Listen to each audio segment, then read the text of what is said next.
Well, hard to say if I am planning, because I can't plan without the car. I would like to take the trip. But hard to plan until I know what's going on. But yes, I would like to take the trip. Be nice to see the family. I mean, my hope is, like, tomorrow they'll call and be like, we figured it out. Pay us money, and then I will cry about it, and ideally have a working car, and then I'd be able to go and see the Benji boy.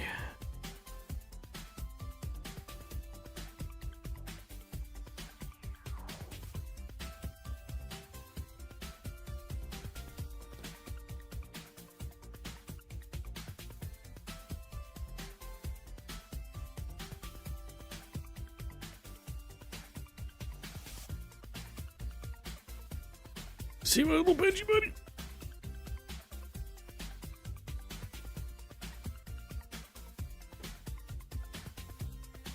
Shop had a car for my... had your car for 3 months, good lord. Oh, on recall. Usually that means everything's covered by the manufacturer, right?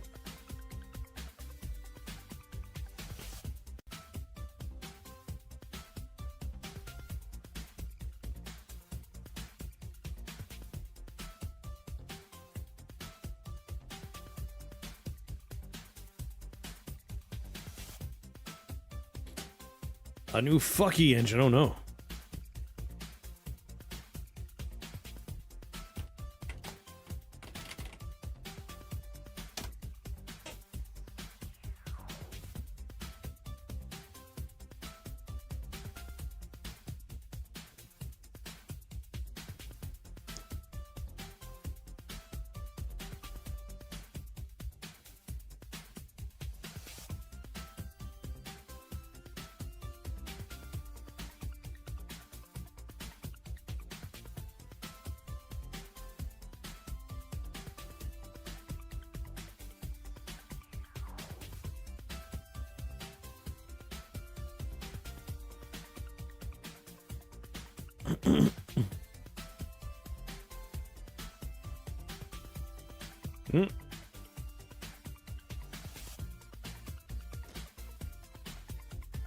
Well, I tried.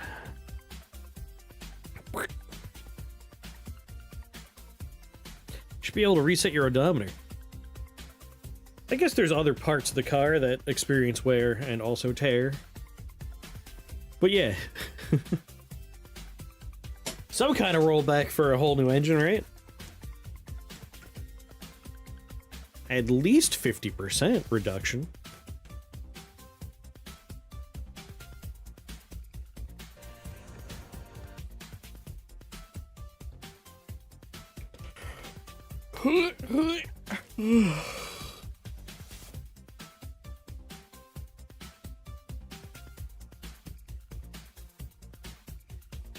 A medical mystery. I have played a doctor before. So I'm qualified. Lay it on me.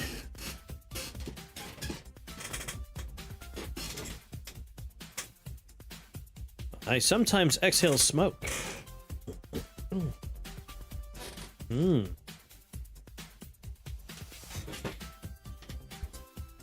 Maybe you just, run hot, comparable to the environment around you.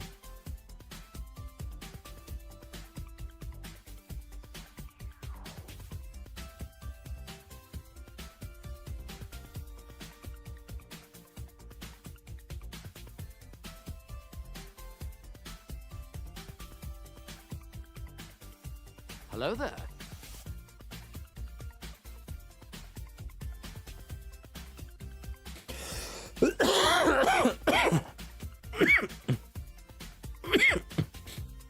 Tastes like smoke? Oh.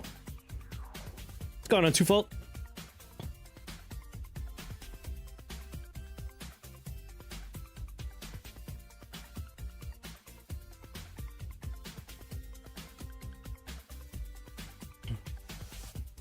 Maybe you're disassociating and smoking a secret vape you have in your pocket. Check your pockets.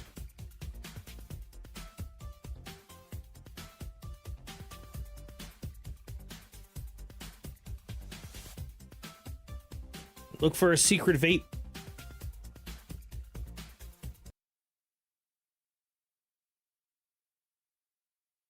A hidden secret vape that your other self is using. Strongest theory so far.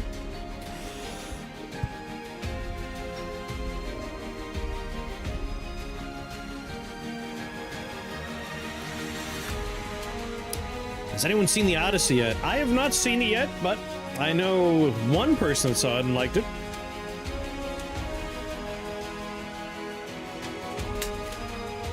I generally enjoy Christopher Nolan, so I imagine I'll like it, with the one exception, I guess two exceptions. I think Tenet... Hold on, I gotta lower the volume.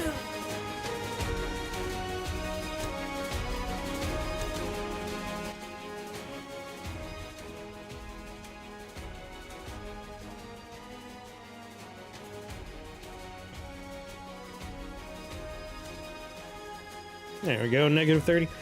Anyway... I think Tenet is dumb. Like, I know, dumb is not fair. I think Tenet is smart about having an interesting concept on, like, how time works and on a technical level. It's a neat, like, flow chart you could put together of how all the events tie together, and, like, it all works on that level. However, that is a movie that has no fucking characters in it. Like, there's just no human element whatsoever. Which makes it maybe the most Christopher Nolan movie, because I swear to God, that man doesn't know what humans are. And then, I like Interstellar except for whenever characters talk. Yeah, Tenet is smart in a dumb way. Like... Again... If you watch it, there's like a very interesting series of moving parts, and they're moving in crazy ways because time travel. But it all comes together if you actually are looking at it and paying attention. But then when you're done doing that, you go, oh, nothing mattered in this movie. Like, character-wise, nothing happened. Like, there's no real arc for anything. It's vapid in that way. So I'm not a big fan of Tenet. And again, if you like Tenet, this isn't a judgment on you. Like, you're allowed to like Tenet. Like, I typically enjoy stories that feel like the characters have a purpose. Like, I like character-driven stuff, and Tenet is just a bunch of, like, human-shaped puppets. Dumb in a smart way is very good, right? They're different. Distinctly different. And then again, Interstellar, I like Interstellar, but whenever a person starts talking... God damn. Again, Christopher Nolan's not great with people. Right up until Oppenheimer. He did a good job with Oppenheimer. I feel like maybe real people, it's easier for him, maybe? I don't know. But I imagine I will like The Odyssey.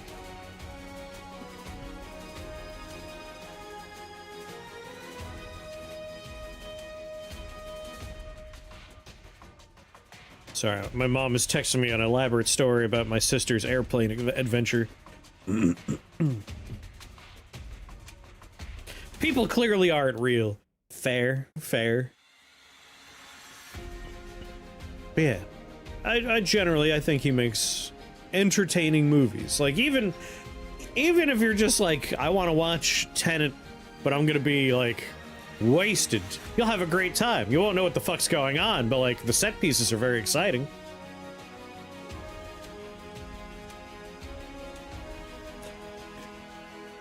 A character-driven epic won't be good from your point of view. I'm hoping, because the last thing he did was Oppenheimer, and Oppenheimer, he did a good job. Like, it's all characters for Oppenheimer. And again, like, that's kind of adapting a real-world experience, and in this case, he's adapting a well-trodden story. Like, his worst characters have always been in the movies that are wholly his own, like, original setting, right? Those are where he did the worst jobs. So I think he works best when he has someone else working with him for characters, or if he's adapting something. An enjoyable telling, but very exposition heavy? Interesting.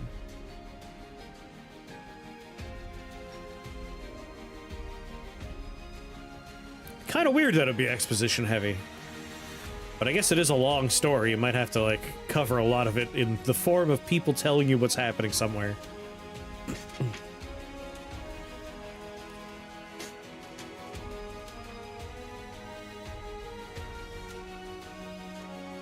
Trying to think.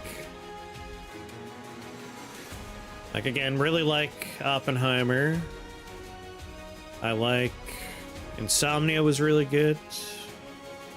Memento's really good. I like Inception.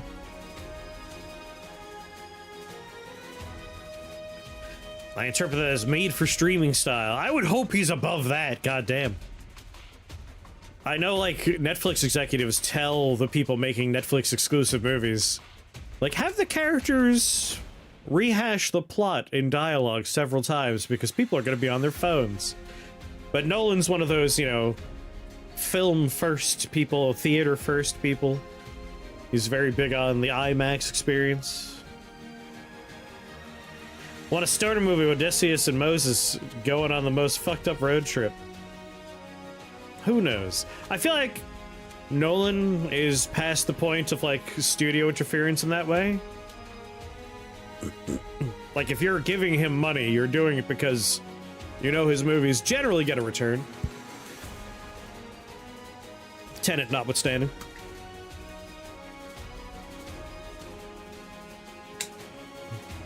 If they're constantly recapping the plot in the episode, they think you're stupid. Like, Netflix has a studio mandate for, like, movies that they are paying for, where they are explicitly telling, like, the director, have the characters just go over the plot occasionally, which makes for just... The era of streaming makes for very boring to watch movies visually and audio. Like, characters repeat exposition, which I don't care for and I don't need, so that part's boring. And because they want clippable moments for social media, they frame everything so that center frame is where all the action is happening, and then you have nothing going on left and right of frame, and it's just visually boring. And it's terrible. It's fine to have a recap at the beginning. For a TV show, sure.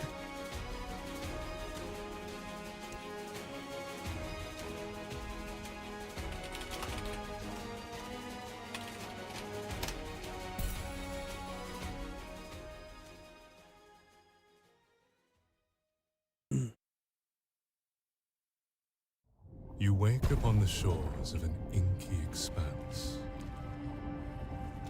The sea of ink.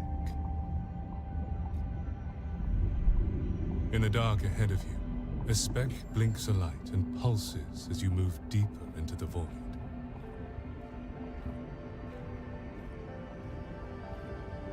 As you reach to touch it,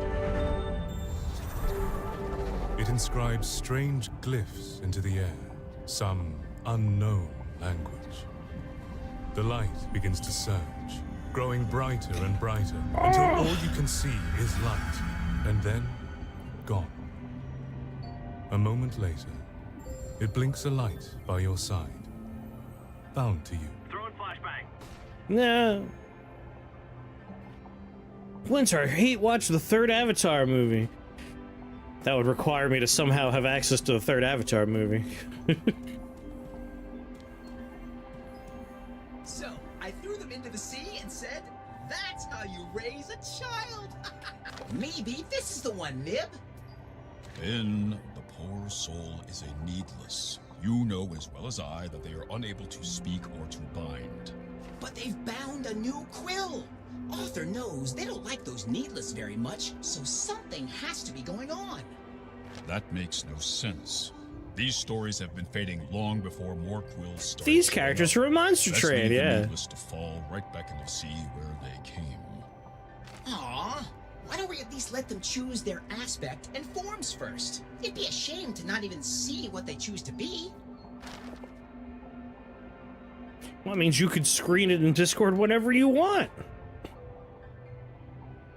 Magma Miner, Moss Cloak, Weaver, Obelisk, Clairvoyant, the God Keeper, Chain Breaker, Star Captain. Oh, we have 4 up here we could choose from. This is from the studio that made Monster Train. Yep. Keep swinging your hammer to build up heat and deal bonus damage. However, if we stop, we cool down. Dashing, seeking enemy weaknesses. Unleash Moss Cloak Shuriken.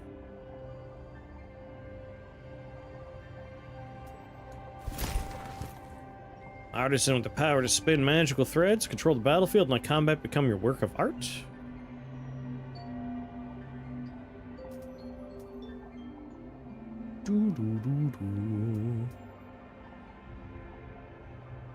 Thread provides shielding. Up to 3. On 5 or more enemies becoming threaded, or on all enemies become threaded, gain controlled weaving once per turn.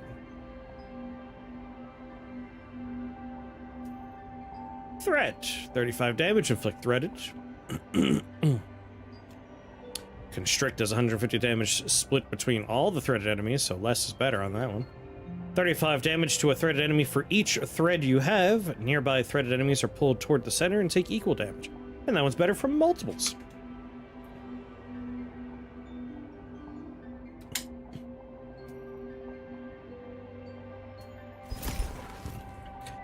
Two stone shields. The obelisk gains power from absorbing damage. Build up your strength and deliver a massive attack. 3 stacks of crush deal 25 physical damage. Short arc in front of us. Gain a shield, deal 30 damage. Dash to endpoint and deal damage along the way. 75 damage to all enemies.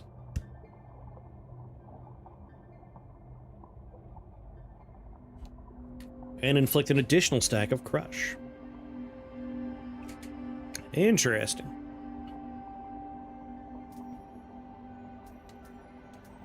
The threading seems neat. The shield stuff seems neat.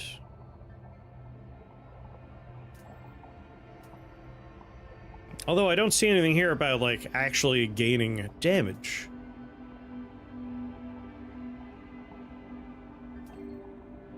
For blocking.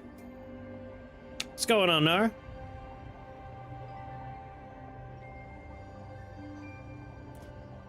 Like, the description doesn't really match the things.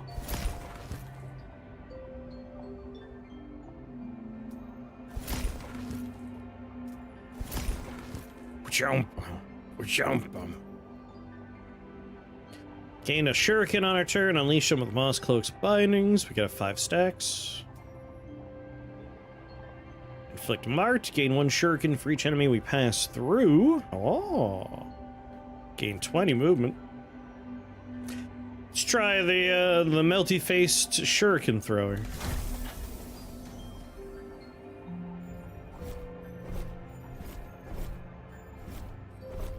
Hey, crit chance.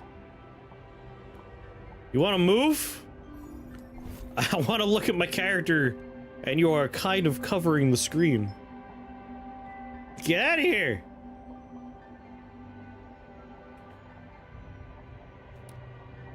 Whatever.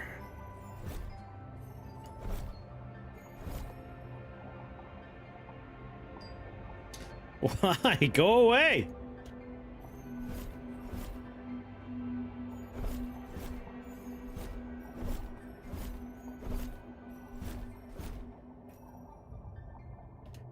Go for the twin tails here.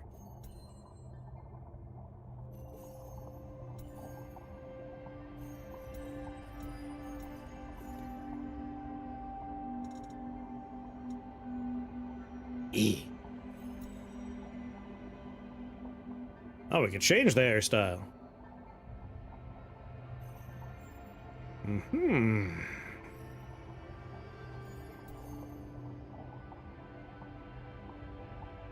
Primary color. Kind of match our little gauntlet thing there a little bit. Very good.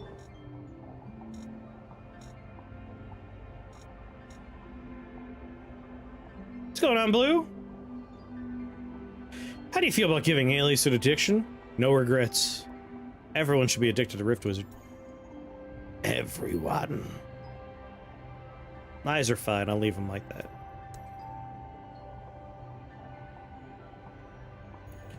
I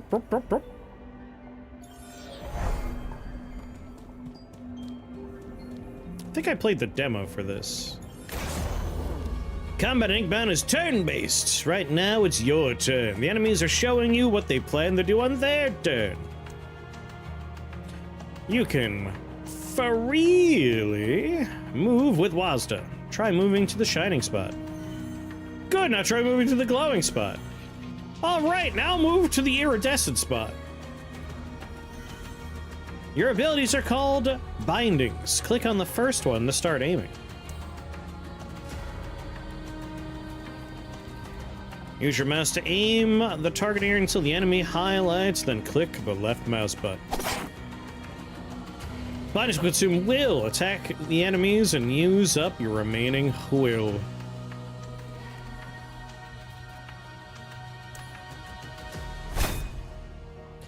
You done got marked, fools.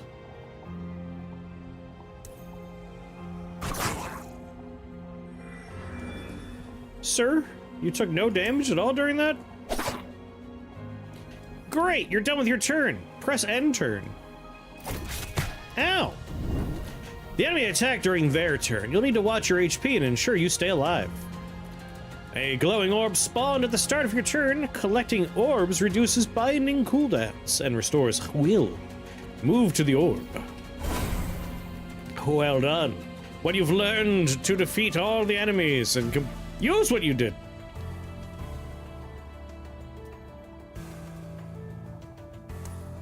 Hood. Now you're marked. Now you're dead.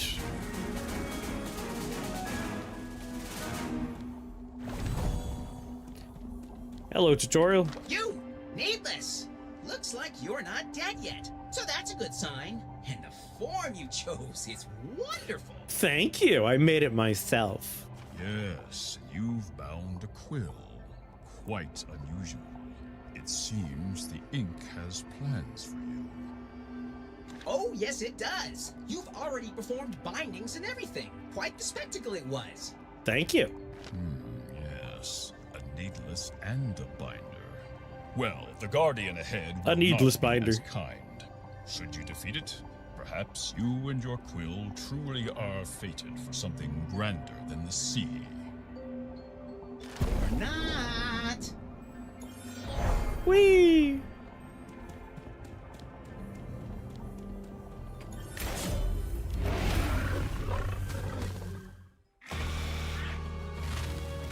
Got a bunch of little buddies, huh? Move it! Move it. You have a limited amount of movement each turn, as illustrated by the blue ring around your character. As you move, a smaller ring will show how much movement will be left after you use a binding or collect an orb.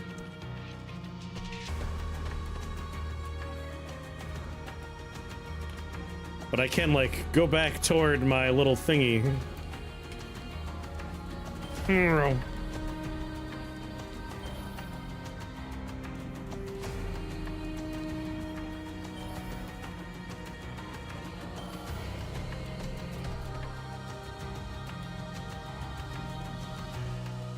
Just get right up in your butt here. Mark them all.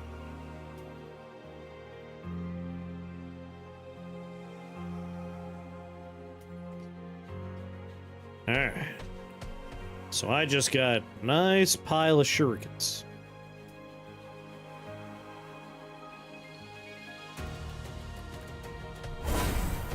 Collect a little Orby here.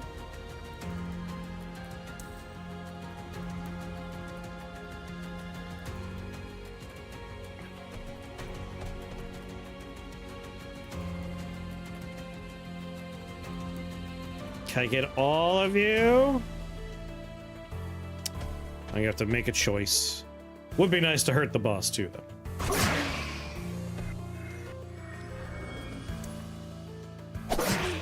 There we go.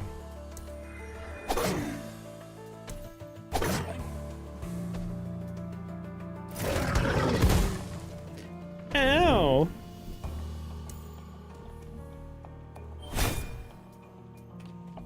Music is very,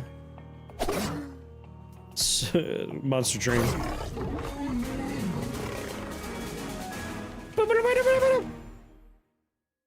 Something, guarding, restoring a library. Well, it seems you're a binder of some strength.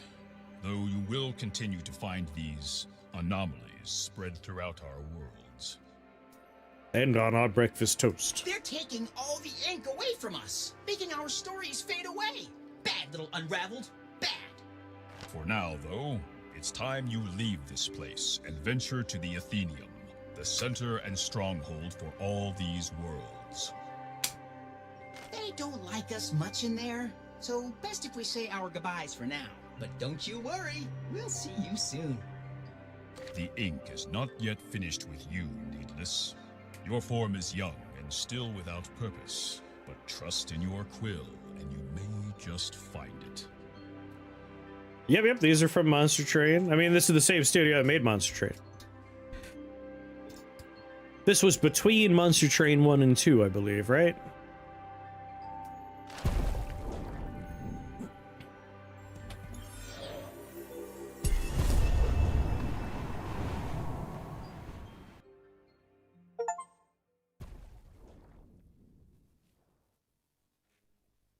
You appear inside a cavernous hall, packed with emptiness, but full of stories. A massive clock of books and gears looms above the expanse. Tick, tick, ticking away. Tick, tick, talking away. From the countless black depths, damp breezes moan to life and stir the pages strewn about the rubble. Your quill urges you deeper into the cavernous space. Hello, Nintendo. Little airplane on his back. Game tips. Level 69, nice.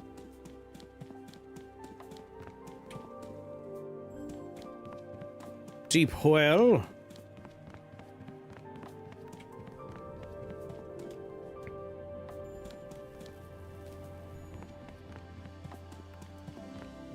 What's going on, Opportunity?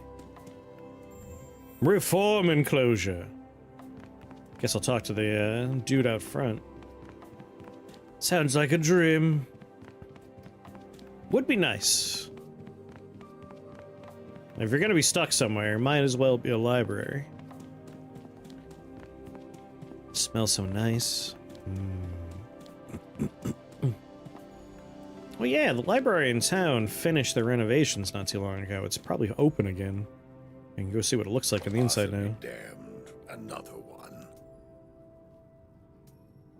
All you needless just traipsing here, still damp from the sea from which you crawled. I thought that surely the Inkbound had created you with more sense than that. Yet you all continue to surprise me. Wouldn't you be not surprised in that way? Well, you're in the Athenium now, needless. Name of the No Winds. binder worth their words is going to give you unfettered access to our stories without a proper proving. Barnes & Noble, the refreshing stock and only other people are the staff that man the Starbucks, so be a sustainable living situation. I've been to a couple of bookstores in Japan that were like, if I had to be holed up in a place forever, it'd be like, right here. Like, the cafe food was amazing. The only problem is, couldn't read 99% of the books. They had a small section for, like, English books. But the food was so good, and the drinks were so good. If I were able to read all the books, that would be the place. It was like 4 stories tall. It was amazing. A short dive into the inkwell should give us a good idea of you. And at the very least, knock a little sense into that empty head. I don't like the Ice Queen, but she's so cool. Try not to drown too quickly. That's true, they did have a lot of, like, sorry, not English, Japanese educational books. So I could just learn. The Binder. Inkwell dive. This is what he wants me to do.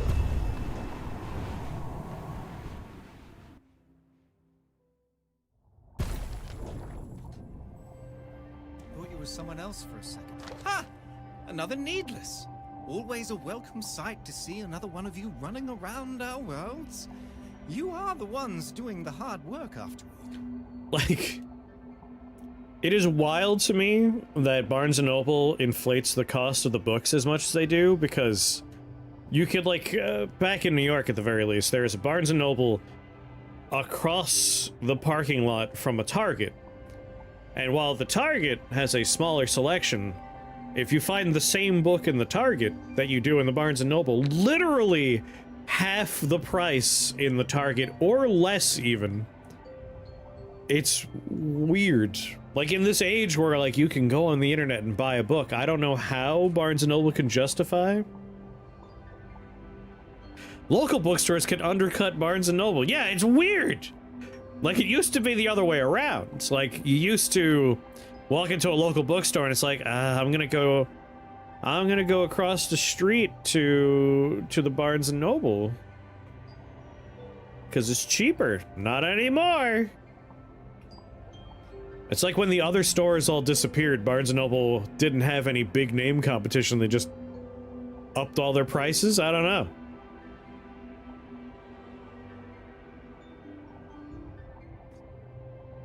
If you want deluxe fancy books, that's true, they do like special bindings of certain books, and they have a bunch of, they do fun collections. Like, I do have 1 or 2. Like, just a nice big leather-bound book of, like, ghost stories that was on clearance in a Barnes & Noble that, when it was first, like, released and new, was expensive, but on clearance was cheap.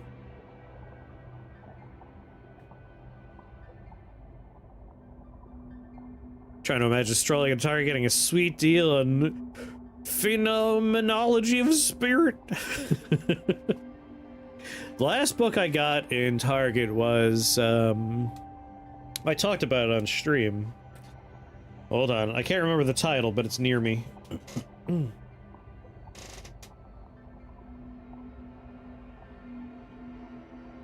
Catabasis.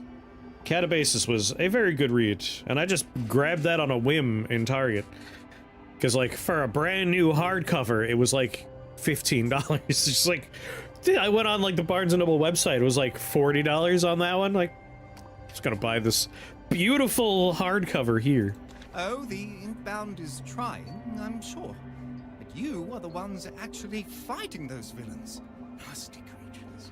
But you'll see that soon enough. Unfortunately, they've been sold out of the book I want to read next. Every time I'm there, it's just sold out. I want to read Angel Down. Oh, and you can call me the scribe. But honestly, it's best you keep our meeting between us. Cinnamon Bun Tavern type books? I might need a little bit more information on what that is. I think it's Catabasis. Yeah. Exactly, Bobby, exactly. Not that you could tell anyone, even if you wanted to. The sea of ink laps against the straight-edge blocks you walk along. You're back again. Straight edge blocks? Come on, guys. Don't you want to try a little alcohol? Maybe some weed? But it's not quite the same sea, is it? You can make out the edges of stories just beyond the horizon. No, There's intent and form here. What's going on, Bankai? How was your swimmings? They're literally romance books where the lady gets gifted a cinnamon bun tavern Hello there. in a provincial town and falls in love with the young man who runs the Christmas tree farm. Oh, I don't think I've ever heard the term cinnamon bun tavern before, but like, that sounds like an awesome fucking tavern. Like, I kind of want to go there. I want to go to a tavern where I can get a delicious cinnamon bun, and the word tavern implies I can get alcohol too. But that sounds like a Hallmark movie. Silent Promenade, the steadfast ruins of the silent city of Runestone, where no whispers are heard. The old training grounds for new binders, now with even more deadly training exercises. Blighted branches and blackened bogs drag travelers in the dark embrace of the Vengeful.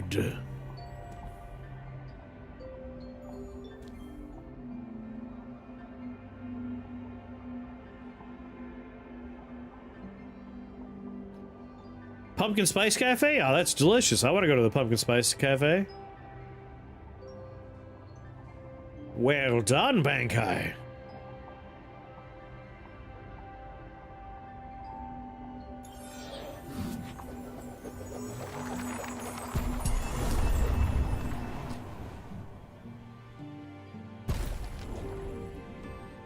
The Vengeful. A putrid place of rot and decay. Once a lush respite from the business of the Athenium that's since been reduced to waste. If any story should serve as a herald of things to come from this blight, this Vengewood is surely it. Welcome to the Vengewood. We are very vengeful here, yes. We got Tarnished Vaults, Quilling Cage, Tarnished Vault times 2. Nothing if we go to this one? I'm going... Oh, this one's not on.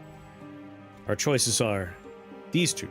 I mean, I get 2 of this thing or 1 of that thing and something else.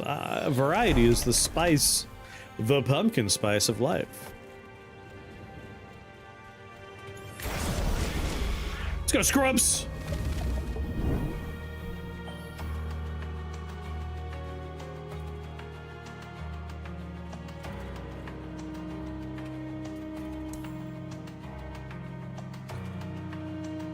Whoop. Was there an Inkbound update or something? Nay.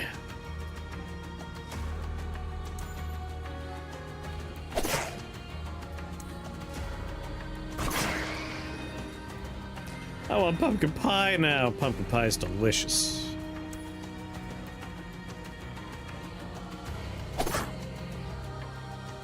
My little bubble's getting so small.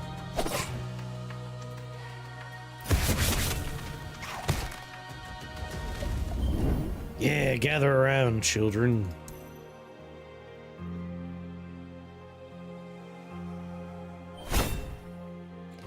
Boop. Also, how you doing, Boops? Most pies are delicious, aren't they?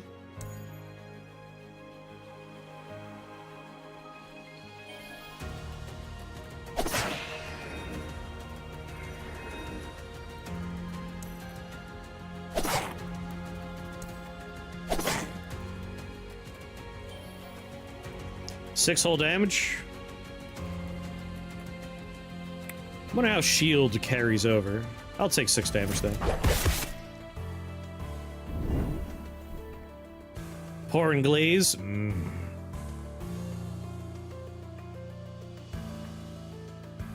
Like, even something like fish pie, which does sound sketchy.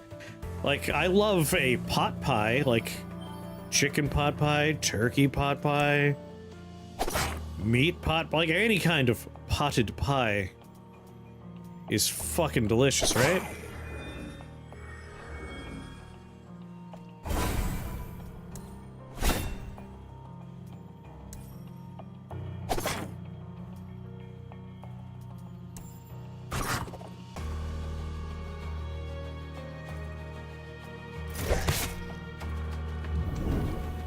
Fish pie is not a pie. Nor shepherd's pie. Pot pie is really S tier. Yes, very much so. Yeah, meat pies are delicious. Fish pie's not a pie? I might have to disagree there.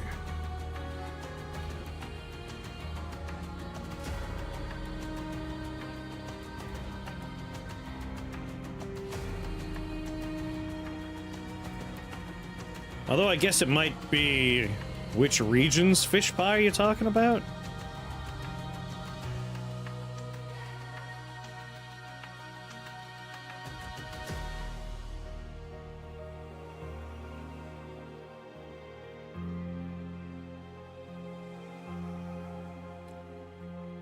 Like, it seems like you're saying fish pie and shepherd's pie, the ones that have a mashed potato topping, are not pies. However, winter fish pie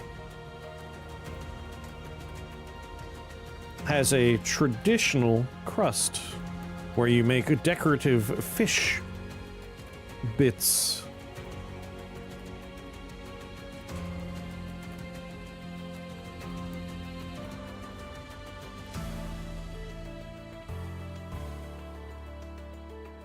Yeah, like, I know shepherd's pie is very distinct, but fish pie is more of a genre than a distinct dish. But I do know, like, the British version, right? That's a fish pie, but not what you would expect if you ordered a fish pie. But it's not what you would expect if you ordered a fish pie if you're, like, in Britain. But this is the kind of fish pie I would expect to find, like, out here in New England. So I think it depends on where you are. I think that's reasonable, right? Like, that's the problem with saying something is, like, protein type pie. Like, somewhere someone has a fish pie, and that is that region's fish pie, but fish pie is just a pie of fish. If you already named it pie, then it's pie. What about hand pies? If we're going by the it needs pie pastry to be a pie, then hand pies count. Like, those are wrapped in a pastry. Delicious mud pie. And a hot dog is a taco. A hot dog is a sandwich. Savory filling with buttery pie crust or mashed potatoes is delicious. Fuck yeah, it is.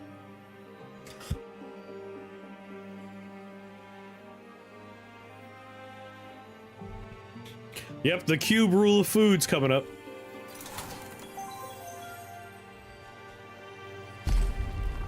Token of regret. +1 will reserve, -20 max HP. On your turn, restore 1 HP. +25 physical damage, but -15 movement per turn. Our character, like, kind of wants to move a lot. Vestiges are items earned throughout the run that provide valuable boofs. Collecting vestiges of the same set grants additional boofafits.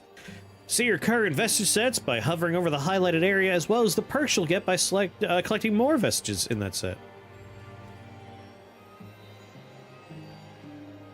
If it's called pie, and that's the way most people would know what you're talking about, then it's pie. I am typically more in that camp than anything else, just for the sake of ease of understanding, right?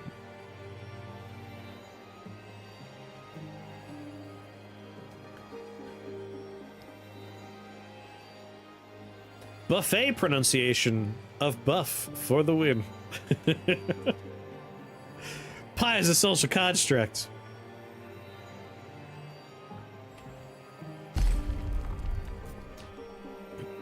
Deal 70 damage on a large cone, inflict 5 stacks of frostbite.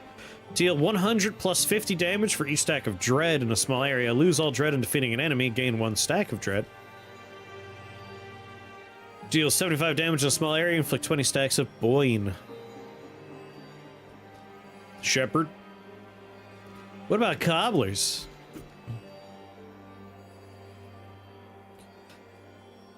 I do find it fun that there are variations that have fun names. Like you brought up a cobbler, but we gotta bring up the best one, a grunt. A grunt.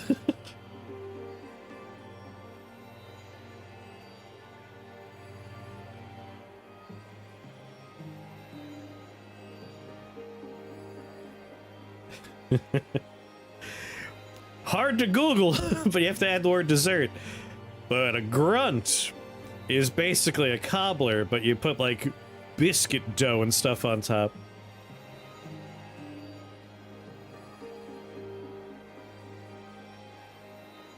Mixed berry cobbler is for when you want to throw things together in 30 minutes. Yes. I love my wife's grunt. She makes the best grunt. Looking forward to a good fish grunt. A good fish cobbler. Confrost.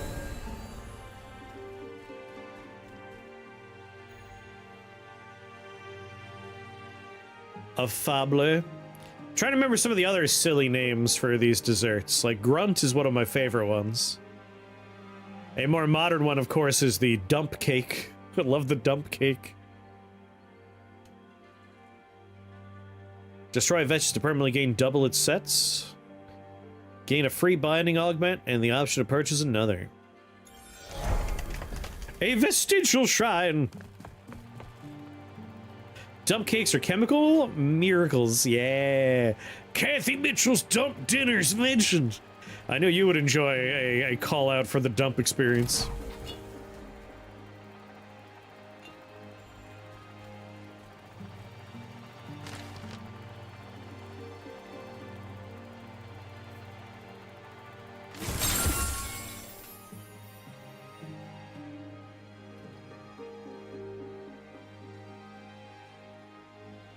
So I don't have the physical object, but I keep versions of the set's various effects. 10 damage resist.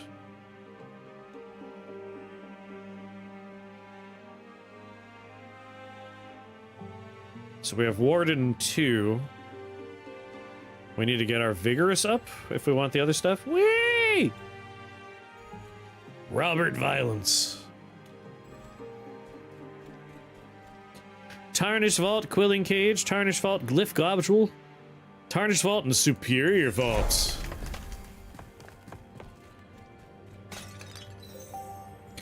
Boo-boo. Alright, rearrange yourselves. Try and line up for me.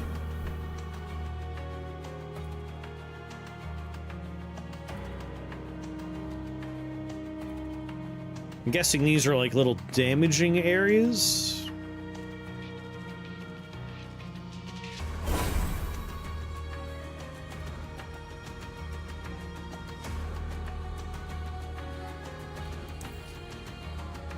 Shwa!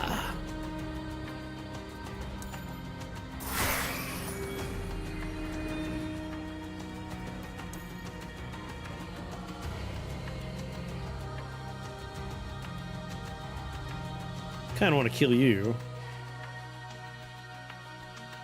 I could just exit this bubble afterwards, right? Yeah.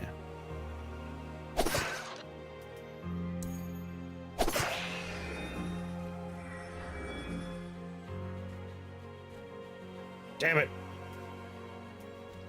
I was wrong.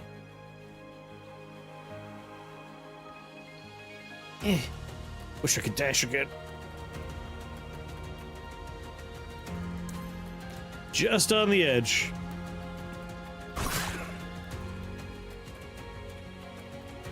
Come on, sir. Let me through you.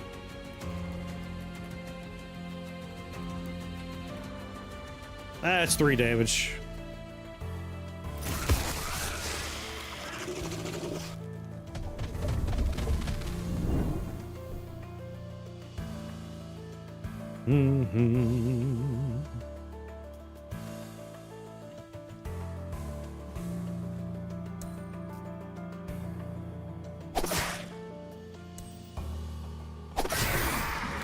Your binding has gained a critical charge.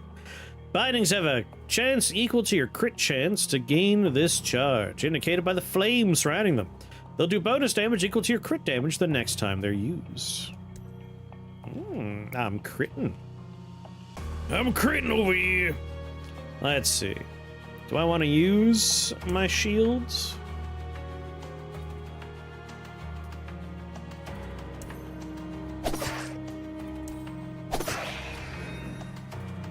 Gain 10 shields. Sure.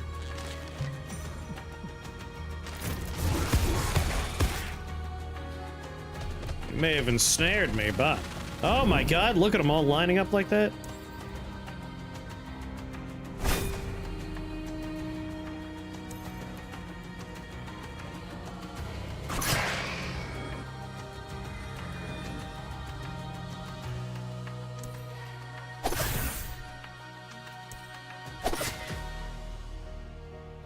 What do you do? Inflict vulnerable on all enemies? I could have shurikened a bit more, I think. But now I think perhaps I will vulnerable you all.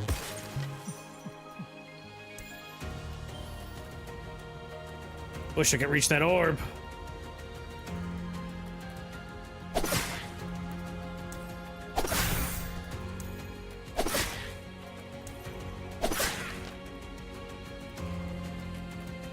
Six damage is better than 9.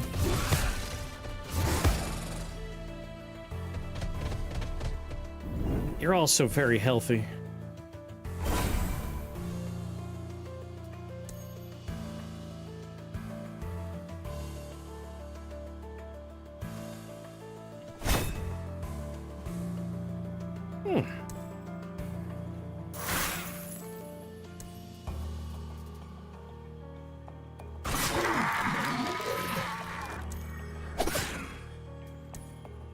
This track sounds very... like, this might be in Monster Train? Or at least the reprieve in this track is.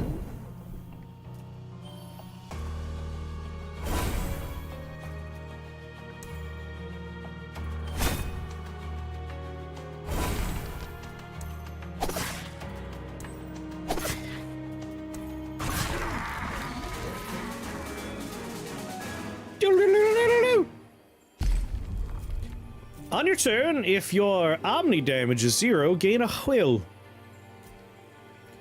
On collecting an orb, gain 50 magic damage until a binding is used. After using both a magic and physical binding on your turn, reduce all cooldowns by 1. Was this made in Unity or Unreal? It's running well, so I don't think it was made in either of those. If it ran like garbage, I would say Unreal Engine. I have 250 glowies. We could reroll.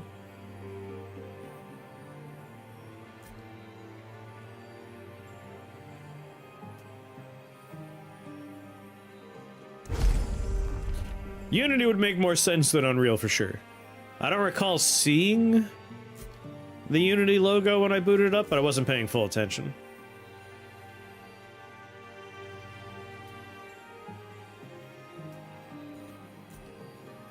Oh, this is part of my sets.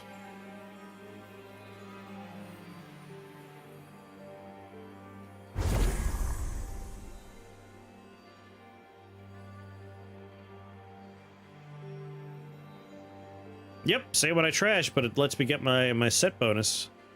I trash to gain permanent set bonuses, so it makes sense to take it back. Now I'm on Vigorous 3 and Warden 3. So on losing HP, gain Vigor equal to HP lost, up to 2 stacks of Vigor per turn. And we have 10 damage resist now.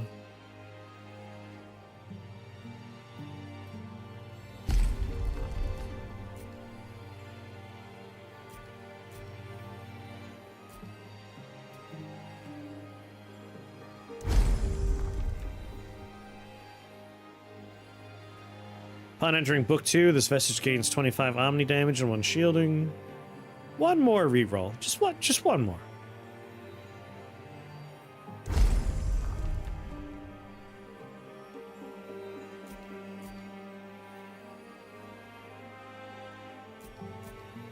%30 bonus from magic damage. On defeating a guardian, gain a random rare vestige.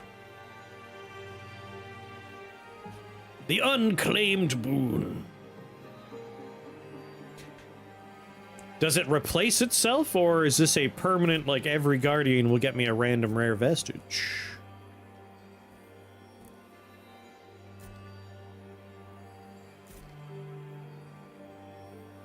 Alt? I think the tooltips are just automatic over there.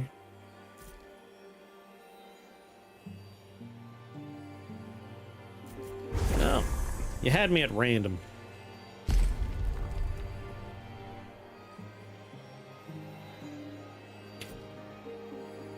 Attack binding will deal double damage. Teleport a far distance away on turn start. Full cost discount.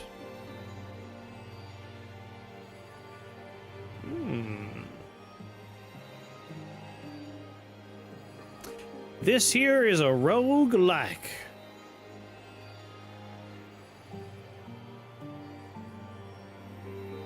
Send this man to the Clover Pit. I still have to go back into Clover Pit because I got an update. There's a new ending we could try and find.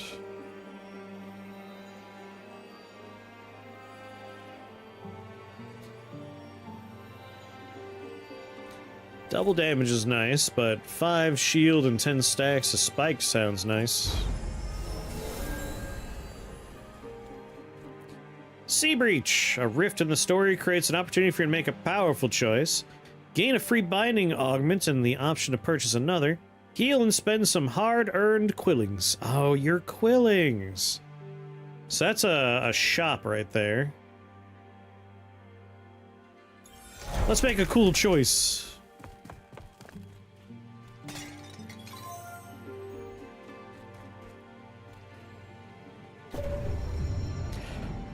You stand inside a musty room. A boiler in the corner gives off a little light from a barely flickering flame. But you could still make out a figure shoveling coal, attempting to keep it alive.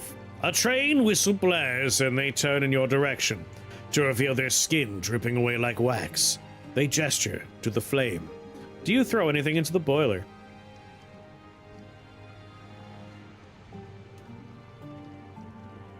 Get an uncommon vestige, high chance to be aspect focused, but for $100 a rare vestige. Vandal! It's our good waxy boys from the best faction in the original game. Still good in the sequel. Harbinger's Trophy.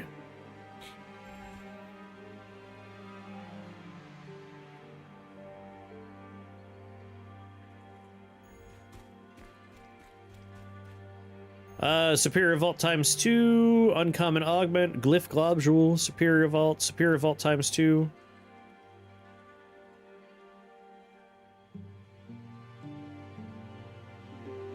I mean, this is the same as this, except this one has more money. At 23 health, though, I think I'll go with the one that's exactly what I want, but a little less money. Look at the size of him! He's fucking massive, mate!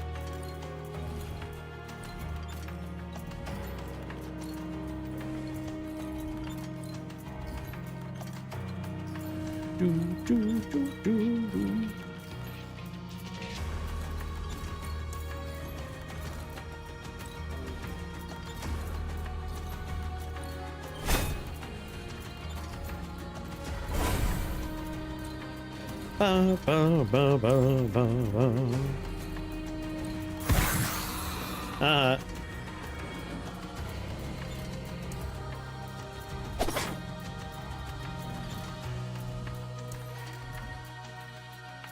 He's straight. What massive, innit?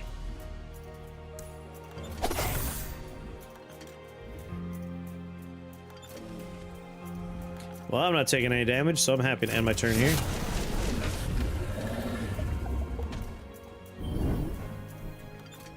Right through you three.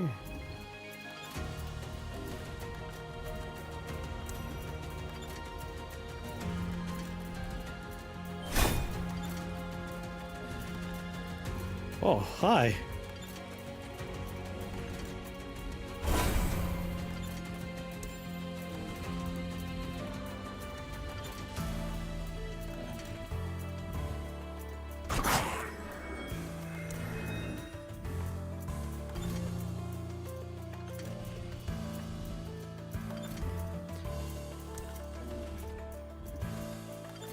Did I do it? Do I have to click on something?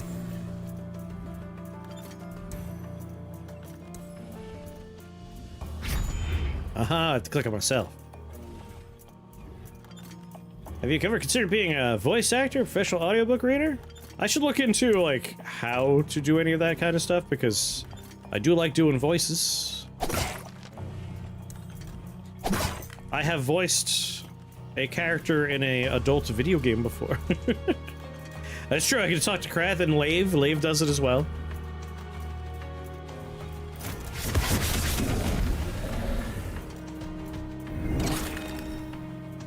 Yeah, it's not an easy thing, but it's one of those things where, like, I'm more interested in...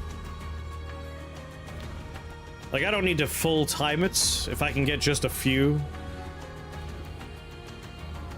Just a few? Just a wee bit of them, that'd be nice.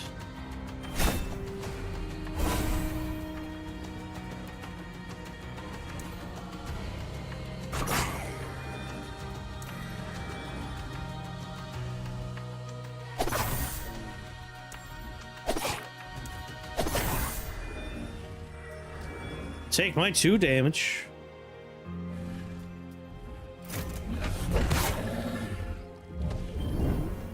I gotta start hurting the big boy.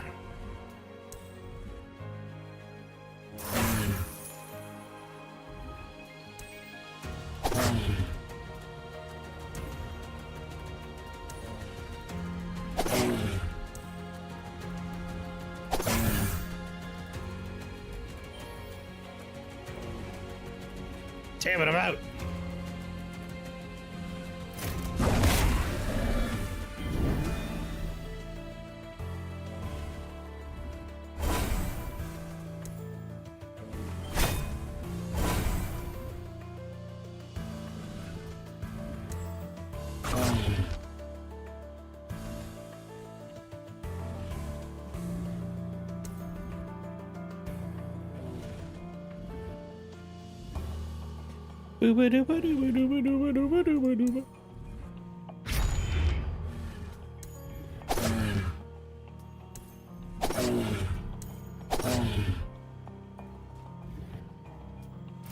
Ah, you missed me.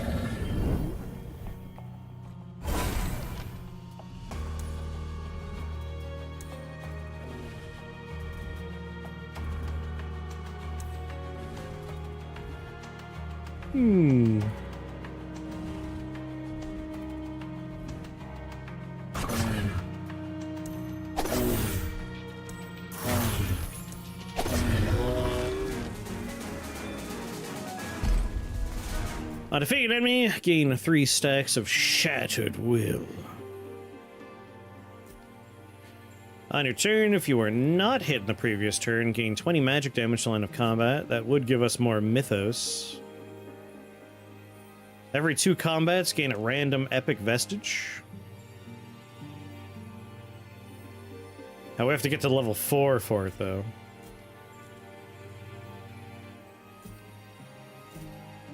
That said, it's the only thing I can take that actually synergizes with anything I have, so sure.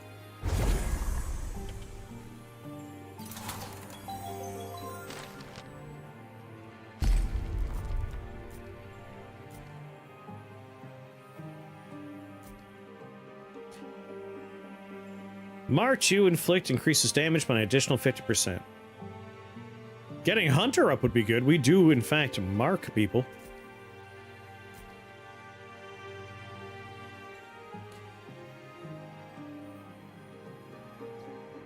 We want to get to level 3. This will put us on level 2.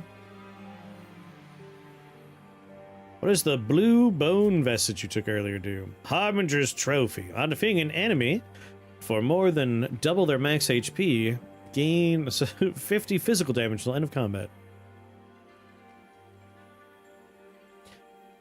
So if we, like, obliterate a little guy, we get boosted for a while.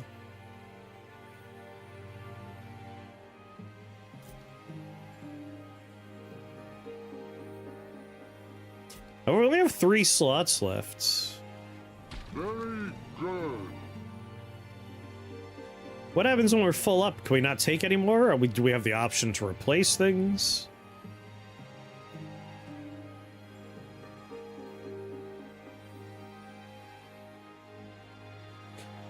I have to replace them. Okay. Like, I largely want to focus on Vigorous Warden and Bounty Hunter. But again, Mythos would be nice.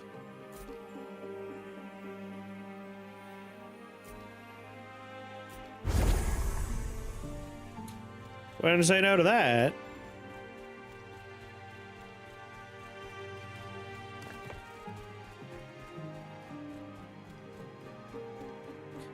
Gain a free binding augment and the option to purchase another. A rift in the story creates an opportunity.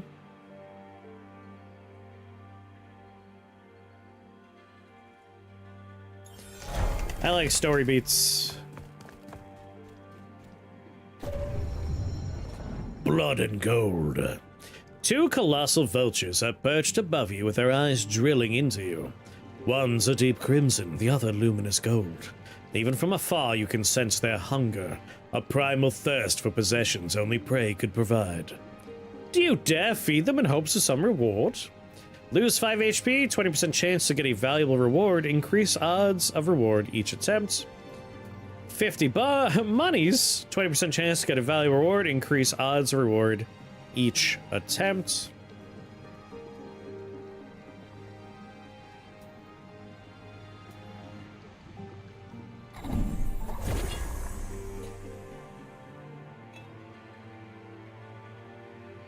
Hey, I got my precision up to 2.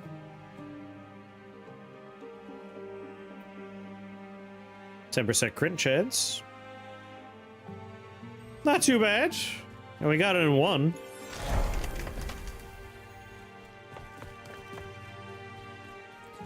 We still have 15 HP. 150 monies.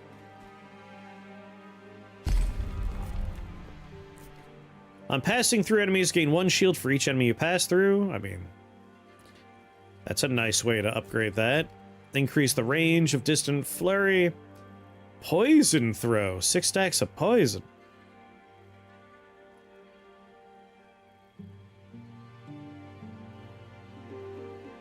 Five magic damage per stack.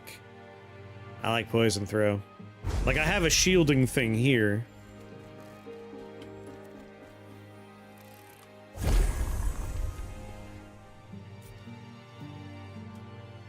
Gossamer Dream. Aw, Faulty Flask would have been nice.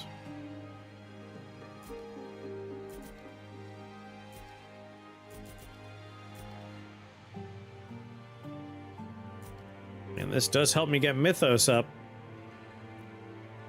It'll bring me up to 3 Mythos.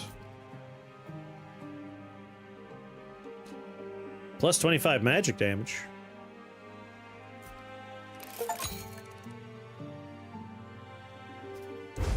We'll try and refine as we go. Nice job with those unraveled so far. But you ain't lived until you fought a raven as big as a house. Though you probably have a lot more holes in you once you do, huh? Welly well, you're a shiny new needless, aren't you? Got a quill and everything. Bet you got quillins to spare too, huh? Well, be buying or be moving. Go on, Morgana. Kinda idless. Be buying or be moving. I'll be moving then.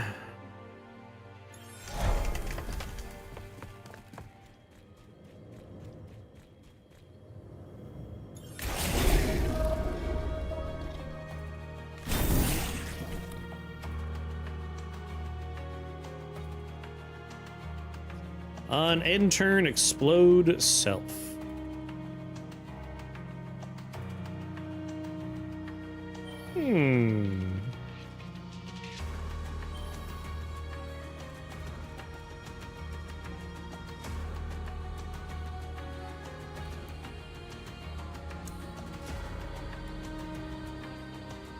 Your wording is, it's a dinosaur.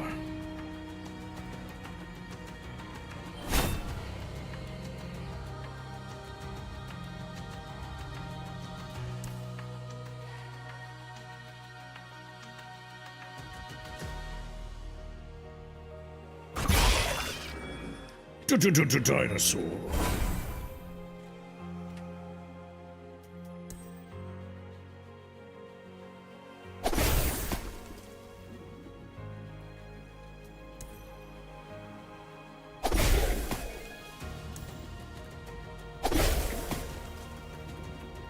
Just up that poison a bunch. Didn't notice that a bunch of things were happening every time I hit him. Oh boy.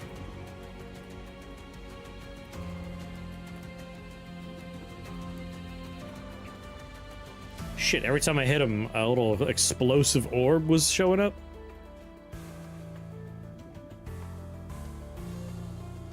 Radiant.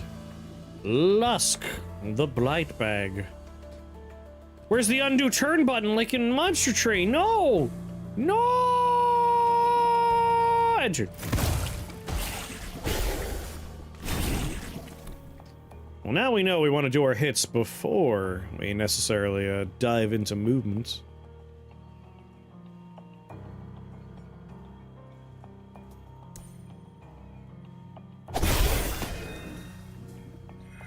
Yeah, every time we hit him, that happens.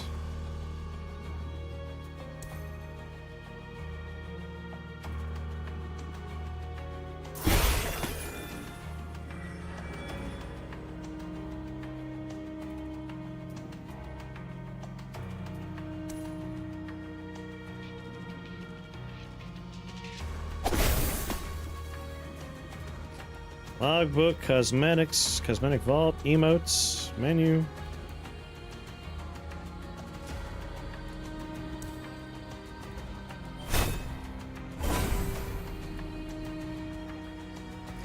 Movement reset. All right.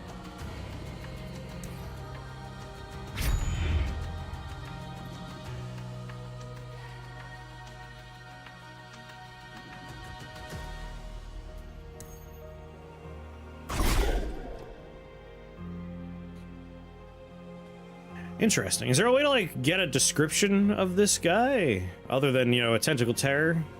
I want to know... We spawned 3 of these by attacking him. We dashed through him and attacked him again. Didn't actually spawn another one. Is it based on being in his line of sight? Alt makes my little circle glow.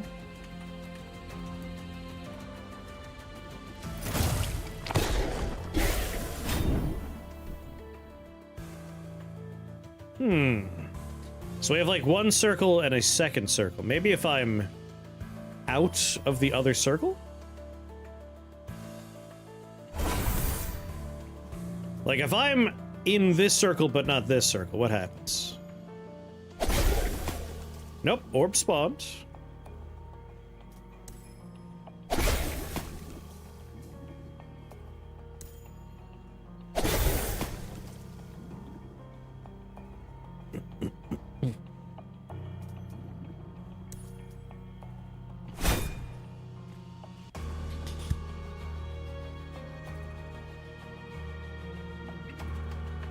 Yeah, that's just movement.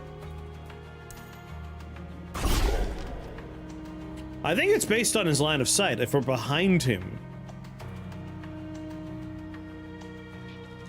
Like, I can see I have stacks of poison. Oh! That's why it's up to 3 times per turn.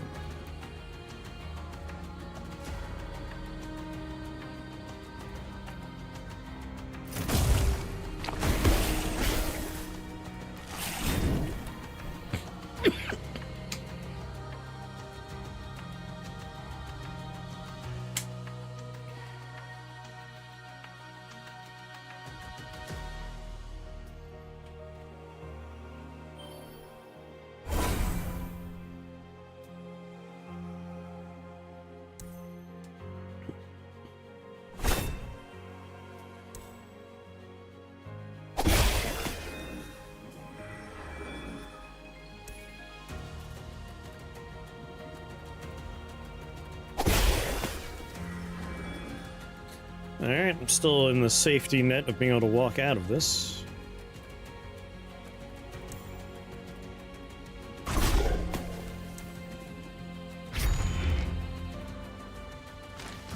Uh-huh.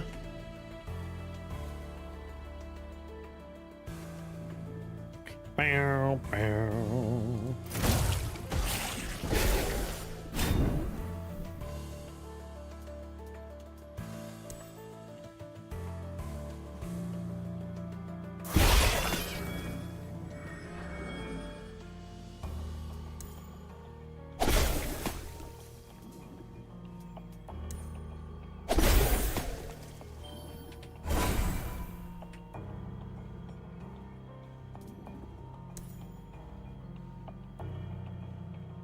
Yeah.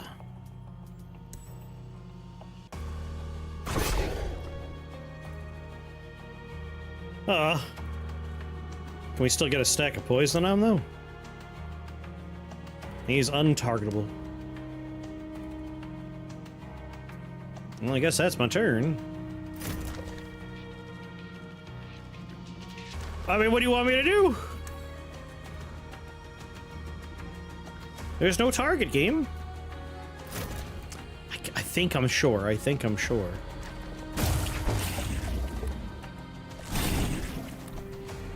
20 damage. My.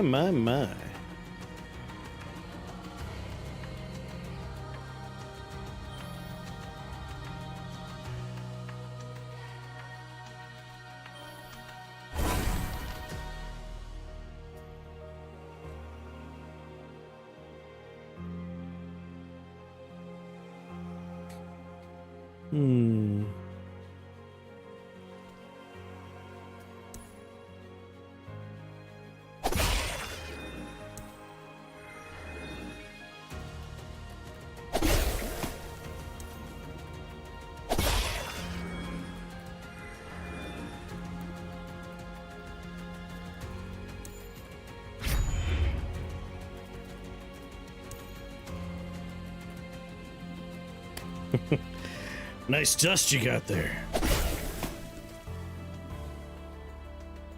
Aw, shit, he made another bomb over here? It's a bummer.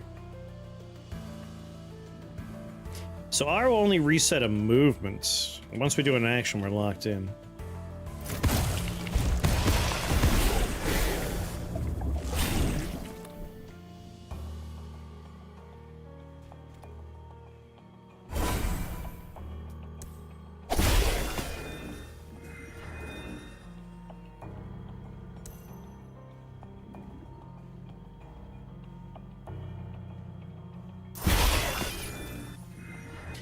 Three more points.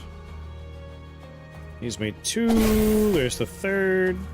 Dash through, so we're on the other side. Get big damage. End turn. My friend.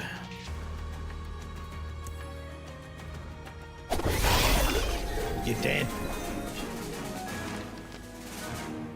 Frost, Fire, Ember.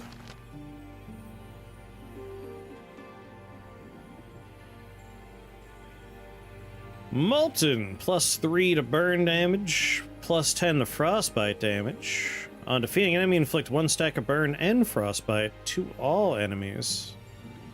Interesting.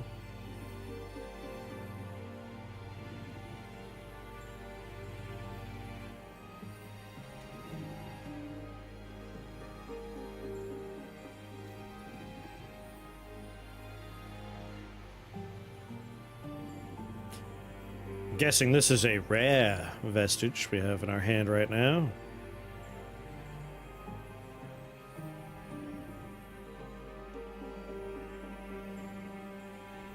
Treasure Hunter, Striker, Bounty Hunter. Bounty Hunter is a neat one.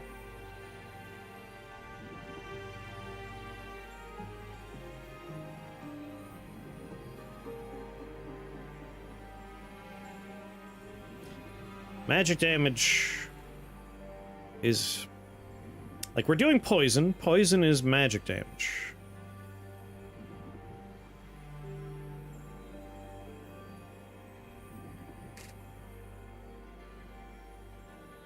I want to see. Holding Alt doesn't actually show me frostbite or burn anymore.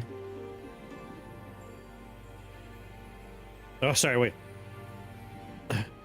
Yeah, Alt doesn't matter, just hover over. I wanted to look at poison damage. There, let's see.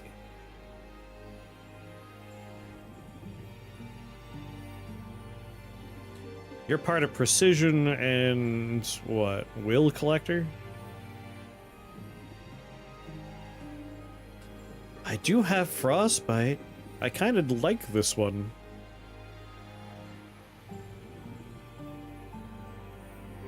Stats. Yeah, 25 magic damage.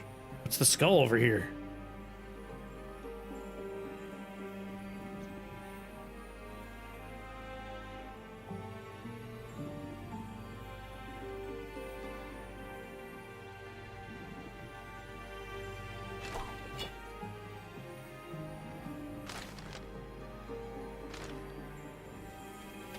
Stylish treasure.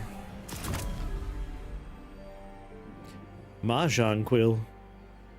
Hatsu. Rending frosts. You deal 20% attack binding damage to enemies inflicted with frostbite. Gain a stack of blur. Reduce all incoming damage from enemy attacks by 1 per stack on enemy turn and lose all stacks. Discounted flurry.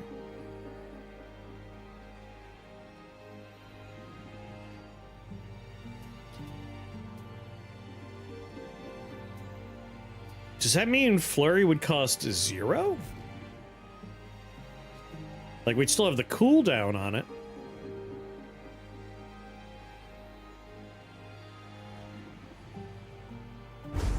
It does, in fact, cost 0.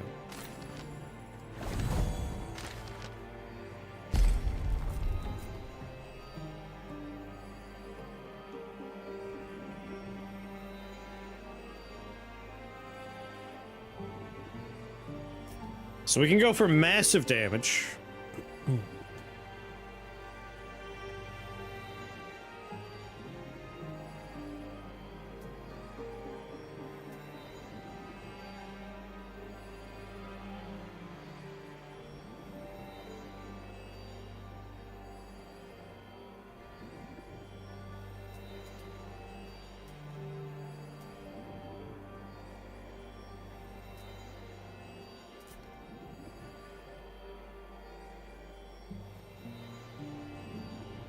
Kind of like the idea of 7 stacks on everybody, pretty much.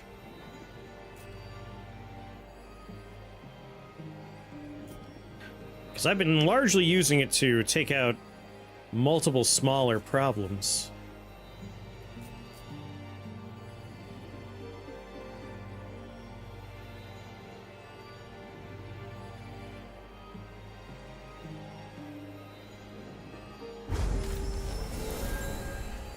Yeah.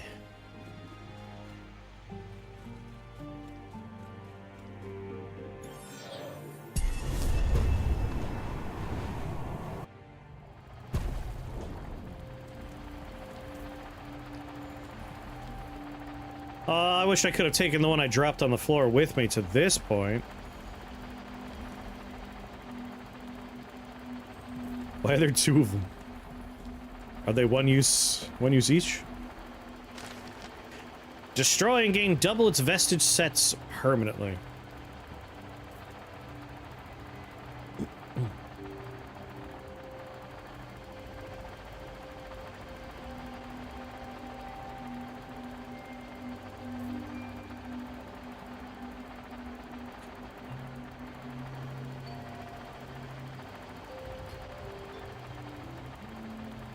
I mean, shredding that would mean I could already have the bounty hunter thing going for me, right?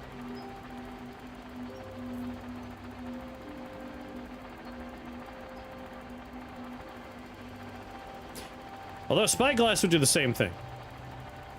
And Spyglass is much less useful.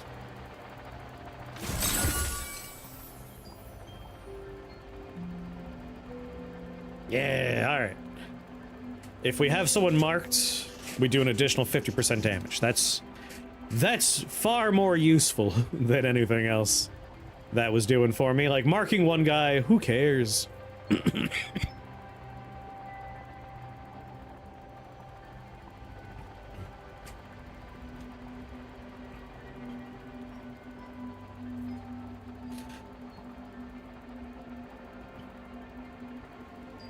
Right? That grinder's a one use? Come on.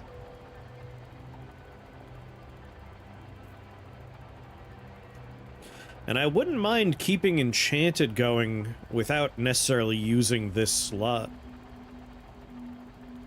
On your turn, if you are not hit in the previous turn, gain 20 magic damage. Just by having Enchanted 2, we get 25 magic damage. So I'm probably going to shred this bad boy as well.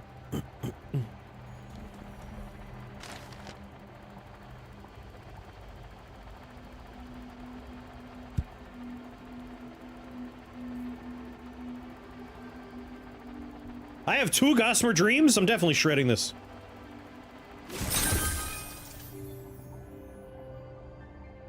Yeah, 35 magic damage.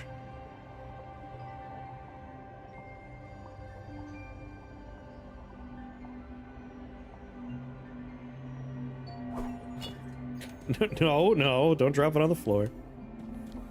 We got Garden's Edge, this once lush respite of a recluse now overrun with unraveled. Remains of the market's first thaw festival, terrorized by evils lurking in the depths. So kind of underwater themed versus garden themed.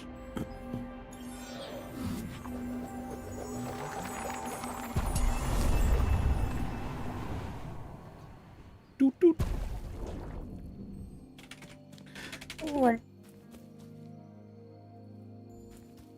Underneath the brush, you can make out the remnants of a once well-manicured garden that's been lost to time and neglect. The overgrown forest that towers over you now retains some of that stillness, but none of the peace. Only danger and hostility. Hostility. Superior Vault, rare augment, Quilling Cage. 2 rare augments in a Superior Vault.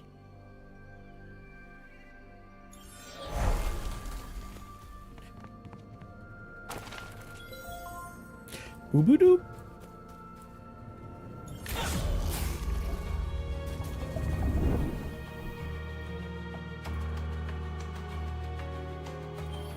Zero damage. What are these little purple circles where someone will spawn, maybe?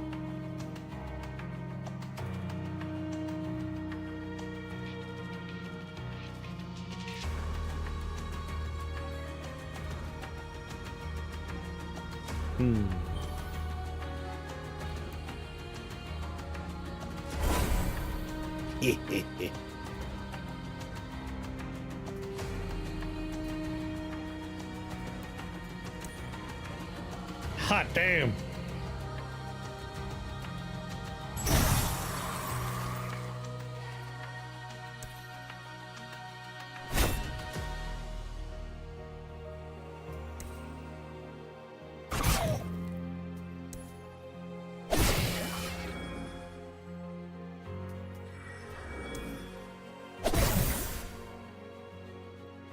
Every time I hit him, the circle changes its location. I like 0 damage. We'll go with that one.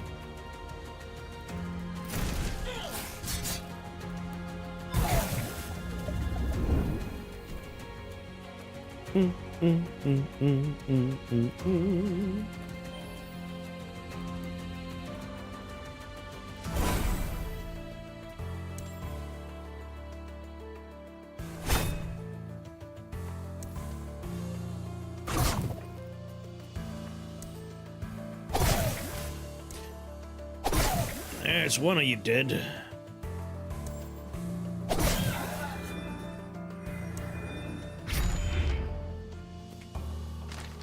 Three whole damage.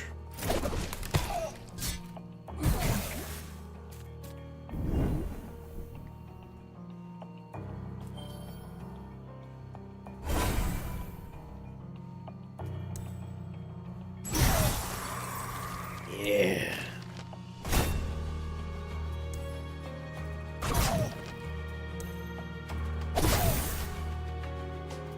I can still wander out of your circle.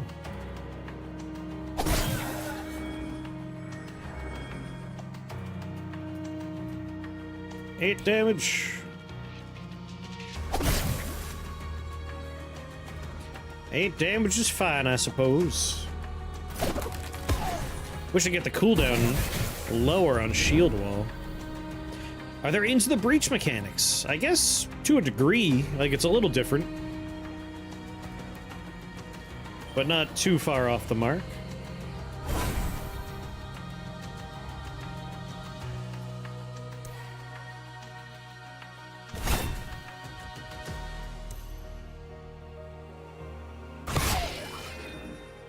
The purple goop is Blight. It deals unpreventable damage to you when you take an action or end your turn in it. Well, had I known.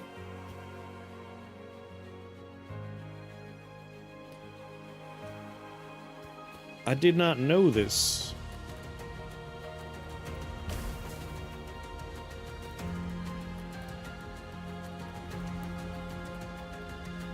Bow, bow, bow, bow.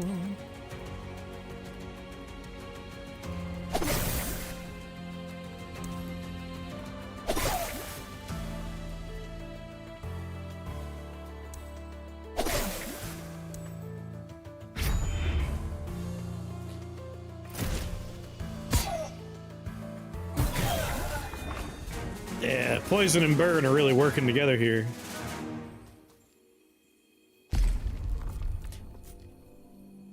The Unstave.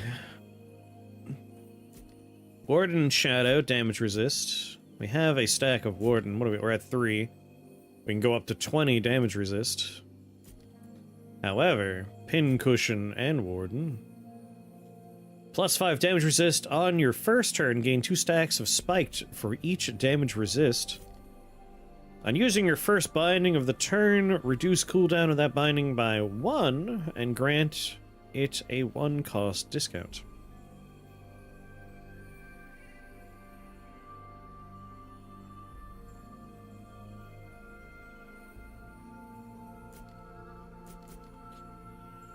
Might go up to 4 on Warden for a little bit more damage resistance. You just increased your stats! Open the stat screen by pressing the button on your menu or by pressing Z.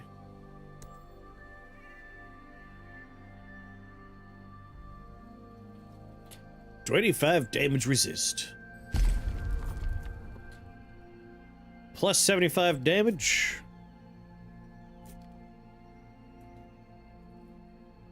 On use, reset cooldown. 8 stacks of spikes. I'd rather get more stacks of shields. But that 75 damage is... Whoa.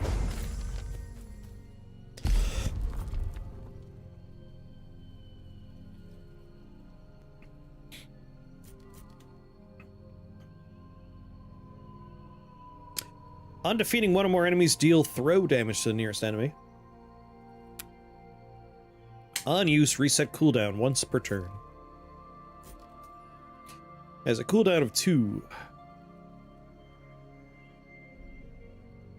I mean, if we could dash multiple times...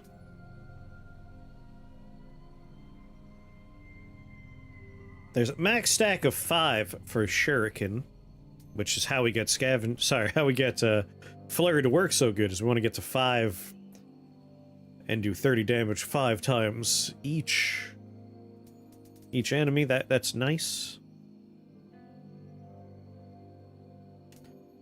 So if we could dash twice, we could really hit 5 quick.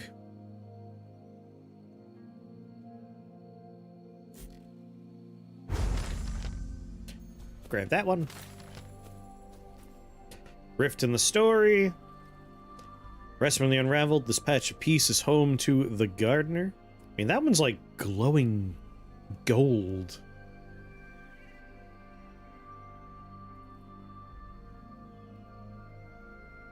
I think I want to go to the Guard. Seems like it might be special.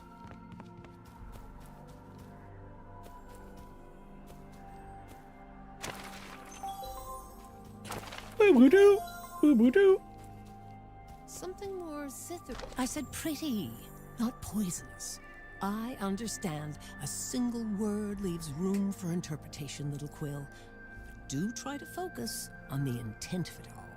As for you, dear Needless, you may be born quiet, but that does not give you the right to sneak up on an old woman. You do have a quill to chirp for you, after all. I don't know how to chirp. Yes, you little one.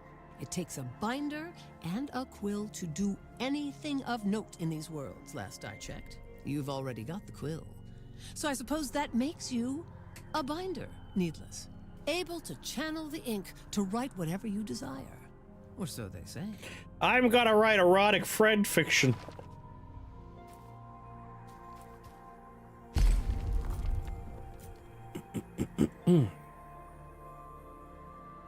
25% damage to dazed enemies.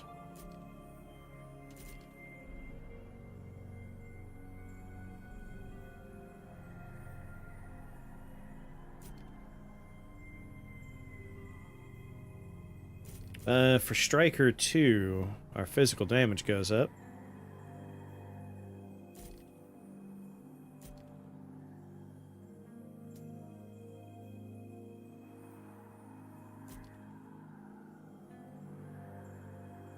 Our Warden's already on 4. 8's a little ways away. Now we get Striker on the board, though.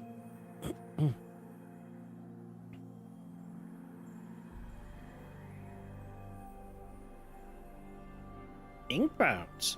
Enon requested I play it for their birthday. Even though their birthday was 1,000 years ago, Enon. But that's okay.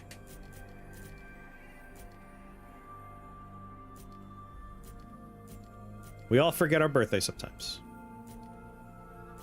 Like, I'm tempted to reroll, but at the same time, I think this works out. He'd never played it before. I played the demo. Like, this is familiar enough that I'm like, yeah, I definitely remember the demo.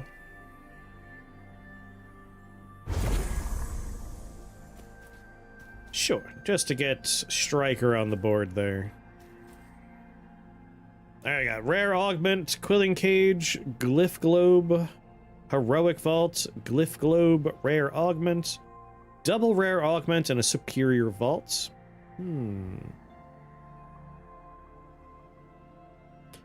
Heroic Vault, Glyph Globe, Rare Augment, 2 Rare Augments, and a Superior Vault. So we just opened a Heroic. I'm guessing rarity colors are green for common, blue for uncommon, purple for like rare or epic. This one's gray, so I assume it's not doing anything, so it's just like, yeah, you'll get rare when you defeat a guardian. We got... Wait, is blue rare? I think blue's rare.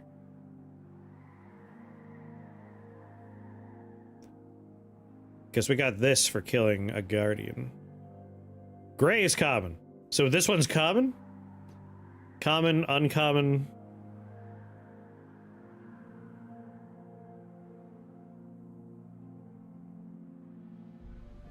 Alright, blue's rare. Is purple. They have gray, green, blue, and purple. Epic.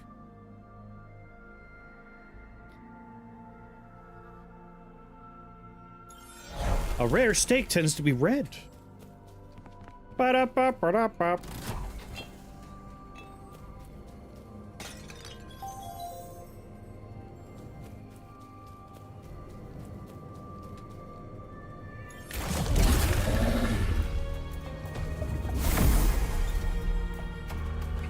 Quest complete.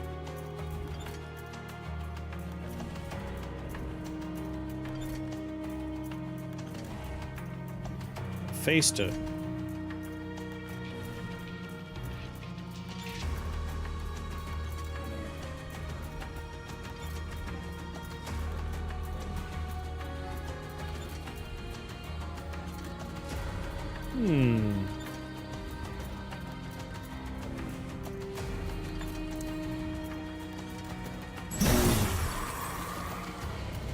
Quest complete.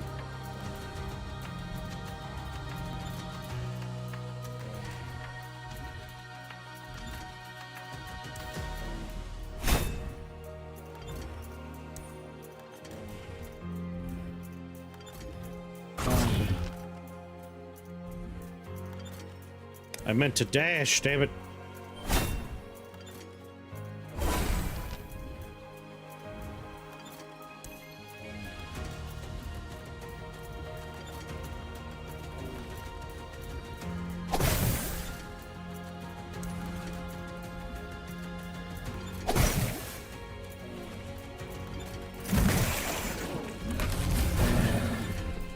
Wish there was friendly fire.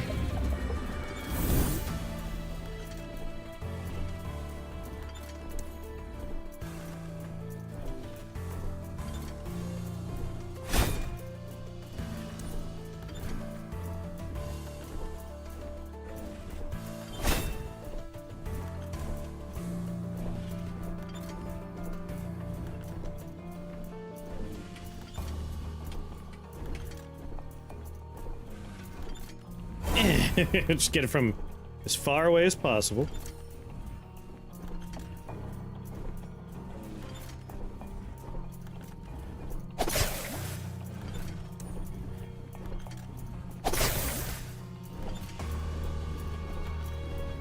Do do do do do do.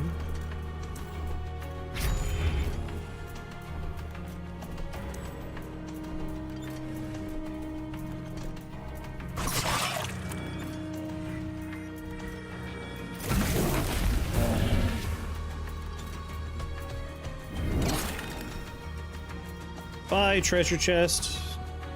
Couldn't kill you in time, I'm sorry.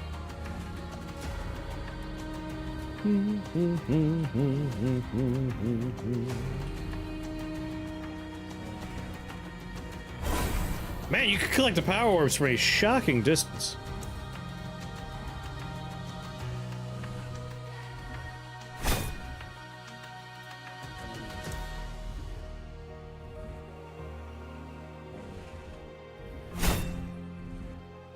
Alright, maxed out.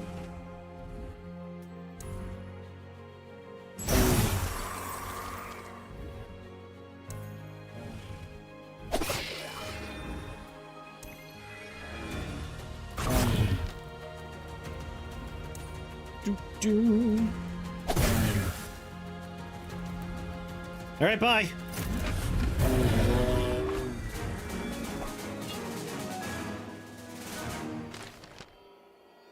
On your turn, smite all enemies. Storm King and Hroth.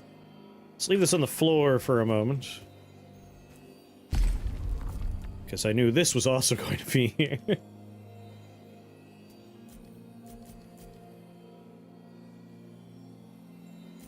On critting, inflict 10 stacks of poison. Oh, more poison damage.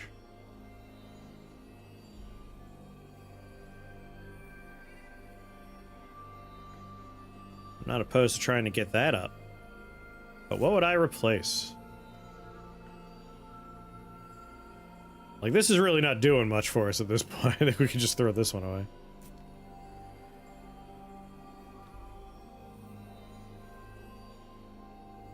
You made a crazy smite build before? We are going to want to try and bring our mythos a little bit higher. But I could always burn another Gossamer Dream or something.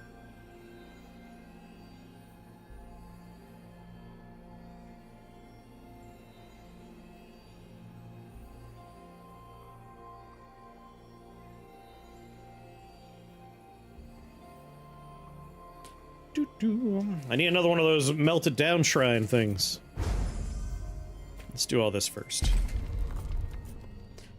Restore 2 HP, inflict 1 stack of bleed per hit. On hitting an enemy not inflicted with poison, inflict 8 stacks of poison. Otherwise, inflict 3 stacks. Don't I already have poison tipped?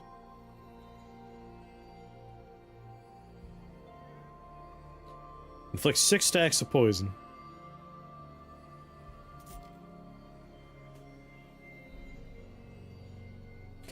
So it means we do a little bit more on our initial hit. And more on subsequent hits? Because we're already doing 6 stacks. I'm assuming that means we're doing 9 stacks per throw if they're already poisoned. But bleed is good.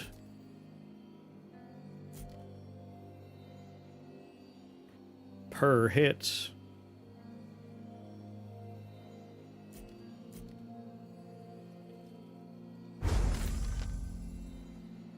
Lacerating injuries.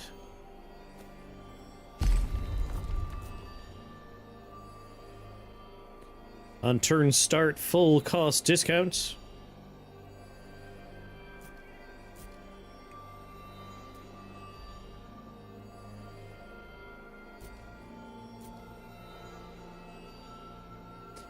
Bouncing throw seems like it'll be good value.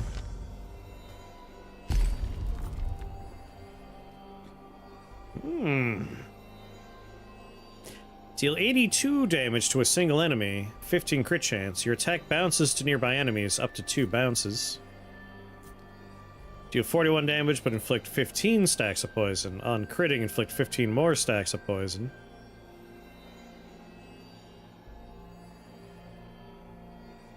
I mean, I do like the poison, but I just took the bouncy part.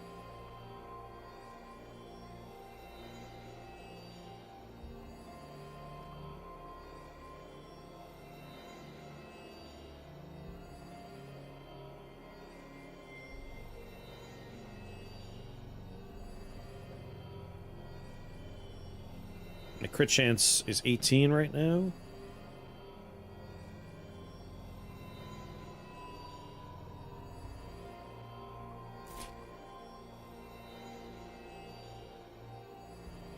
Well, let's just do ricochet.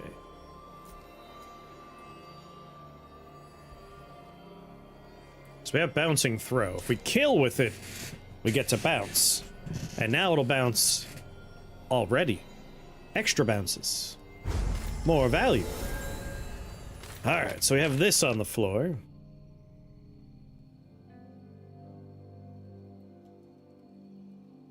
Every 2 combats gain a random epic vestige.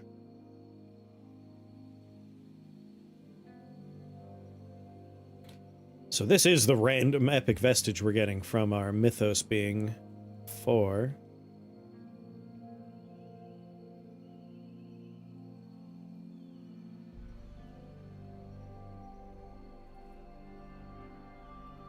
Warden's at 5.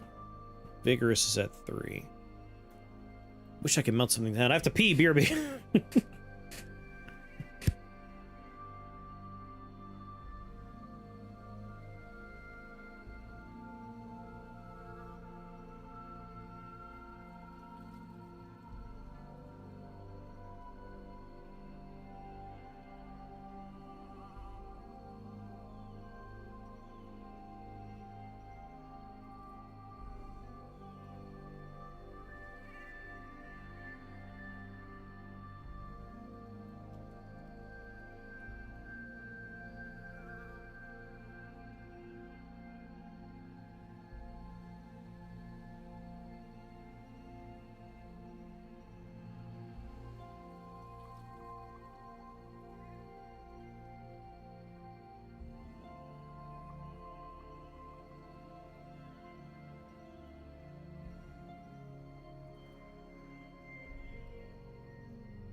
Oh yeah, if you order your steak blue, you're ordering it at the rarest state.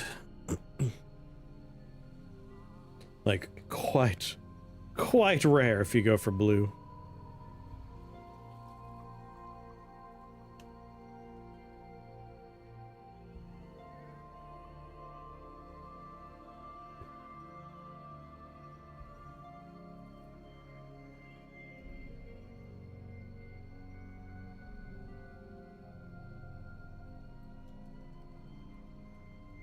A blue steak, you are cooking it on high heat for like 1 minute per side, and the center is going to be raw. You're getting a raw steak in the center.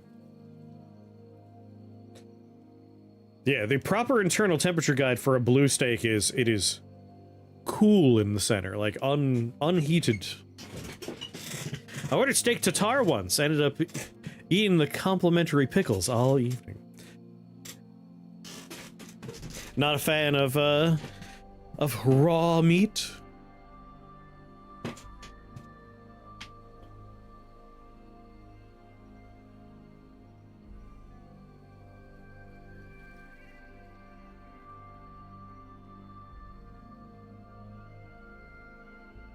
Only wants to touch the girlfriends. Walk to pass the fire. Yeah, no, it's...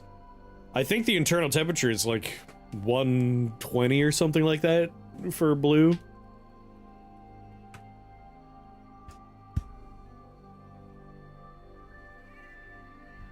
Like, I like a rare steak. Like, I think my general ordering preference for steak is medium rare.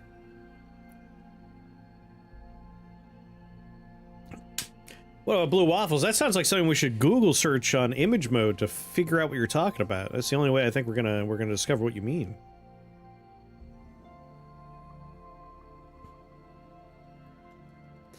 On your turn, smite all enemies.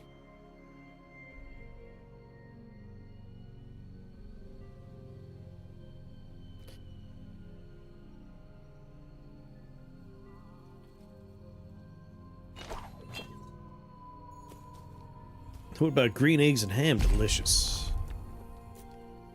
So Trader's Dagger is kind of tempting. I would like to up poison damage.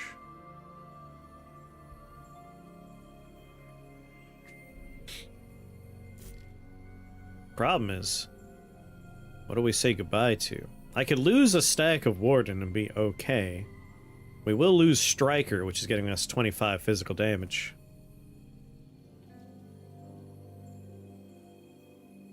So poison,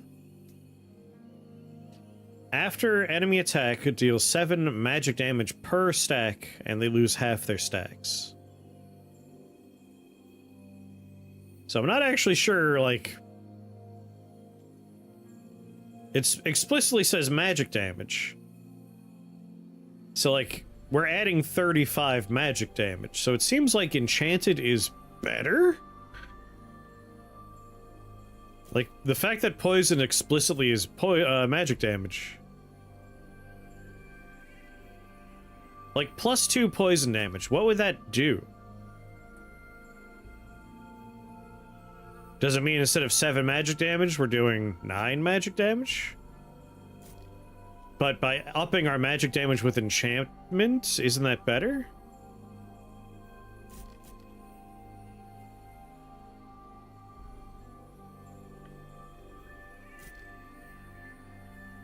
Both is good. I mean, enchantment, the scaling is just so much more dramatic. Like, we're getting plus 35 damage per stack of poison. Like, I feel like Venomous is underwhelming if we're getting +2 poison damage. The exciting part is when we get to level 3, and we're dealing 25% more attack binding damage to enemies afflicted with poison. That doesn't have a percent sign? Because other stuff has had the percent sign, right? Like, inflict damage by 50%. Whereas this is just straight up plus 35 magic damage.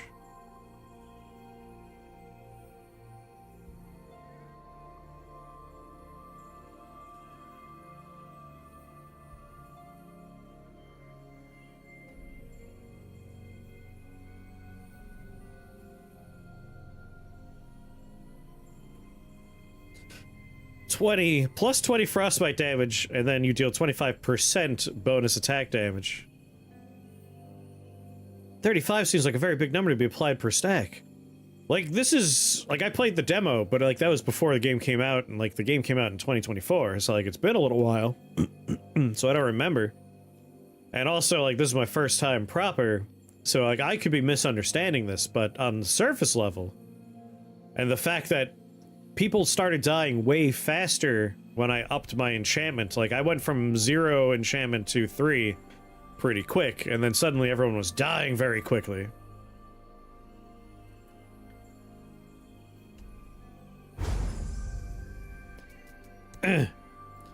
Magic damage, 35.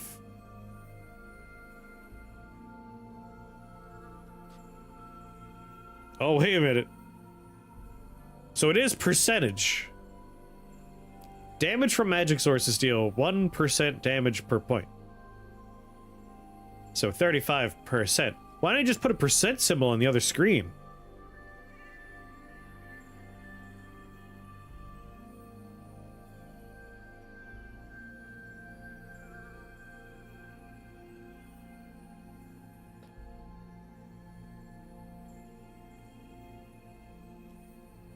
We take 25% less damage.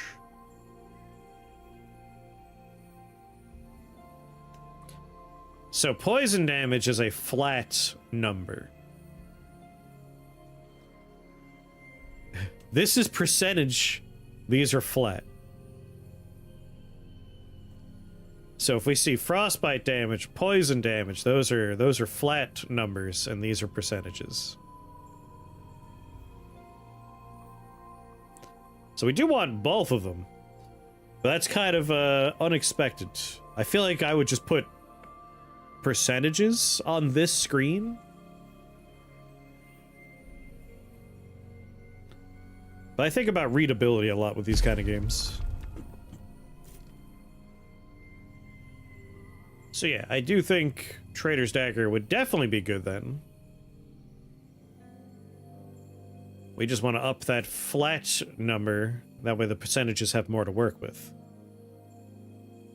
So we want to get more venomous stuff. I will re-roll aggressively for more venomous stuff.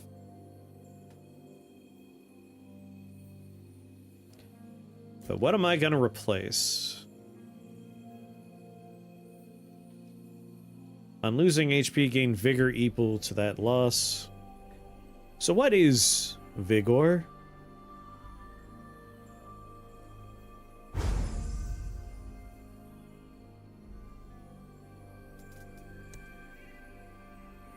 Vigor's not on this screen. I don't know what Vigor means.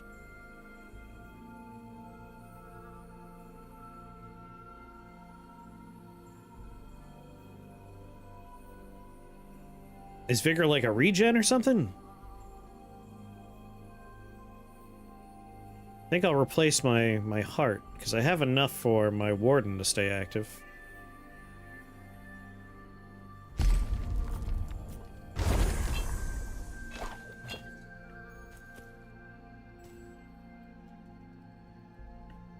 Vigor's getting HP when you hit an enemy. Ah.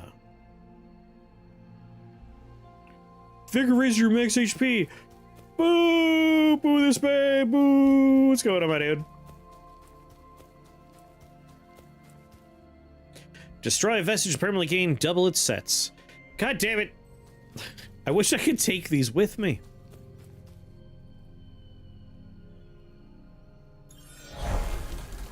Alright, we need to melt something down, but what are we gonna melt?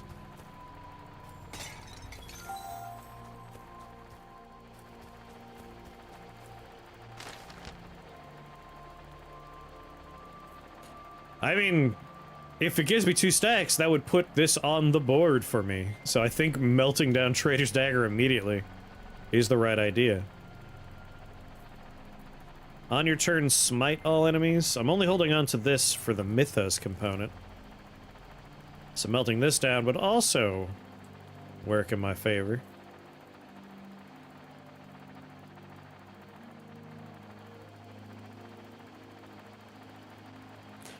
Frostfire Ember is the only one here that, like, I want it for the effect it has. Harbinger's trophy is not too bad in that regard either. Well, I want that poison thing on the board. So we're officially at 2. So we're getting our +2 poison damage. Now we need to find more poison stuff. Superior Vault and a rare augment. Heroic Vaults. Glyph Globe. 2 Superior Vaults sounds good to me. The rare augment?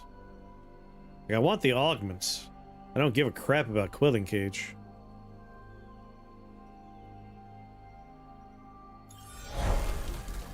Give me the augments, baby. You got a fish! Click to use it. Using one will provide powerful boons that last on the end of your next combat.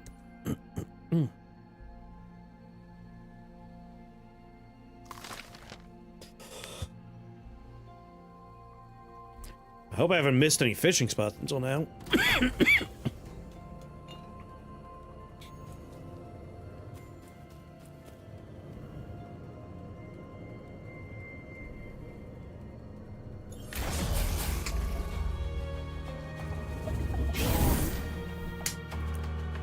Big boy's gonna make a charge.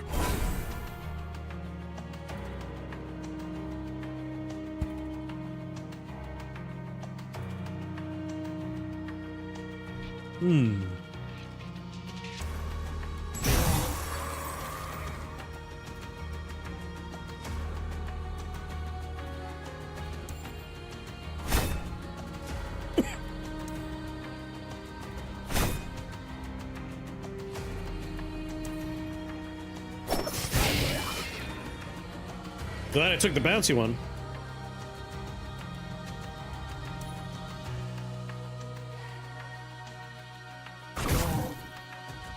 Lead. All right, your turn. Actually, you know what? I'll be over here.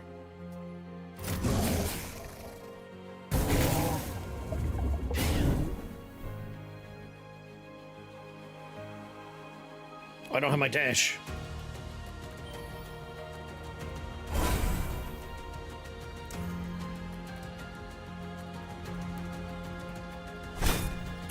Dash through him. Dash through him. Nice flurry.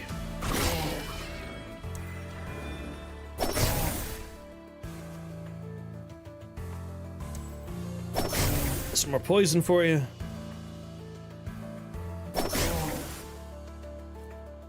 I'll stand over here.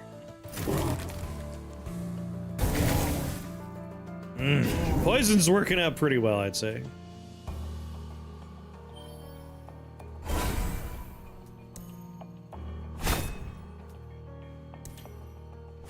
Dash, dash.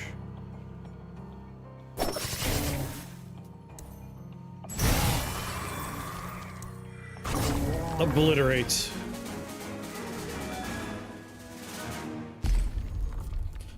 On hitting an enemy not inflicted with poison, more poison stacks is just good. Fully augmented binding. So our primary attack is all leveled up.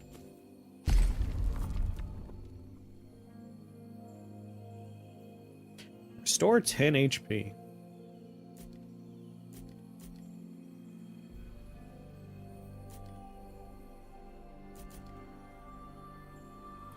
Plus 10 frostbite damage. So that would be a flat upgrade.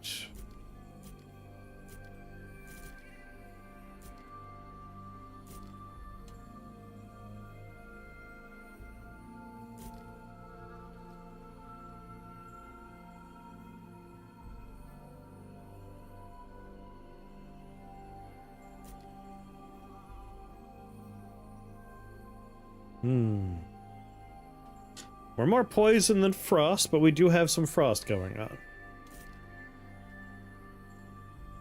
Now I get my vigorous back on the board.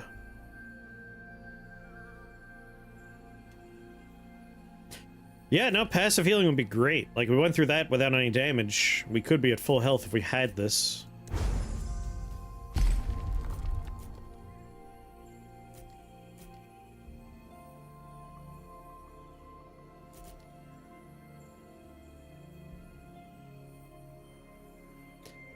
Brings my bounty hunter up.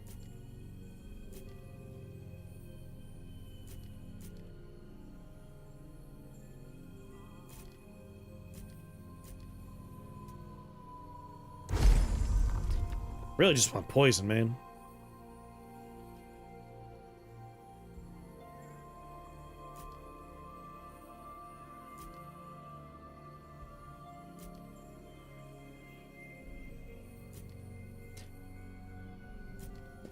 Got the same option from the other one.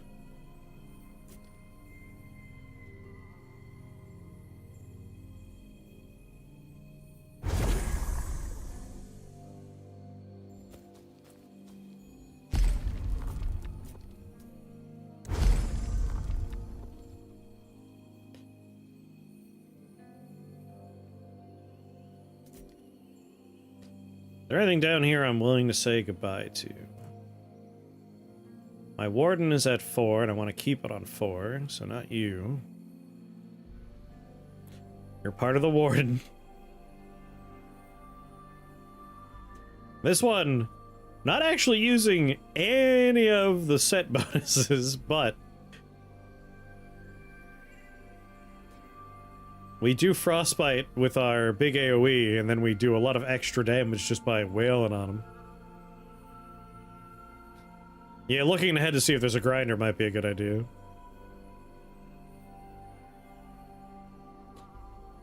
Mythos is at 4, Enchanted's at 3.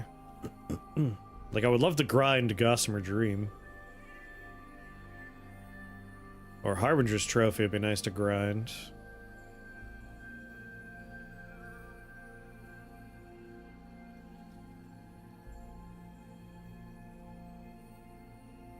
And this is one we're taking for the effect. Free binding. Yep, there's a shrine with grinder.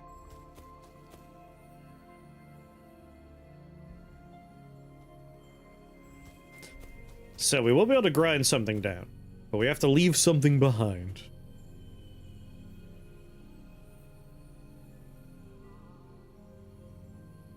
Because we are teleporting. We can't come back to whatever's on the ground here. Right? Or does it open like a little thingy? I guess we could just put something on the floor and find out.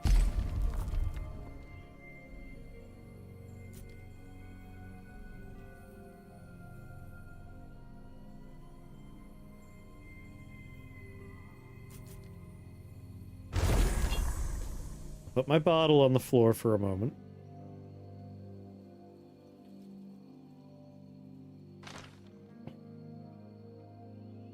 Grind, then come back to the chest. I think we teleport from this one, don't we? Things on the floor despawn? Well, damn.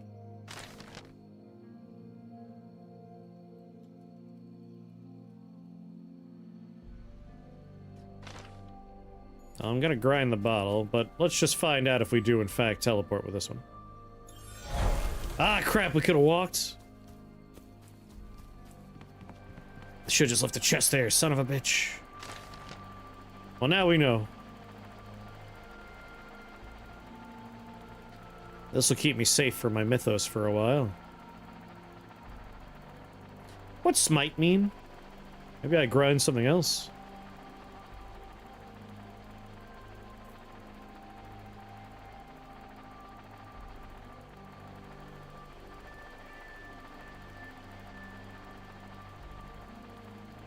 That's mythos.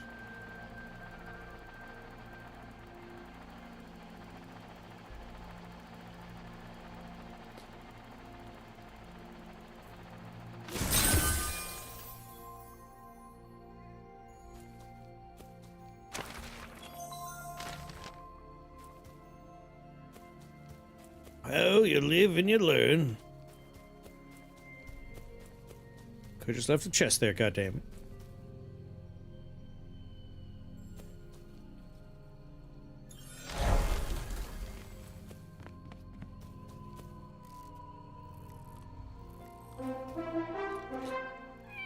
Alias. Thank you for that raid, Alias. How was your rift wizarding? Someone give Alias a shout out.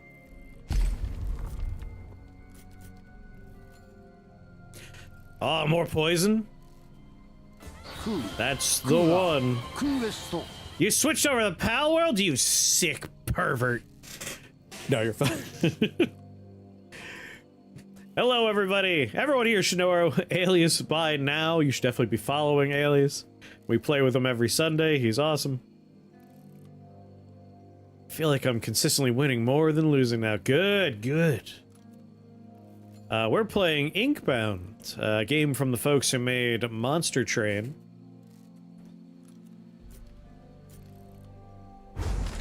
I want more poison. Poison's pretty much what we're doing. Son of a bitch! Hello there. If I didn't re-roll, we could have gotten more poison.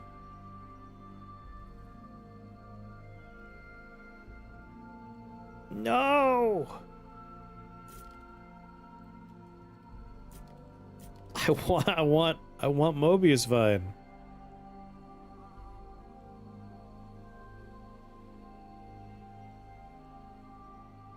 Enjoy your nap, Alias. Enjoy your nap. Oh, that's such a bummer. We could have gotten up to the 3 poison set bonus there. You gonna buy something, or just keep gawking like that? You would probably enjoy this game, Alias. It's good. Ja, boss.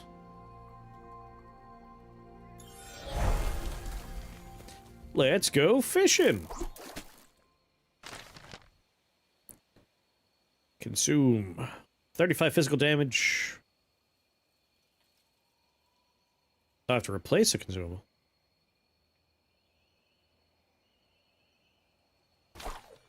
I'm just gonna eat this one right now. I wouldn't even call that a minigame, that's just you get fish instantly.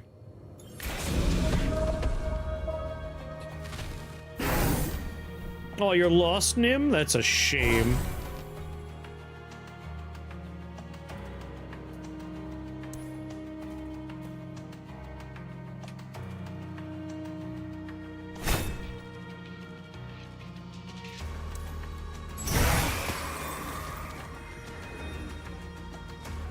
Oh, he does the same thing.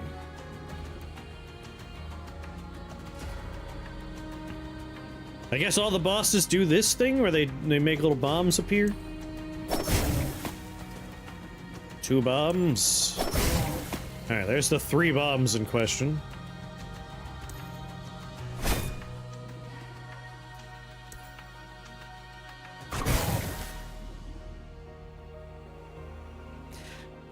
You just happen to find 2 bosses that do that. I'll believe it when I see a 3rd boss that doesn't do it. But for now, I have no choice but to believe that they all do.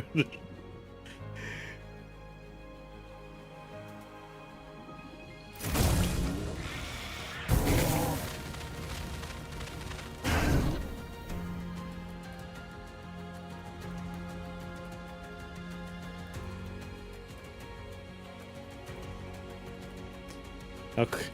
How far can I be for this power orb here?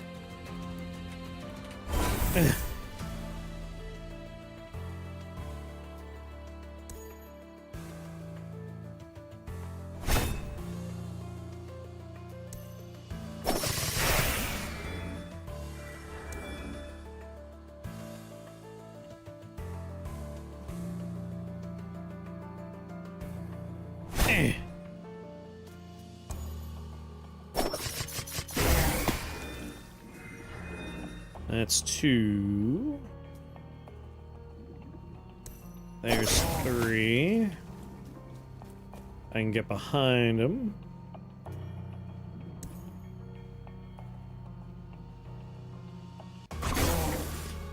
Do big damage.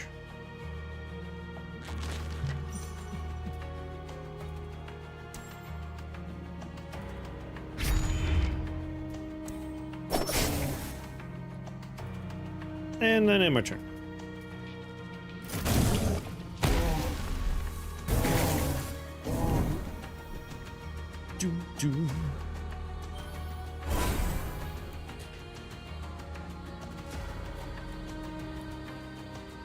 I don't know what these circles mean. Looks like it's bad to be in this one. Like, we don't want all 3 circles?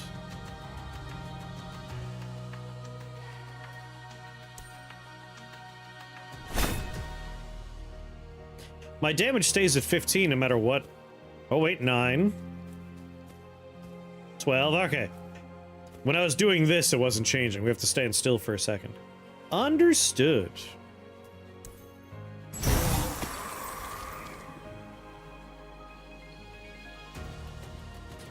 Alright, we want to save 1 point for a dash.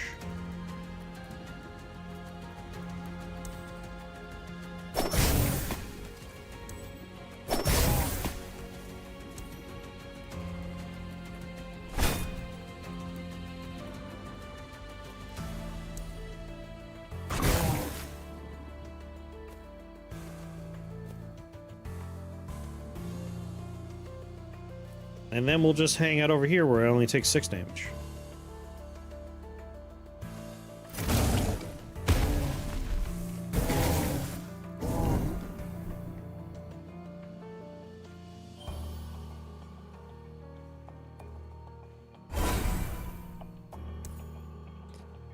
Put!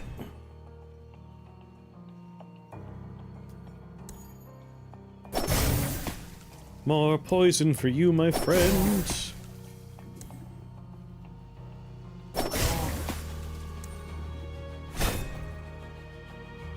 What's he have? 3 shurikens on him?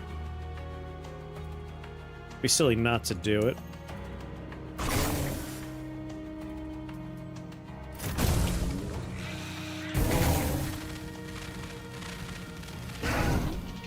You've summoned some more wee little losers, I see.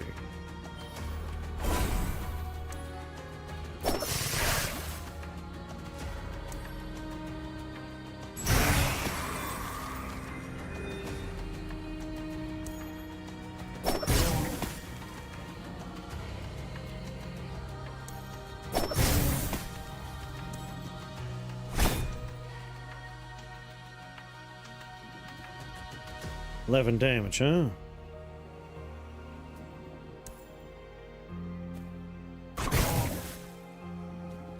Nothing I can really do about that 11 damage. Probably should have used you.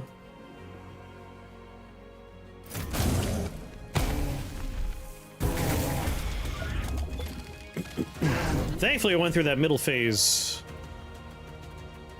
without me needing to do anything.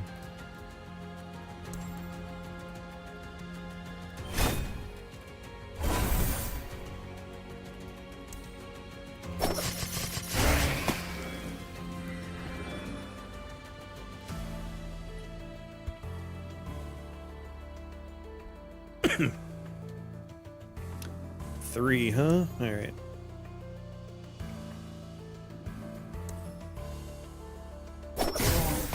Spawn.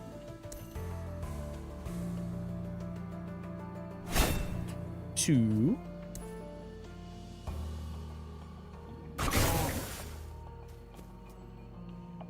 Oh, I'm gonna save that for later then. If I'm not taking damage, no reason to worry about it.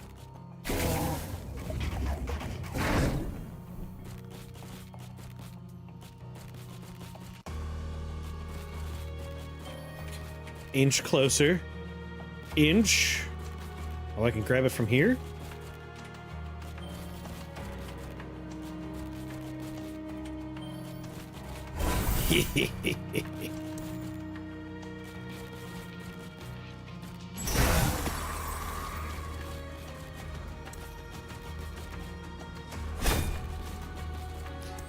Three remain.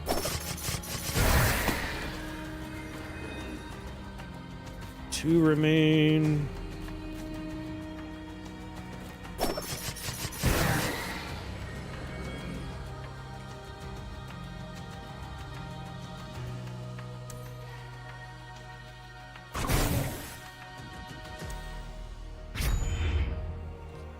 Alright, now avoiding 6.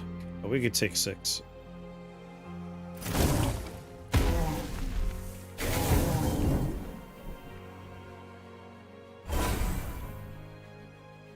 0 damage from right here.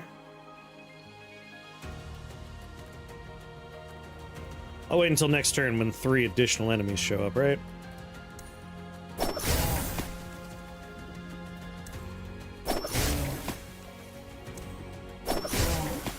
He has 69 stacks of poison on him.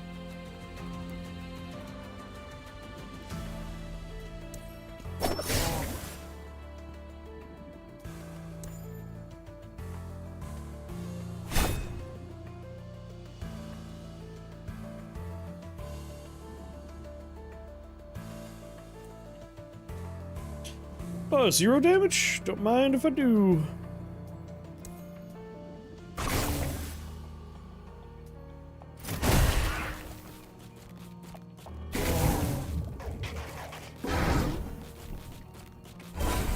Get my orb. Vulnerable.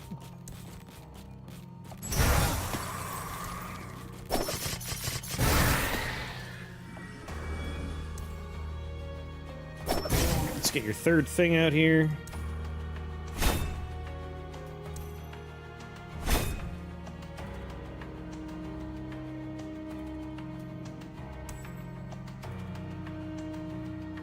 I wish I could undo. I wasn't counting right. 11 damage is a little high.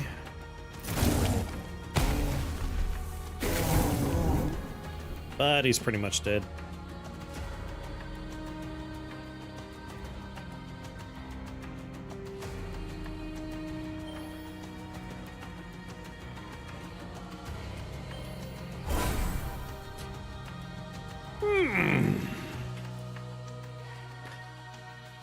Alright, we want to be as close to our center mark as possible.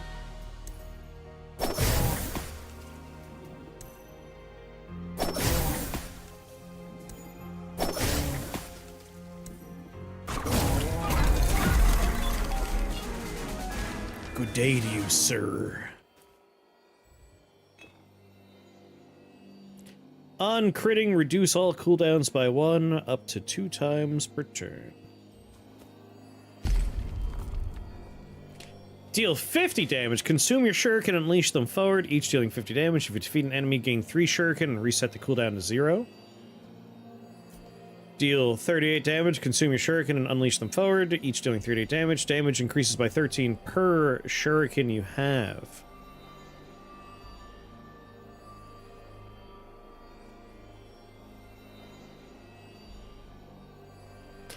Well, Relentless is better, right? Although, if you defeat an enemy, reset the cooldown to 0.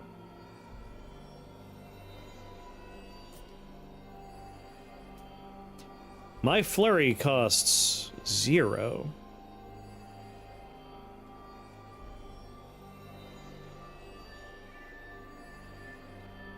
Like, if there's a crowd of people, we could just remove the crowds of people.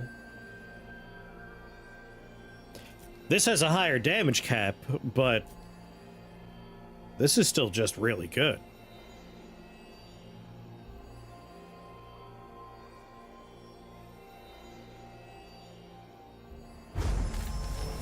Hard to say no to that.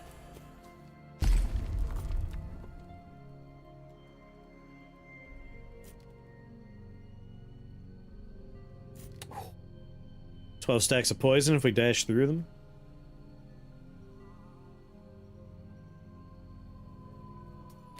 Shield wall has a cooldown of 4.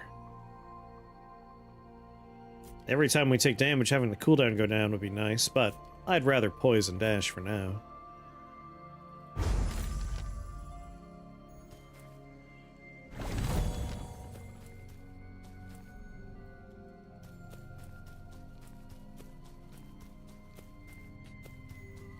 Doo-doo-doo. To the Sea of Ink!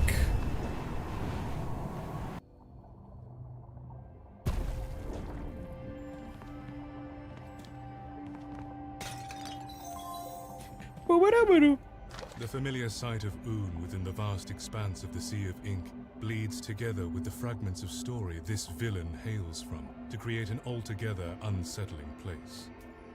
The villain's lair. A dank and mutilated place coupled together by the sheer power of the unbound, residing in some unknown section of the sea. There is no story here, no intent, only chaos. Chaos.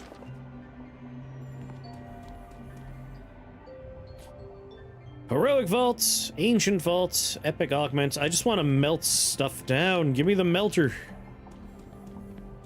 I need the shredder, man. I need the shredder.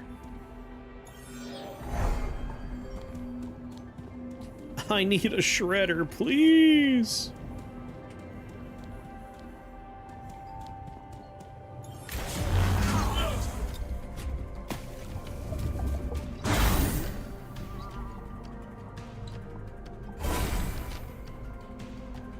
A lot of health on you big boys.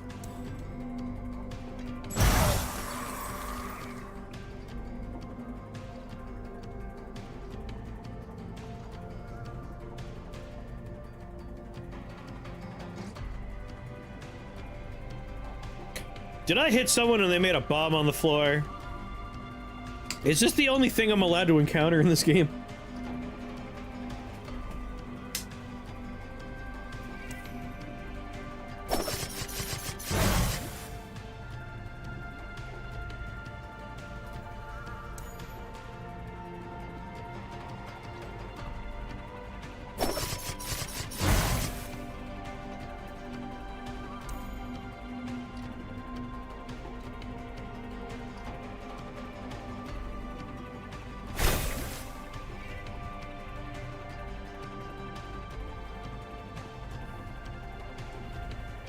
Is this one man doing 40 damage to me?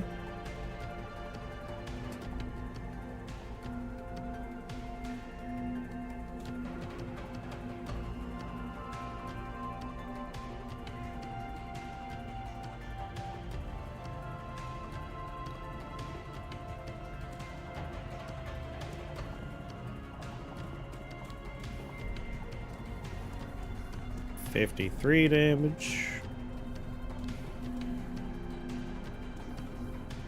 I'm guessing these two are global. So 15 and 15, that's where 30 of the damage is coming from and 10. Interesting.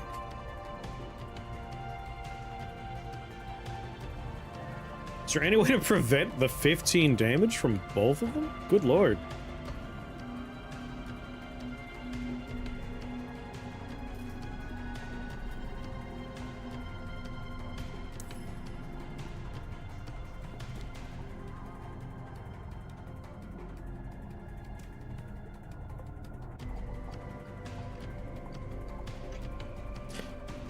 I wonder, can we make this a lethal hit?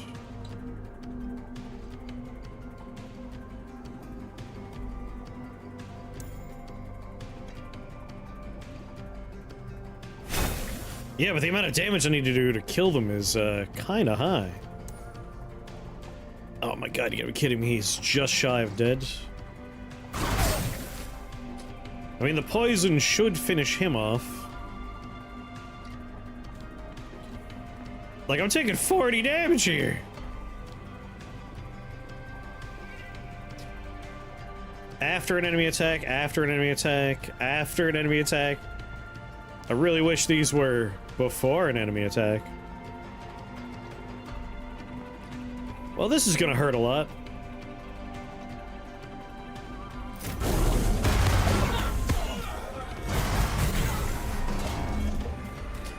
More of the global hits? I don't think there's anything I could do to stay alive. So this guy has to die if I want to survive. Which I don't think is doable.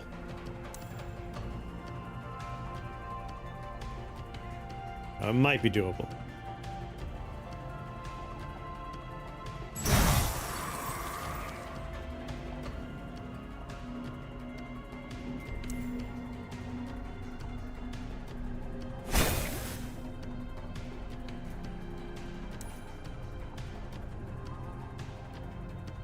Not like that, though.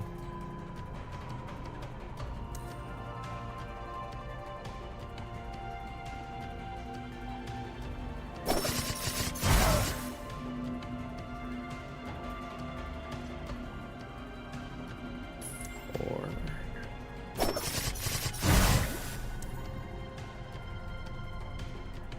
Shit.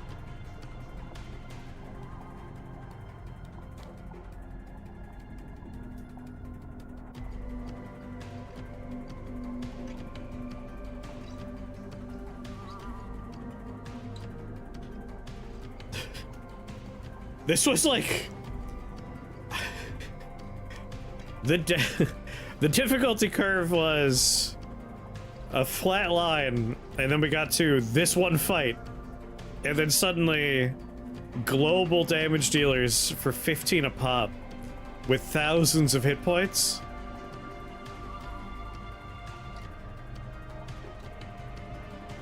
There's nothing I could do.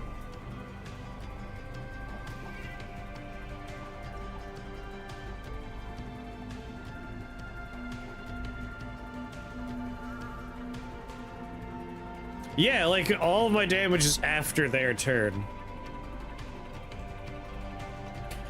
I could give myself 5 shields, but I need to prevent... You know, I have 12 health. That's not gonna do it.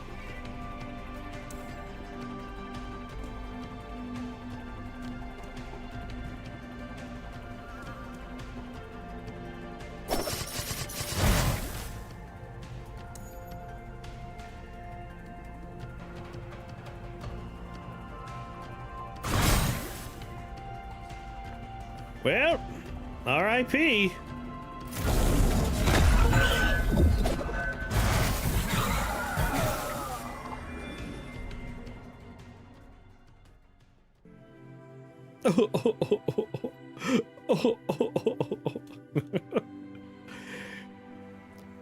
We died at Argoloth's lair.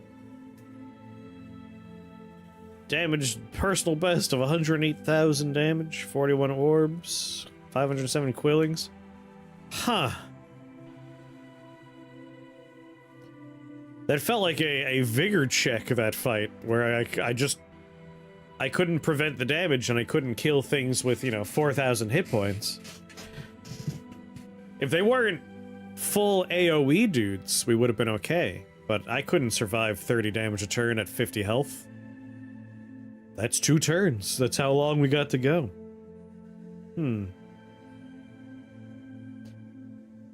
Like, if I knew that fight was coming, I would have invested a little bit more in shield wall stuff, but up until that point, we didn't need it. Only big boss fights had unavoidable damage, and it was damage of, like, 6 or 11. 2 dudes doing 15 a pop, that's 30 damage. That was more dangerous than any of the boss fights.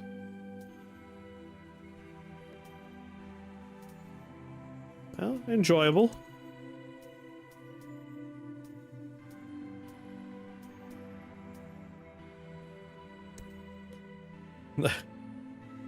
I'm looking for a group.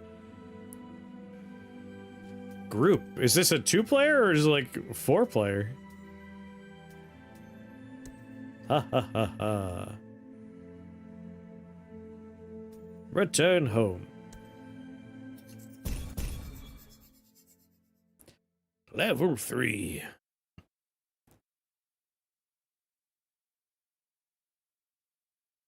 It shouldn't be that silly on lower difficulties. I don't remember changing anything, so whatever the default settings are should be whatever. Like, that was the first run. That was straight off the tutorial.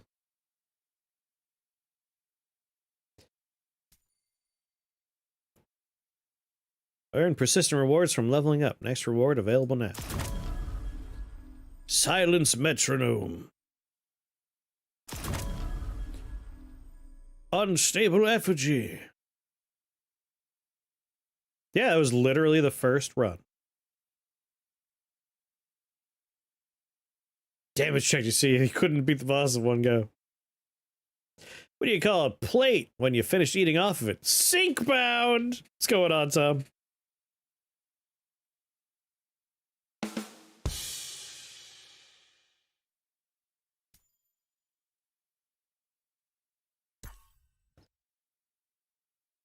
Like, I don't know what I could have done. Like, with my builds, that was an impossible fight. Like, just thinking about what we could do with the energy we had per turn, my builds couldn't beat that fight. Like, that was impossible. This goes up to 4 players, huh? This could be a fun Sunday Funday game if the boys are ever interested. I'd be curious to see what this looks like, 4-player. I'm just super. I'm glad you're super. Go away! Get off my screen! Are you not dry? If you're to be counted amongst our ranks, at least wipe your feet.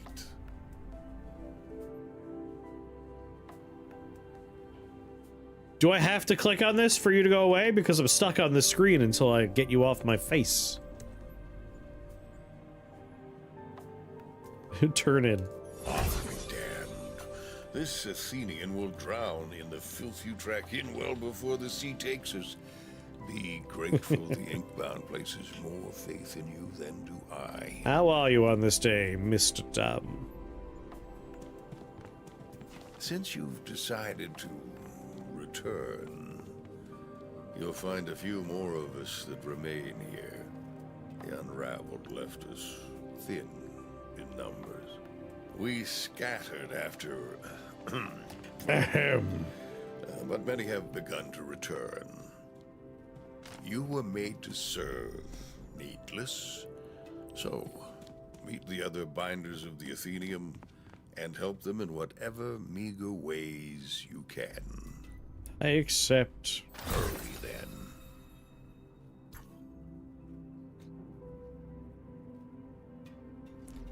Seagull is a nice svelte level 94.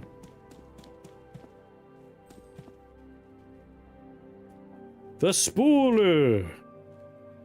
Oh, it's wonderful to be back here. It's been too long since we've smelled fresh ink and musty parchment, eh, brother? If you had more poison stuff, I'm sure poison stuff would have been doing much better. Sure, but unless you could change when poison procs, I still would have died to 30 damage I can't avoid per turn. Like, poison does its damage after the enemy attacks. With 4,000 HP, even if I could have killed them, I would have still taken 30 damage, and then 2 more of them spawned. So I would have died on turn 2, even with better poison. Like, my frustration with that fight is... if I am doing poison, unless I would have increased my max HP a great deal, or gone for a lot of defensive capabilities ahead of time, that was I was unavoidable death. Like, I couldn't play around global 30 damage per turn at 50 max HP. And up until that point, we were not running into, like, any indication that would have been a problem coming up. Oh, he's a quiet one, he is, which means I'm left to run my mouth. But I'm not complaining. Oh. It's possible. Like I said, it was, like, our first run. A continuation of the tutorial. But if it was an unavoidable death, it didn't really have much impact, right? Well, I assume it's all the bright little baubles that brought you over, eh? Can't say I blame you, though it's kind of the point. Oh. Just like random block dudes spawning every turn? I would prefer getting some kind of, like, dialogue and, like, a big bad showing up that I can't beat. Oh, well, hello. I'm the counselor. Used to be a lot more of us. Counselors, that is. And everyone else, I guess. But just me now. Which reminds me, I've got a list of specific things I need done on the board behind me. Changes day to day. But if you're free and you don't mind, any help you give would be, helpful. You're causing quite the stir in here, Needless. Haven't seen this much commotion since the Inkbound decided to shut themselves in. Man, you should have seen old Graybeard. He went all first age on everyone. Silent but brutal. Well, some call me the Troubadour, but my friends call me Sundance. You can call me either, depending on how you're feeling about me at the time. Hi, either. Got the name since folks like to hear me play music from time to time. Been a bit hard to do without my old girl Petunia, though. You find her lying around, you bring her straight back, you hear? Yeah. The shelves are lined with books of all sizes and materials. Gilded leather tomes stamped with dry facts of history. Feathery parchments filled with flowery script. Poetry ready to evaporate with a stiff breath. But all of them share the same sickness. Their pages are fading. The words within them becoming shadows of a memory of a story. If it was, in fact, an unavoidable death.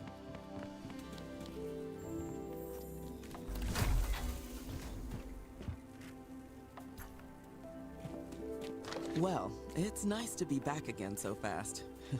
Even if the place is a wreck. But the sight of all you needless buzzing around does give me a bit of hope.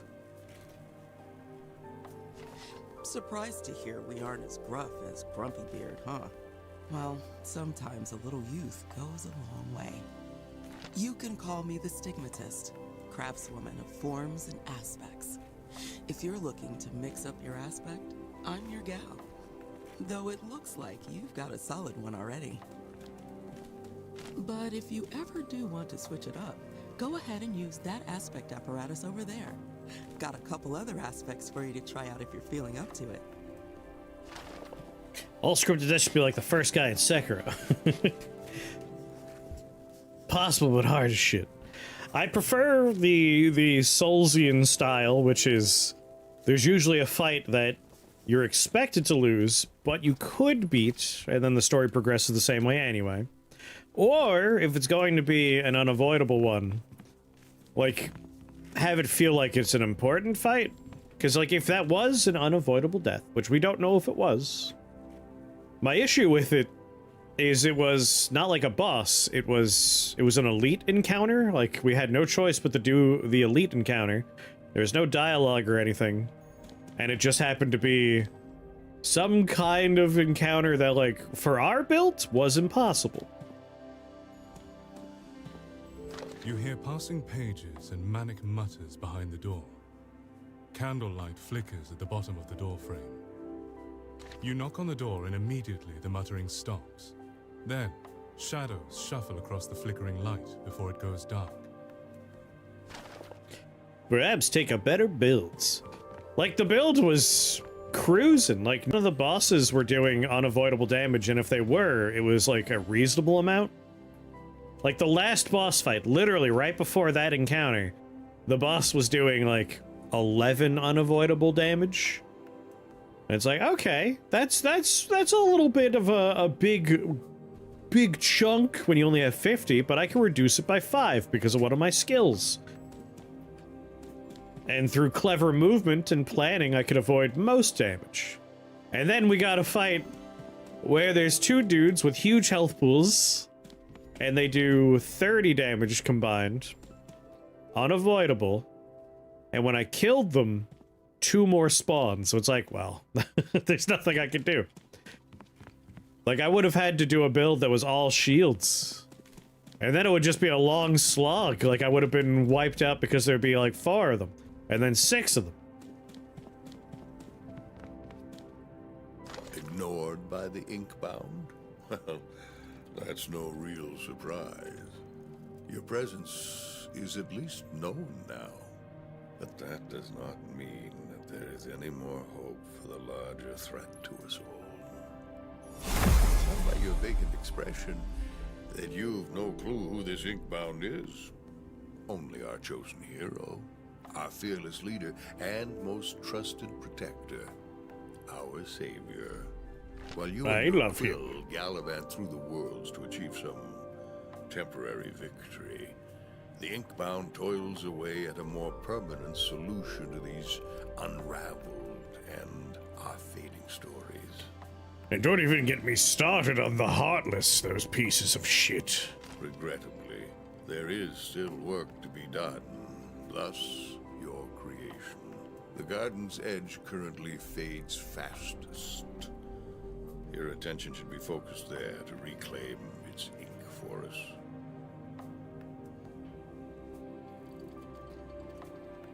Upon coming in, restore 4 HP, and this vestige gains 1 max HP.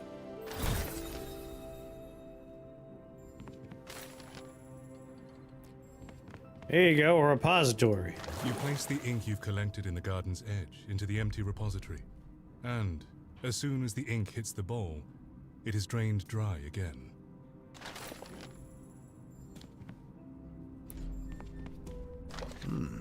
Well, go on then, Needless.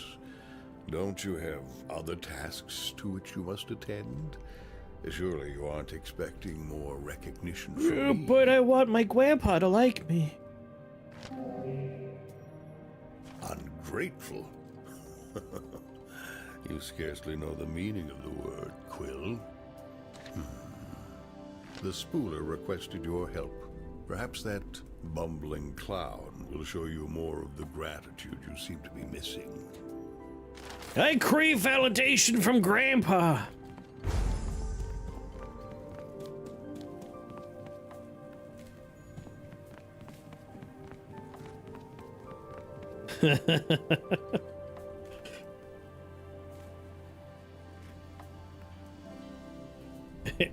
They got louder to boo. I mean, you gotta get louder. You're a stigmatism, you're a spooler. Bumbling clown, eh? Oh, well, he's not wrong. As for the lost ink, well, you've come to the right person.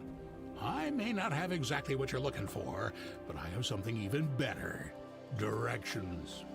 The Radiant Market and the Silent Promenade are coming apart at the seams. Oh, maybe you could help to sew them back up?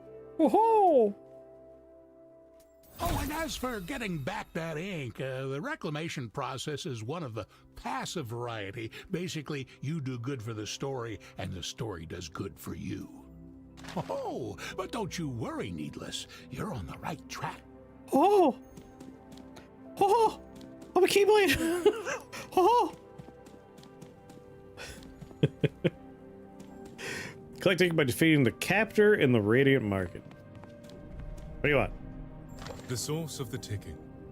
A giant wheel of books and gears which all paths lead to. The heart of the Athenian. Don't you touch that bindery, Needless, or your next dive into the inkwell will be your last. If even one book shifts out of place, the worlds to which you travel might collapse entirely. Not a heart, then. A brain. Alright, anything else I can click on in here? Let's go in aerospace. Bertie says I shouldn't talk to strangers. You're underborn, haha.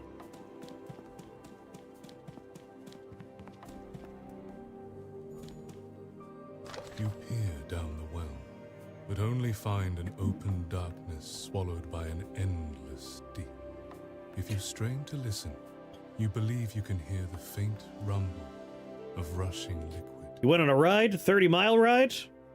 Oh, you meant nice. You went on a ride, a 30-mile nice. Gotcha, gotcha.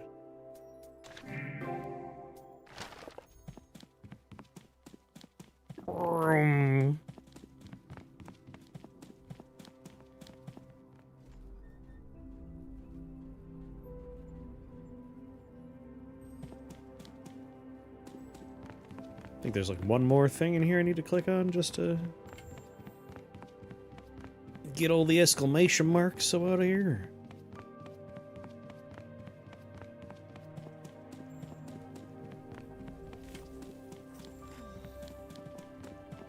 Okay. You can't fool me! If you need something tinkered with, let me know. But since I know you don't, leave me alone.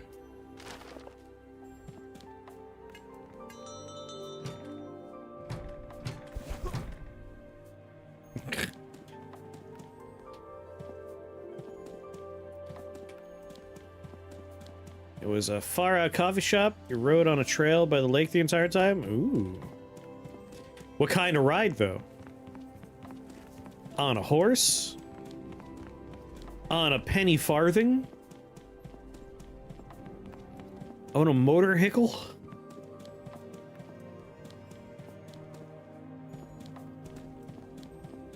Electric recumbent trike. Ooh. Nice. I like it. Alright. This game is enjoyable. We'll definitely do more runs of it. Trying to figure out where I go to... Did I level up at all while doing all those random things? I want a pickle. Just want to ride on my motorcycle. Oh god, there's global chat.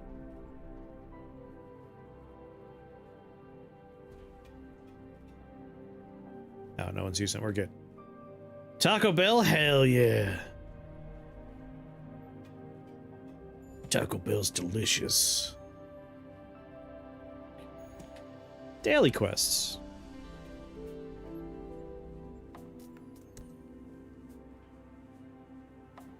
This is where I was trying to go.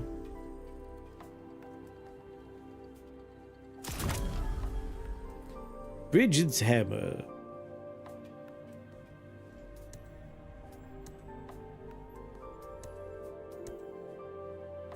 Meep.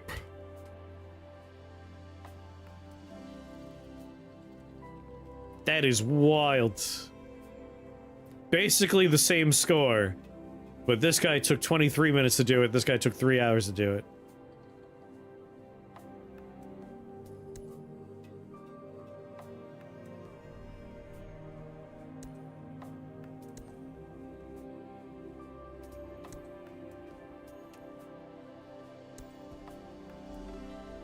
But Alias was playing Rift Wizard earlier, and I really had the itch. So I'm gonna swapsies. I asked about the parasite thing. Since it's in Texas, she said no one at my Taco Bell had gotten sick, but her cousin has it from Raising Cane's. Oh no. You could ask for no lettuce. To avoid the forever diarrhea.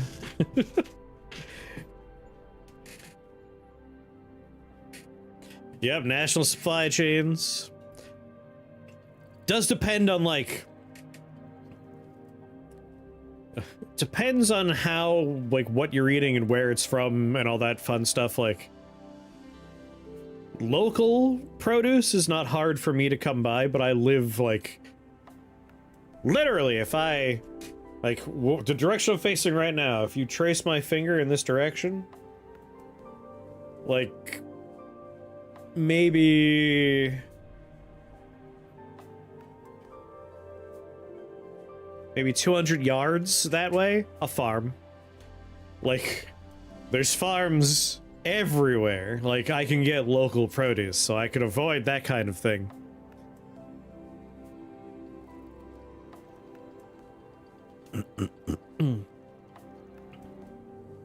Someone eat the Cane's coleslaw. The Cole's Cane Slaw.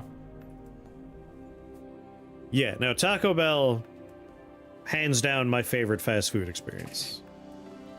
I'm cooking all my produce for a little while. Soups, not a bad idea. Not a bad idea.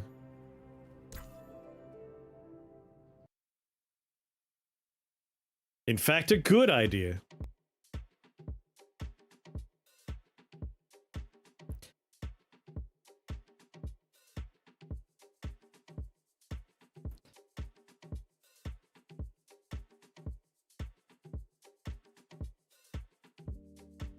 Hell yeah. Butternut squash soup is delicious. Yeah, Krath does have this one. Top 3 to 5 favorite fast food places. Taco Bell is number 1. That's an easy choice. Let's see. I'll try and split it into genres to a degree. Jersey Mike's. I like Jersey Mike's. They're nearby.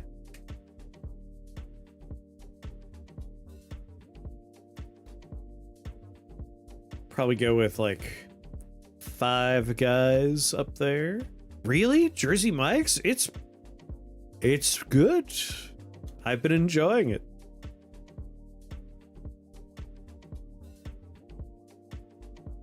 Five Guys at once? Hell yeah.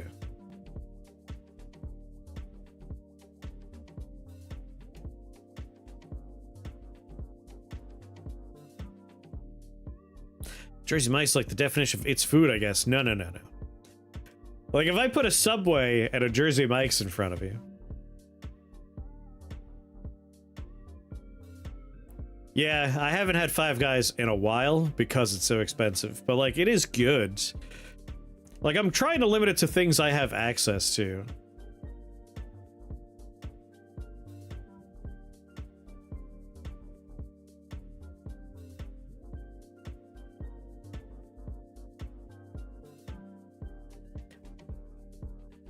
There's a great falafel place near that's fast. So, what are we gonna call fast food, I guess is a question. Because if we're including things like a local falafel place, I'm all about like, there's a place near me called the Pita Pocket. Like, they're amazing. Love the Pita Pocket.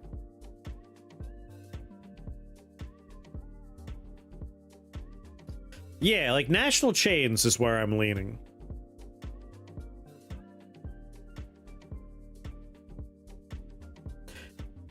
Hey, no judgment. You could like Subway.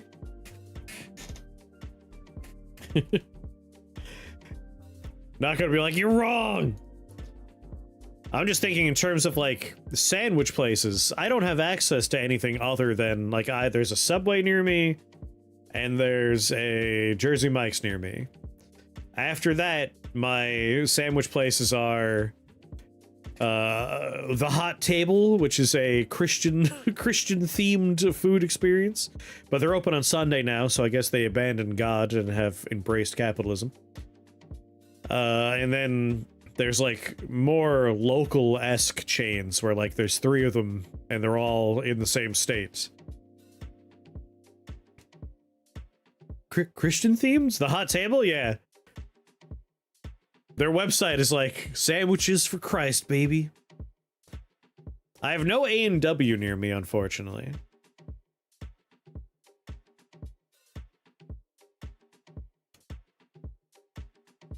You can look up the Hot Table online. I don't know if they're still as, like, Christ is here.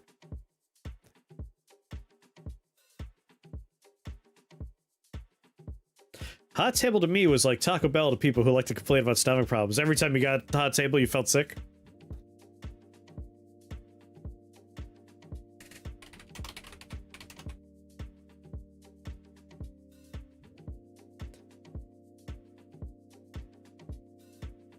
National bakeries / delis? There are national delis?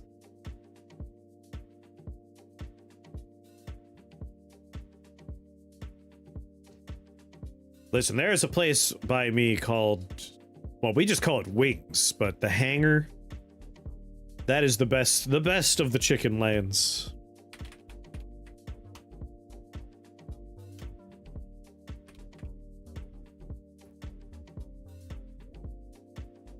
Yeah, Burger King has made me sick a million times over. Schlotsky's Deli? I don't think I've ever even heard of that one. I believe you that it's around. Let me look it up.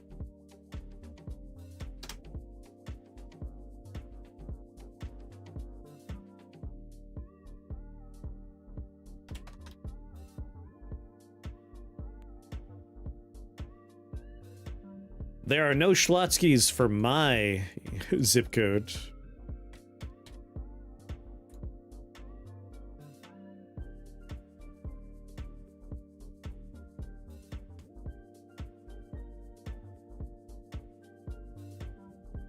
Yeah, nothing like that near me. No Schlotsky's.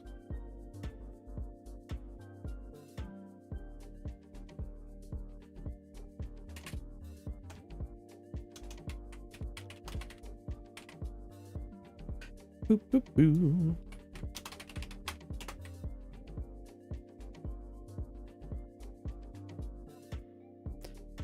There are bakeries, but I wouldn't consider them to be Italian bakeries. Like back in New York, plenty of Italian bakeries. Not so much out here.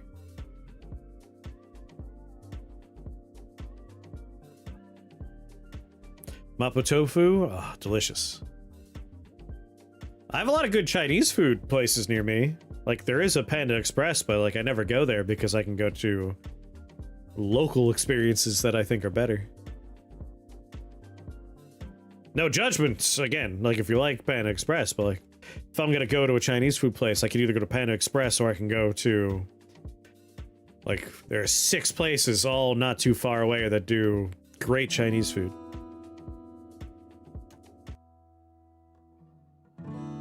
I need this thing to start. Minimize. There we go. Continue run?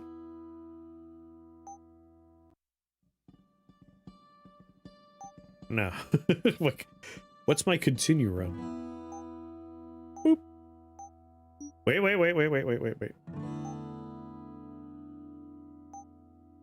My God, they've added so many.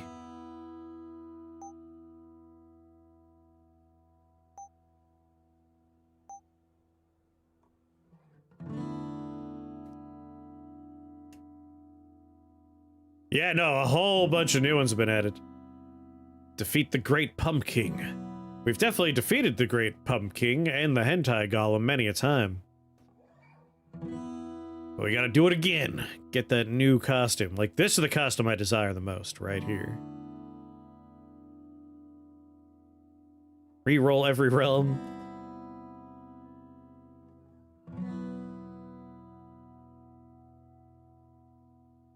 Snow Queen's looking pretty good. Guy is good. I've seen the Gardener. We've defeated the Gardener. Pope. Your commander's adorable and Sandy Queen's good. We've defeated Ophon too. A gnome. Mordred, your ally, is crazy. Like a good look or... Hold on. My top 5 is Popeyes, Taco Bell, My Memory of Moe's, Papa John's, you sick bastard. You know what? You raise a good point. Popeyes would be in my top 5 as well.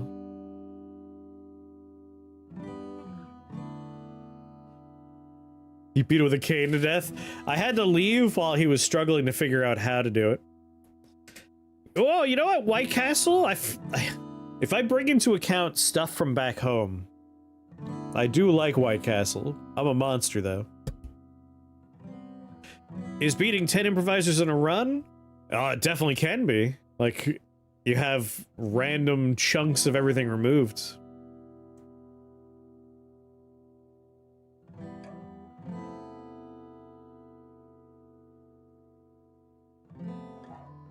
I don't know if Trax has ever had White Castle. Like, they've never been near one.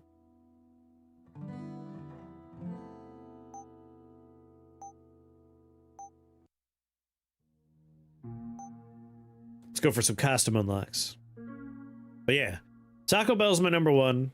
I might say Popeyes could be number 2. I'm putting Jersey Mike's on there just because I don't have, like, better sandwich place options. And I do enjoy their Italian sandwich, and I enjoy their cheesesteaks. And then White Castle. Jersey Mike's might be on there by virtue of being food. Like, I hear the West Coast has some crazy good things. Like, I would love to try the various taco places that are out there and in and out. Like, one day I'll probably go to the West Coast for something and try it out, right?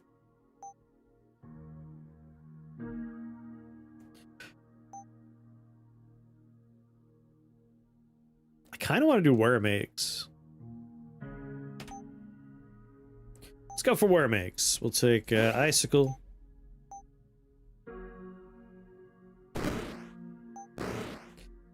Texas has In-N-Out too, not just Cali. I feel like saying West Coast still kind of encompasses Texas a little bit. Like, it's not quite West Coast, but it's close. Oh no. Certainly more west than where I am.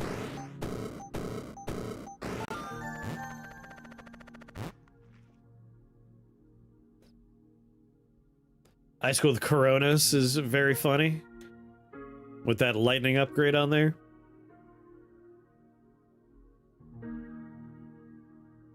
Smack dab in the middle south. Well, it's west of me, but everything's west of me. Want to try the Southern Chains, Cookout, and Culver's? Culver's I've always heard good things about. I would like to try Culver's. Alas, the only Potbelly shops are in Boston. Yeah, Boston has a lot of neat food, but then I have to go into Boston.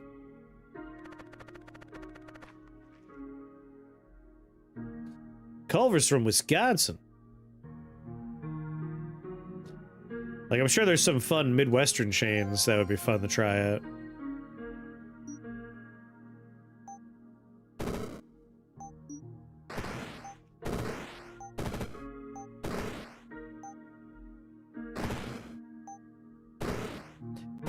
I'm in Western Massachusetts.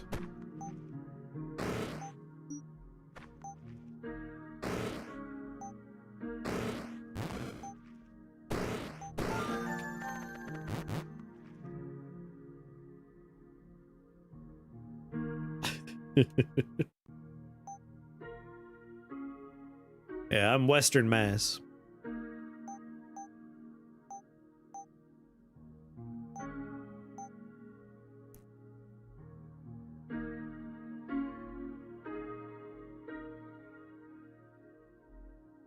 Fuck, no one said Waffle House.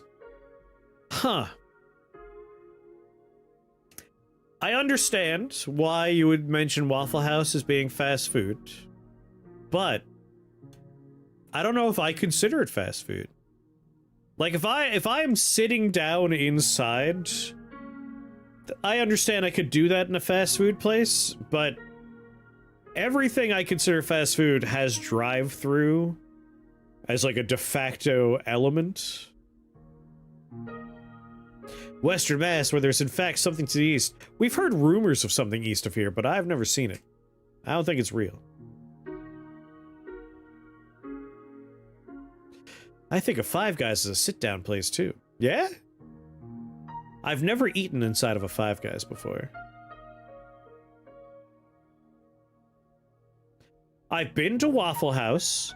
I enjoyed Waffle House.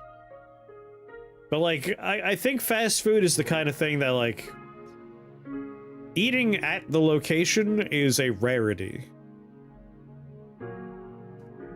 But that might just be me.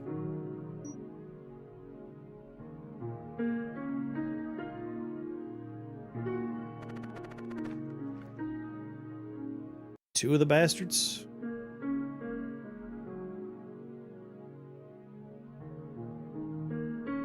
Eating there has to be a rarity or sad. If you sit down and they hand you a menu, it's not fast food. I think that's a good way to think of it, yeah. If you're handed a menu, it's not fast food. Like, Waffle House is like a fast food version of a diner. But it's still a diner. Like, it's a diner first, but it's a fast casual diner. But all diners are relatively fast. I think Waffle House heard the term greasy spoon and was like, I could do that. I could be a greasy spoon.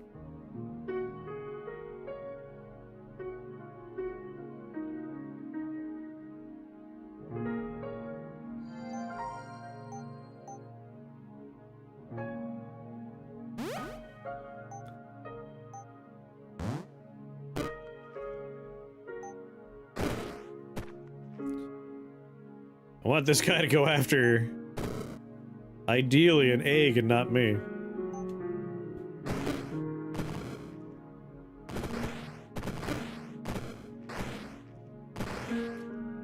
Oh my god, he blew up my dragons?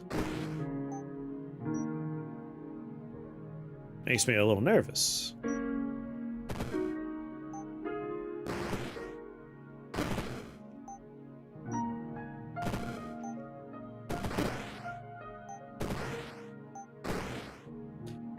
Hoo-wee! Cannon guys are always a little scary.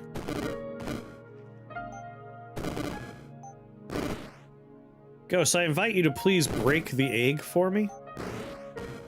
Oh lord, I really invite you to break this egg for me.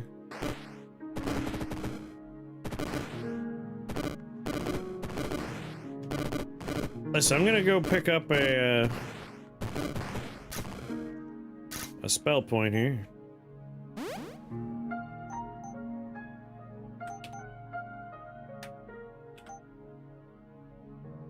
I miss menus. Yeah, I haven't eaten out, like, sitting down in a restaurant. I think my last time was, February?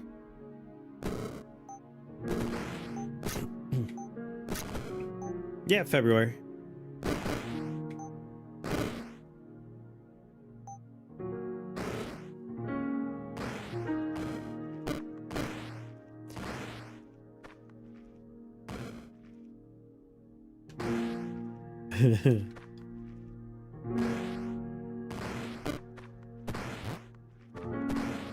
You're scaring me, dragon. Whoops. Gotta make sure there's never a ghost on the other side of me and the dragon.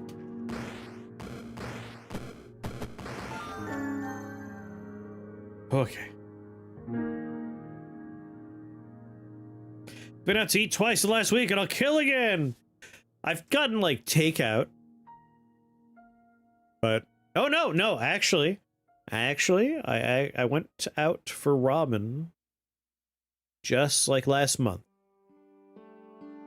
When I went to see Disclosure Day, which, just as a quick recap, is the most criminally boring movie I've seen in ages.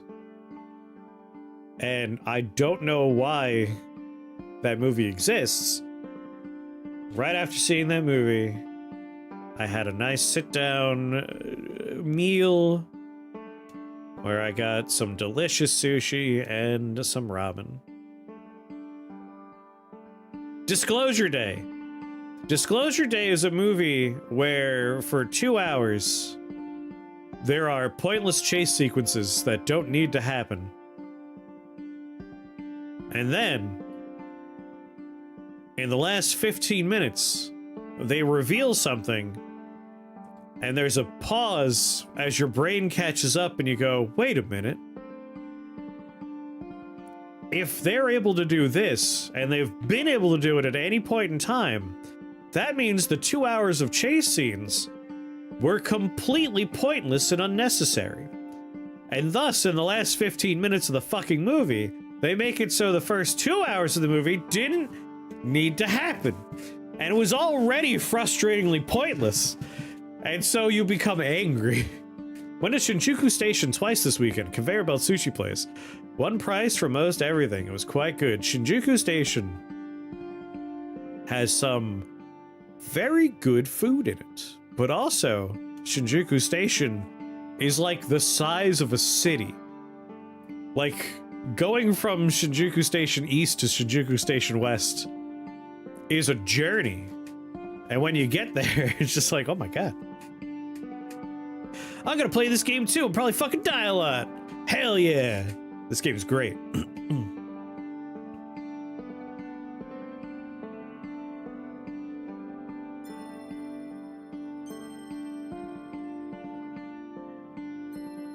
Like, every time I've ever been to Japan, I've stayed in a hotel where Shinjuku Station is like the station that we use. I've spent a weird amount of time in Shinjuku Station.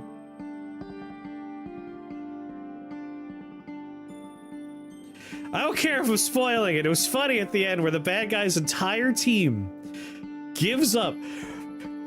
Like, I'm not gonna spoil it any more than that, but basically, at the end of the movie, the villain, or the antagonist, I feel like villain's a strong word, but the antagonist could have stopped the movie from continuing, but he just sits down in a chair and the rest of his people are like, are we not gonna do anything? And he just shrugs, and literally everyone with a gun sighs, hangs their head, and walks out the door. I'm not even making this up. Like, the movie itself realizes that the movie was pointless and just gives up and leaves. Like, it's so stupid. Sorry. Like, that movie frustrated me. I think the best review for that movie is the person I saw it with, right? The person I saw it with said, I already saw this movie. And I think I remember liking it, but I can't remember anything that happened in the movie. And I was like, you saw it like 4 days ago. Like, yeah, but I wanted to see it with you and see what you thought about it. Like, god damn. What was the last good movie you made? Was it in the last 20 years? That's like the conversation I was having with someone else. I was just like, I don't think Steven Spielberg knows how to make good movies anymore.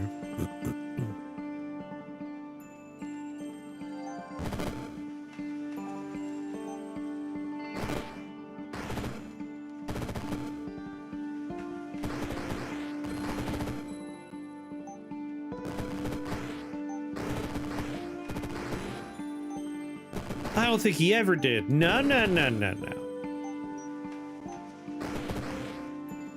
I remind you that that man directed some very good movies. I mean, Jaws alone is worth him being remembered as a good director. But let's not forget Indiana Jones.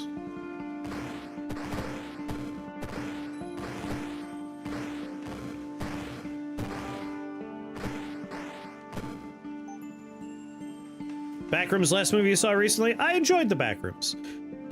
I've seen recently Backrooms and Obsession. Both those movies were very good. It's true, he made Crystal Skull.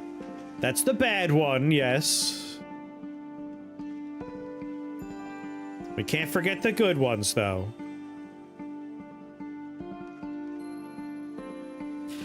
Let's see here. We're gonna go ahead and look at his filmography. Okay. Duel is fine, but like Jaws is largely considered like the starting of his career there. But are they good in spite of Spielberg? I think Jaws is good because of Spielberg. Close Encounters of the Third Kind is like kind of like the epitome of like his style. But he gets better at it later on. But I like Close Encounters of the Third Kind. Raiders of the Lost Ark is obviously great. A lot of people like E.T. I'm not really a big E.T. fan, but I'm not going to say E.T. is bad. Temple of Doom is amazing. Color Purple's fine. Last Crusade's great. I love Hook, but that's not really the same thing. Schindler's List is really good. Fucking Jurassic Park, come on. Jurassic Park is an incredible movie. Amistad, Saving Private Ryan. I think once we hit the 2000s is when we start seeing a decline. Like, AI is a weird one because AI technically wasn't his movie, but Kubrick died and Spielberg took it over. AI is fine. Minority Report is fine. Catch Me If You Can's fun. The Terminal is good. Steven Spielberg. I don't know. That just slipped out. I think Munich might be the last, like, properly really good one. Because Crystal Skull is terrible. I didn't care for The Adventure of Tintin. Lincoln's fine. Maybe Lincoln?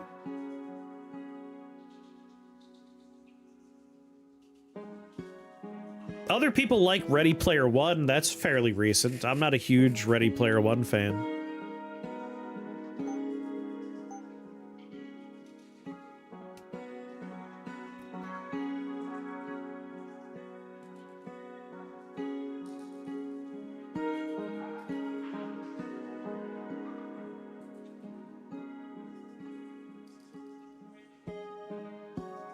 I turned that movie up.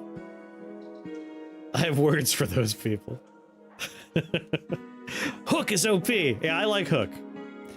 You just saw The Odyssey?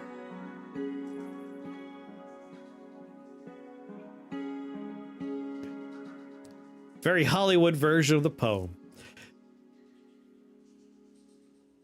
But it was a pretty fun watch.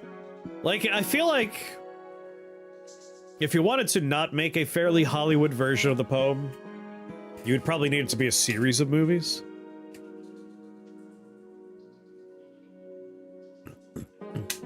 The writer of Ready Player One got stopped by the police and convinced a cop to give him a ticket, saying he was going 88 miles per hour of what he was actually doing. Brilliant. What do we got here? Number of summons is something I would like to crank up.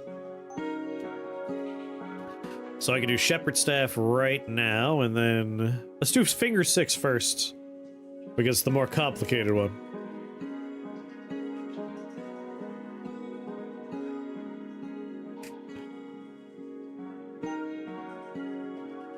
So we need an A, a D. Need a C and a T. 88 was higher.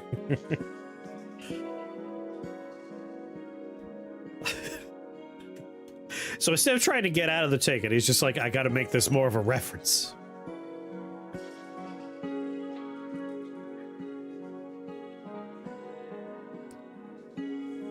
Oh, the Great Pumpkin. Even though this doesn't have what I want, we're going here for reasons that should be clear.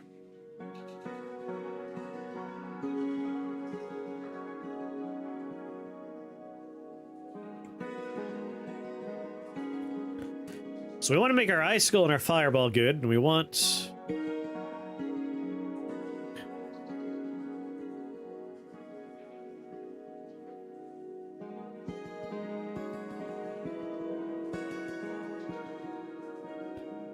Ah, I see. See, criticisms like that, perfectly understandable. Like, if you're going to look at it as an adaptation of the story, differences from the story to the adaptation, reasonable things to critique. I've been seeing so many posts online where people are like, this is what the armor of ancient Greeks is supposed to look like, and this is what they have in the movie. This is a trash film. It's like, well, it's not a historical movie. It's based off of like a story that was kind of like old at the time already. Like it's myth, not history. And of course, you know, you have the people who are like, they got people with different colored skin in the movie. Like those people who can just jump off a bridge. Like, fuck off. Like, you can cast whoever you want. Goddamn.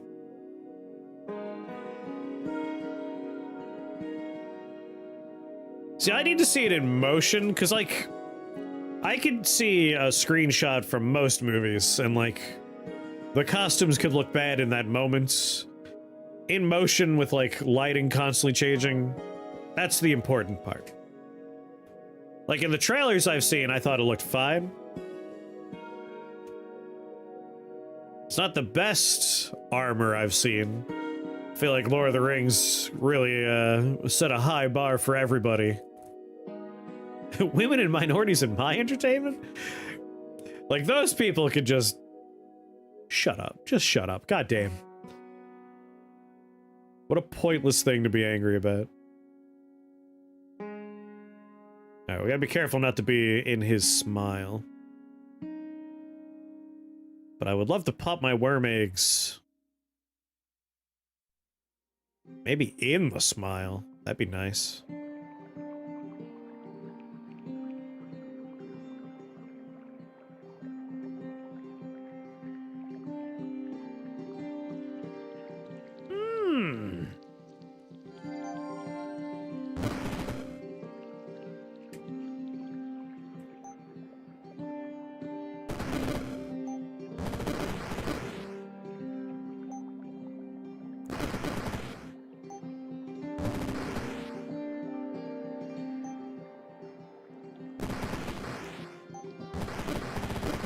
Many eggs. Many dragons who are going to murder me in cold blood here.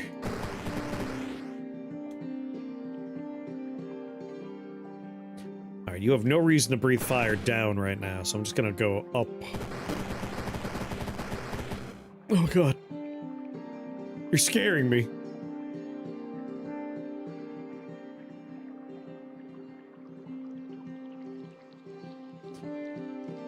Ba, ba, ba, ba, ba, ba, ba.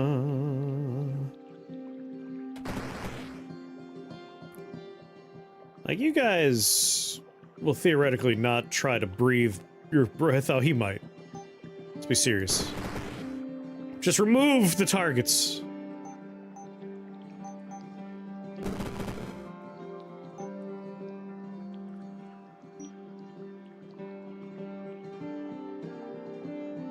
Only where relevant, as Andy Serkis recently said.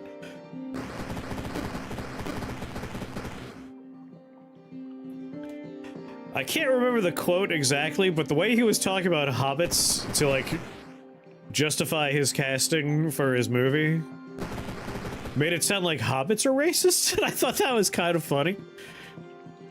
Like, the hobbits wouldn't want people coming into their town. Like, whoa, whoa, whoa. What are we trying to say about the hobbits?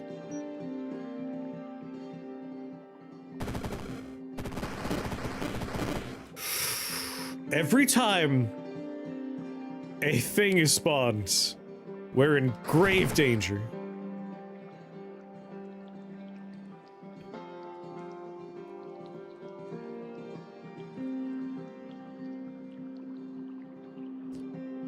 Alright, in one turn he's gonna summon vines, and my dragons might just obliterate me.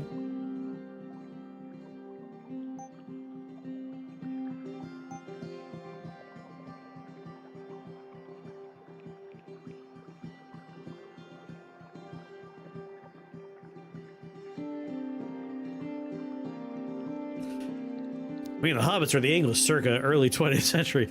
True enough, true enough.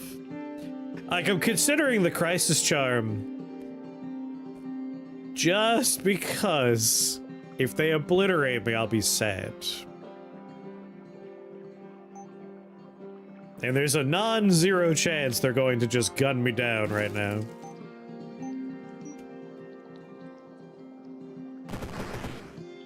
Yeah, maybe the Saxville Baggins is, but...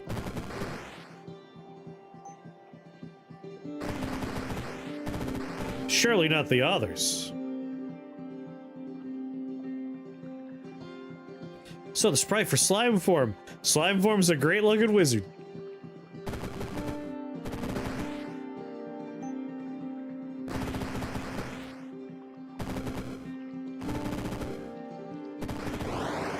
Man, they really hated that pumpkin. They didn't give a crap about everybody else. Alright, well, we have a Crisis Charm just in case, I guess. I could take apart the Crisis Charm.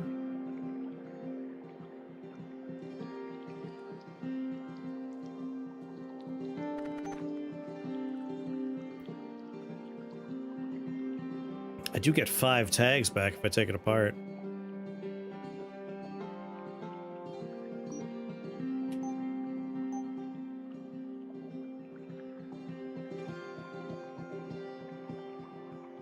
Oh my god, Boreal Armor got such a huge buff.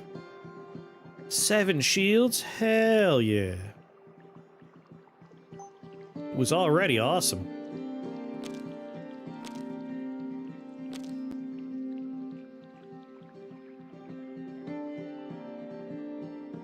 Do do do do. Hell yeah. Now, letter C, please. Hello, letter C. Wormegg, you are a self-targeting ice spell. Should I go to the beta branch if I haven't even managed to beat the game on normal branch? Depends on what you're looking for. Like, the beta branch... I mean, I would. It's kind of fun seeing the changes before they go live. Not to mention all the skins to unlock.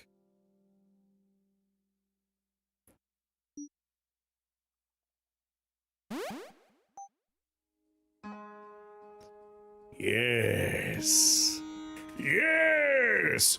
My God.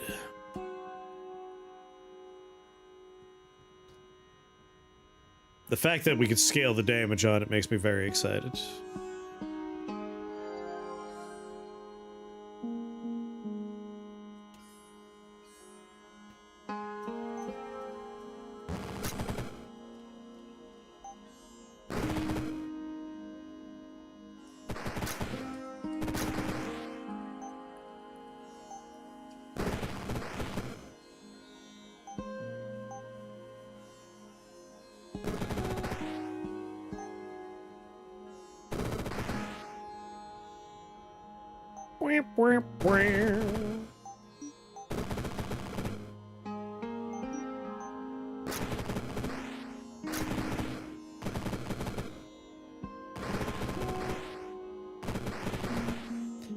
God damn it.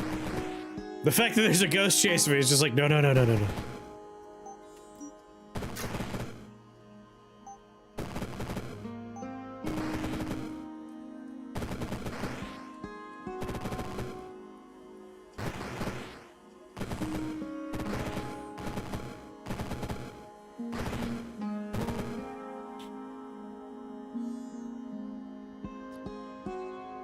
Weak to fire, weak to ice. Giving them the power to shoot fireballs would be funny.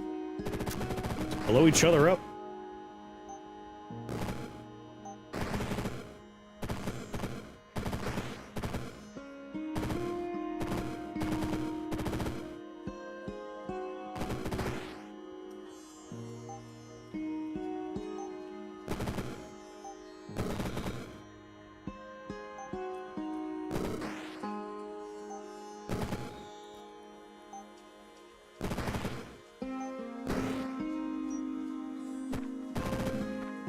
It's coming right for me.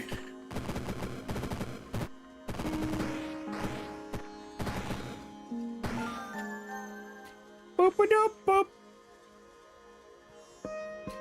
Fire, ice, dragon, conjuration.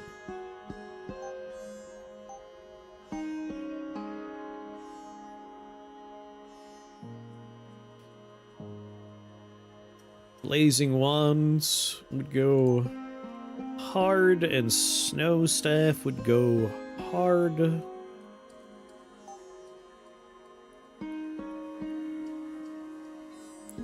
So fire and ice, dragon and conjuration. I don't think there's much in either of those.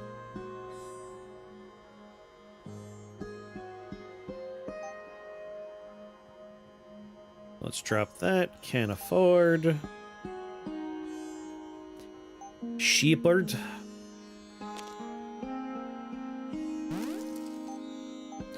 Two F's, two I's.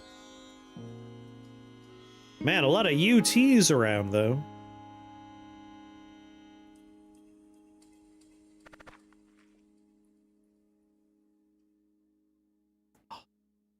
So nice. Mucklux? I'm not doing any channeling.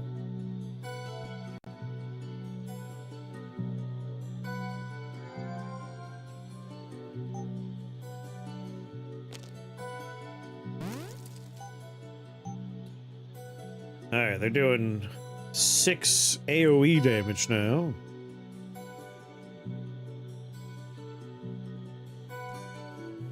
Do-do-do-do-do.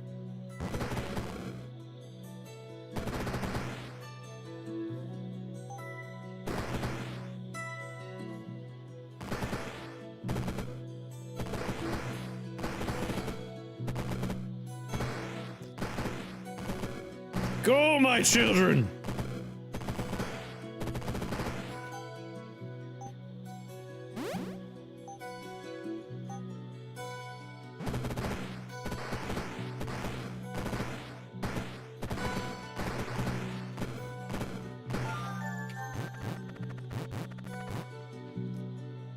Yeah. There's an F. Ooh, a buddy. You know, a Dragon Knight would be so on brand for the builds right now. Mushroom, mushroom!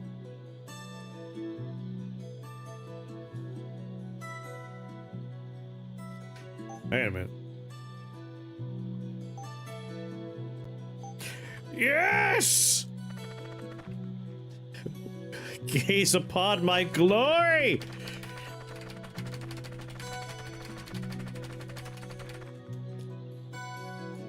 I'm sorry, Pumpkin Wizard. I'm probably gonna replace this guy with our current guy here. Although that's still a good Pumpkin Wizard. Maybe I'll just change his colors a little bit.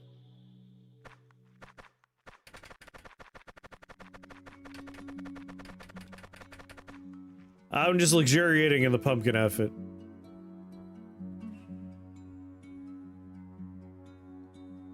And saying, I was like, do I want to replace the pumpkin wizard emote I currently have with this guy, or maybe just edit that guy to make him a little bit more bespoke?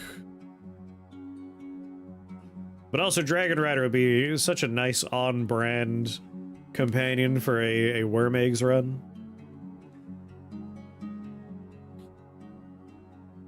So right now we got radiant eggs, which I'm always into. Incubation exposure will be fun. Magic eggs will be fun. Really, I want all the upgrades. I'm not sure what direction I want to go yet.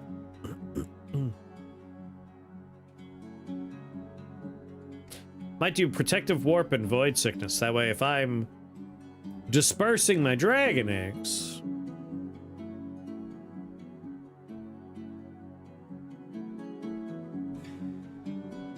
I give them shields, and they can do more damage. I really just want to get more F components. I want the Blazing Wand online right away.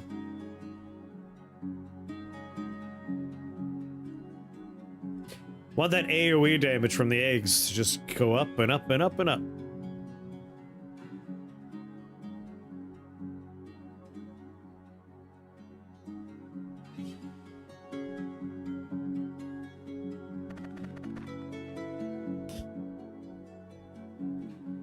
And I think I care about that more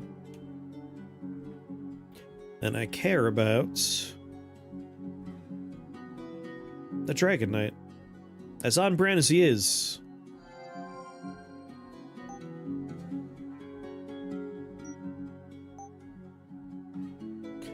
I want to maybe upgrade my spells instead. We'll just disperse vanilla.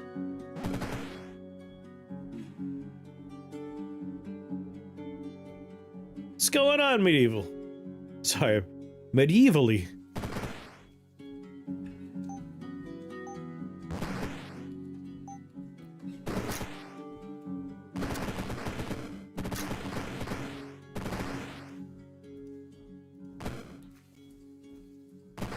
My dragons had a bad time out there, huh?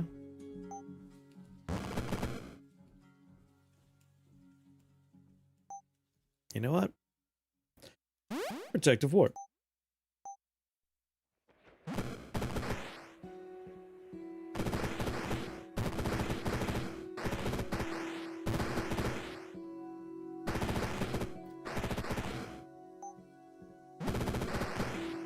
Yeah, no, I am gonna do Void Six.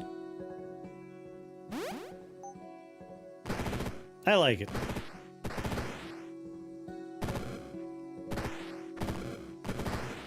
Being haunted by a spook.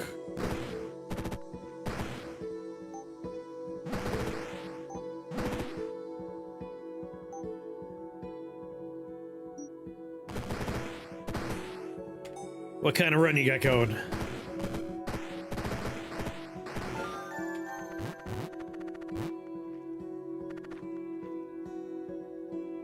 One more F, please.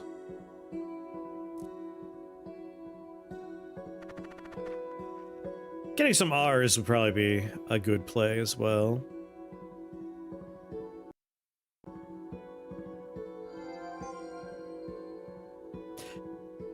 Beefed up Bone Knights in the Necromancer trial. Nightmare R and Sleep. Nice.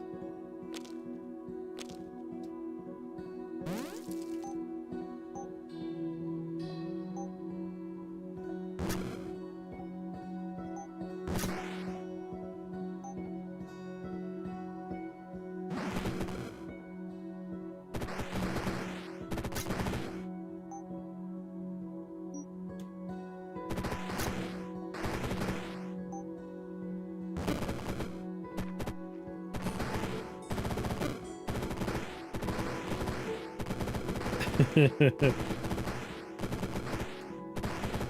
him, boss!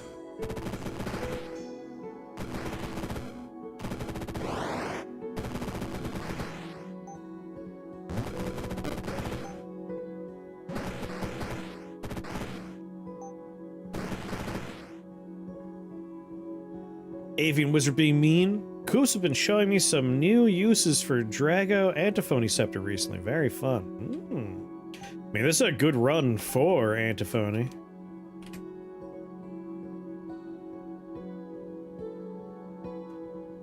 We're gonna have fire and ice. We already have icicle and fireball. We can give them the power to cast our things while they're eggs. And then when they hatch, they could still do it via that. That could be a fun direction to go.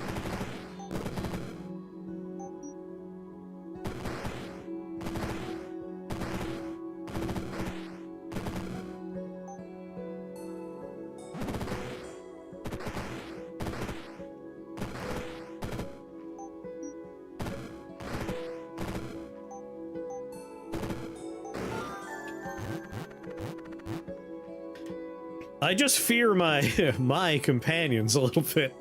Like, I need to get some fire and ice immunity for myself. Dragon Roar with damage boost is my favorite I've seen, since when they cast it, it gives you damage boost until the end of the level if you're in the AoE. I guess they share the dragon tag, period. Like, there's just no way they don't.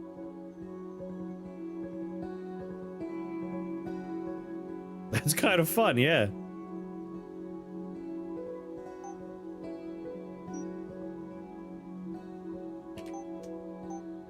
Alright, so number of summons.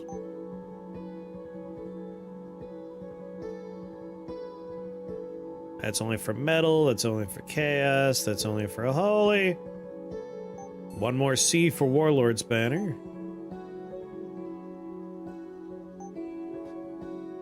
Then for damage boosting here. Robe of Fire would get us a little bit. Ah, Rainbow Blade. My beloved. Now, Rainbow Blade would certainly help out with their AoE damage. Also, Radius. We know for Radius we want a lot of T, right? Yeah, 2 T's and an A.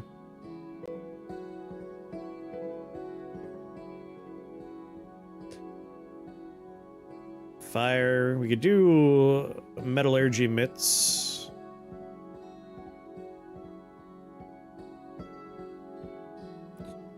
Ashen Rod technically would work out. You can be in multiple forms. Yes, you can. So one of the best spells in the game, in my humble opinion, is Demon Form with Ultimate Form. Casting Demon Form will first cast every other self-targeted enchantment spell. So, like, you could have all the self-targeting enchantments, and Demon Form will cast all of them first. And you can just turn yourself into a very formidable presence on the battlefield. Arrs! Yars! Vault of Tempests is one of the vaults I have already done. I need to try to remember. So we know the Undead Vault gets you the Undead modifier for yourself. And the Fire Vault gets 2 Shrines of Perfection. Do you get anything from Vault of Tempest? I can't remember.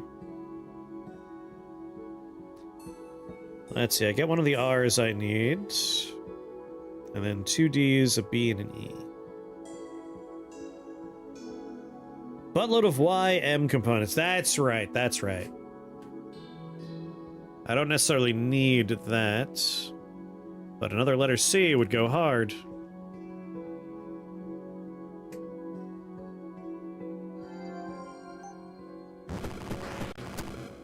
Oh wait, I was supposed to craft it first.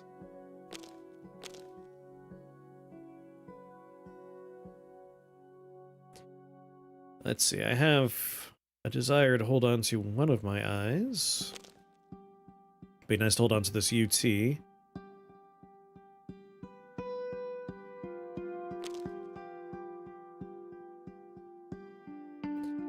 I need my S's.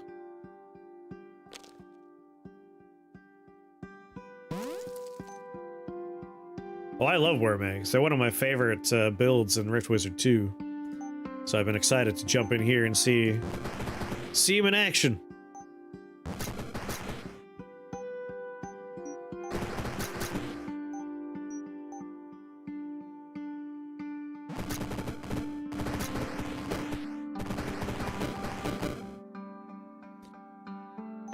Do-do-do.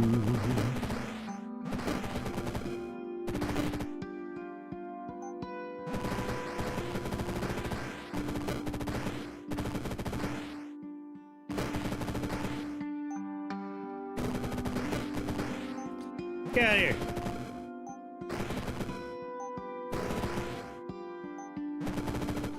You stay down there.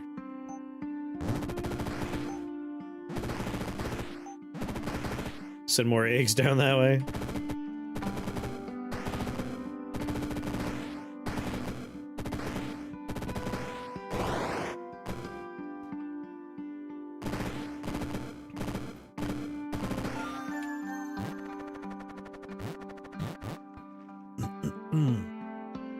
An F and a K for the rainbow blade. There's an RF and another UT. No, suspend mortality. That's a fun one.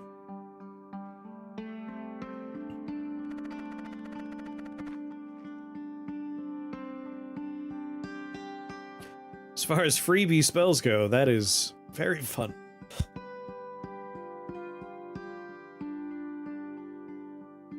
Yeah, one of my first runs was eye-centered. But I want to go back and do another one.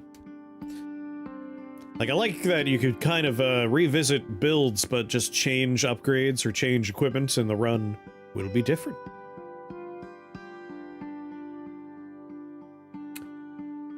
Let's see.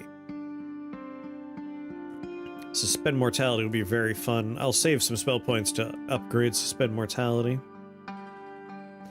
Do I want to make it so my eggs can cast my fireball and my icicle? You know what? If we do Shape Blast, I'm safe.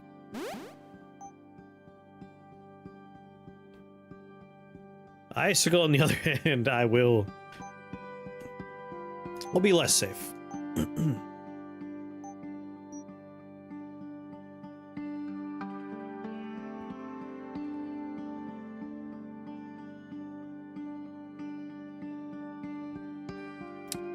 Like being up here, the artist will have some trouble reaching me for a little bit.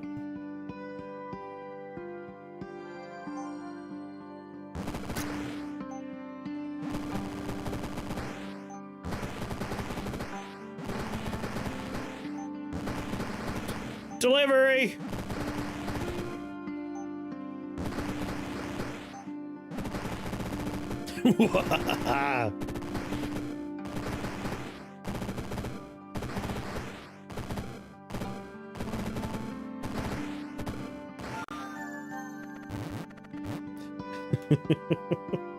You are the Eggman, cuckoo ka-choo. Yeah, Shape Blast means I don't have to worry about fire as much if we give them the power. Is there a difference when it says some can cast spell versus can cast your spell? Generally speaking, it's always your spell. I don't think there's any example of it not being your spell. There are certain upgrades where it won't work. Since we're not in a challenge run, I can actually show examples. So, you could do something like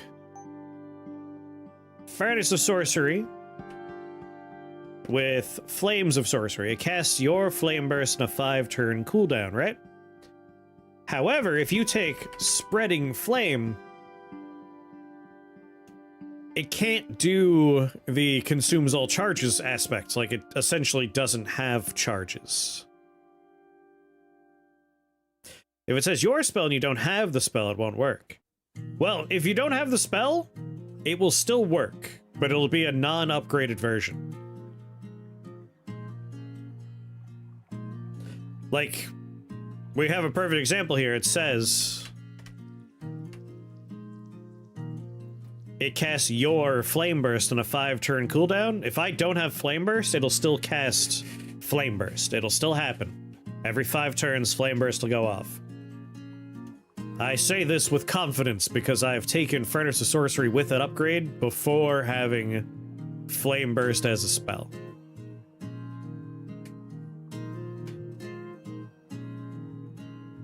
So if you do a challenge run and it says it'll cast a spell and you don't have access to the spell, it's always going to cast that spell, but you won't be able to buy the spell and upgrade the spell.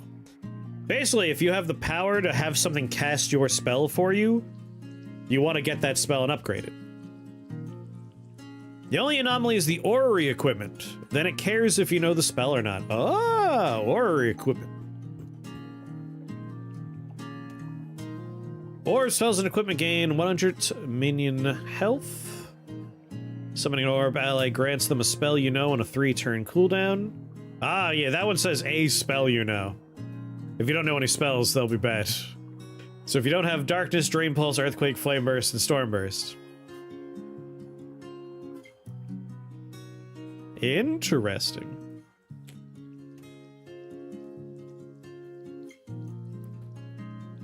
But yeah, otherwise they always have the power to cast the spell. No problems. Yeah. I was just curious about the wording in different areas. I will say that as a note during early access, I do think the game toward, like, at some point in the future, before it's in 1.0, I think it's going to need a pass to just bring terminology in line. Because if you're looking at equipment, we type in the word heal. Obviously, like, the word health will show up, but Earth Meld Boots. Each turn heal 3 HP, right? You did that for shield and heal? Oh no. Well, maybe this whole thing is now not going to matter. Because I was going to bring up, like, there's the word heal, there's the word restore, there's the word gain health. But if you did it, then that's exactly what I was talking about. Yep, when a living unit dies, heal. Storm Troll armor there, Earth Troll armor, yep, you did it. Nice! Yeah. Ah, that's very good. Yeah. Because it used to be heal, restore, gain. Like, there was like 3 or 4 different wordings for health. So this makes me very happy. That's so much easier now. I love that.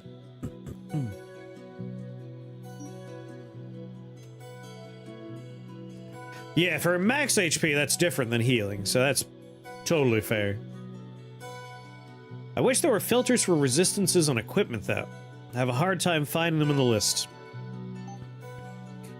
Yeah, I usually type in the word resist and then look through.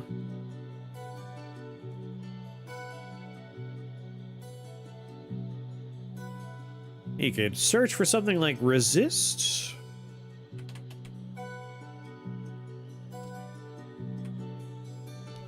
Resist fire. Yep, that works.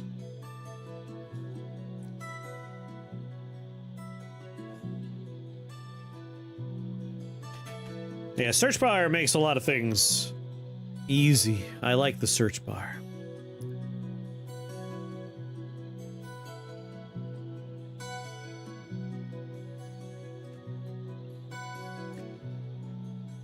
What are you thinking as far as, like...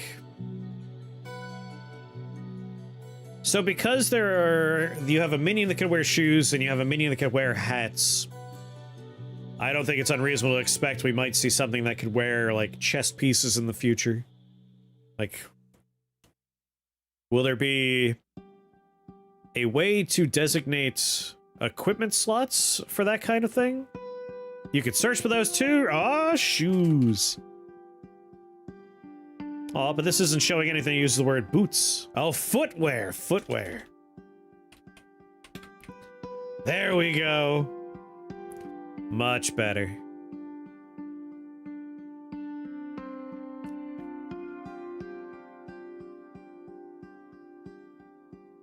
Use the word used in the spell and the upgrade. Perfect, perfect.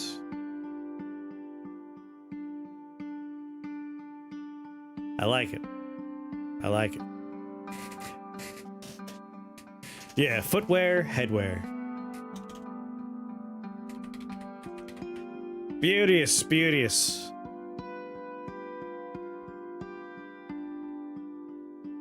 Gotta be honest. Some of these didn't even, like, process in my brain as things that were options. Mostly the masks. I didn't consider that they could wear masks.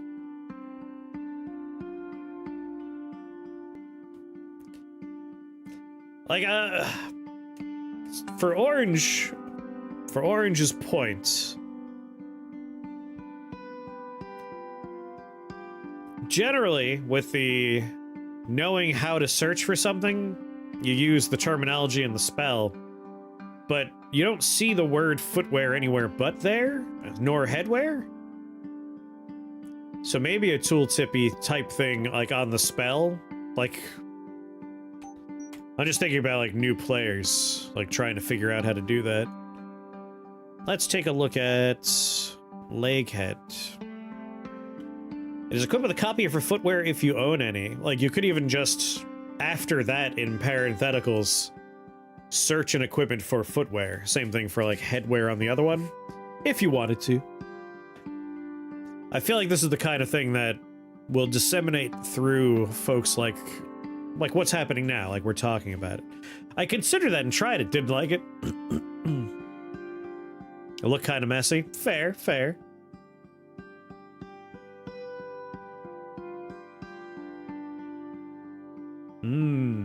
What if you colored the word footwear? Like, you could put it in the help page, yeah. Maybe just making footwear a different color. I don't know.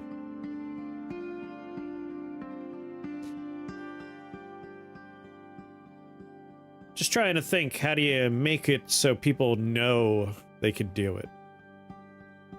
Putting it on the help page is the easy way. I do joke that people don't read that page, but that's on them.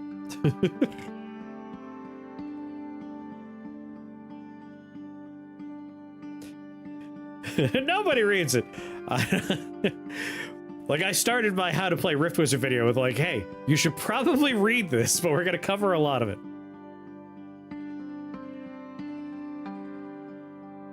You read it for status effects? Like, I've referenced it in the early hours of the game. At this point, it's not necessary anymore. Running a random bullshit Go build. What do you think of this? I can't see if you posted a link. You have to pass that through a mod or someone with a diamond next to their name. Or you can just tell me. I won't be able to click any links while I'm streaming anyway. My browsers are closed. I just need a letter K. I think we're gonna re-roll for a K. As much as I like Shrine of Knowledge, I love what we have going on here.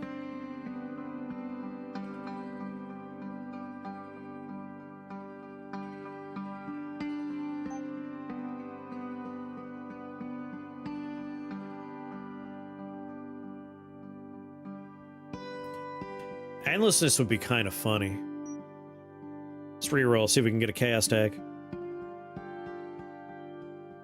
Alas. More R's and S's, though.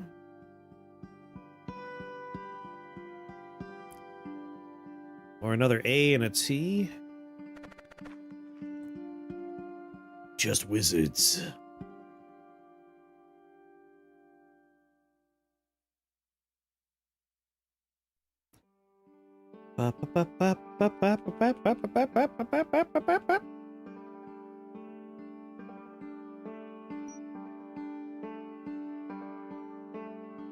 Goblin Cave, Rattlemaw. I would be almost to my geometer staff if I went here.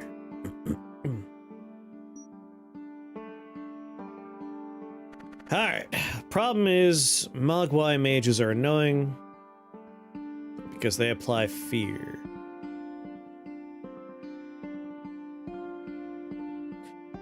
You saw the VOD where I was talking about the language in the... Ah! Yes!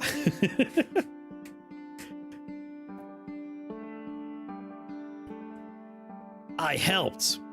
Boiler, Storm Beacon, Faeplate, Oozwan, Slime, Shot with Storm Transmute, Lightning Bolt, Torrents, Slime Form, Lightning Form. That sounds great to me. If you're gonna be running the Boiler, a not bad choice would be Rainstorm. Rainstorm's really nice for getting people wet. And then if you're gonna be rolling with making people soaked, there's a couple of things in there where, you can go with, like, Dousing Spark. Oh, you could do lightning damage and fire damage on soaked enemies.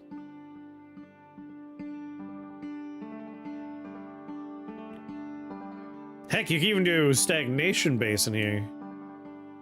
You could do all three. If someone's soaked, they'll get poisoned, take 25 fire damage, and lightning damage as well. That could be fun.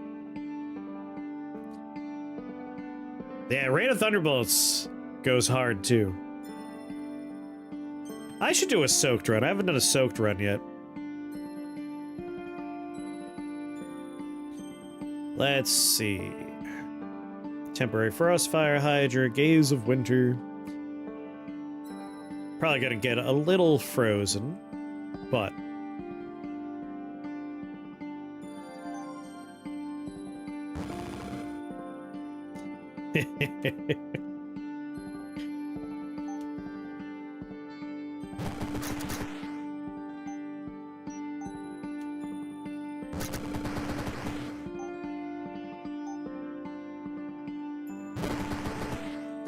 you kill my eggs, you're just gonna make more dragons.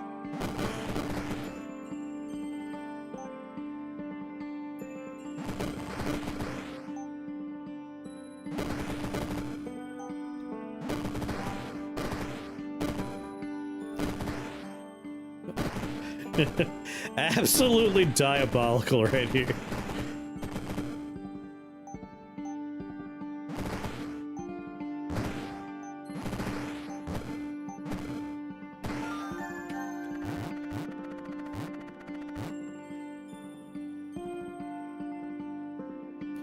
Two sacrificial brands and one of the HP. Oh.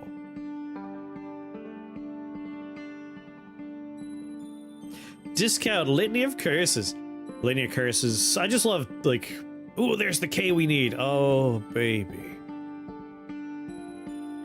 Do they spawn a dragon and come back? Yes. Yes, indeed. And we're gonna take endlessness that way. They can kill an egg, a dragon gets spawned, the egg will reappear somewhere else on the stage, continuing to do AoE damage. Absolutely criminal.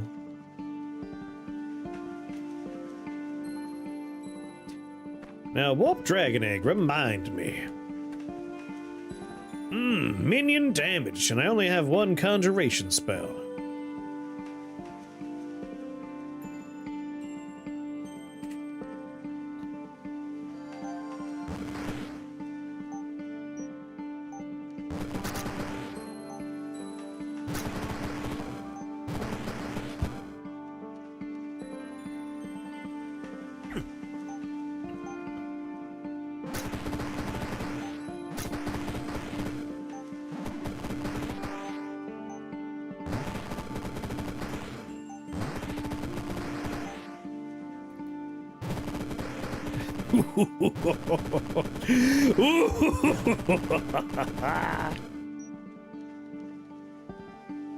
Good luck.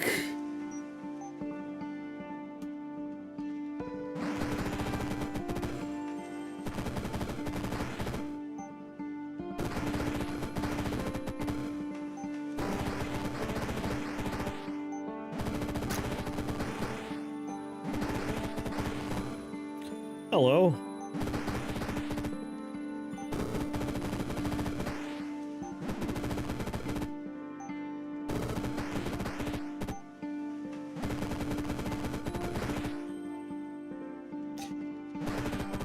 Oh, Hemocryptor would go pretty well here, yeah.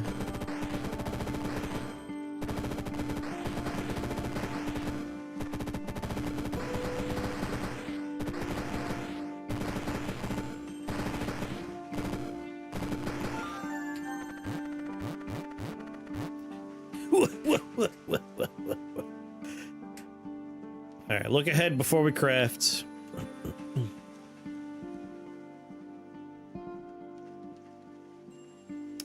I need an A and a T. That would be my ideal.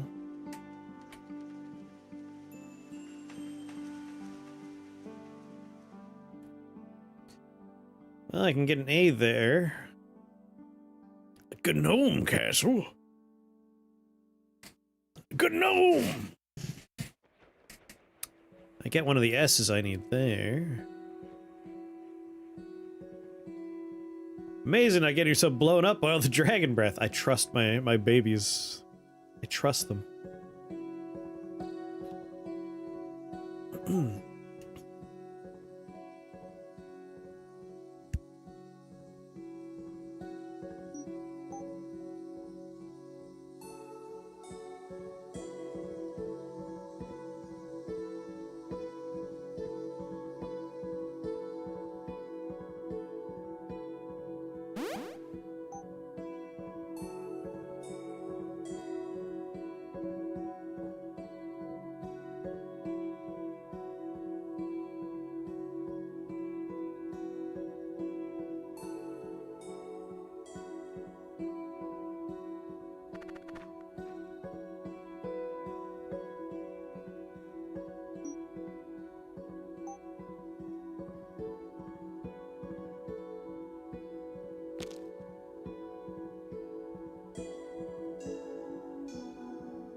I've never been muted a day in my life, but also, what's going on, Clanless? So our AoE damage is 13? I think you mean 25.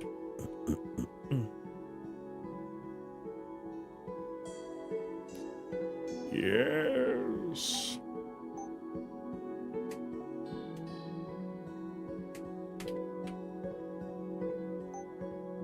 Alright, just a B for Hemocryptor.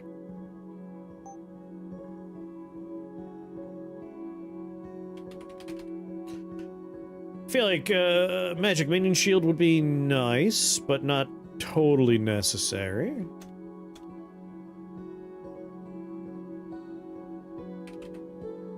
As always, I want Time Striders, an A and a W.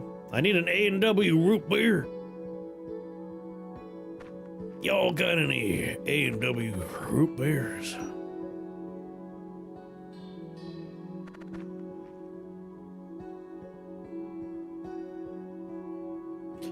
Conductivity. What an asshole.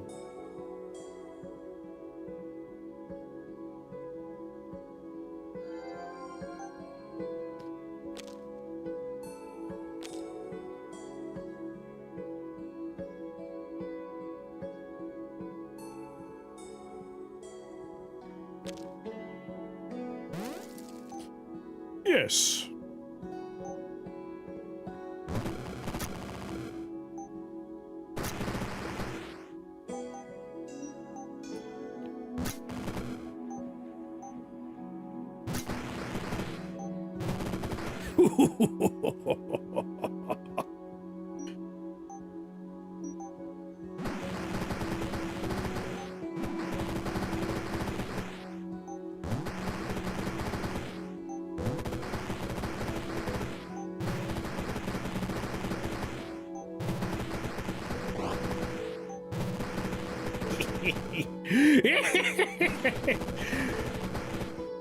Unlimited Dragon Works.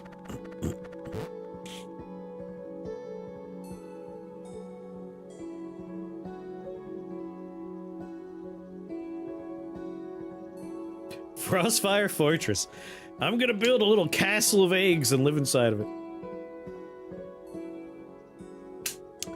I think Storm Spike would be fun for Icicle.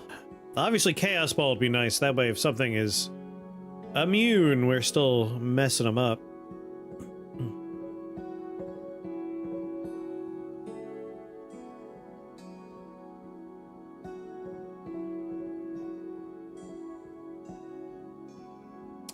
Got our Hemo Corruptor online.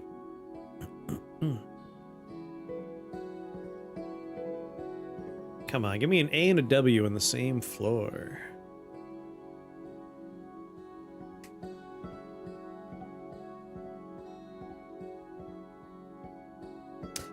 AFM and a CTO.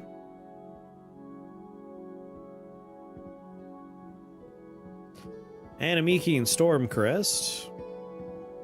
It's a hell of a pairing right there.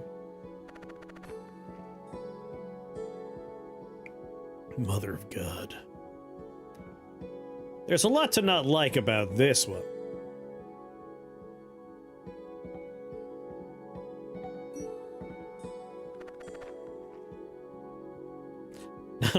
Not a huge fan of these two working together either.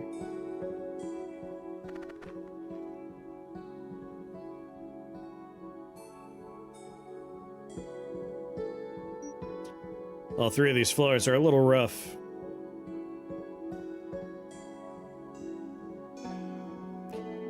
But shrapnel and animated armor loop into each other? By virtue of him just accidentally hitting people.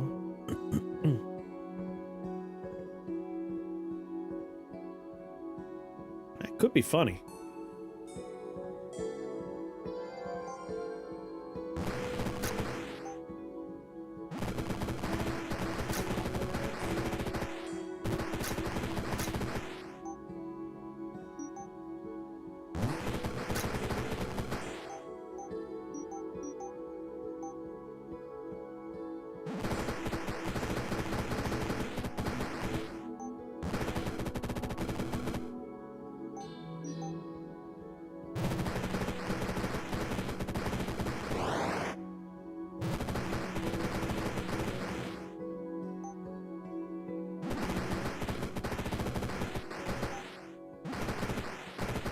Ah, crap, they fly.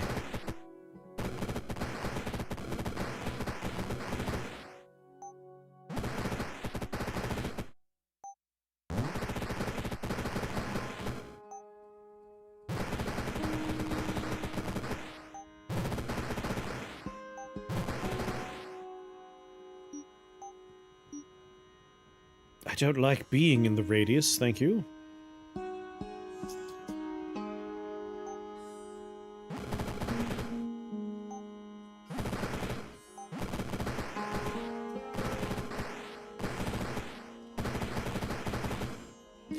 You're scaring me!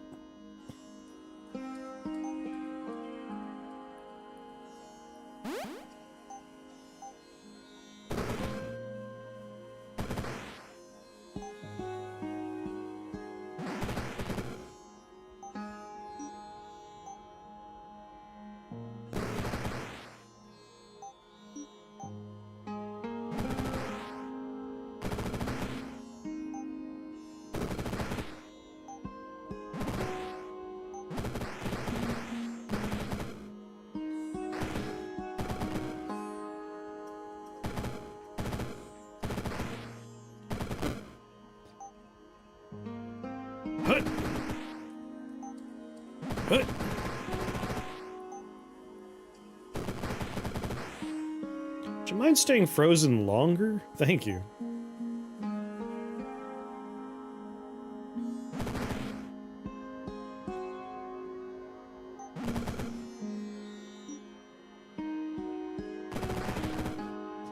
Molten carapace. We do have fire and metal. We could probably... Oh, right, blood. Plop that on there. What can we afford right now?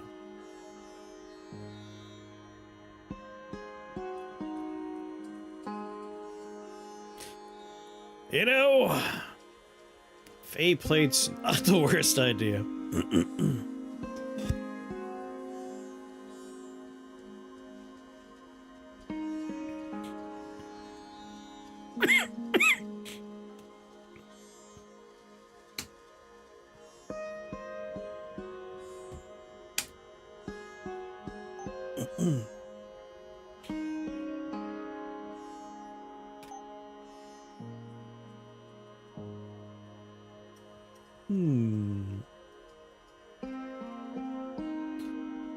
I really want time striders, but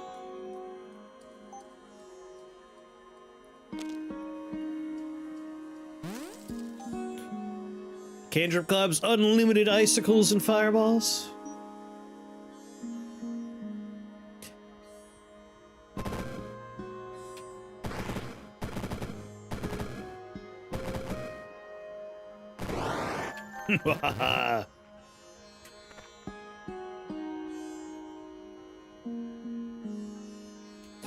Back to wanting an A and a W.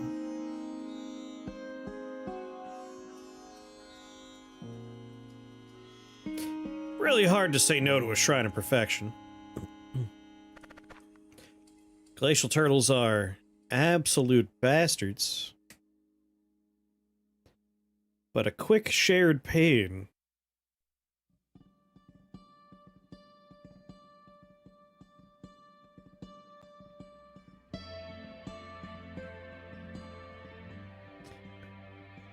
It's a very nice shared pain. Problem is I'll be frozen immediately and poisoned. And that dark damage won't matter. Wait, redeals damage. Alright, it won't be in the form of dark. I'm thinking of the other thing.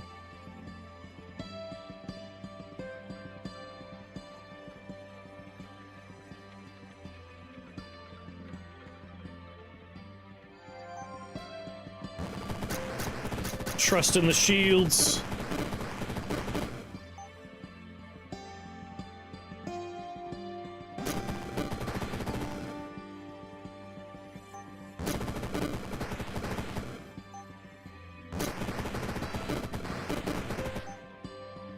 Damn it, my eggs.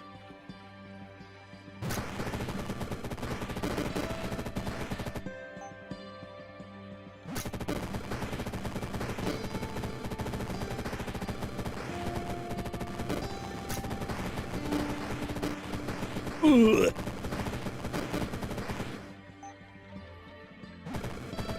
Don't teleport him next to me.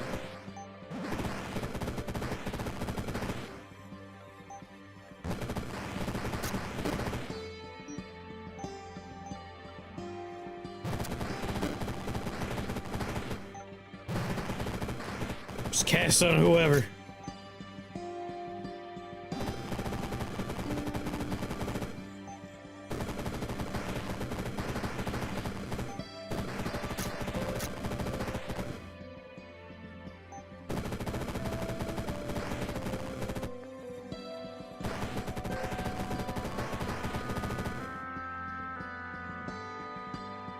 I know, this bastard's ruining a few things for me.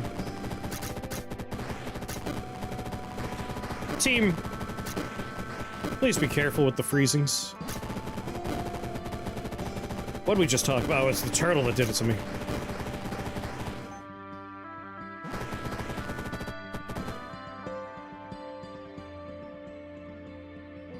Alright, Frostfire Mage is dead.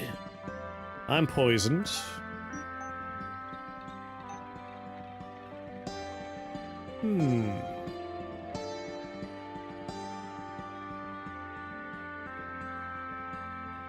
Might crank this out real fast.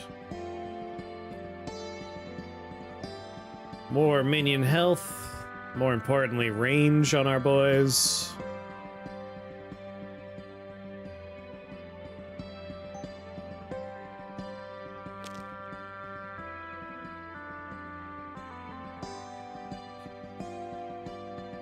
Iron Bark, we can craft you somewhere else.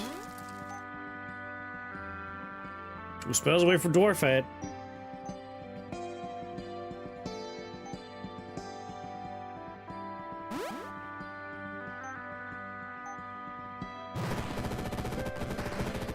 Grab a little purity.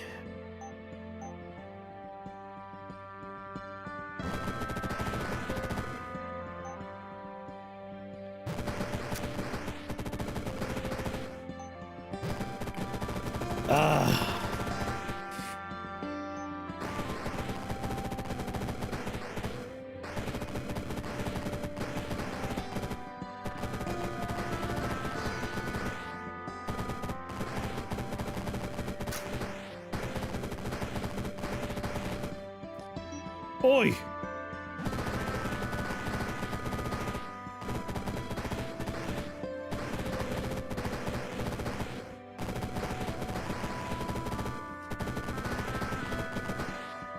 Come on, team.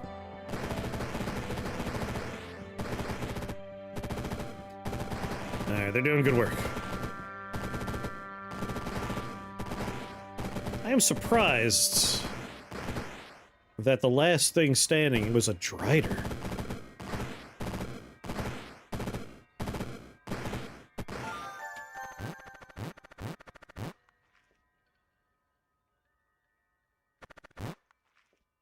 An icicle. Oh god. Oh, my dragons have very scary icicles now. It's really hoping for worm eggs, but what are you gonna do?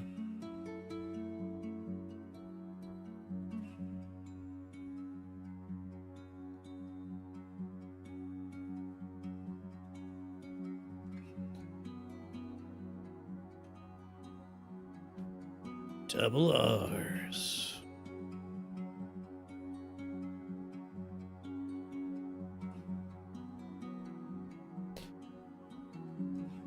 Amulet? I was thinking about doing the armor of the master, but all the master stuff is a good idea. Hello. Yeah, now that they have Icicle Beam, I'm getting kind of scared.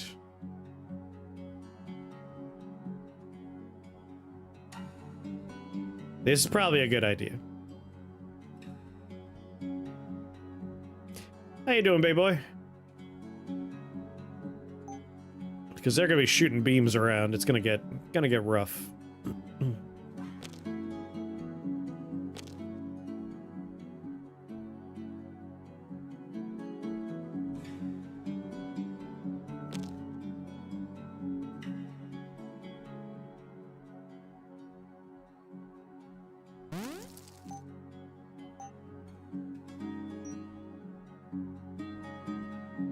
Played Rift Wizard 1, 2, or 3?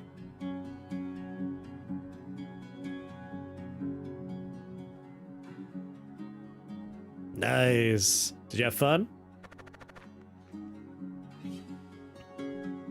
I'm obviously somewhat biased in that I really like this game. For every 100 damage, summon a Tormentor. If we get a Frostfire Tormentor, it's going to really suck. Like, Frosty's fine, Fiery's fine. Frostfire's a problem. We'll add Chaos Ball to our agenda here.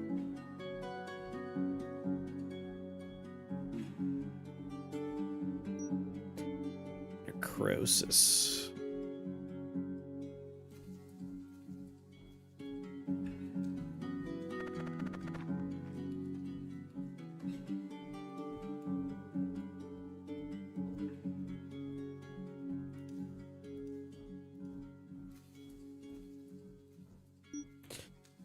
Huh.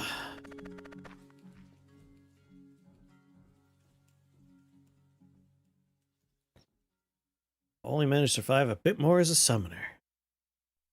Other spells didn't really work. Oh, they work. They work.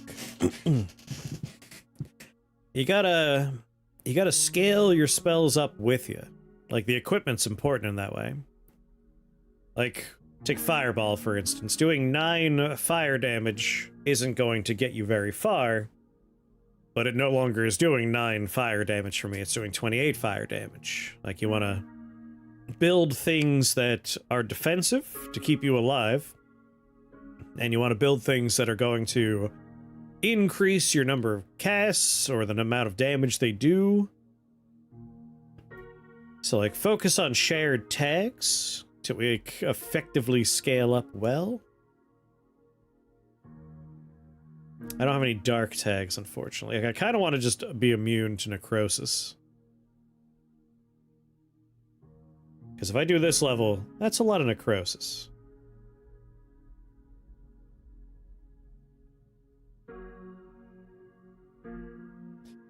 Is that the fundamentals video?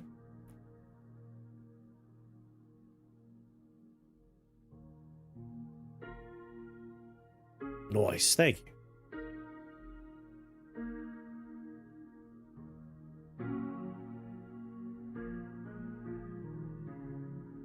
Be nice to use the dragon egg to craft something and maybe learn dragon roar. Multiply the multipliers. Yeah. Like, scale up the damage your spells do and take spells that support the spells you're using. This is gonna be a shit show, but mostly because of necrosis.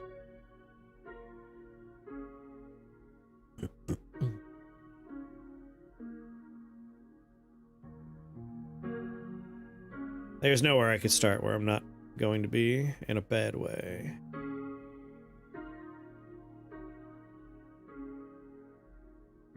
Although, if I start right here and immediately disperse, I will silence them for 10 turns. I won't have to worry about any of these guys being able to hit me. Life Drain would be a bummer, but I can Purity that away. You know what, with Purity, I don't have to worry quite as much. I think we'll be okay. Again, Frosty Tormentors are gonna blow.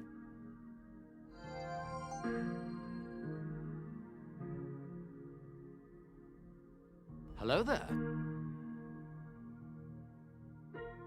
Boop.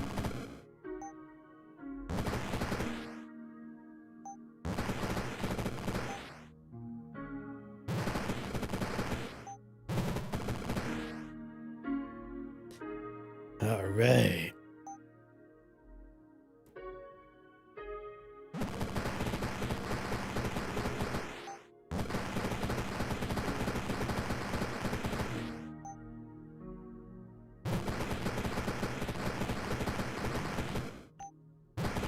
I'm more worried about the Frostfire friends.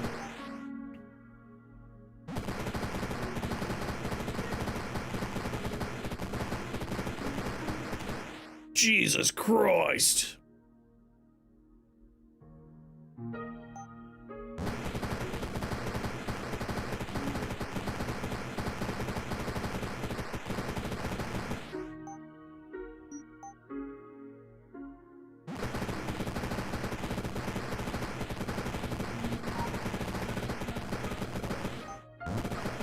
Killer Clowns from Outer Space, one of my favorite movies ever. Let's see, the statue's gone. I don't see any frost fire. Oh no, we do have frost fire ones. In that case, what we want to make sure we have more of are dragons of the red variety. Get out there, kiddos.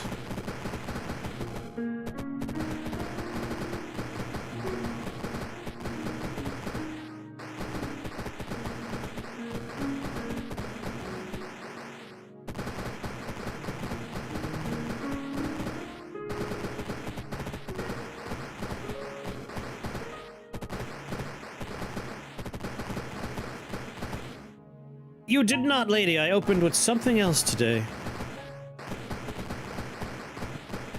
I know you've been craving Dwarf Fortress, and you usually are more of a, for me, nighttime person.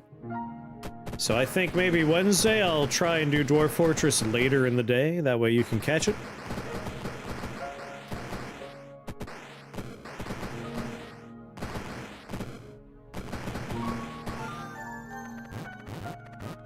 Random bullshit died in 11. Not bad for random though, right?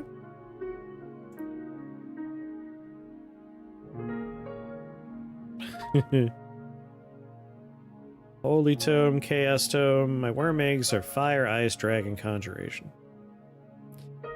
That does it. None of those are the letters I want. Come on. Give me an A and a W, please.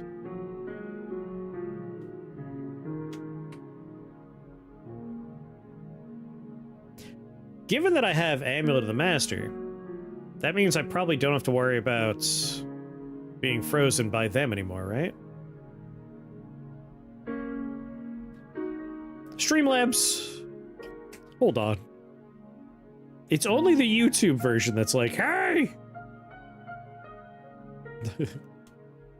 I gotta get in there and see what it's doing.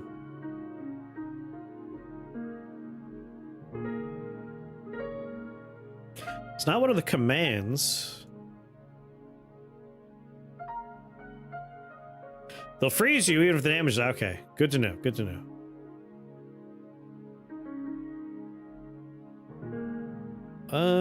All widgets.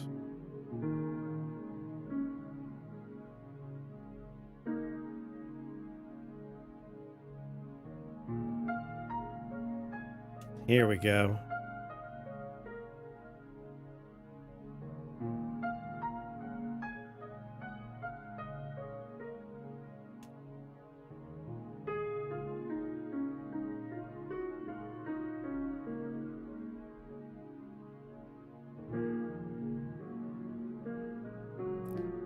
Huh.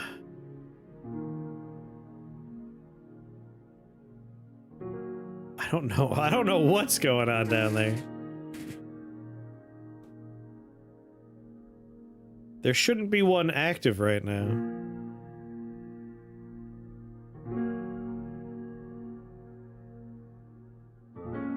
Alright, whatever. I'll worry about that later. Getting distracted. There's an A. Oh, that would get Geometer Staff on the line. Except while I'm frozen, I can't cast Purity.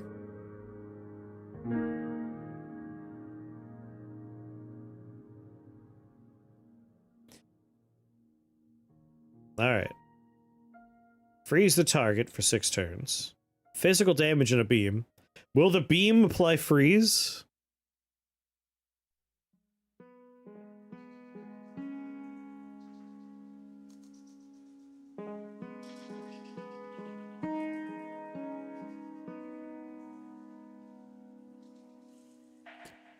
Because I'm about to potentially make it so it's a lot harder to avoid that happening to me.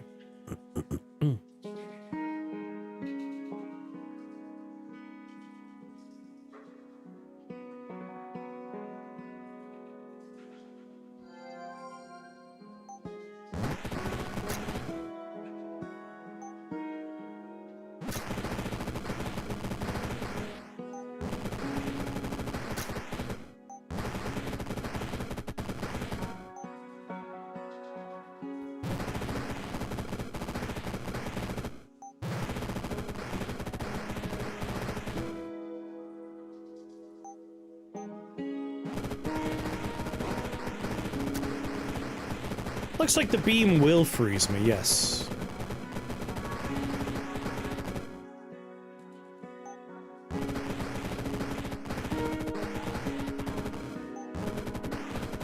Yeah, I think I do want multi-carapace. Enjoy Dungeons and Dragons.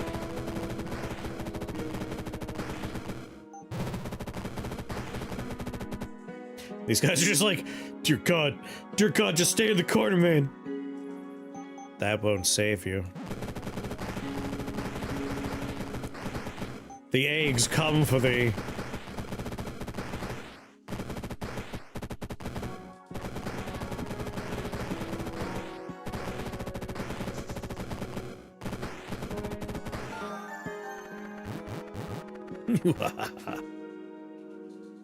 Man, yeah. Big upgrade to the radius on Fireball and the radius on Icicle. But more important, the radius on their damage.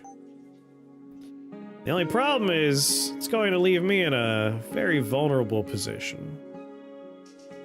T, T, T, A and T? I guess before I make that.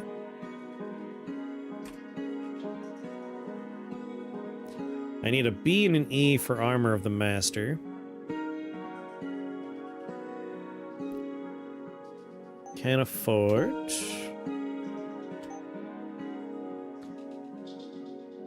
Part of me wants to get poison immunity and make them... Oh, an evolution shrine. Okay.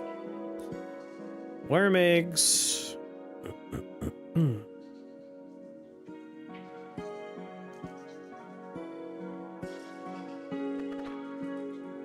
It's another idol of fiends. Dear Lord. But too good to pass up. Like, way too good to pass up. Purity.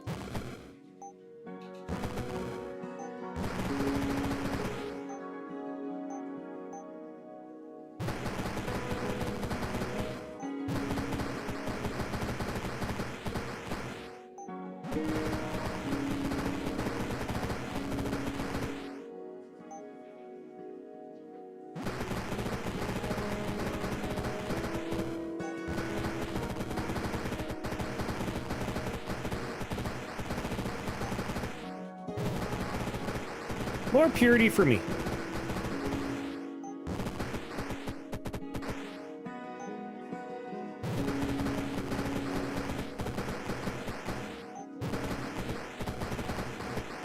Tremendous sense of value.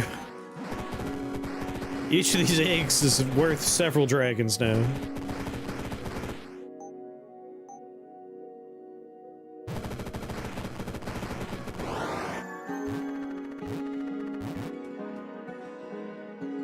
What's going on, Audrey?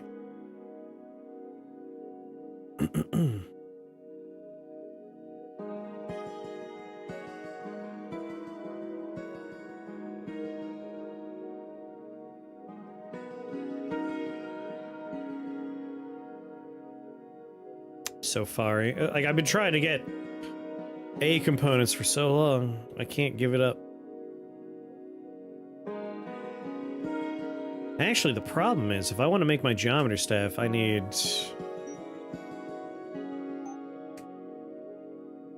T, T, T, and a T, and an A. Jesus. Dragon Ambrosia might be the one to sacrifice here.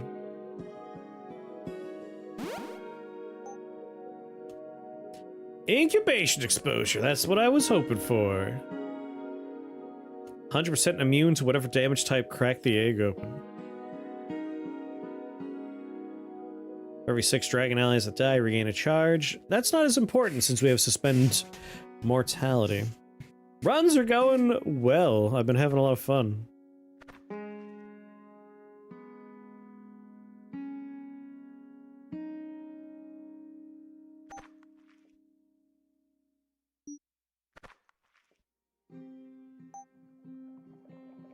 Alright, I'm gonna do it.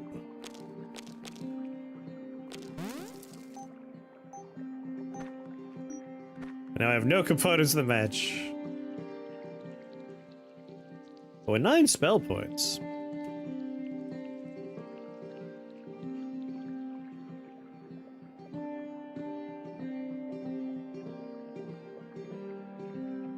Your commander, Yaldabaoth.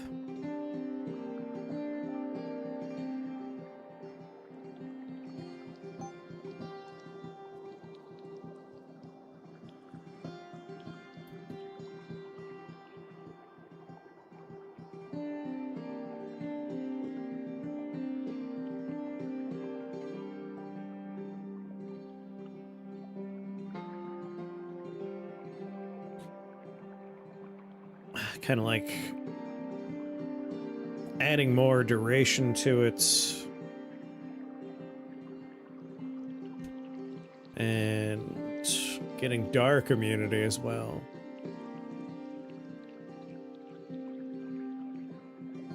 Grab an ice spell and max it out.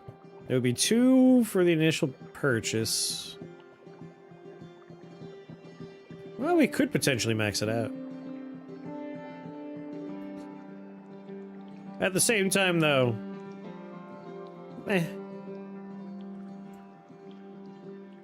like, I'm pretty much focusing on casting these 4 spells and letting them use these as they go.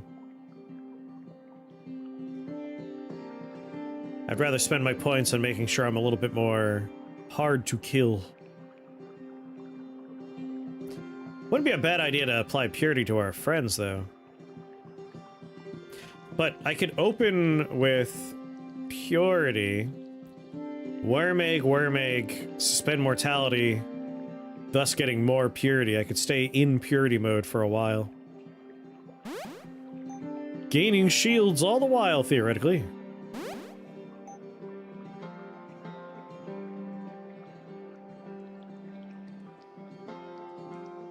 Alright, we have Yorgamander.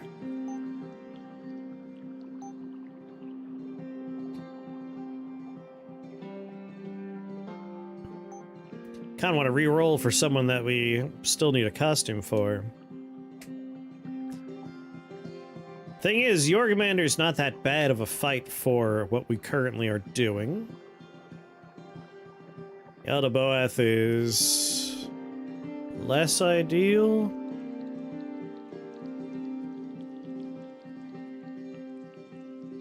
Not the worst, though. Those Archon Purifiers will suck, but manageable.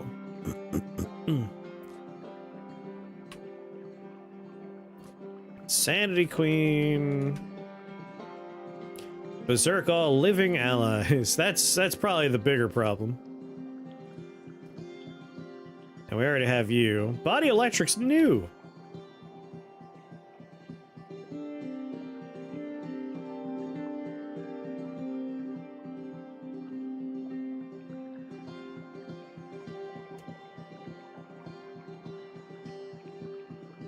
Teleport enemies in line of sight near the caster. Summon spark spirits around them.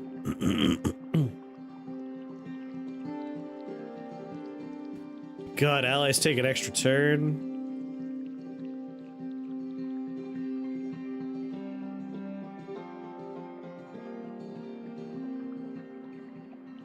That chain lightning is very scary.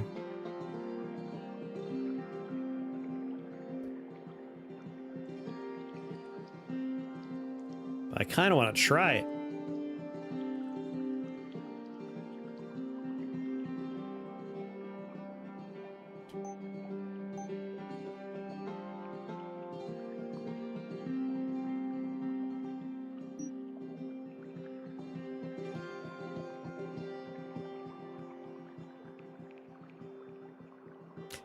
Yeah, my dragons are casting spells.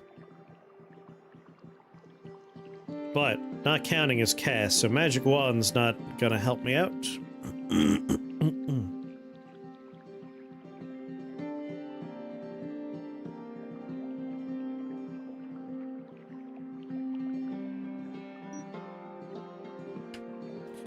Let's see, Traveler Shoes, Boiler, Sudden Forged Iris, Rod of Heaven's Assault.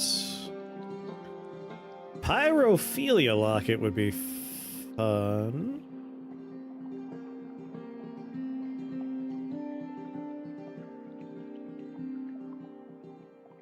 This is like the worst thing for us, this fight. And yet, I might still do it. Sandy Queen's only annoying because berserk all living enemies in line of sight for 12 turns. Is going to be bad for us. I've never fought this guy, and I want to try.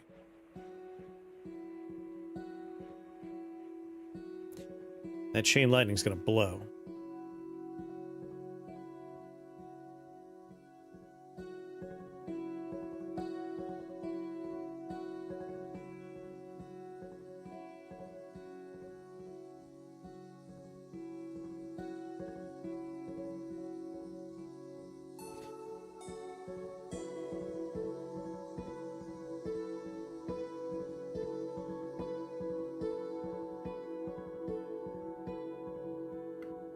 Second form scales very quick if you don't kill it fast.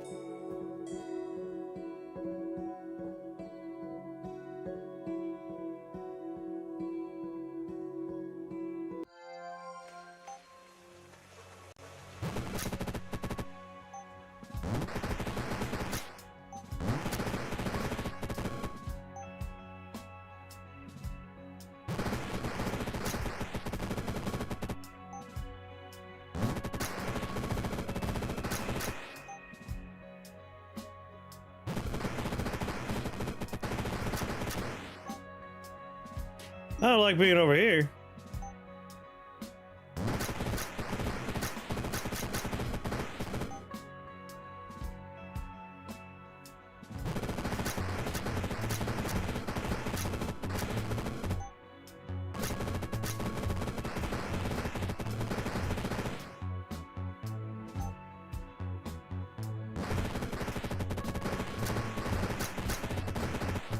Damn it, he teleported everything over here.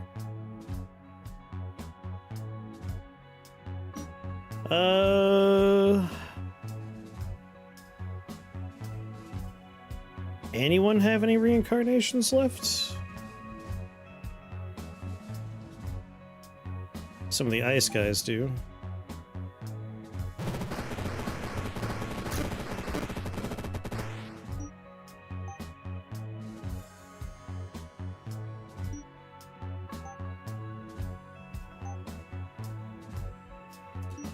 I need a Philosopher's Stone.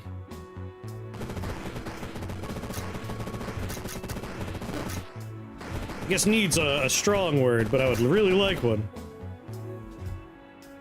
It's very, very annoying.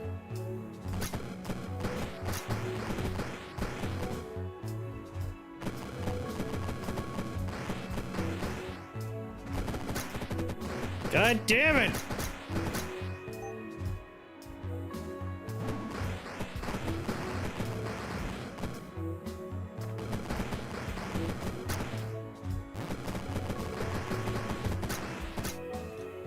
Thanks for the teleport, I guess.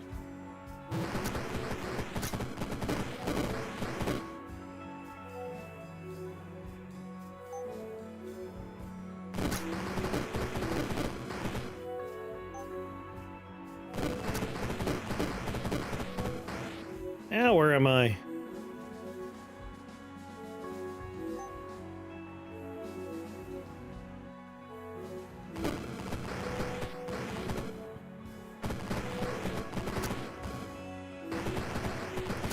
Damn it!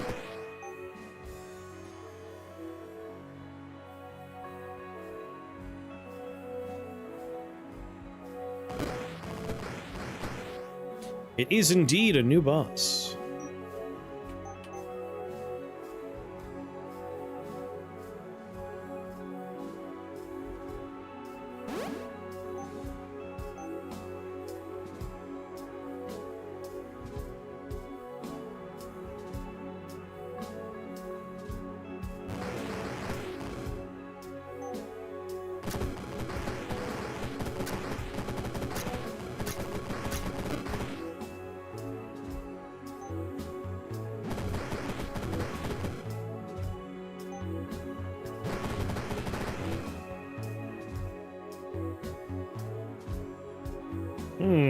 Over here, are we?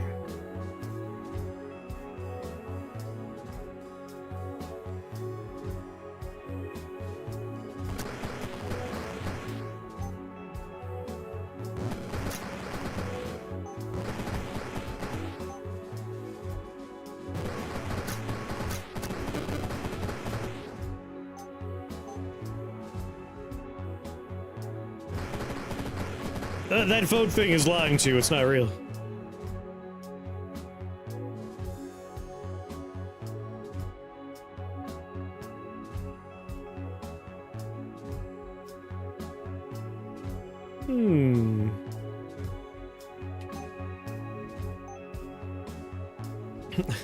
But also, what are you voting for?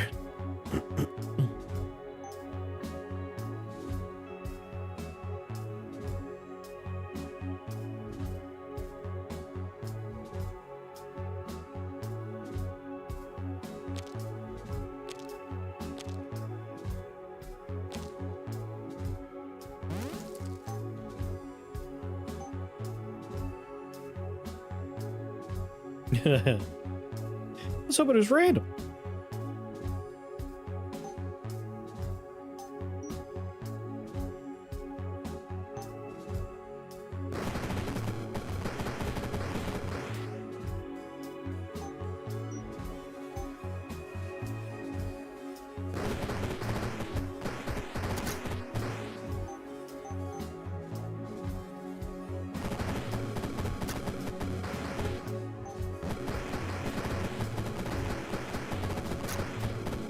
That's cool, team. You could freeze me. I don't mind.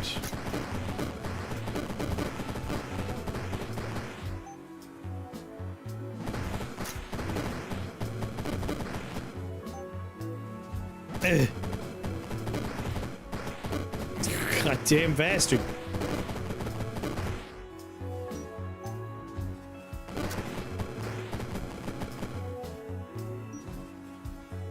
Oh.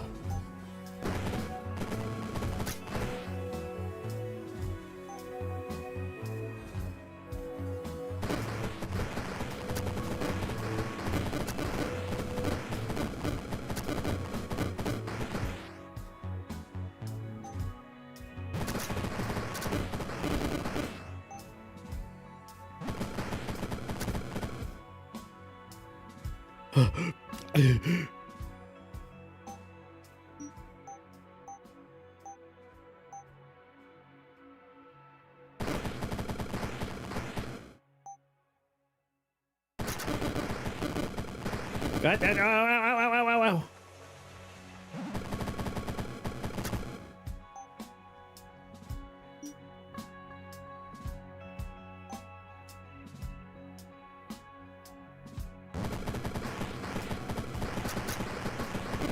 Oh, that teleported me into the middle of all of it. Man, Molded Carapace was kind of necessary if we wanted to get through there. Yeah, the pumpkin skin is my favorite. I really like the pumpkin skin. Getting frozen is responsible for most of that. We really should have gotten Molten Carapace earlier. That said, still a very fun run. I still really like worm eggs. The problem is the damage they apply to you is a little rough. A little rough. I need to pee.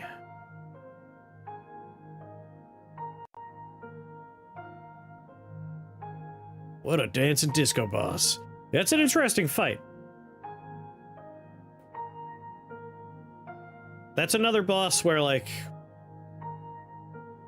I have a pitch for a piece of equipment, like iron shoes, concrete boots, where you can't be pushed or teleported by enemy effects. Because sometimes you get knocked around by spike balls, or you get teleported around by various effects in the game, and I feel like that's a piece of equipment that you don't always need. But there are certain builds that would really benefit from, like, I know I'm not going to be moving from this spot. That'd be very useful, thank you. I'm a fan of the concept. I keep on forgetting to tell it to Opportunity when he's around, though. I gotta remember.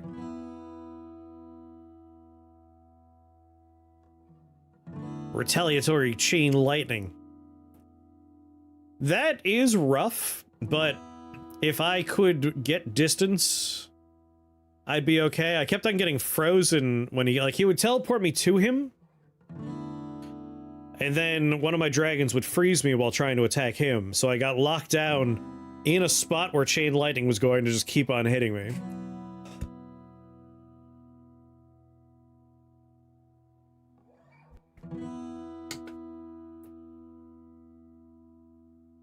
If you don't beat the floor by turn 6, you sleep with the fishes. They want you to do equipment damage engines. We could have gotten through him if I was immune to freezing. Like, I could have kept on backing out and avoiding the lightning damage. Could have also just gone for, like, more lightning immunity.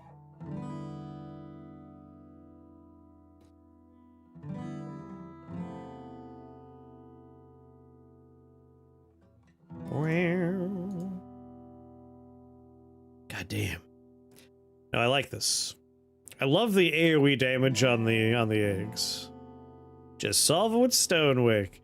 I've already done a Stonewake run. Alright, I'm gonna go pee. When I come back, we were talking about doing a soak run. Maybe we do some soak. Make everybody sopping wet.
I want to eat your truffle cake.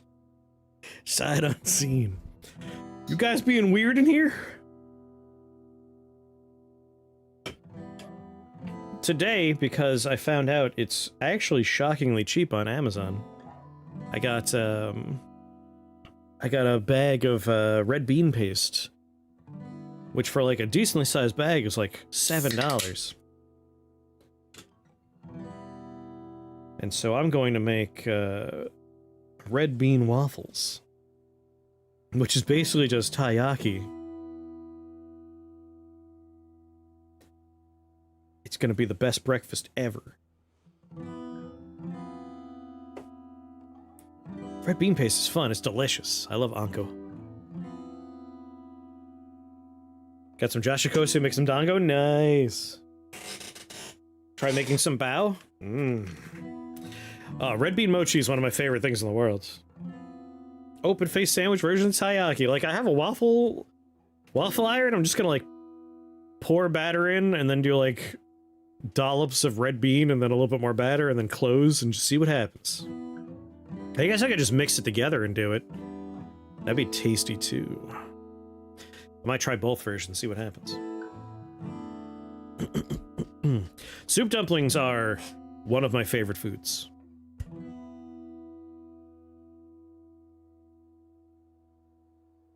Lucky. The only thing that makes me, like, long to live closer to a city center is stuff like if I were in Boston, I could walk to an H-Mart, and that would make me the happiest man on the planet.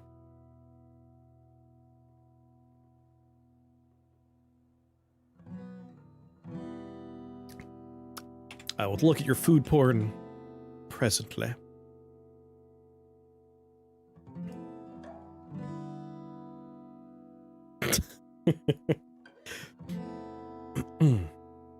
This is an aside, but I was talking to Tom about it. In Fancy Tactics, we were in Chapter 3, and we were discussing the fact that, I have a weird memory of getting Ultima in Chapter 3. And people were like, no, you can't do it. You can only get it in Chapter 4. I remember today, it's Luso. In War of the Lions, Luso can learn it in Chapter 3. So it is possible to get Ultima in Chapter 3, just not on the main character, only on Luso. That is a gorgeous looking cake. I do have from the land of Turkey a red velvet cake called Today? Today. Boop. Sake katsu. Even at the giant Japanese store, you have to order online. Today. Would you like a piece of today? Bite yourself off a piece of today. Awaken, wizard, and let's get wet.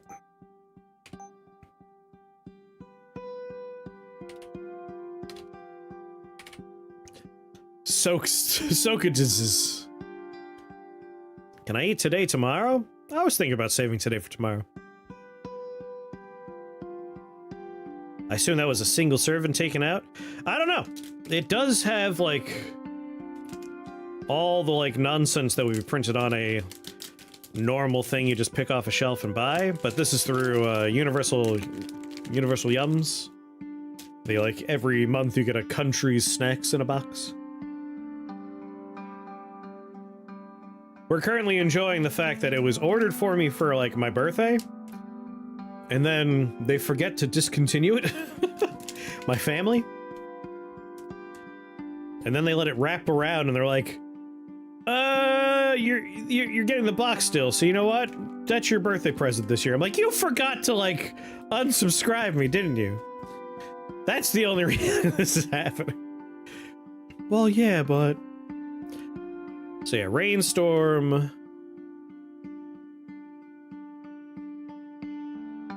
Man, personal storms will go hard. Free snacks, pretty much. Universal Yums. If you do a search for Universal Yums. I've really enjoyed it.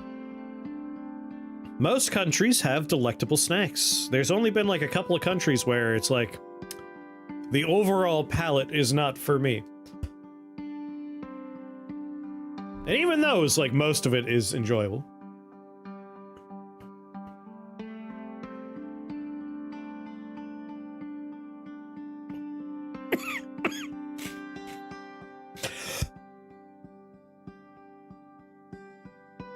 Yeah, the durian was not for me. That was a bad snack.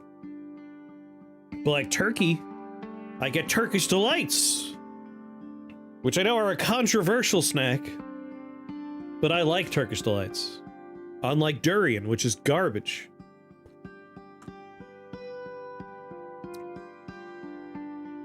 Who doesn't love gym socks?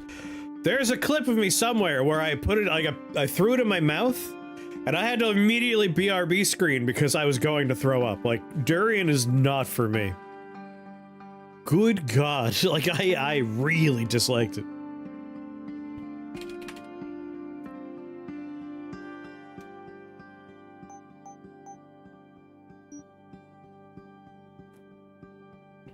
Oh no. Like, I haven't had durian proper, but I've had 2 durian snacks in my life now, and like, fuck off. Terrible. Awful. Is it odd to crave cigarettes while missing a person? Probably not. Dim Sum Rim Sum is a great name. Thank you for the follow and welcome to Shake the Fox family. Very happy to have you here. Fan of Dim Sum, are you? So melts would do damage and would get us something.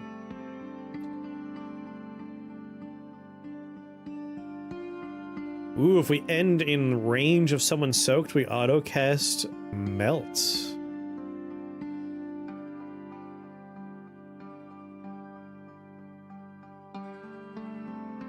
If we wanted to start with something effective... damn it! Like, I kind of want to only have soaky things.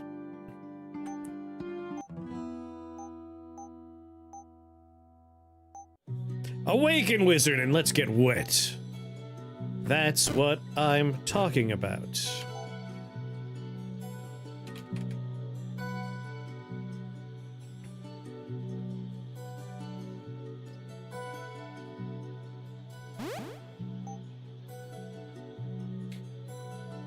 Live and drink, my friend. I assume Malort clips are out there somewhere.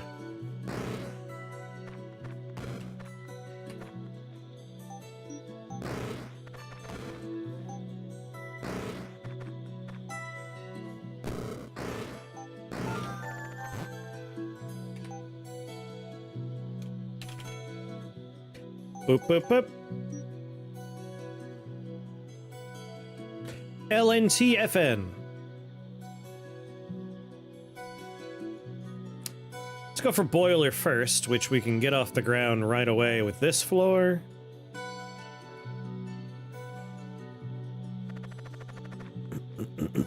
Excellent.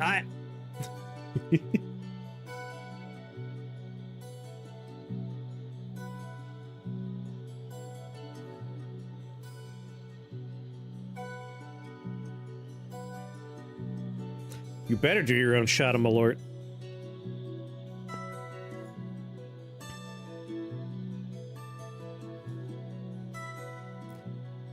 What are you going to Chicago for? Do you have any people there? Part of me was like, go hang out with my friend Ellen.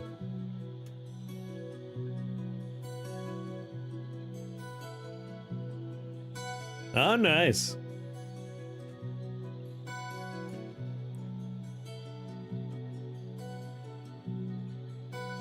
Gonna see Enon. Ooh. I'd be curious to know what part of Chicago. If you want to meet another Shake person, Kotai is their name in chat. But that's my friend Ellen. One of my best friends.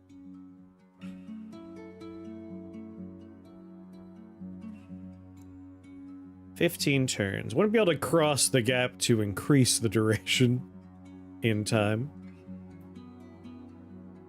8 casts is not going to be enough. I haven't been to Chicago in a while.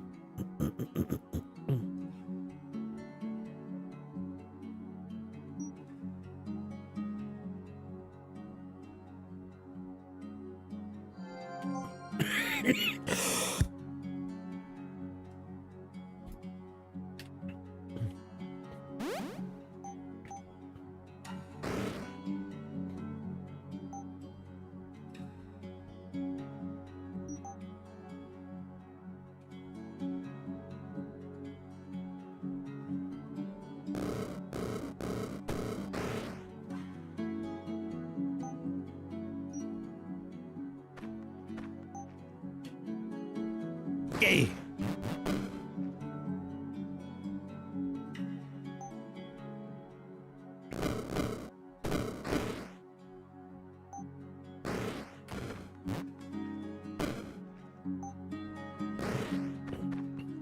Mr. Audrey's mom's home? Oh.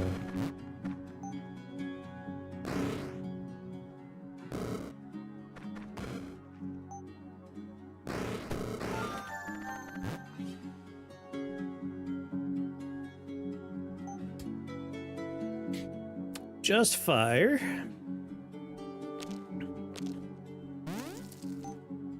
And now we can do stagnation or the lightning one, depending on if we find L and T. No L and T there. You hate O'Hare? That's probably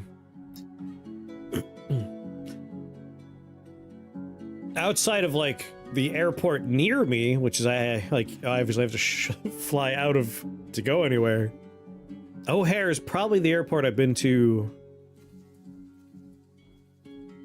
the most. Just because I always end up transferring in Chicago.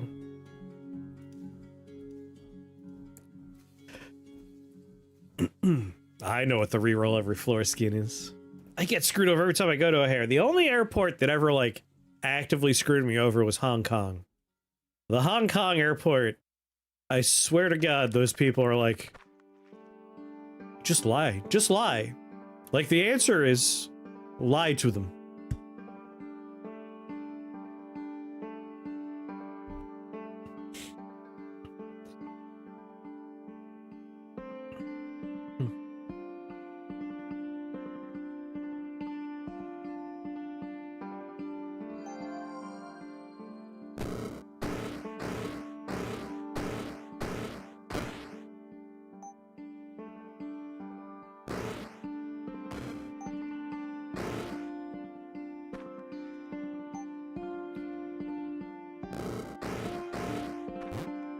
Yeah.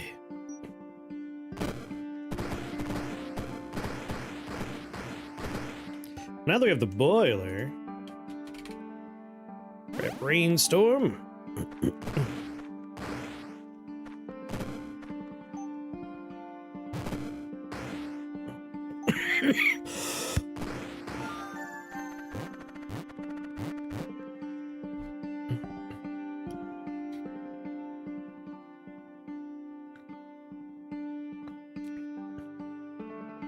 Delayed you every time? First time I flew back from Chicago, my pilot showed up drunk and they left us on the tarmac until it was too late to find a new pilot. They made us deplane. I had to ride standing up with 3 other people from my plane with all the luggage to carry to the hotel they put us up in. Just to sleep for 4 hours, board my flight again in the morning, and then have a layover in Arizona and have to drive 6 hours home. Woof.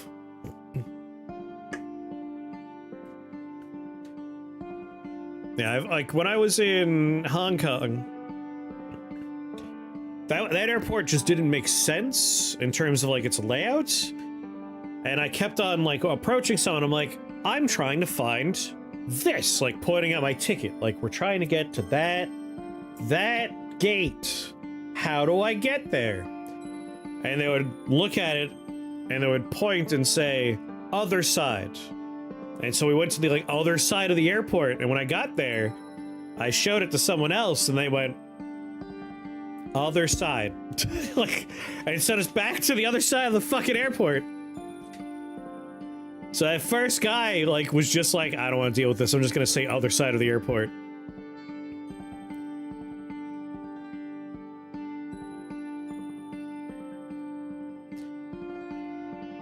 Neat, right? Like, I was kind of angry by the end of that day. What's funny is when we landed, it was like, listen, if we could figure out where our gate is, like, we're not in, like, we're in China, but, like, we're obviously not gonna be able to go out and, like, see the sights. But if we could quickly identify our gate, we might be able to, like, do something in China. But, like, it took us a while to find our gate, like an hour and a half, 2 hours. By the time we were done, it's like, let's not risk anything. Let's just stay right in, like, this little food court here. And just not leave. I don't want to risk it. What's going on, Crazy? Ever play any 4X games? I am not opposed to them. I don't think we've really played any on stream, but more because it hasn't come up. So I would say, not yet. Yes, in general, in my life I have, but we haven't streamed any or done any YouTube stuff for them. But I would be happy to. Is Tundra Mantle, the Boiler, an Ever-Melting Cube a loop? Let's take a quick look. Each turn, soaked enemies within 5 tiles are frozen. When an enemy is unfrozen, it is soaked for 3 turns. And soaked enemies take fire damage, which unsoaks them. I think so.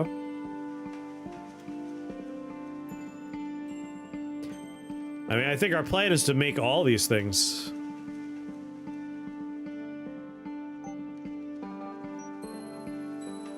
It won't work on bosses because of clarity, but who cares? Still worth doing, right?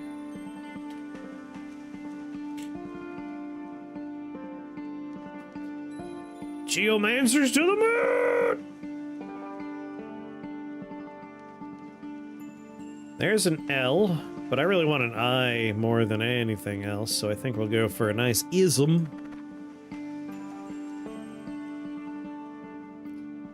A delightful ism for you, sir.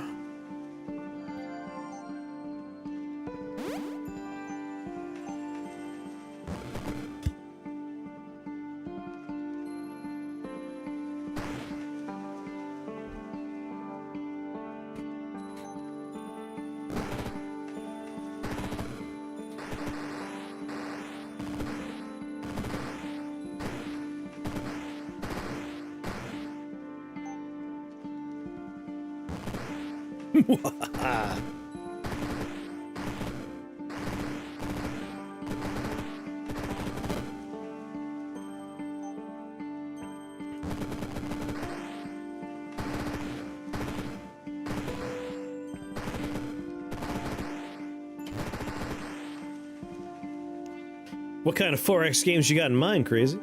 I realize I do not like Kansai International Airport, at least flying into, because it's also like an MC Escher painting. I think I always end up in Narita Airport. I already have the ism, thank you. Yeah, I think Narita Airport is the one I usually have flown into.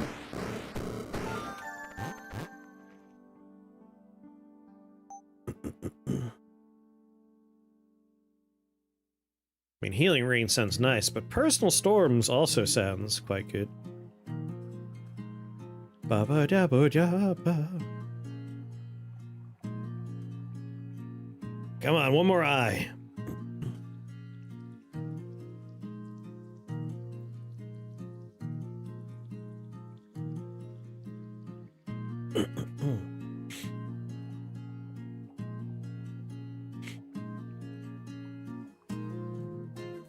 This might be the first time in a dog's age I have seen a Chronomancy Shrine and actually thought to myself, yeah, I kind of want that. kind of into it.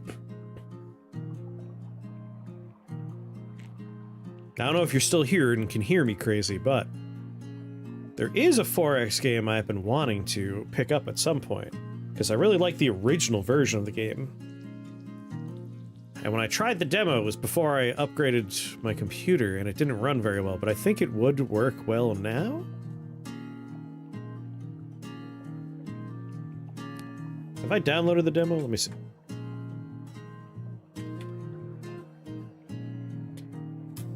Solum Infernum. Solum Infernum.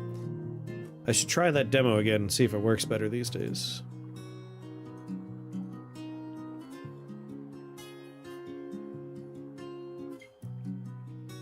Distant Worlds 2.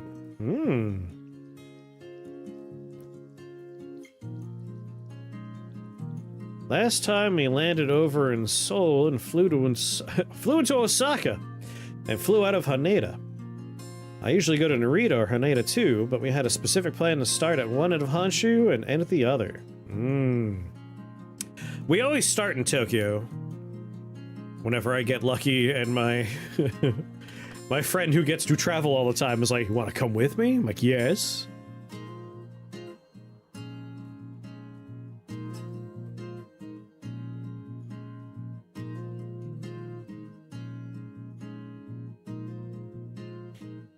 I do like Osaka a lot, though.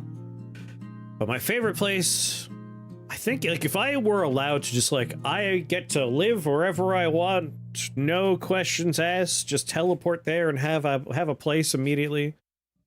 Money's no object. Sapporo. I really like Sapporo. Chrono Torrent or Rainstorm? Rainstorm, baby. Although Torrent, being a channeled spell, is not a bad grab either, but Rainstorm generates minions.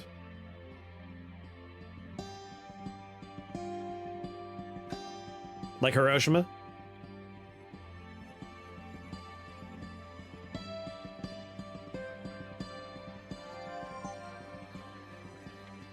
Nature. It's the only real-time forest game I know of. It's not turn-based. It's really complicated and interesting. I'll have to take a look at this Distant World. Distant Worlds. Got an M in there.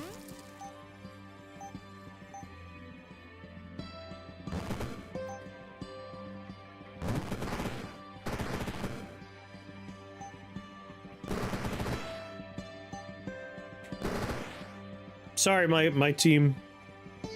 I definitely hit you there.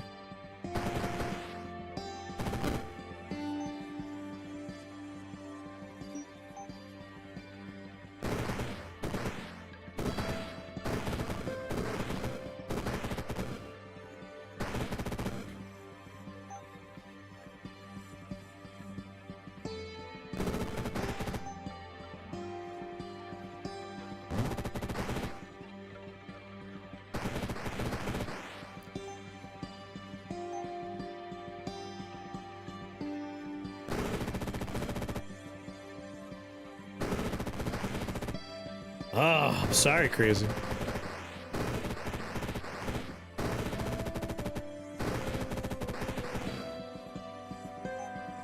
Torrent again.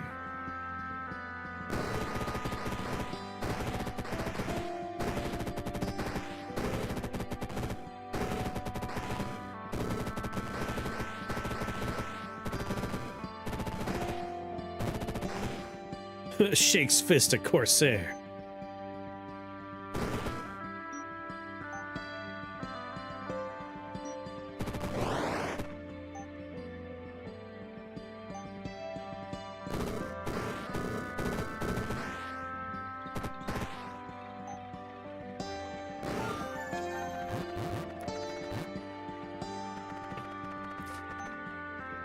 Honestly, like in every other turn, Rainstorm forever is pretty good. The question is, do we want rain clouds also appear over enemy occupied tiles?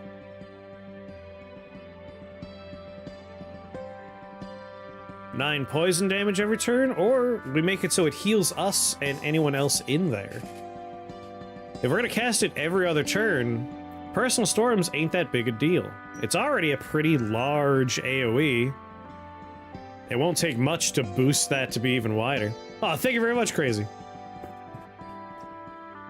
Been a long time lurker, I appreciate it. Also, I appreciate that you're a member. Personal Storms for crowded levels. The healing is very tempting for me, which is why I'm like considering that.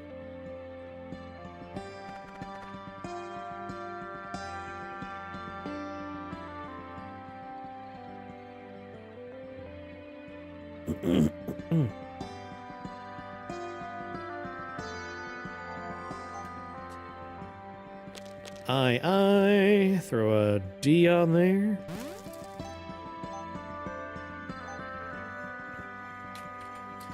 We pretty much want every single thing in here that has the word soaked. Like all of this.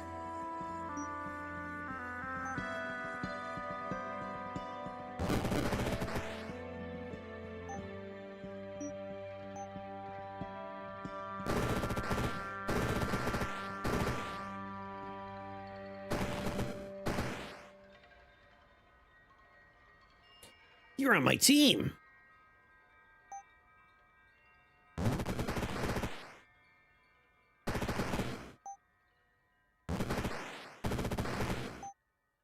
Oh yeah, being able to cast this every other turn is going to be kind of busted fun.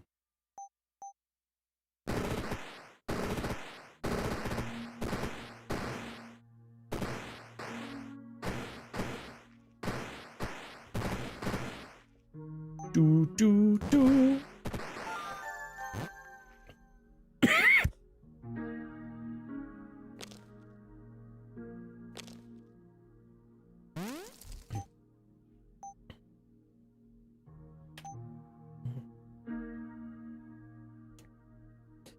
Each turn, someone that's soaked becomes frozen. Anytime someone's unfrozen, they are soaked.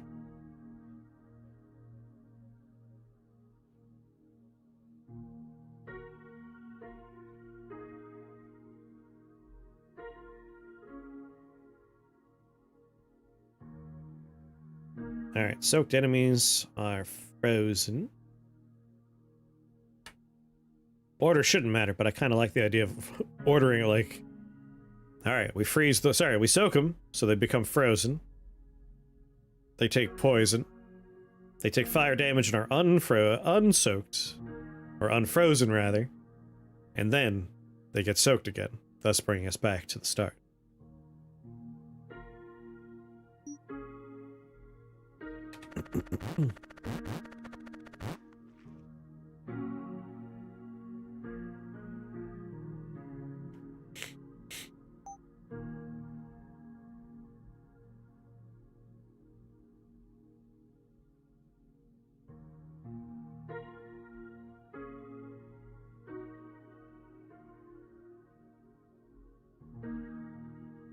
Kind of like Waterbend and Boiling Torrent.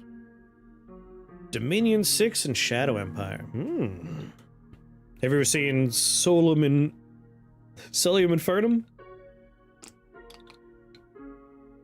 I mean, we could go for crabs. But, if the whole idea is we want, wait, fire damage might not be ideal, will it?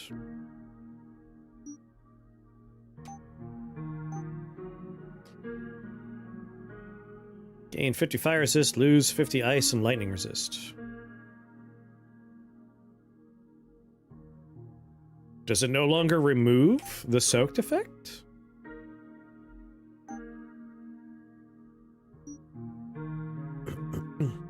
Maybe we could go with some fire. I want the letter L. There it is. Much as I hate this shrine, that's not much of a problem right now. Once we have Dousing Spark, we'll have every piece of soaked equipment.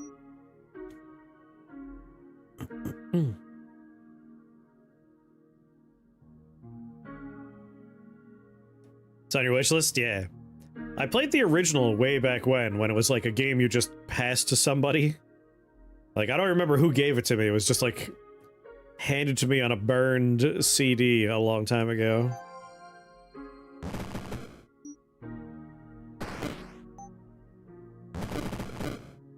No, you bastards.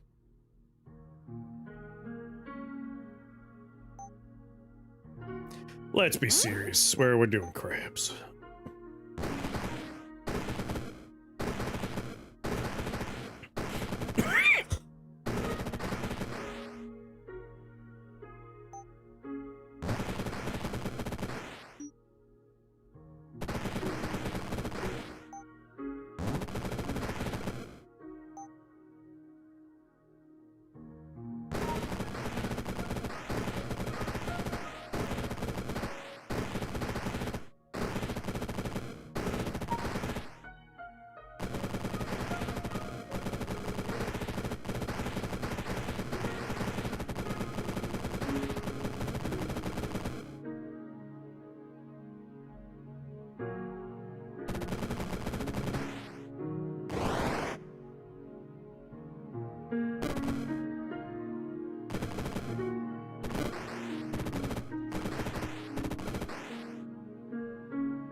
Oh, sorry. God damn it, what is this weird Streamlabs thing? I gotta figure out where in the settings that is happening. To answer your question, not so far, unfortunately. Not yet.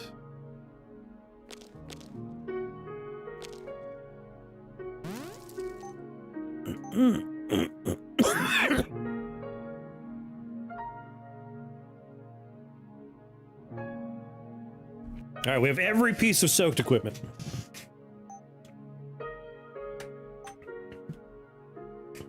Having a college suddenly disappear and then having all those people trying to find the same basic kinds of jobs at the same time has kind of blown.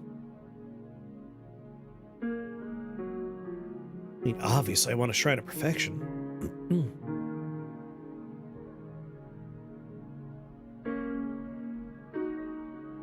Kinda sucked.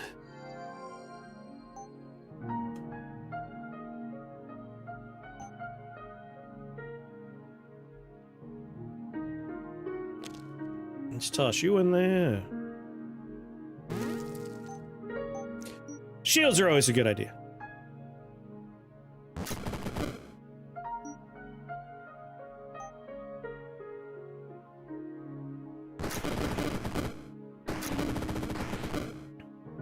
You little shits. Who teleported me?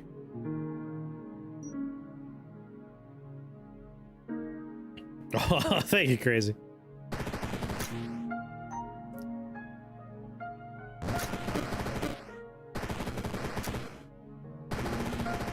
Debonair. Cryotic, cold snap, shatter shards. I mean, if we're freezing people, shatter shards is always a good idea. Soaked, poisoned, frozen.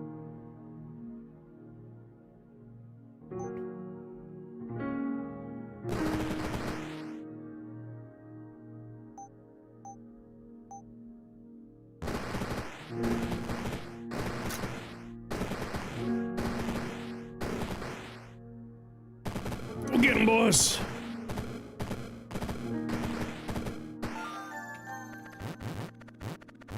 Oh!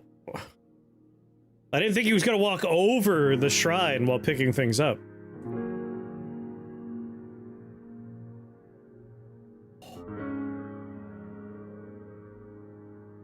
It hit torrent. kind of hoping for rainstorm, but can't really complain.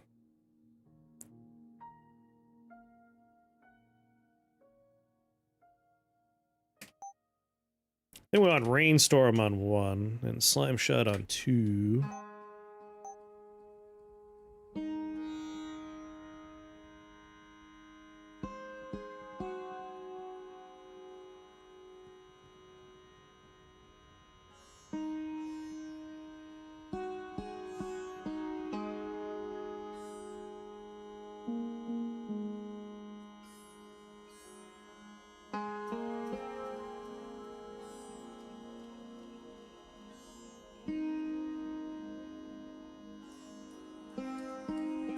Probably Slimify for our slime shot.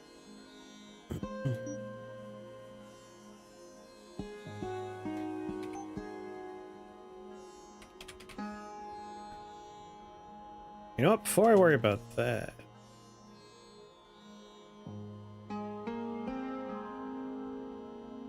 no, let's do it.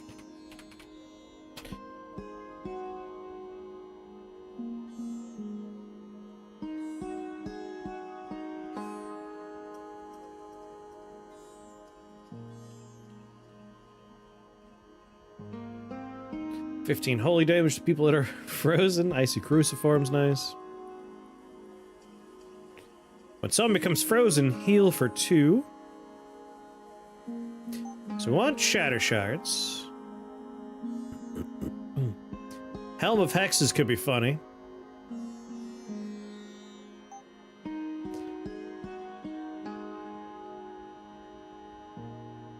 Icy cruciform, and we'll make the cryotic one right now. Well, I guess not right now, when we can potentially just pick up a singular letter.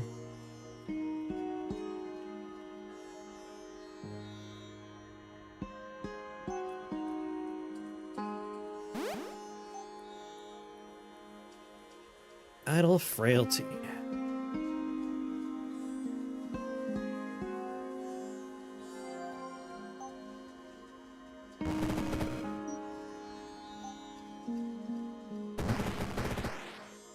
Go get him, boys!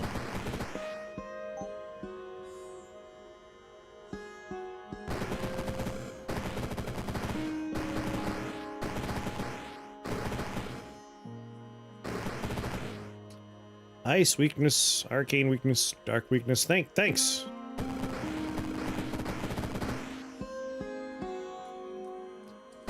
I was gonna say, you don't want to be over here.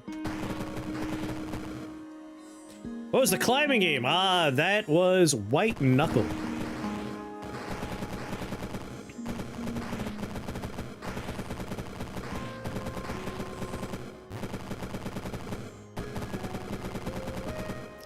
I really dig, like, the Half-Life 1 aesthetic of that game.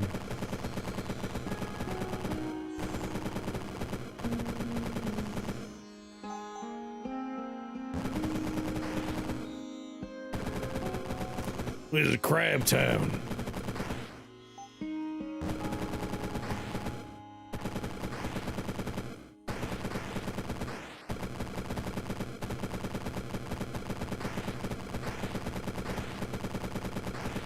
I don't know how I got a Thunderbird on my team, but happy to have him here, I guess. So many angry crabs.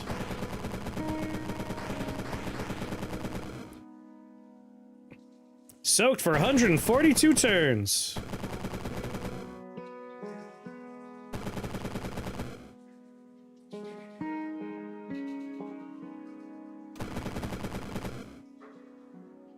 So Dousing Spark did damage.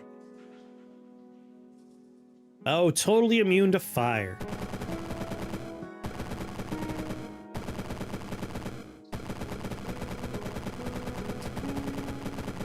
I think I know where we want to go next in terms of spells.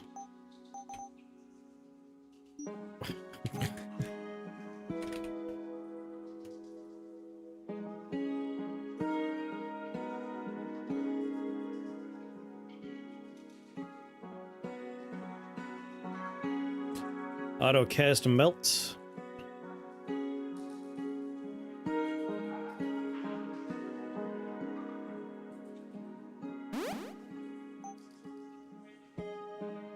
Melt as an autocast seems fun. Broken stopwatch.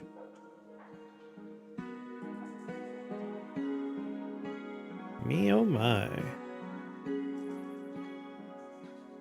Hard to say no to broken stopwatch.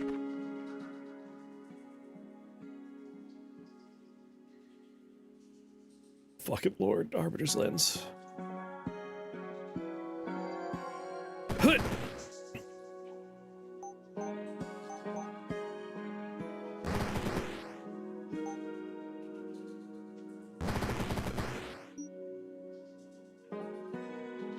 Go on, Red.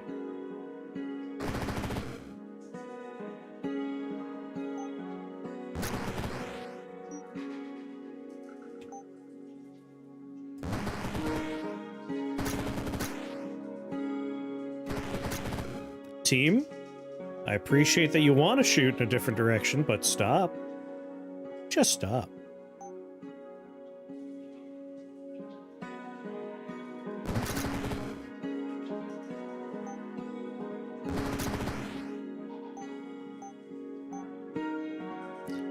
All right, let's just push them away from me. Crabs. They interact the way you'd wish they did. By shooting me?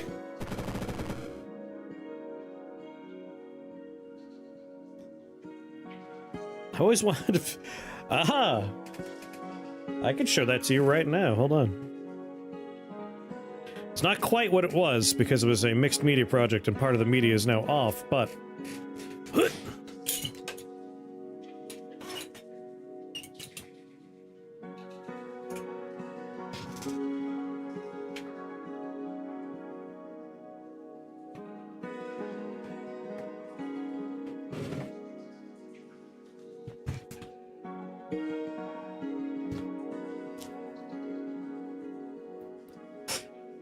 If Annihilator Staff kills the unit, it counts as a kill for the slime ball bounce and doesn't deplete bounces. Really?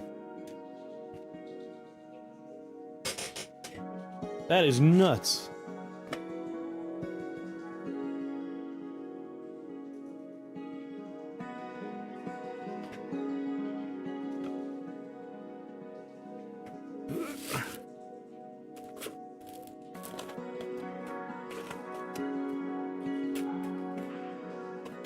I still want to put Death Cleave on there too.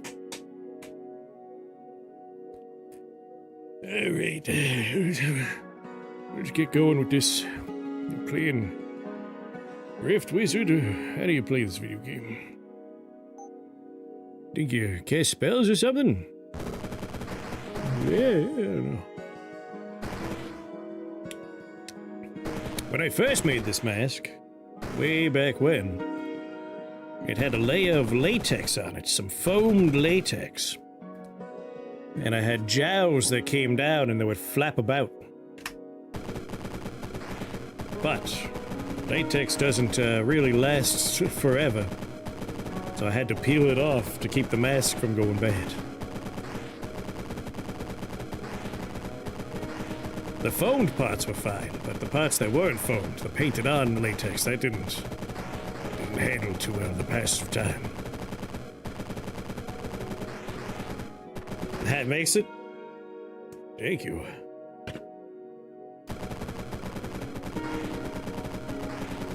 Goosebumps vibes. I was going for a bit of like commedia dell'arte when I was crafting this one. One of my favorite masks. I like this one. This is my lazy Halloween costume. I'm just like, I'm just gonna go as the old man.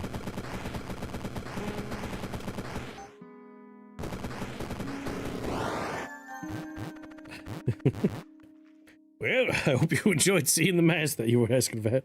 Hold on. Welcome to the Shake family.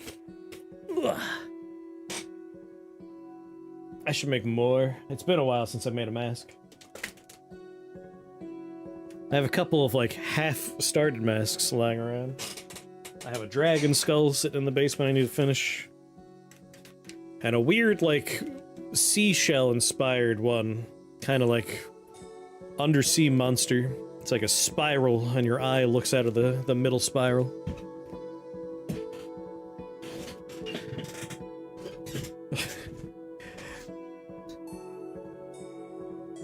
Boop, boop.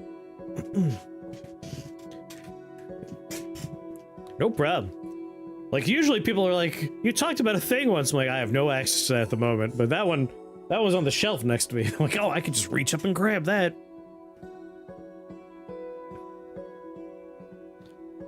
I need a letter T.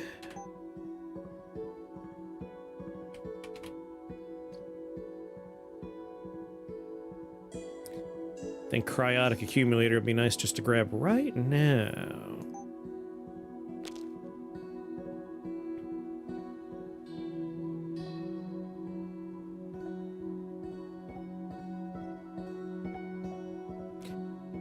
Alright, this doesn't have duration or anything, so we're just gonna go ahead and do it.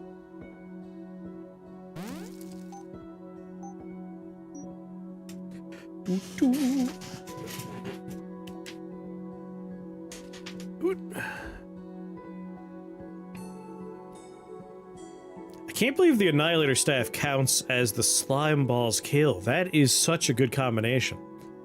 And you could really, like, if you have Mithril Ore for your Annihilator Staff, like, could you imagine? Evolution Shrine! Alright. I mean, this is a rough floor in a number of ways, but...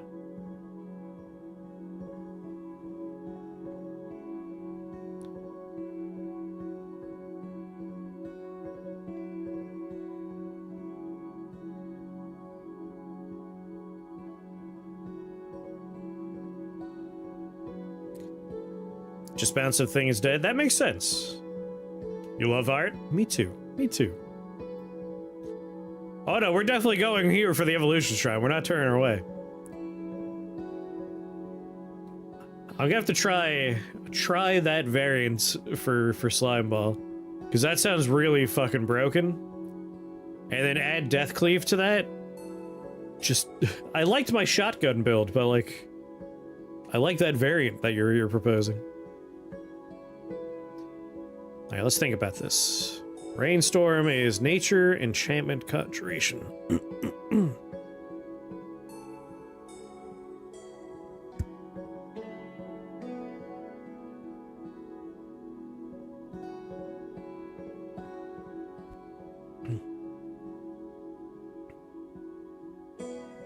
Interesting.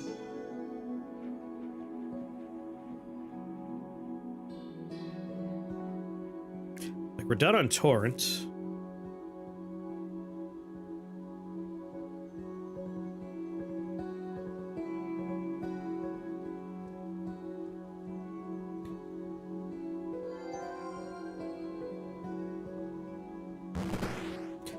Let's open it with that, just to make stuff to help us out. And then immediately make a million crabs.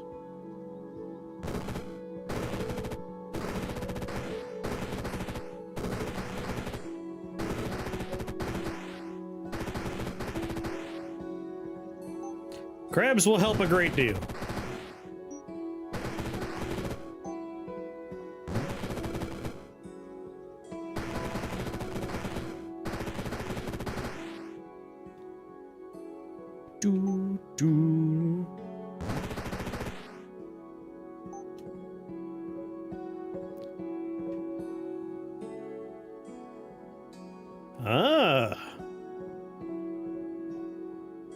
They start playing Warhammer. You traded one addiction for a much more expensive addiction. But as long as you're having fun and are staying healthy and safe, good for you.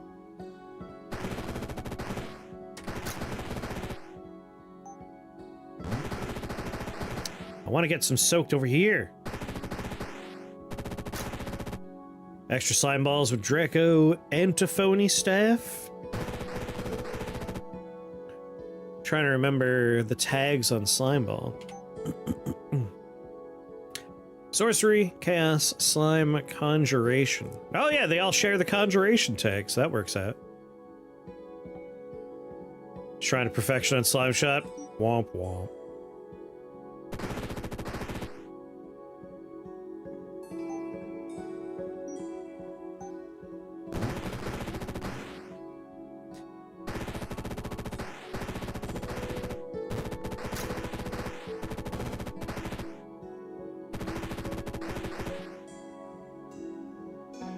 Shares the slime tag with Slime Dragon. True.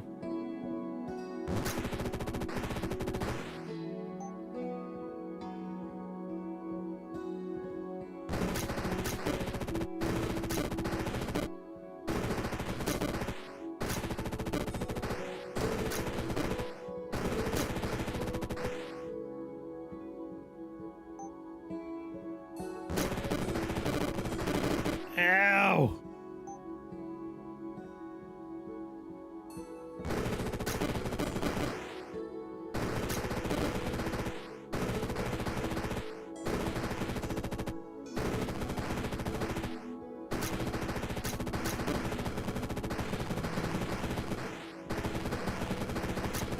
Dragon's a real piece of work.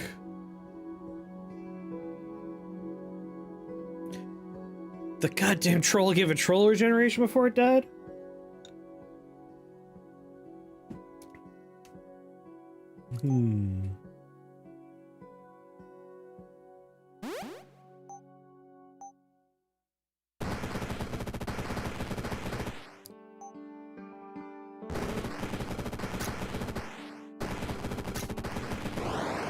Oh boy, no.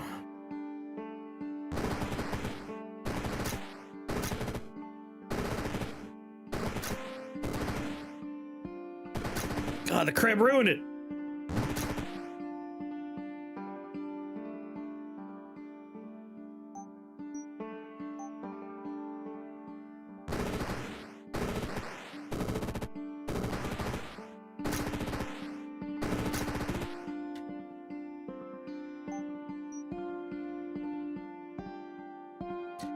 $140 fire resist, 40 physical resist.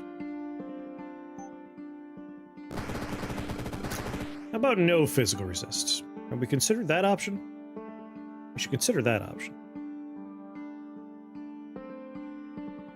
You come here! God damn you.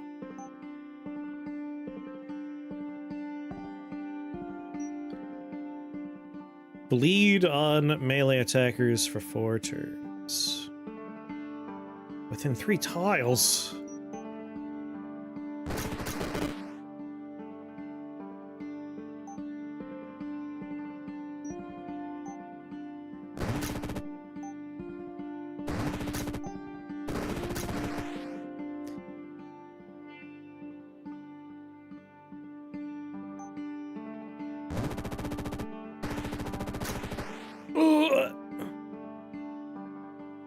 That's most unfortunate.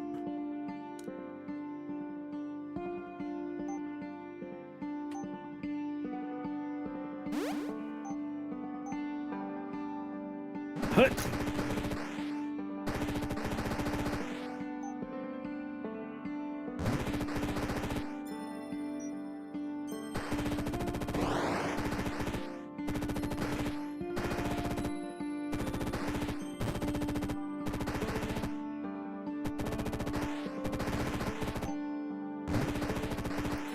Get him, boys!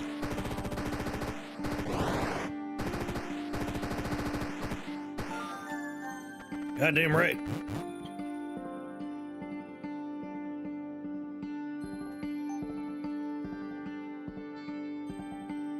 What's the plan for this build? I want all of the soaked stuff. So, like, we're just going with everything that synergizes with soaked. It's not much of a plan, but it's what we're doing. So, like, all of our spells are capable of soaking, well, except for Blink, of course. So, soaked enemies become frozen. Anyone that's soaked becomes poisoned. Anyone who's soaked takes fire damage. Soaked people take lightning damage. If you go from being frozen to unfrozen, you're soaked. When an enemy's unfrozen, they take ice damage.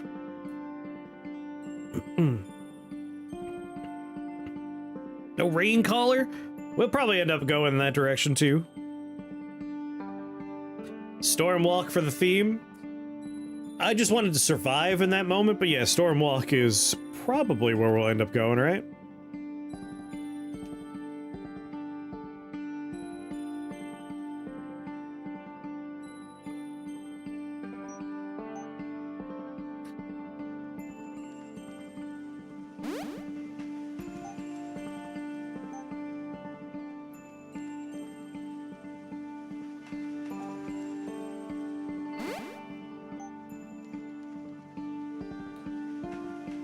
Rain clouds appear over enemy occupied tiles. Also deal 9 poison damage every turn. I probably want healing rain, otherwise I'm killing all of my stuff. Nature enchantment conjuration. Shit. I hate using it on this, but I really don't like the idea of my things all dying to poison damage.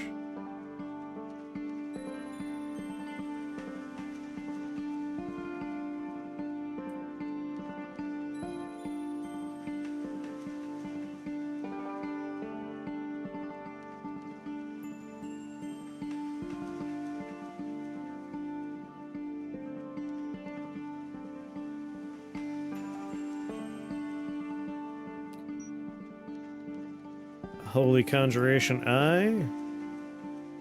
Oh yeah, Conjuration's on there. Right. Rain color clouds for elementals. If we have the... Does Stormcaller also get rain clouds?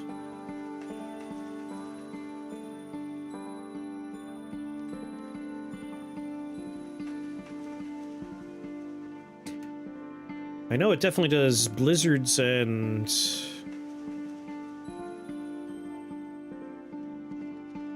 Didn't mean right, Stormcaller. Ah. Raincaller. I see, I see.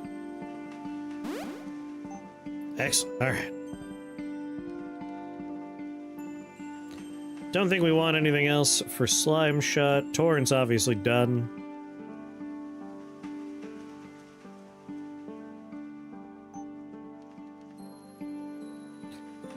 As long as I have Thunderblink, I'm happy. And as long as I have Melting Point. I don't want White Flame, but anything else is fine.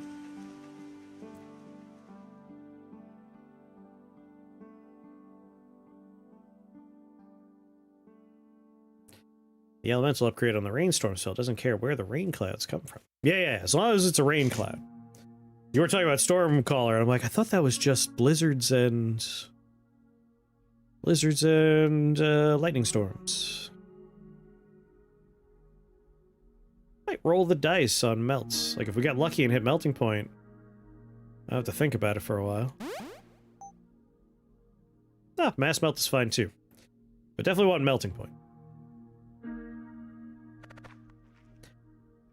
Let's see.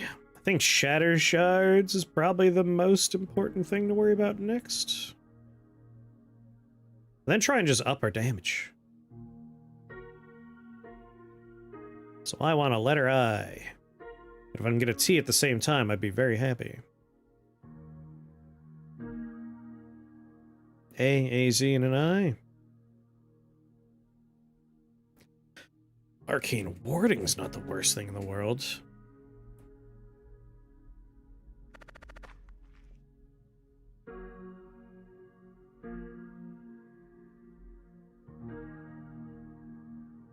Not a storm trolls.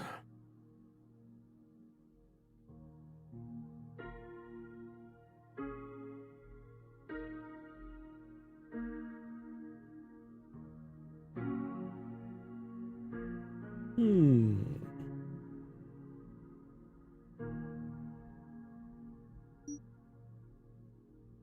mean, Arcane Warding as a freebie is pretty nice. I just hate the Fountain of Venom. But I could also just kind of hide out in there, right up until I get teleported randomly.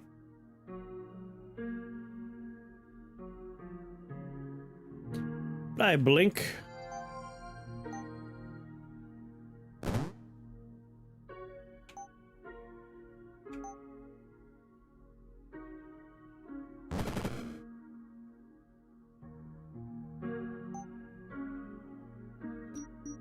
It's a good amount.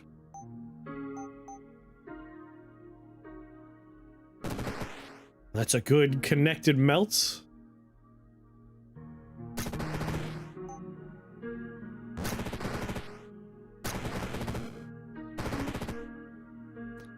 Alright, if you're gonna put me down here, I'm going to do this.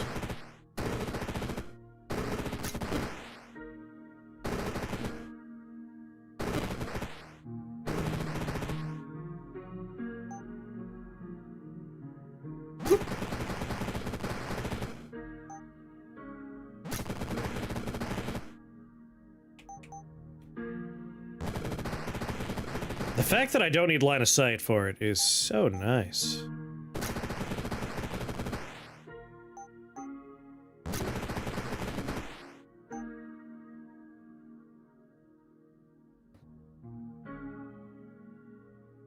Soaked, poisoned.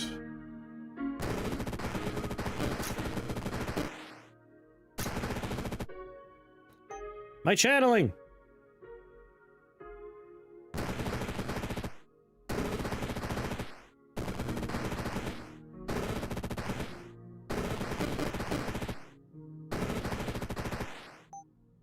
Getting a little wacky. The channeling.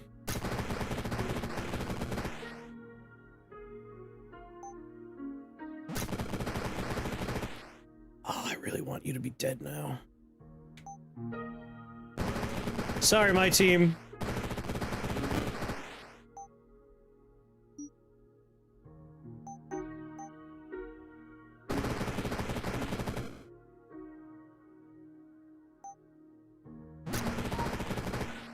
God. Isle of Nightmares can go to hell.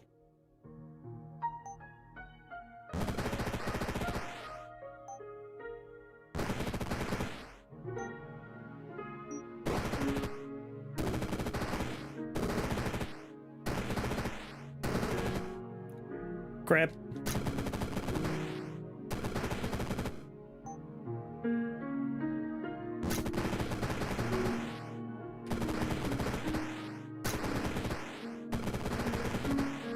Maybe I'll go get my free spell now.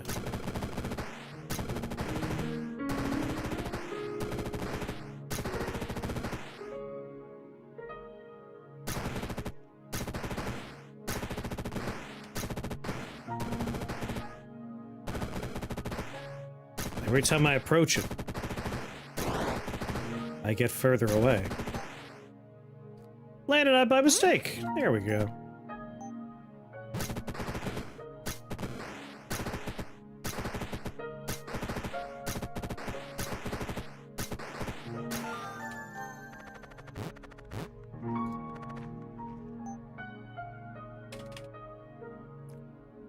What's going on, Sulfur?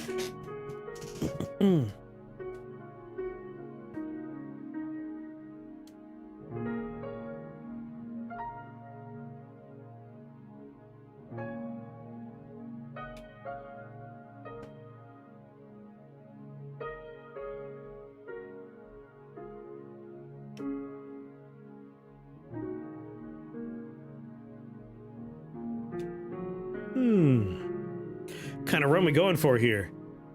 If it has the word soaked when I do a search, I am buying the equipment and the spell.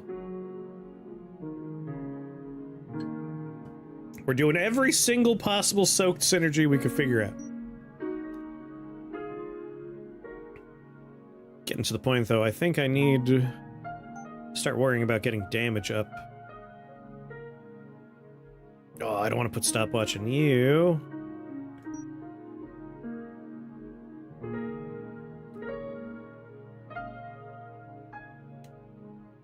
Ice.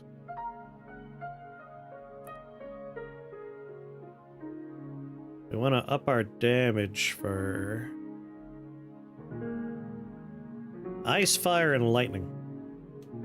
It's like just getting a bunch of M tags and getting the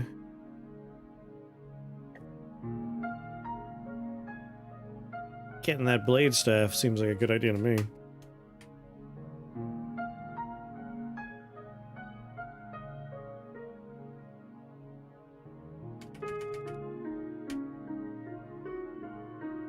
Will we have any holy going on? Arcane Warding, I think you could become... No, you're dark. Is there a modded community to this game? Yes. There is a part of the Rift Wizard 3 Discord where people talk about the mods they're working on. And it has workshop support. And the mods in there already are pretty fun. I've seen some pretty neat ones in there.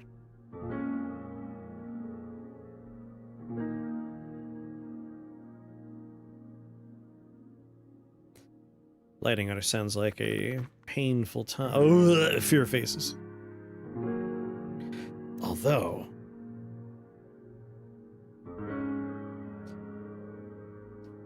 fear faces are not that scary. Yeah, and the game, like, only just entered early access not very long ago. No wonder. But the simple fact that everything will become soaked and therefore take multiple types of damage right away. Might be able to just remove the fear faces right quick.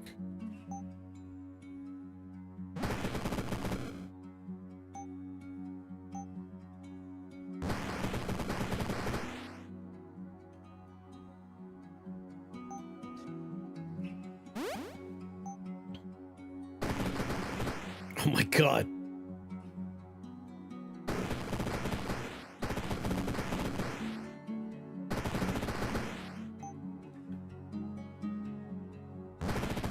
I see you over there, Cloud.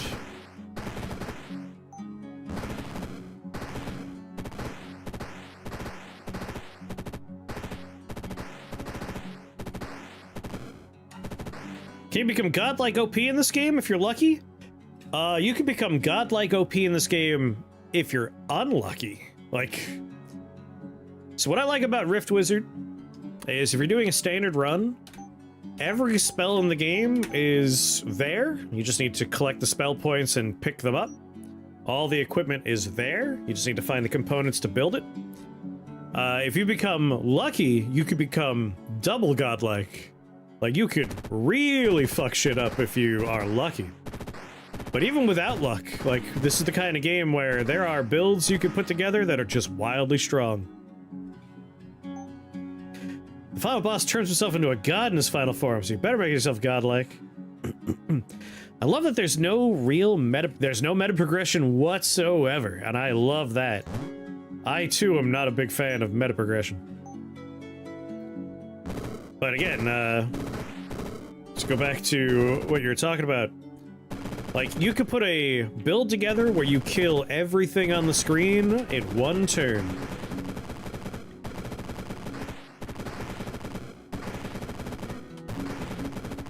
Play a bunch of Noida, which is also a wizard roguelike. I also play a lot of Noida. If you're curious about strong builds in this game, I have a playlist of all of my Rift Wizard 3 runs, and 2 runs, and 1 runs. And I also have hundreds of Noida runs as well, where we go through and do a lot of the various things, like making a sun, and then making a sun underground, and then making the 2 suns kiss. Can I reach him? Damn it. Goodbye, sir.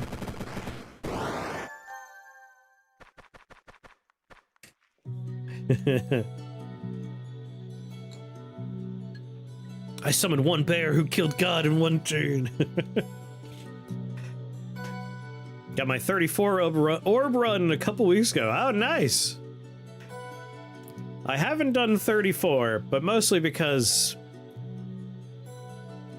almost everything in Noida is something you can kind of approach however you want, but the 34 orb run is kind of like you gotta stand in the pixel perfect location. It's best if you're doing a seeded run. Like everything else is really like, how do you want to go about it? What are you gonna try and do? And that one is like, it seems more tedious than fun, the 34 orb run, but one day I'll probably do it, just because I really love Noida. Yeah, Venom Bears and Hemocorruptor are one of my favorite combos. This gets me the letter T I need from my Icy Cruciform. But I think we want Shatter Shards online, right? I would like to try and hold off with my stopwatch for Helm of Hexes. I just wanted the shiny red amulet. Oh, totally understand, totally understand.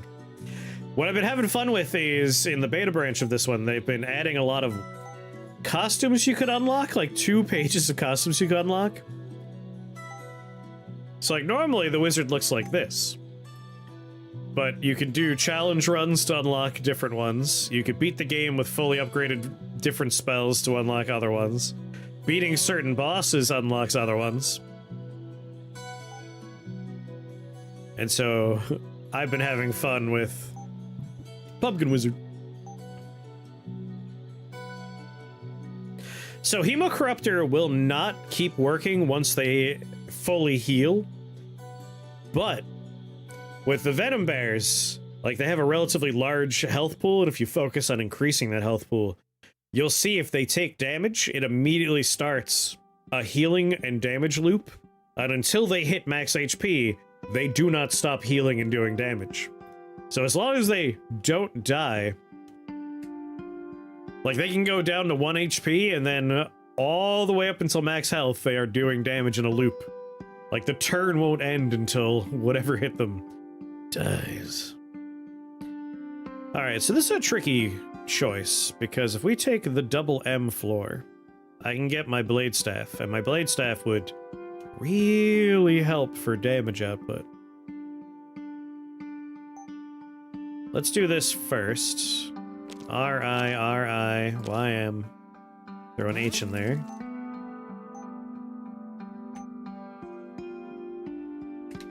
Because Blade Staff is just 3 M's. Ah, damn, I would still be forced to make a choice there. Alright, in that case, I'd rather get a D and an E and get this out of the way. I think this is the way to go. Getting that I and that T means Icy Cruciform's online.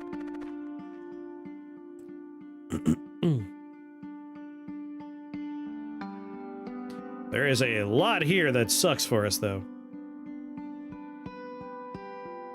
That said, a fire and lightning beam on everything in line of sight.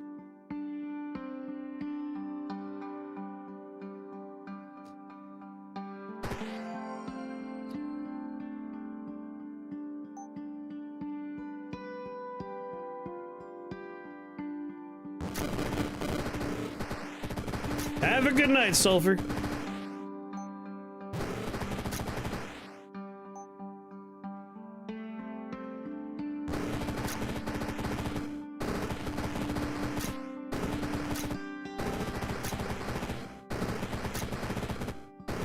Crabs. I like to think of this art style as like magic chalkboard, like a wizard's chalkboard.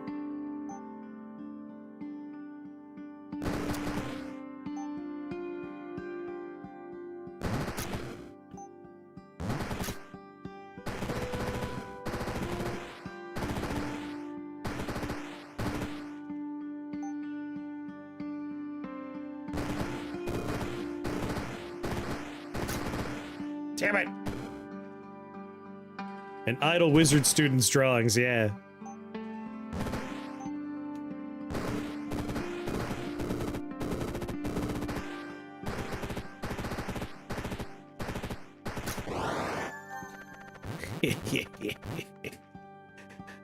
Alright, Icy Cruciform. Need an I, need an H, need a T, and then 1 more H. Yeah, Coops is the person who did the music for the game and the art for the game. Nailed it, like out of the park. I think they fucking killed with the new art style.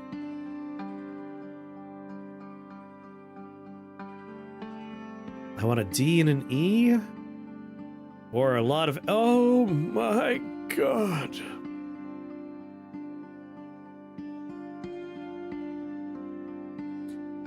I can make a helm of hexes.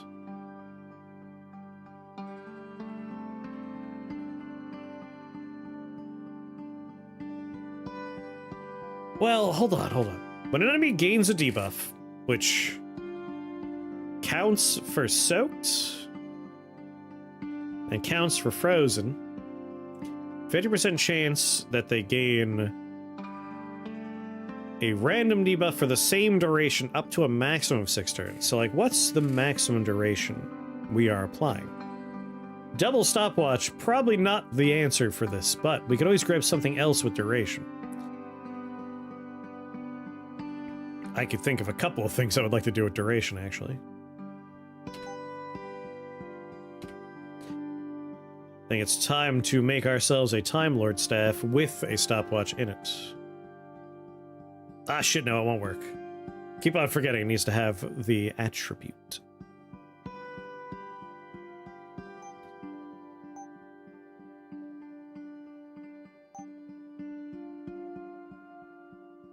Time Striders are always great.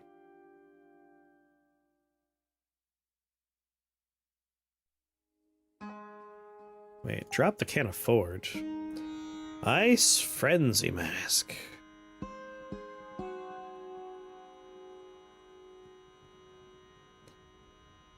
We need to somehow get ice stuff happening for free? I don't know. Like, I want to up our damage, and ice and fire. Guess fire is not too hard to pull off. We're doing damage with Rainstorm, which is nature. We're doing damage with Torrents. Trying to Time Striders +4 and summon Wizard Replica. Never let them have a turn.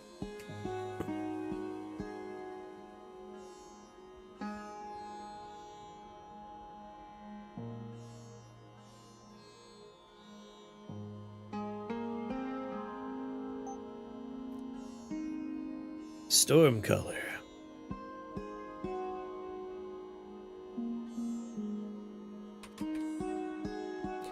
Rain Beacon. Each turn summon a random number of rain clouds across the level. They last for 5 turns. Okay, that's a pretty good grab.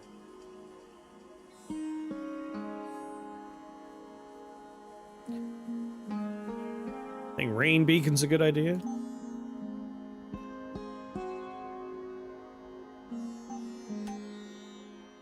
Let's see. We can go with Woad Weird for nature damage. Winter Sting technically would work.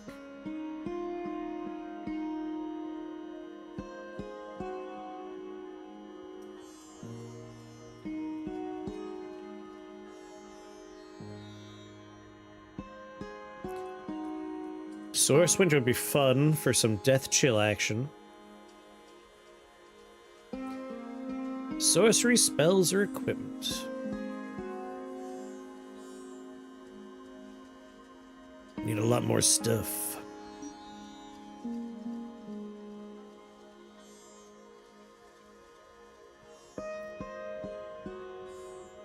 Right, I was getting excited about this.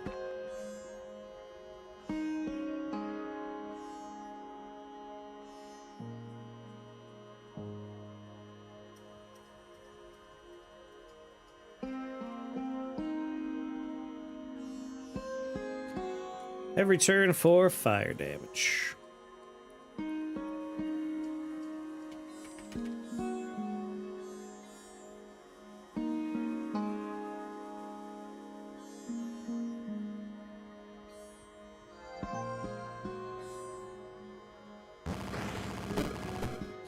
How? dare you?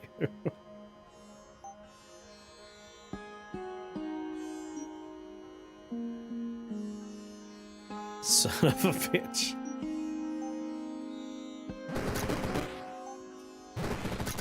Random teleporting piece of garbage.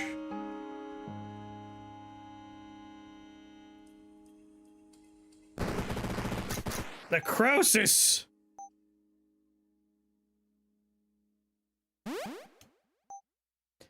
No.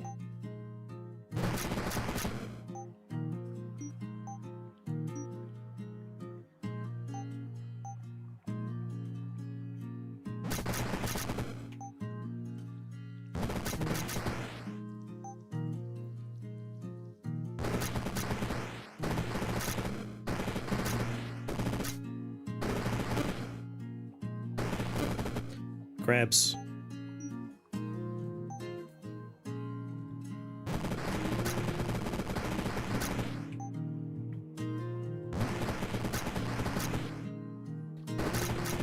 This is not a great floor for us, all told.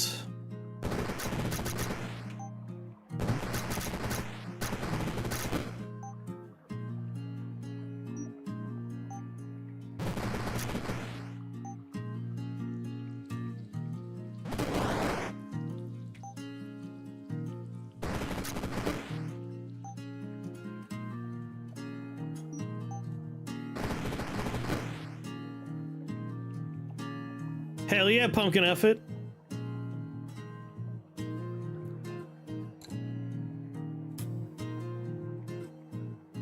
I love arcane warding.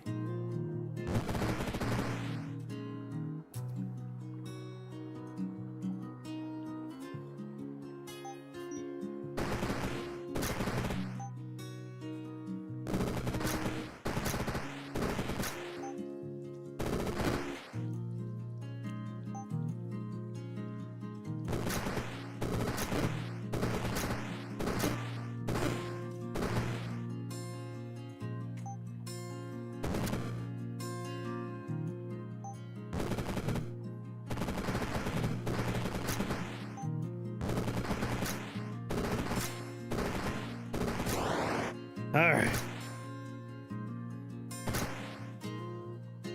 65% resistant to physical. What's going on, Duma? Minus 35 physical resist.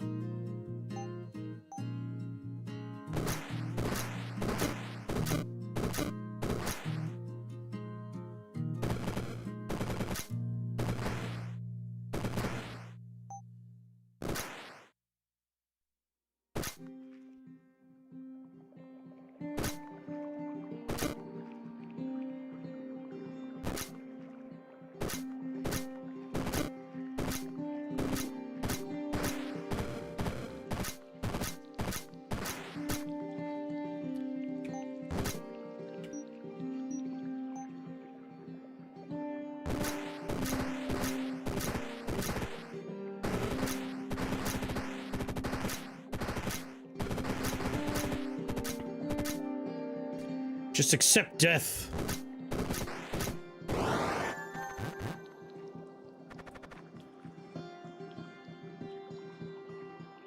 There's the D I need for Helm of Hexes. Ooh, but there's the D I need with the M I need for Blade Staff.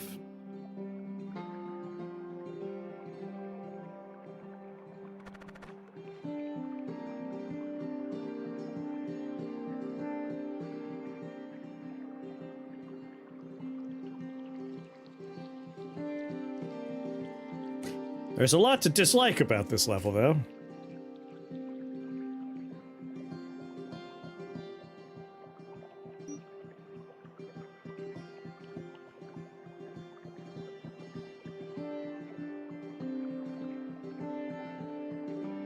The spell list confuses, but also intrigues me.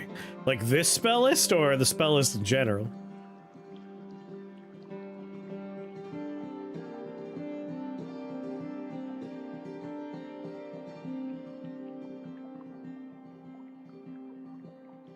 Like, I have healing thanks to rain clouds.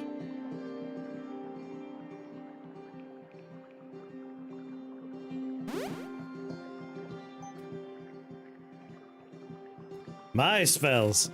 Can you figure out the theme?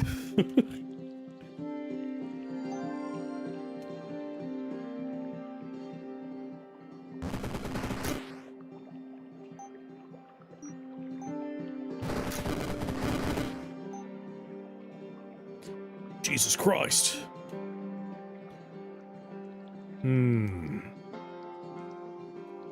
16, 16, 16. Arcane Warning is going to give me 3 shields immediately. Oh! They're too fast! Looks like water pollution filled. I was going for every single thing in the game that interacts with soaked. I think we need Blade Staff earlier if we're going to, like, truly commit to this silliness. Like, there's a lot of fun going on, but the damage is all kind of minor. I also think Helm of Hexes would help a lot. Yeah, we got Shark attacked.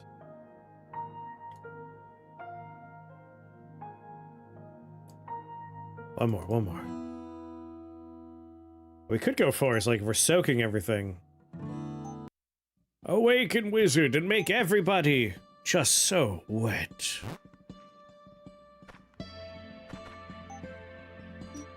Aw, they're over there. Looks like we'll open up with a melt.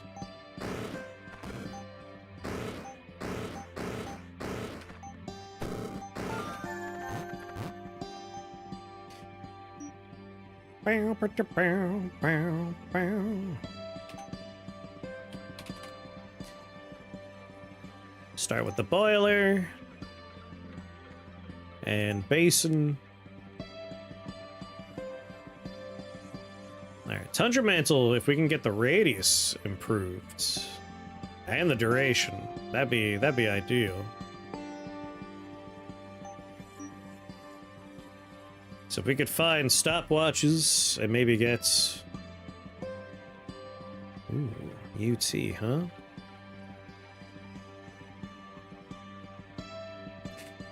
Chaos Seed.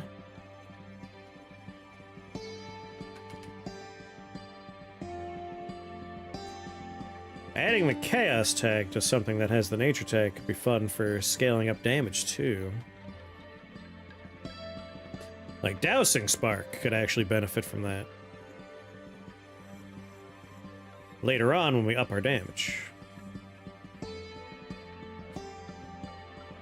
Yes! This is something I've complained about in Rift Wizard 2 when the boiler was first introduced. It's just like, but it's anti-synergistic.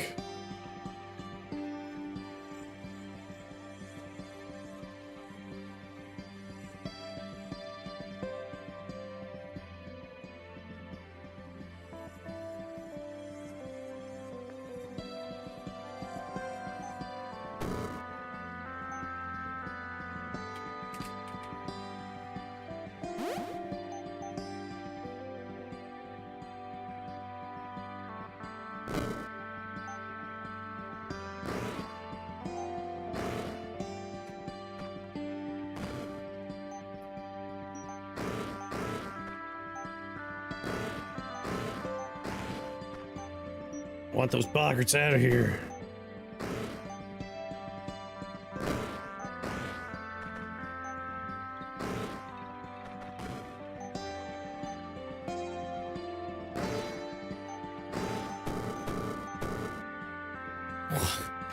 No!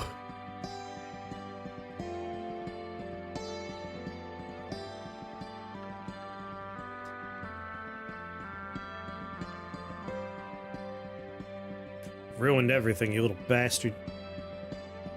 Because I soaked it by mistake first.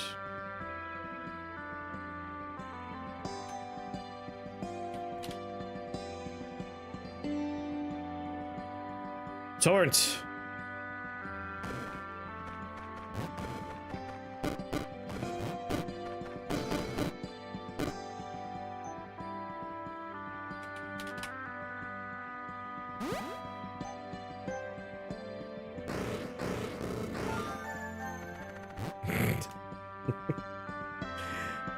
Alright, I need a letter L.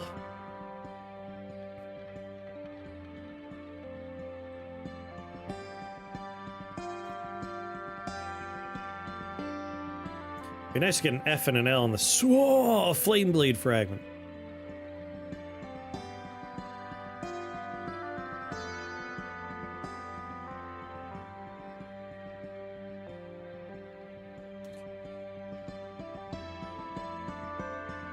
We want nature, fire, ice, lightning, right? Because soaked, we're doing ice damage, we're doing lightning damage, we're doing fire damage. The spell itself is nature.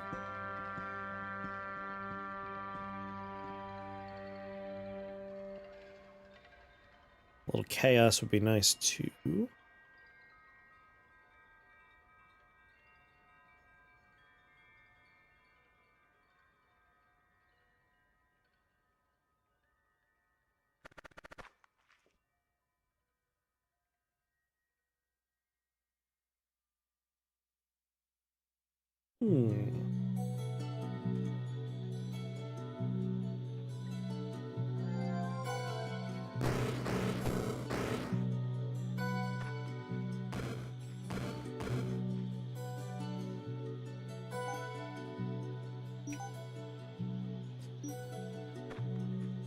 Try and hold out for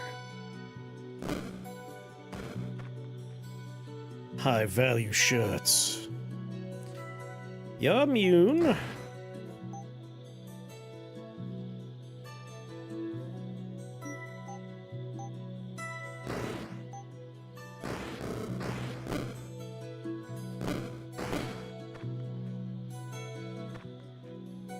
Oh, you're gonna ruin my whole time here, aren't you?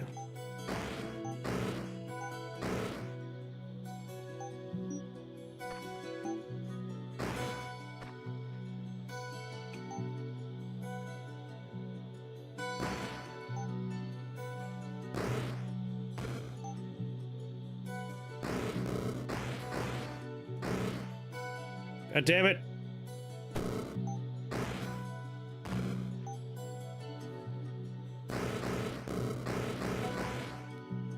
Nice.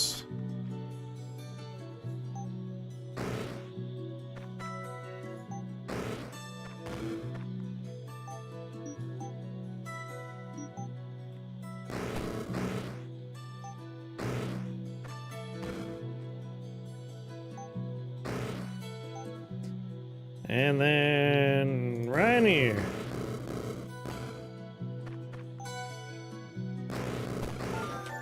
Yes. Fire. Nature. We can chaos seed in there for the chaos and the nature. This is the fire, but it also brings metal to the party. I want ice and lightning in there too.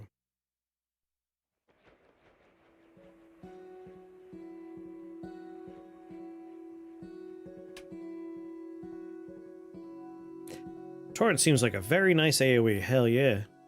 There's an eye. Shrine of Knowledge, huh?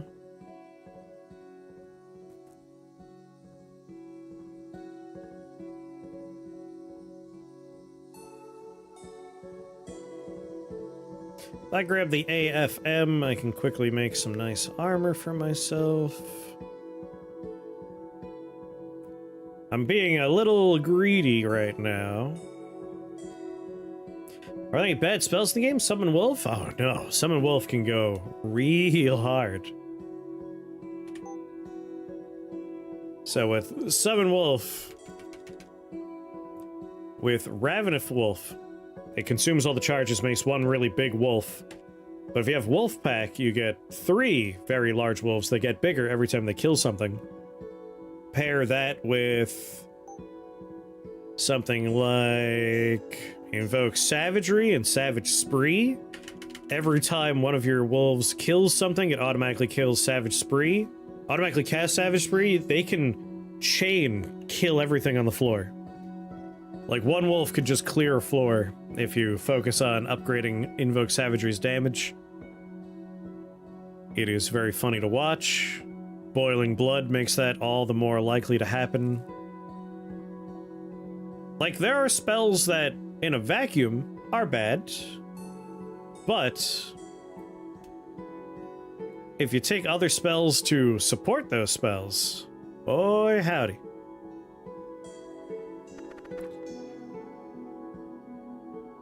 Of course, the only thing I would actually like to hit with Shared Pain will be outside the Shared Pain range. Never seen or used or seen Horde of Halfmen. I like Horde of Halfmen. It's a lot of minions quickly.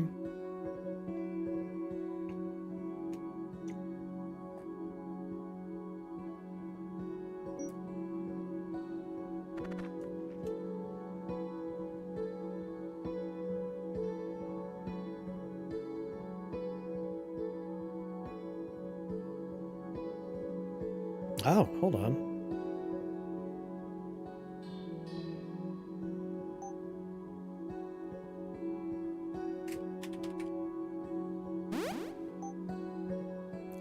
My only disappointment is we will not have our chronomanced rainstorm now. Yes, Cassie, it is very much like playing a puzzle game a lot of the times.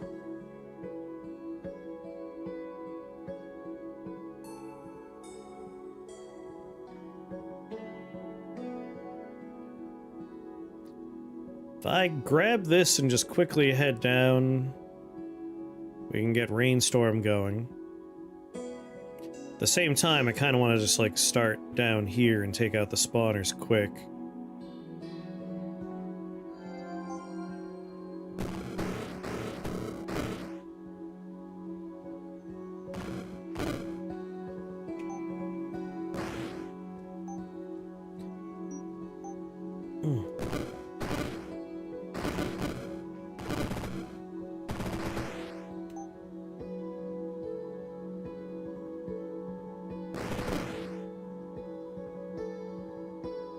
Cool down, cool down. Oh, god damn you.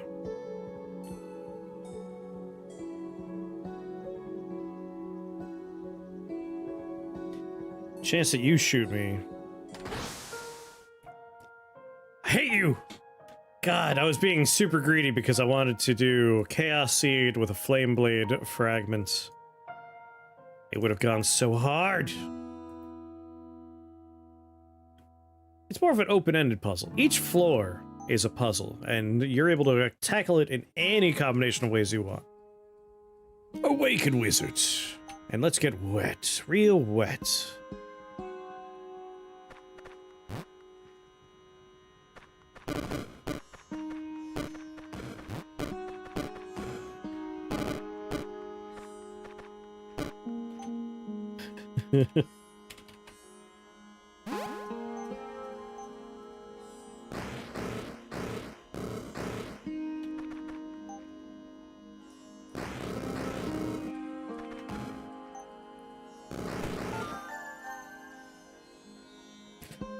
We made it to 16 or 17, but then we died because of land sharks. Very fast land sharks.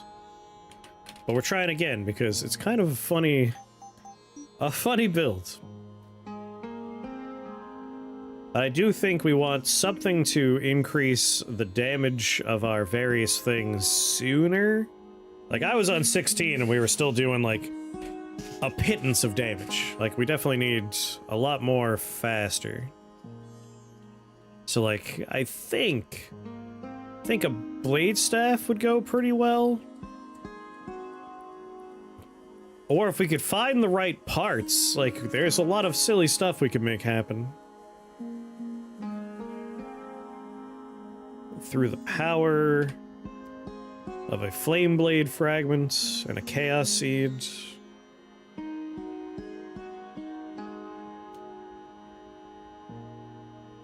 Alright, that DYE has a home in my potentials. I'm gonna let myself get poisoned.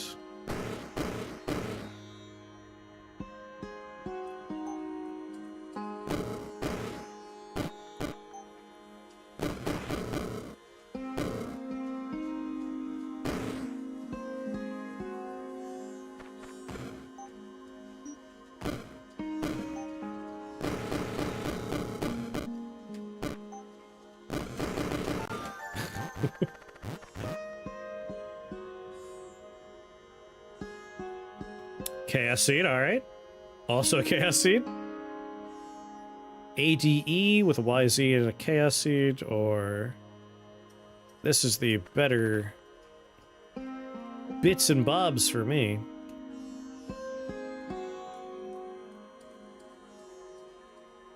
I like to remove the Zamboni element quick.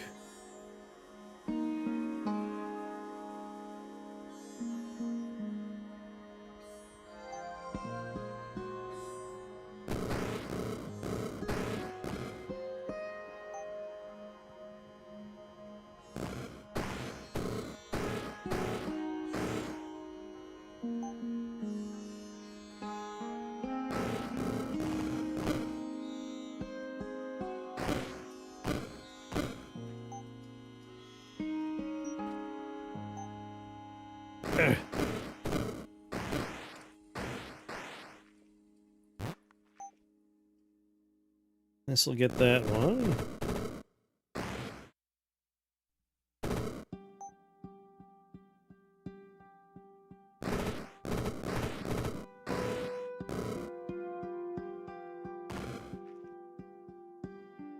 Five spell points. Are you gonna silence me? Nope, you just blink around randomly.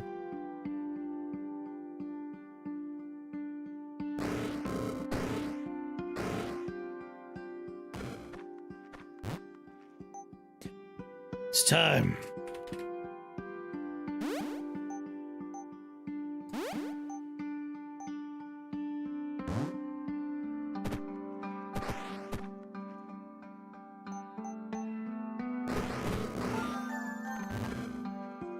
Alright. Chaos Seed's nice.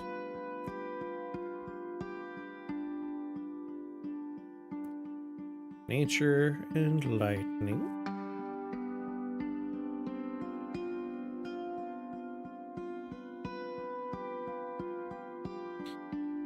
Broken stopwatch. Think I'm ready for my first fun addition. 2 E's and a D.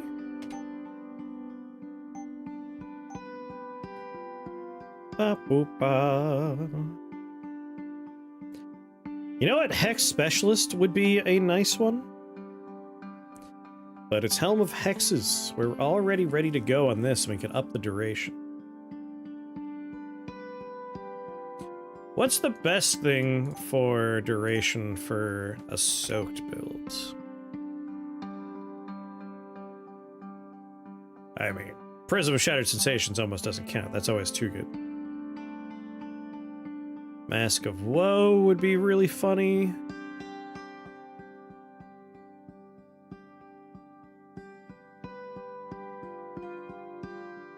Tundra Mantle would definitely go hard with a broken stopwatch.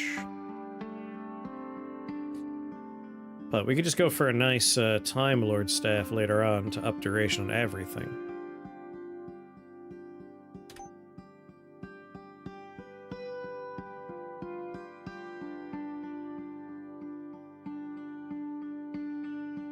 Oh, Hallucinogenic Spore Staff would go great with our Stagnation Basin.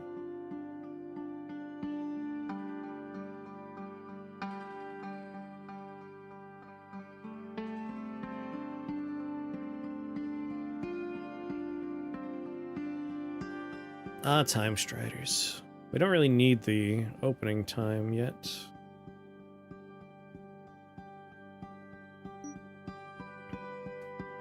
Like, we're soaking people now.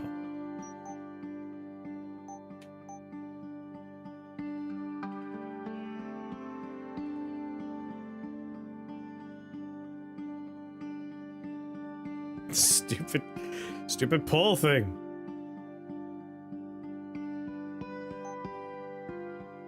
Helm of Hexes.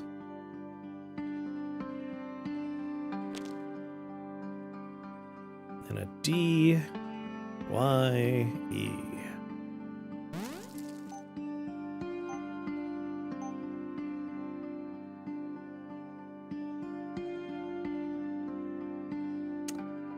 I'd I'd like to save you for the dousing spark. That way it gets the chaos tag and we could really up the damage output.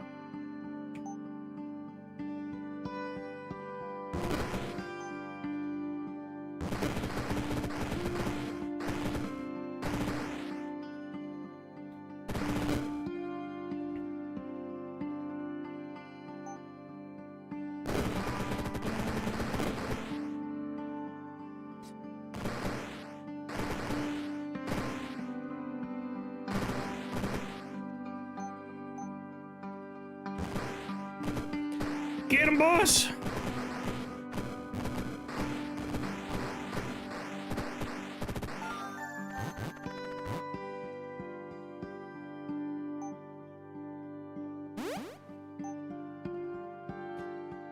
It's a lot of D's and E's.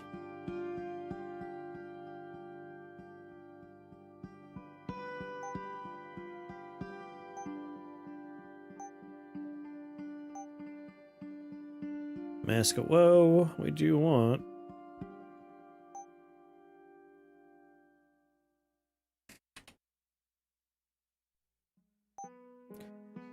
So Hex Specialist Ring, we want another E. Oh damn! We can get Woad Weird going now.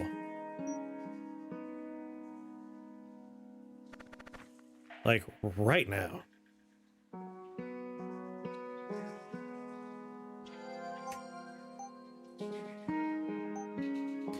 Hard to say no to that. Unfortunately, we do have to eat this if we want to do it. I got a little overly excited. Alright, we just need one more. It oughta... That worked out pretty well.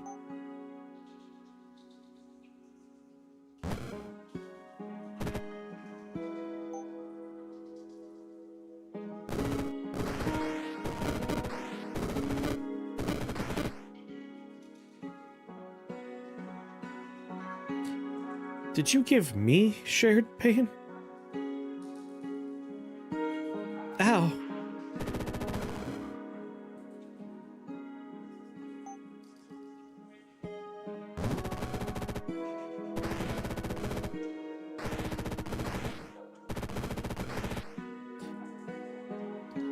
Is it shared pain with, like, anybody?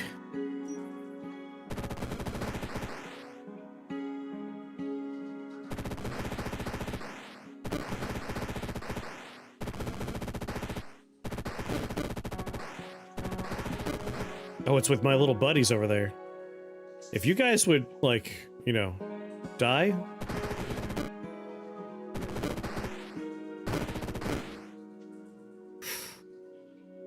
Oh god, the heart. If I can make it to the heart. Or if I can make it to this spell point.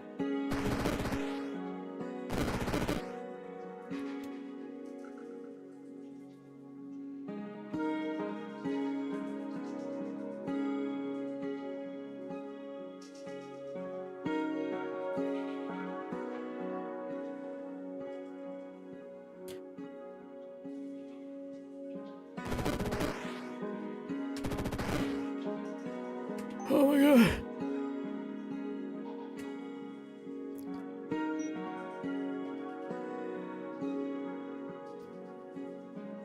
Trollify Poison Bolt, 10 poison damage.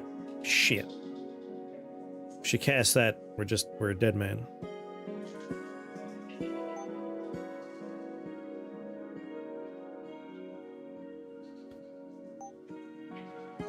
Not like this. Not like this.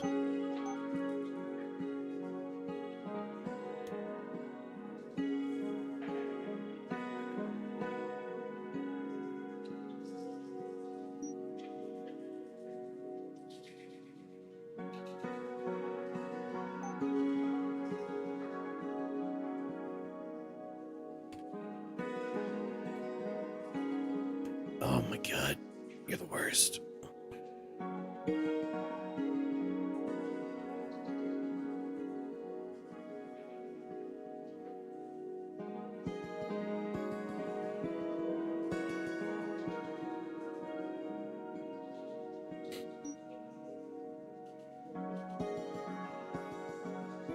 Shared pain did 10.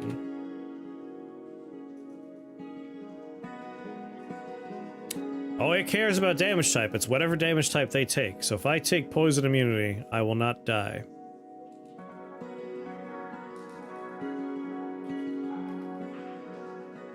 And she has a poison bolt ready to go.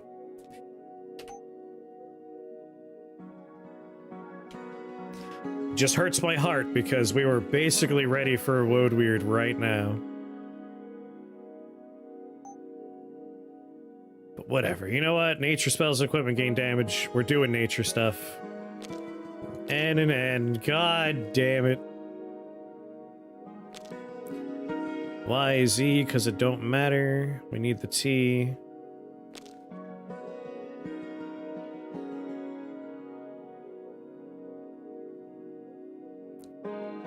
We'll just put this one in there.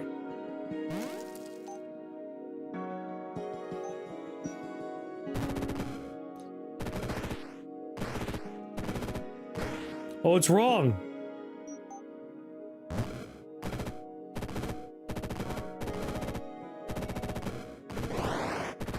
What a bummer. God damn it.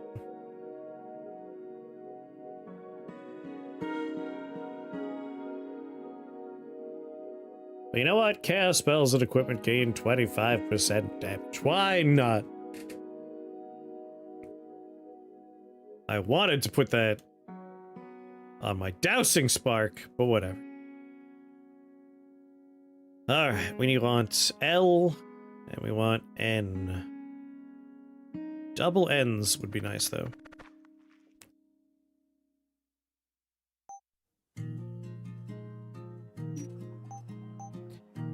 Yeah, double N's for our Woad Weird.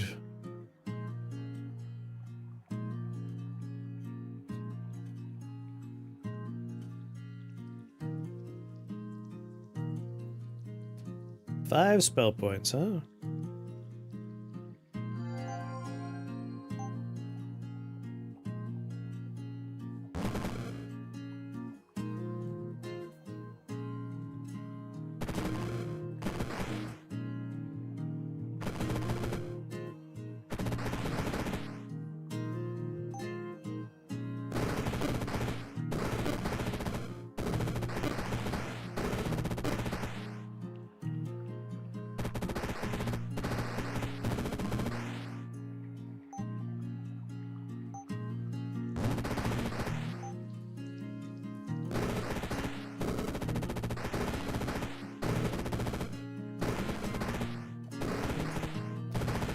Gork team.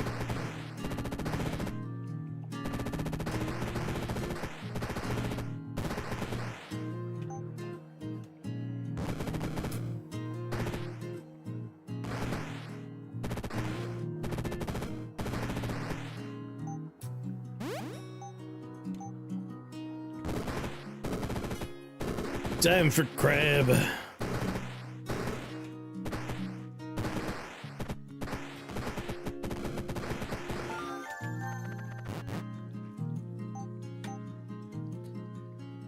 Like, why not, right?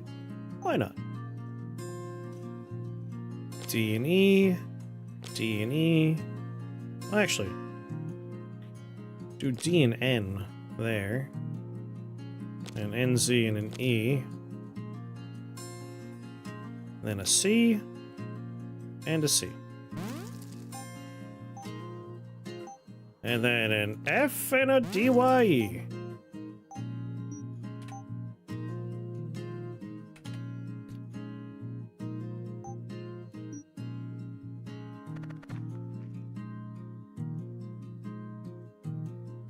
A, E, E. Need an N, an L, and an N. Here's an N. Let's reroll. A, N, A, S, M, L.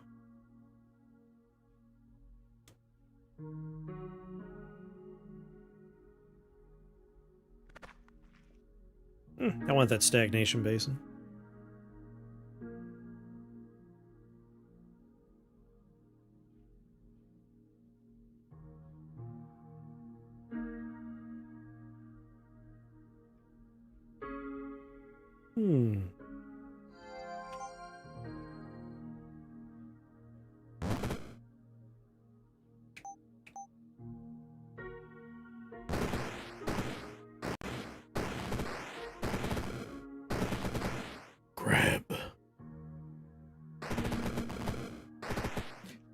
Go, my crab children.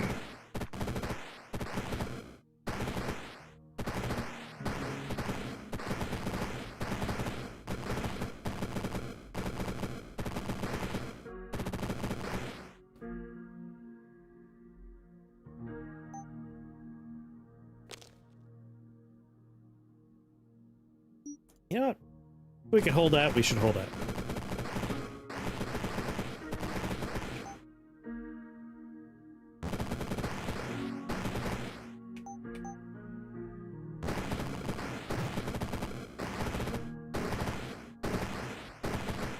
More crab.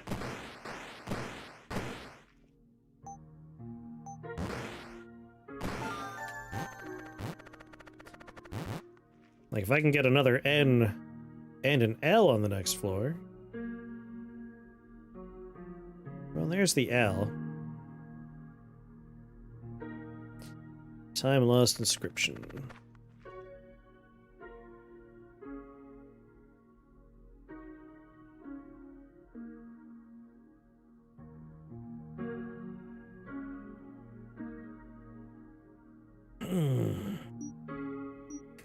Might go for a reroll here, just see if we can get lucky. 'Cause I'd rather get another N. Whew. The P shiver got me. An N and an L, my goodness.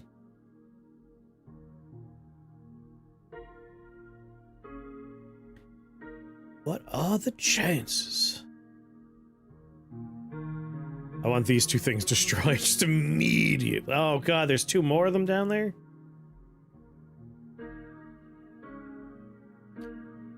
Yeah, I think I want Dousing Spark first.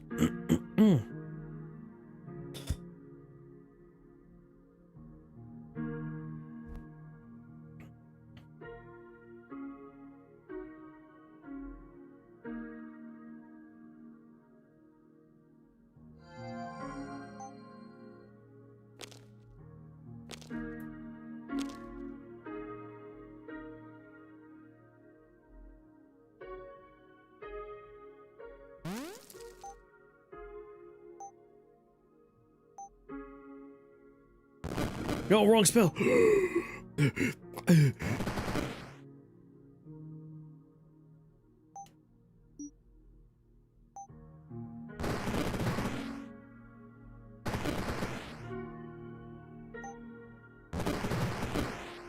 Jesus Christ.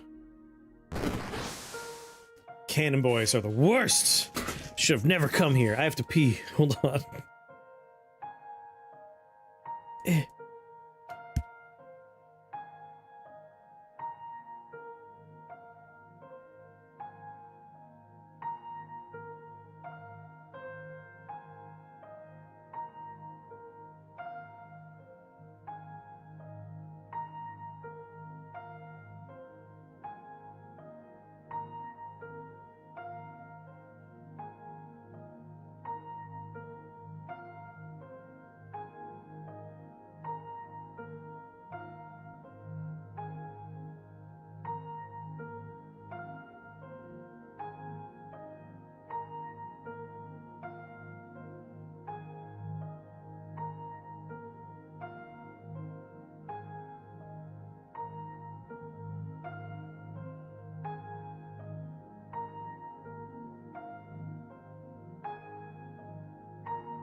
Okay.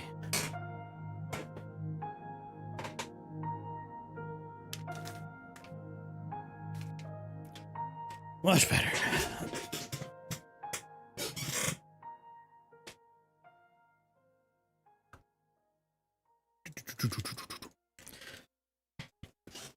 Obviously, the first run was our best one, but that was mostly for utility. Like, we had a lot of choices from their spells, and we got some lucky freebies. I think I was feeling this one more just for the damage potential was a little bit better, but mostly it was the fact that we had our hex specialist stuff going off, and that was really helpful. I would like to get some spell points early, and I'm willing to reroll for it. This is a maybe I can get the spell points in time? Nope. Come on, lucky start, lucky start.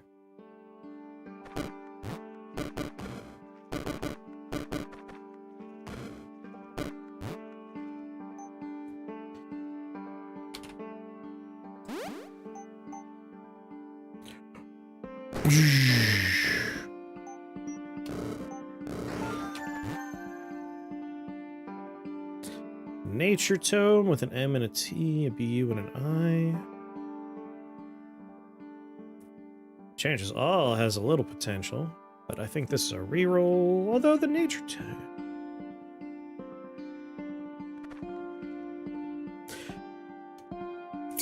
Nature Tome is pretty good for us.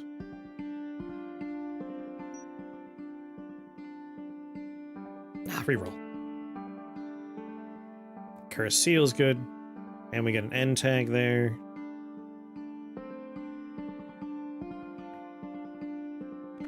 And that ML has a home in the future.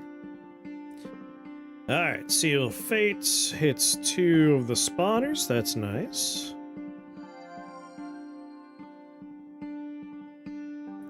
Dead.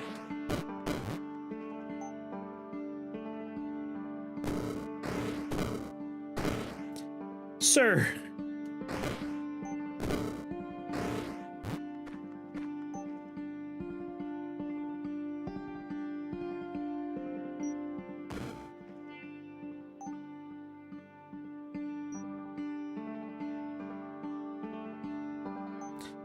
And just do this.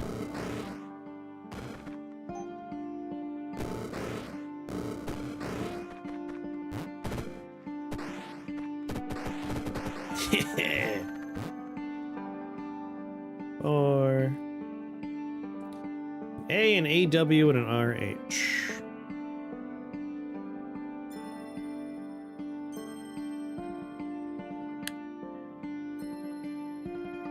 I need more N's. I need F. I need a T.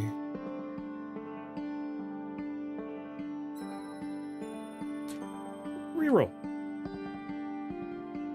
Torrent is a very good spell. Charred Relic.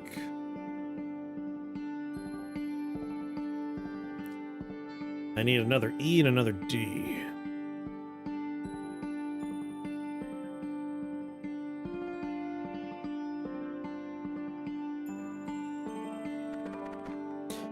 As much as I hate Boggart Assassins, I think this is where I'm going. There's no Boggart Assassin spawner.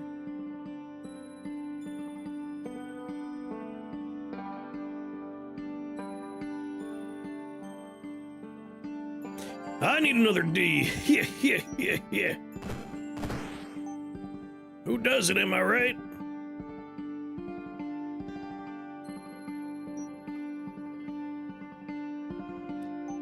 Damn, Torrent, I didn't think I was allowed to start you that far out.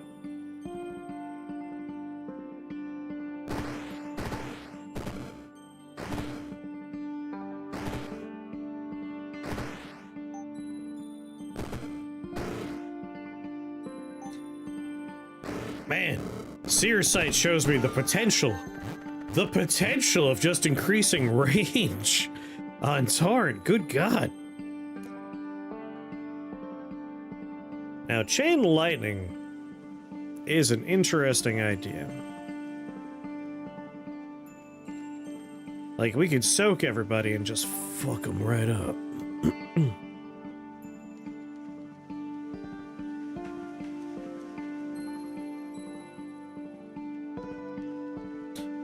We could open a crab to carry us for a little while.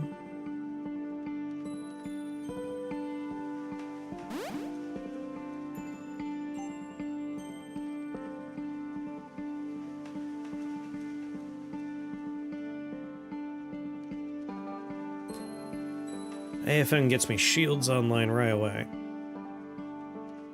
I kind of dig that.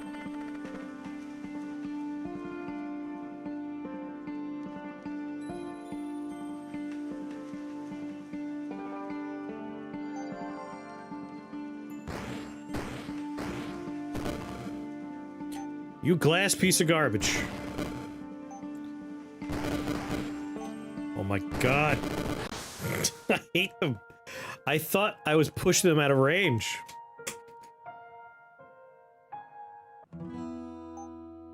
I really gotta pay more attention to the range on them. I'm not used to them these days. Oh, this works.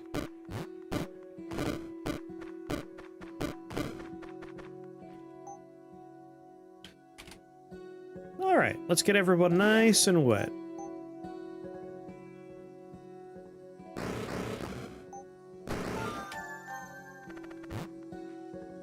And UT. Ellie. I think my goal is a lot of D's and E's and N's early. Those are the things I want the most.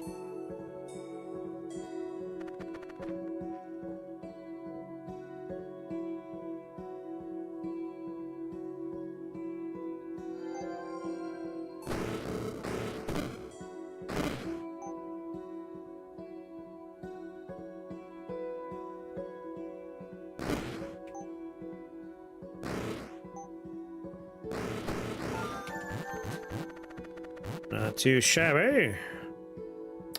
Alright, well, Flame Blade Fragment kind of changes my goals slightly.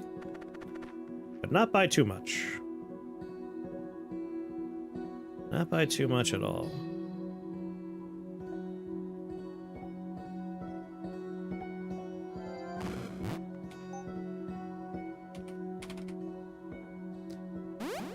Rainstorm. Living Rain. Way to make Imp Swarm good. Yes.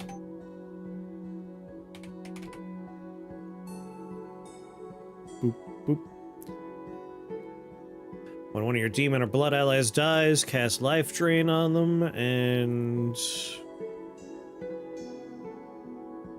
one of your fire or lightning dies, Pyrostatic Curse on the killer. Huh. I thought there was a different curse doll that did Annihilate.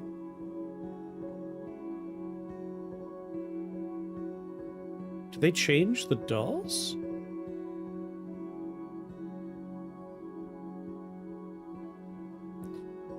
I imagine the Imp Swarm is dark, right?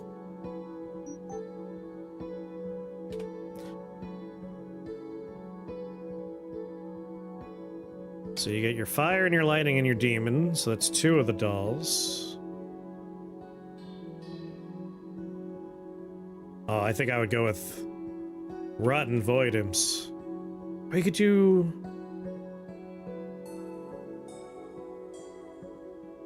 Can also summon. Yeah, you can do all the dolls with the Imp Swarm. But having the dolls, like, auto-cast things as people pick off your, you know, admittedly weak little gremlins.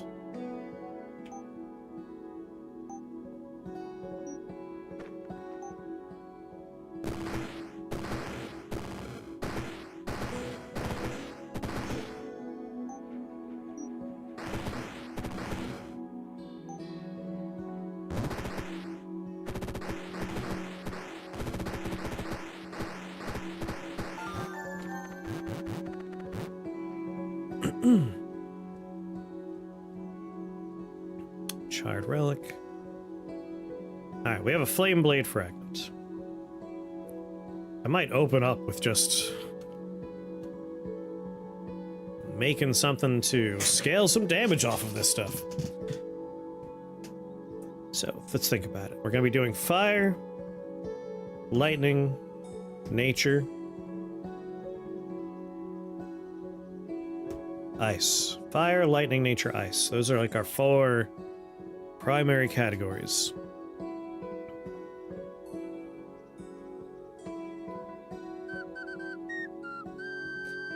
Kiri, thank you very much for that follow and welcome to the Shake the Box family. Very happy to have you here. How you doing, Kiri? You like Rift Wizard?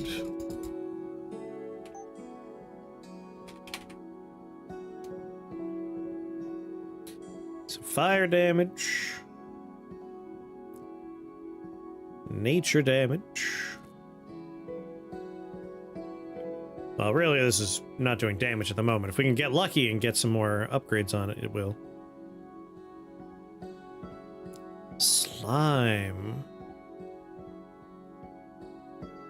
Slime might be something we want to throw in there. Been watching my YouTube videos for a hot minute. I'm glad you enjoy. Ice and arcane. Largely nature.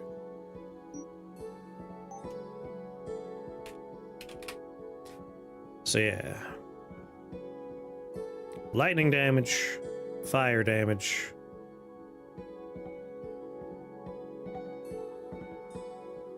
Been playing Rift Wizard since 1 was a month old. Ah, hell yeah. A true fan. Alright, let's be hyper greedy because we have a flame blade fragment and make bad choices.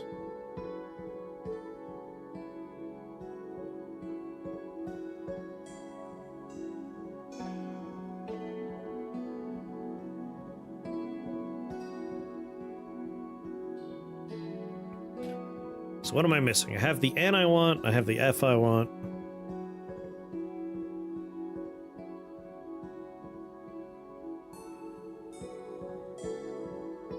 I have the lightning I want.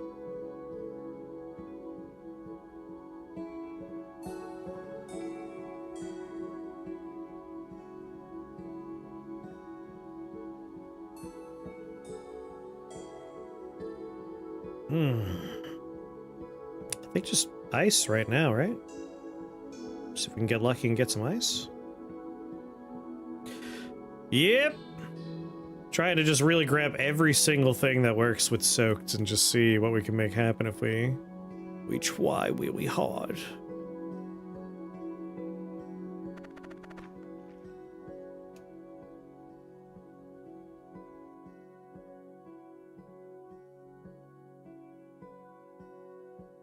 Alright, just review. Nature damage, fire damage, lightning damage,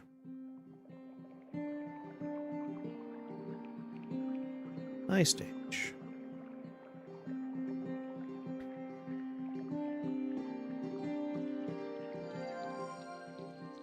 This is going to slow us down a little bit, but I think it's worth it. If we're crafty, can we cram everything in here? Can we make that happen? Ice, lightning, arcane and nature. Oh my god, we can! Thank you for that subscription! I appreciate that. Enjoy your emotes and sub perks. I mean, I think this is every damage type we want to do. We're going to be doing fire, nature, lightning, ice. We're going to be doing some arcane. This should be perfect. I guess before I fully commit, if we can cram an E in there would be better. Because I do want to get a little hex specialist action in there.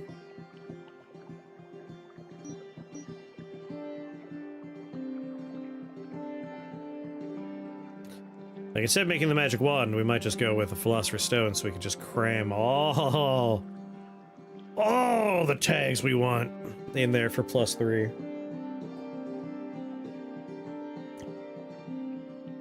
We might be able to finagle them the right way if we try.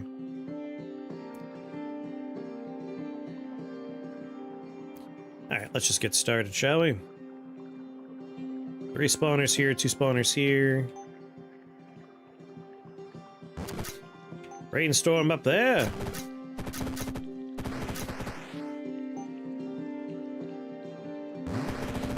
Rainstorm down there.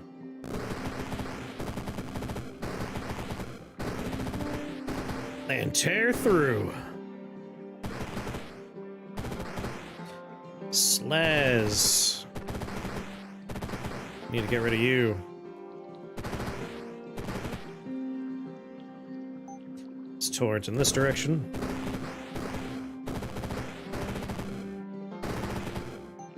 Then rainstorm. Goodbye, Slaz, my boy.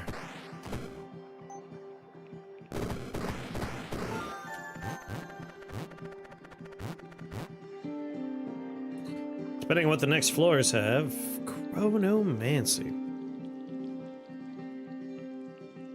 Chronomancy on Rainstorm is good. That way we can just every other turn have things generating buddies for us, just everywhere on the map.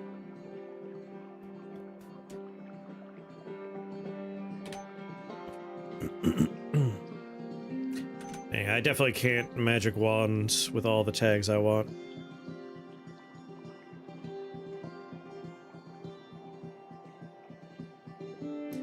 So let's just Philosopher's Stone this bad boy. We want to make sure it has an I. Now we could also cram in an H, because that will happen. An L. We want an A and an N. We want our fire in there. And last but not least, get E in there. Yeah. So many things get 3 additional damage. Sogered. I want you and you and you to start. Or do I want...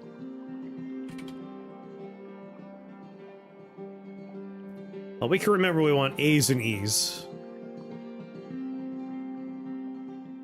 A's and E's. But if we can get a nice F...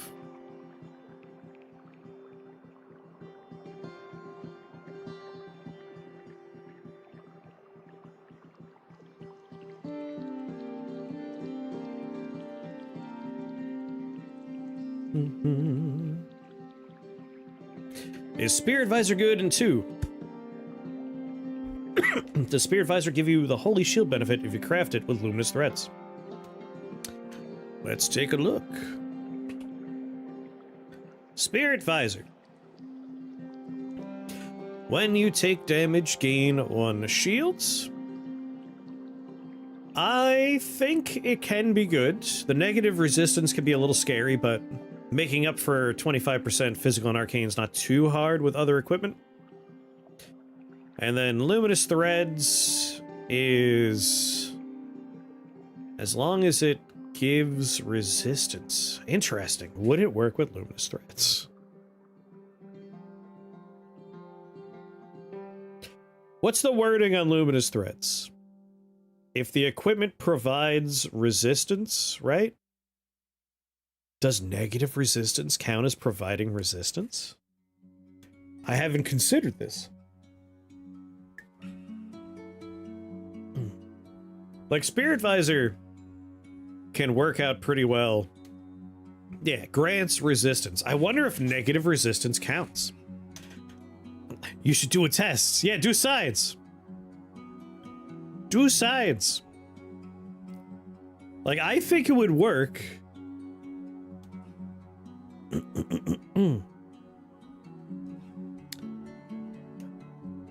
The hell's the thing called?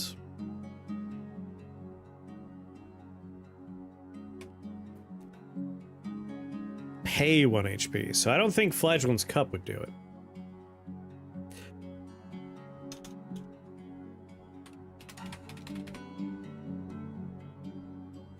Is there anything in here that, like, you take damage that you could proc it on your own once a turn? Gain 2 shields. Hey, it works. That's kind of funny.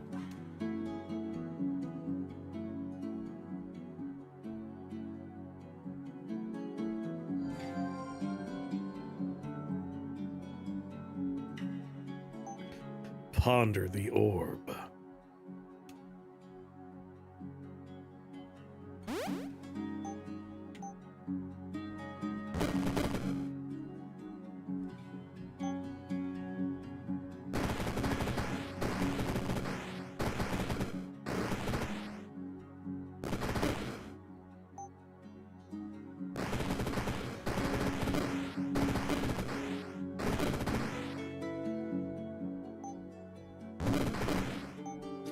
Woo!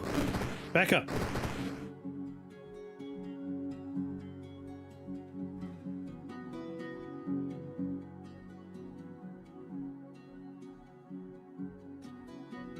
So fire resistant.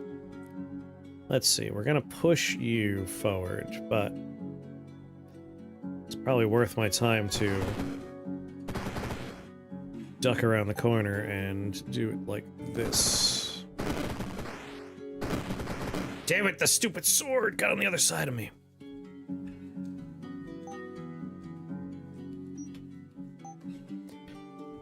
Alright, we want Fate Plate just right away.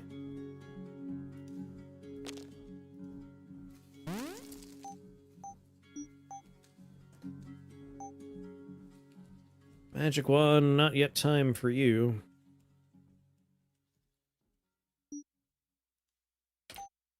That said, it might be time for Stormwalk.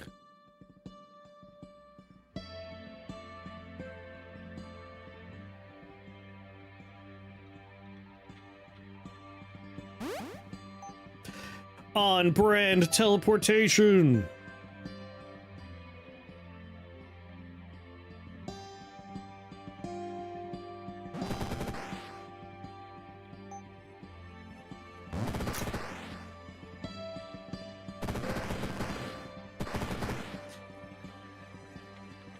Does Orb of Assimilation get your spells upgrades and or equipment benefits? Yeah, it's as if you were casting the spell.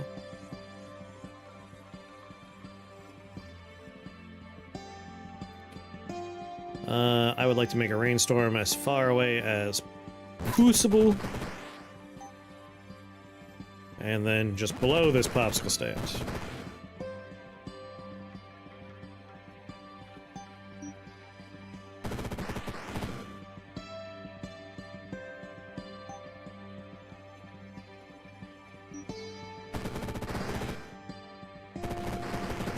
All this fire damage is where my goddamn... I understand now.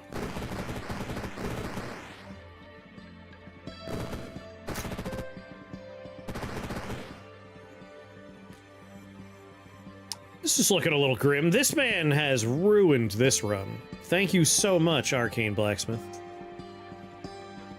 Let me send you a gift basket. Gift basket.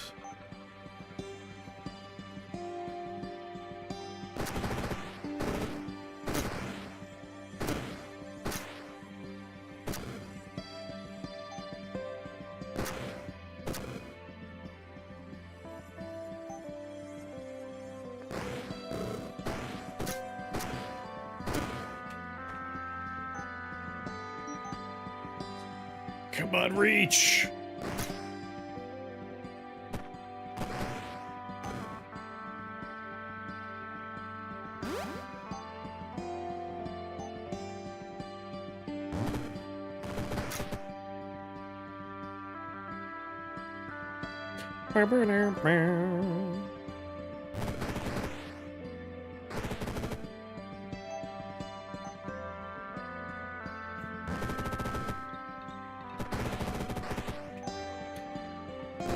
Kill it! Damn it! Gotta be kidding me.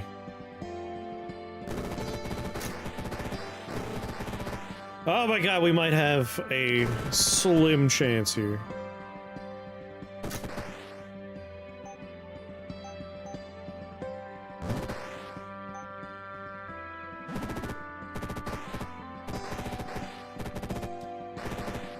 Oh my god.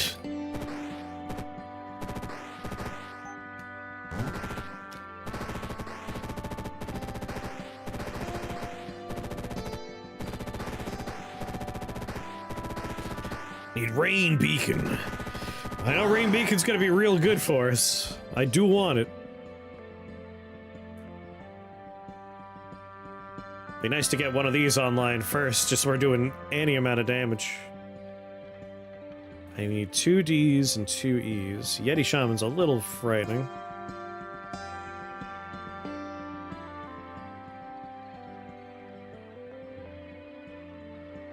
Lost to a mushroom because he has 100% immune to poison. That's all I had left. Yeah, the AoE fire was destroying the clouds. Those guys are scary.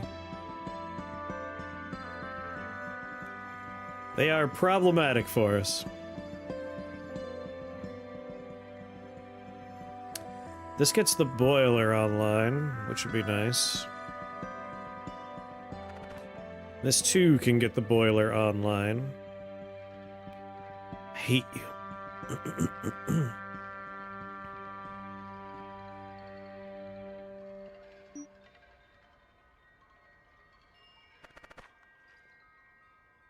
Hate these guys.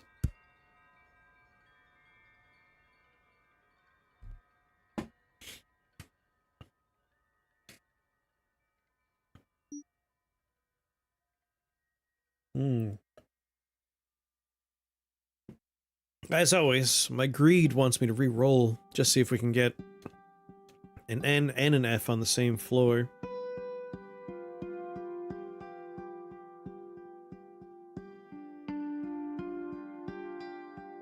Or an L and an N.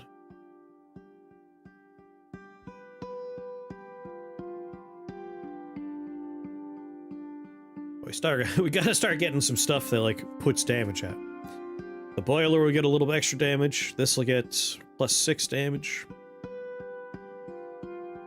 We definitely want stuff that's gonna benefit from our damage boosts. So I think Ds and Es might even be more important. So, like, this would be the better level.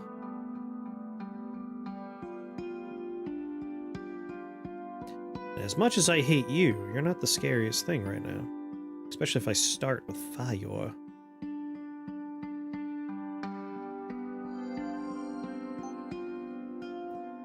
F.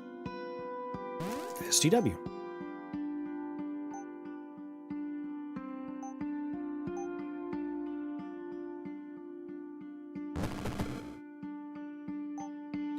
And then disappear.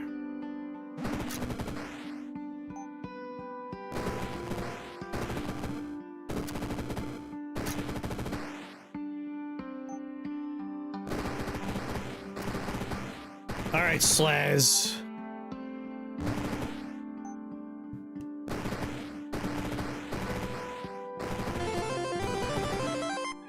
Nodulin, thank you for that resubscription.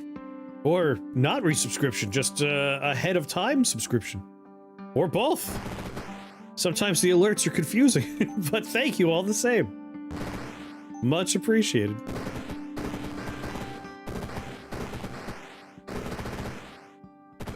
Oh yeah.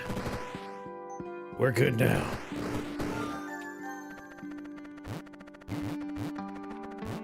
Alright, one more E and we can get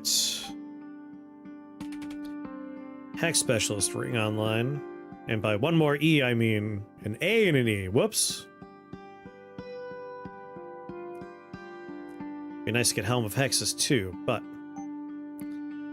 And then for Rain Beacon, 2 ends. This has fire, nature, ice, lightning. We definitely want Rainbow Blade eventually. Good vibes! Thank you. Duplication Shrine, you say? With an E and an N.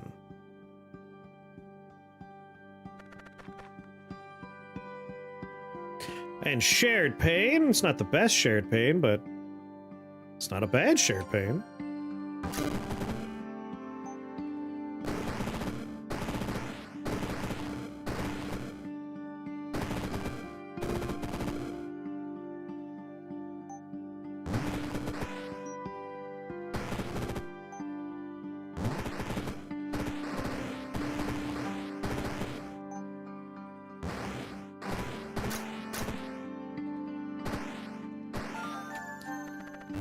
Not too bad, not too bad.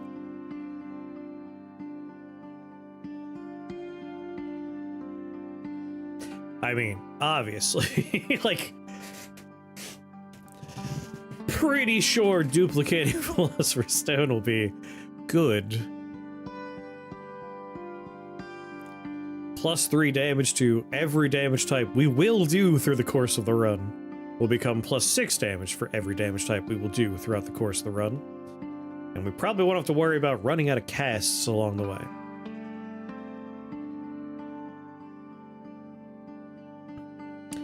There's an A.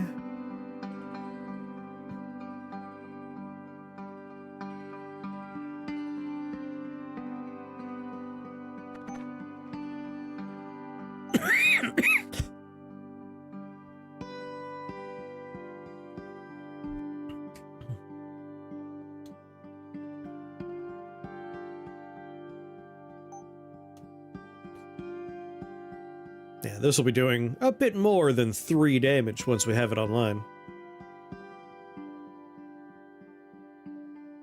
And this will be doing a bit more than 1 damage once we have it online.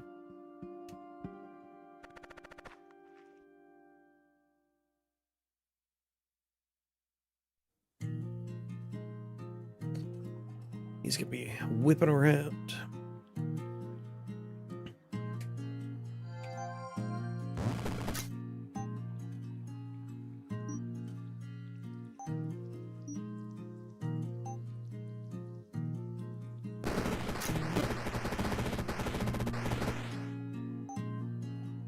Haha! I'm over here now.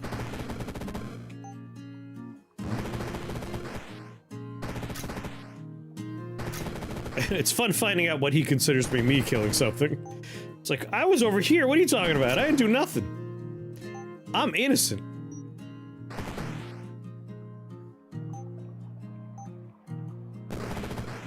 God damn you.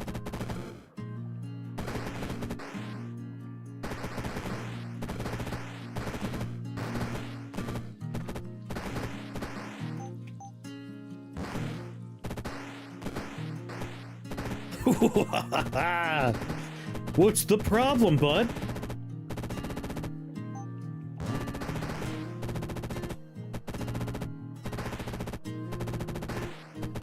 He can't fly, so he's not coming over here anymore. Also, everything else is dead.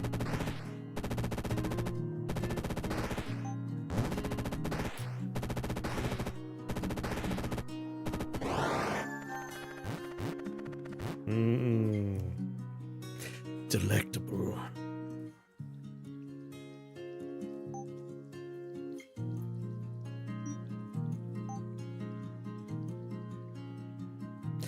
Helm of Hexes. How many E's do I have? 2? I guess we'll do Specialist Ring first. E. And then an A. Stagnation Basin? I'd like to get an L first, though, for more damage output. All those eyes were very tempting. We do want a lot of eyes later. Damn it, no L's? Whatever, a bunch of N's is good, right? And again, we need more E's. So an E there is good, but I think double N. Even though this bastard's here, I goddamn hate you. I don't think you'll be that bad.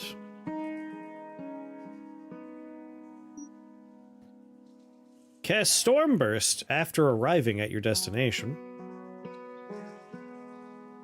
Leave a line of matching clouds.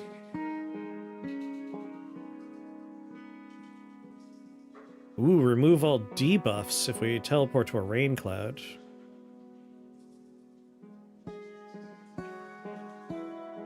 Stormburst on arrival's not the worst idea.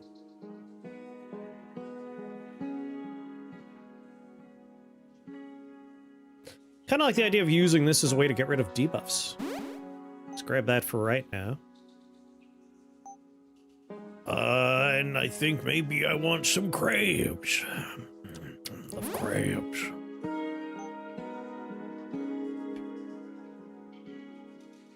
Alright, seems good to me.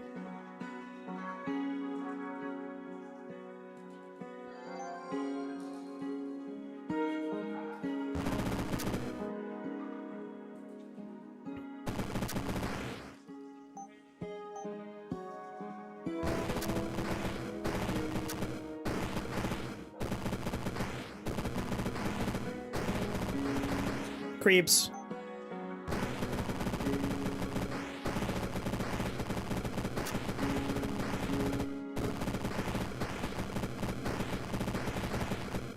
Creeps.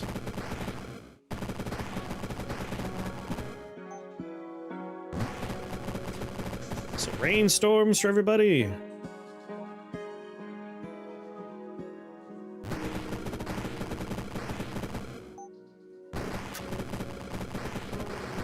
Let's get rid of all these eyeballs.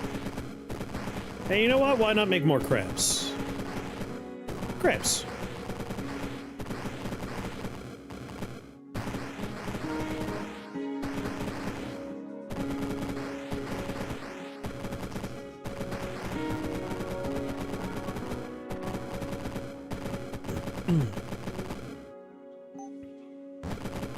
There you go, eyeball, enjoy.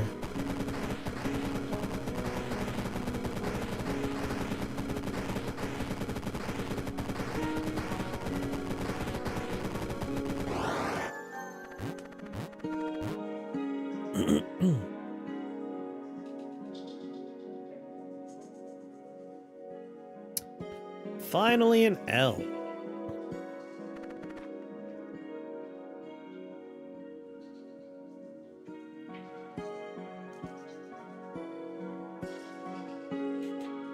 No one has a lightning tag. I've had this work once. But that doesn't matter. What matters is getting you online.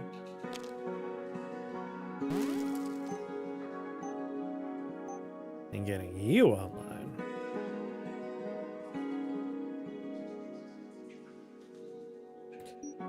Before I do that, for our Helm of Hexes, I just need 1D. 1D and 2 E's. Although it would be nice to hold on to extras for a Woad Weird. So maybe I won't use these. We'll just throw an FN at the problem and a UT at the problem. Although holding on to U's might be nice for you. So maybe I throw an M and an S at there? No, I know I'm going to need a few M's later.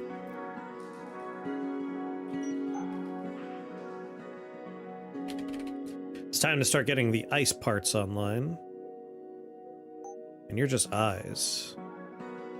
Maybe I will just use M and S. Just throw it at it.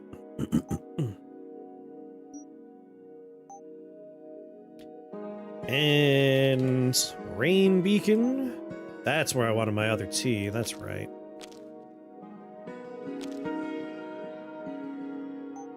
We'll make that next.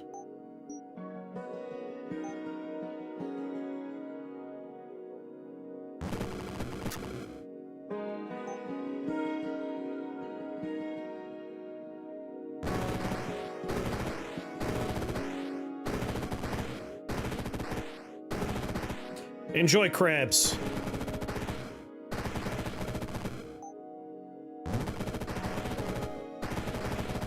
And enjoy lightning.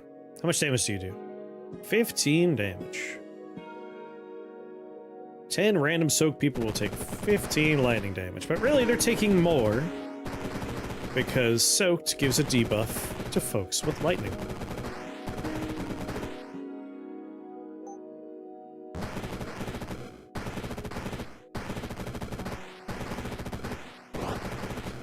One less spooner.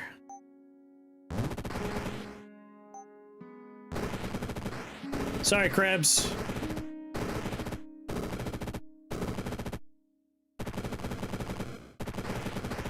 I think y'all got this.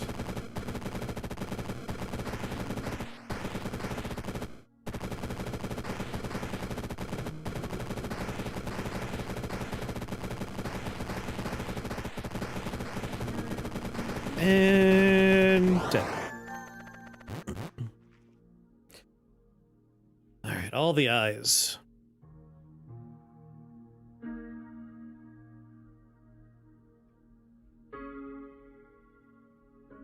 There are more spells I want.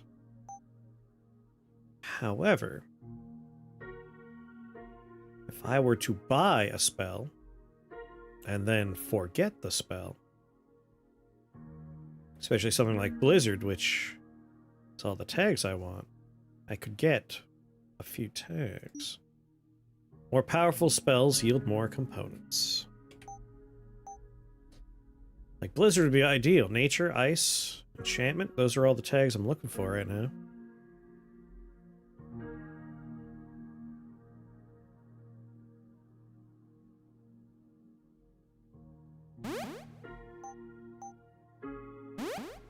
Like, I'm largely looking for equipment. You build enough of that? Yeah, we're doing a soaked build.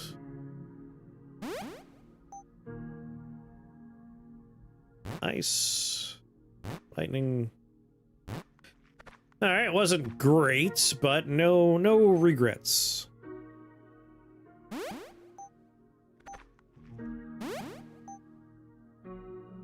There we go.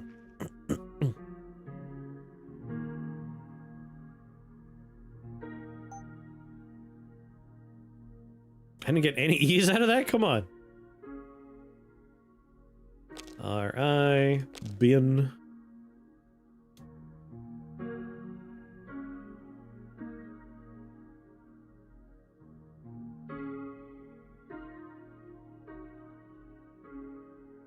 Rather not waste like a 3-drop.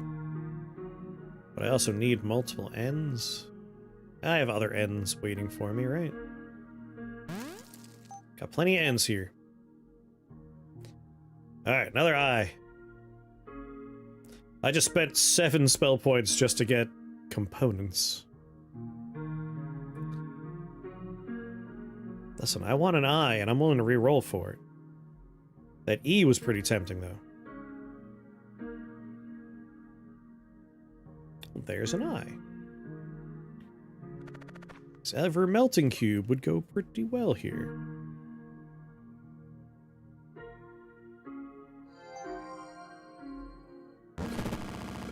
What's going on, Silver? Welcome back.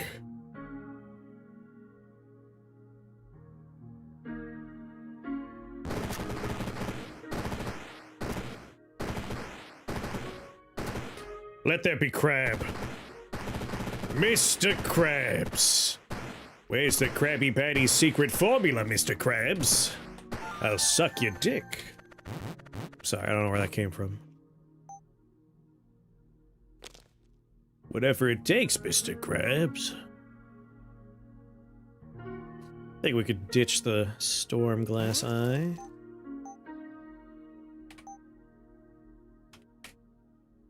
Alright, rain beacon. U-T-A-N-N. Let's see. Maybe instead of doing that just this second.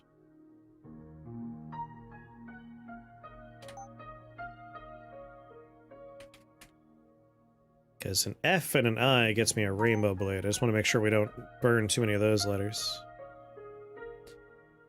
Where did all the crabs come from?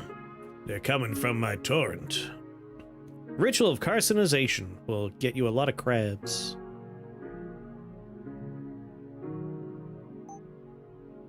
Alright. Those are all freebies here. The NES Silver Surfer game over screen. Slumped over on his board, crying. Can we avoid using the UT? Maybe we could find a T.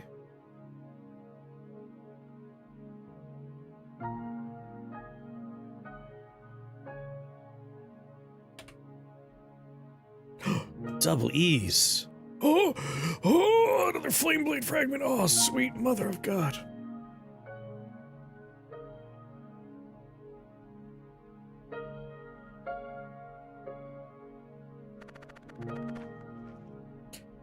Nothing else matters. The flame blade is everything.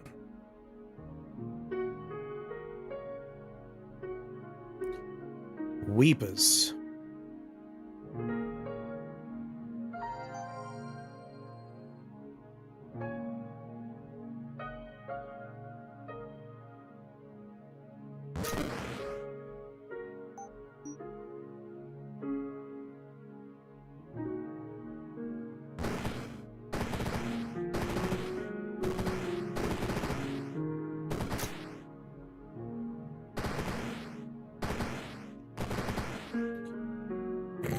Screw you.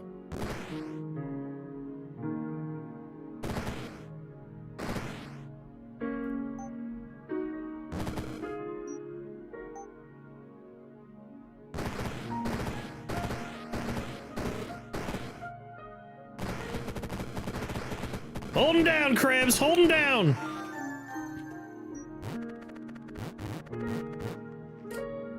Boiler and Dousing Spark are doing a lot of work here. Mother of God, I could put the Flame Blade fragment on the Rainbow Blade. That would get me my fire, my lightning, my nature, and my ice damage. Just won't help with our Hex Specialist, but that's 7 damage per whatever problem they have. So that's already doing good work.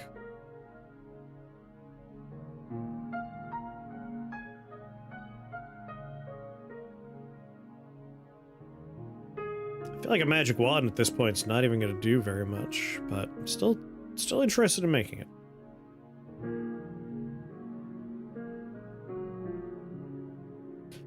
What I want are E's. I need a lot of E's. That's 1 E.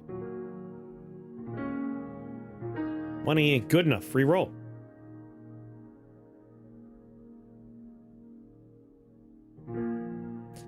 Well, 2 N's and an I is pretty nice. And I would take a Ritual Tome, I guess. Yep, Crystal Dagger would help us out.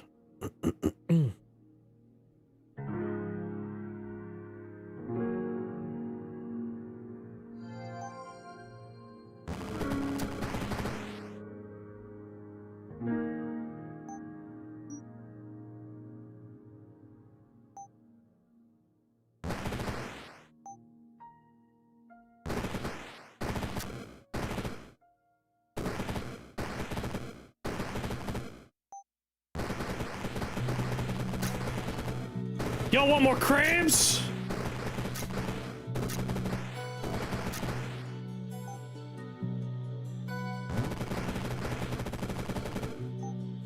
Moink.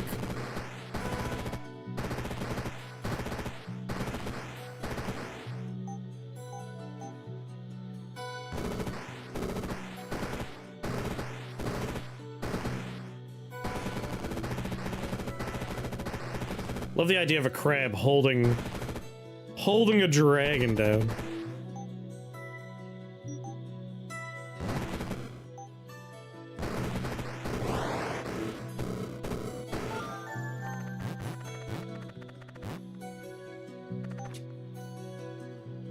Yeah, sure, Ritual Tome.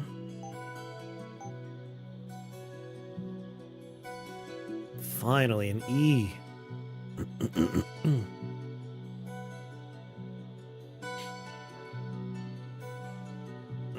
Broken stopwatch, though.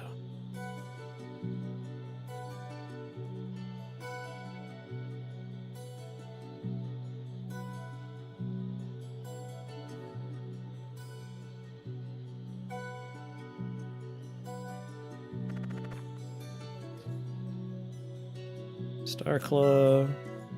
What does Broken Stopwatch do? It will add +3 duration to whatever I craft with it, which is pretty good.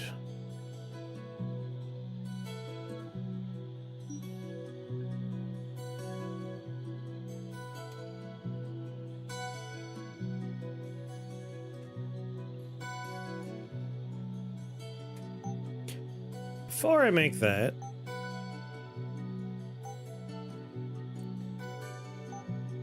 if I can get Woadweird going, I do think there is a future where if we had D and N on it, we could really go hard. We just need 2 E's for Woadweird. If we have D and E on our magic wands, along with N, we're pretty golden. And an F as well.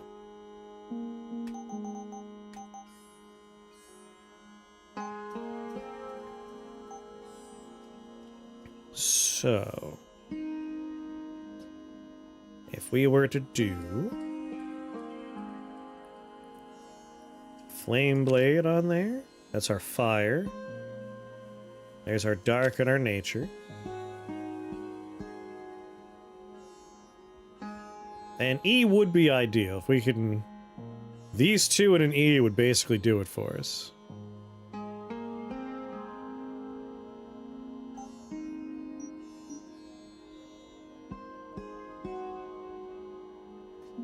I don't want to do broken stopwatch as my E. That right there, that DYE would be even better. Like, basically it would be Flame Blade Fragment. Just any old N would do.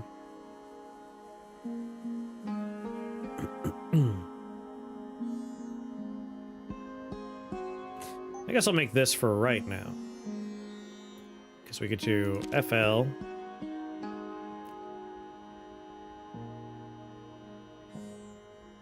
So I'd like to use that Flame Blade Fragment to help out with potentially getting some free loop and cast going with Woad Weird. We need a K and a U. But also we need a U and a T, so maybe we'll do that. There's our I, there's our N. It's a question of, do we want to use a U?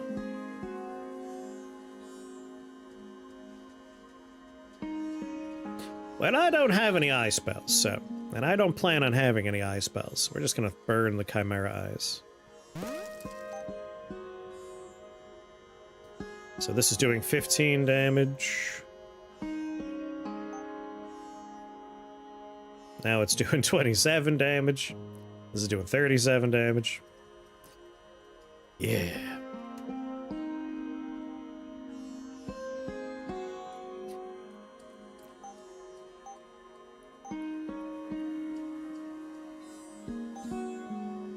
You know, I think for Helm of Hexes, we can definitely use the broken stopwatch.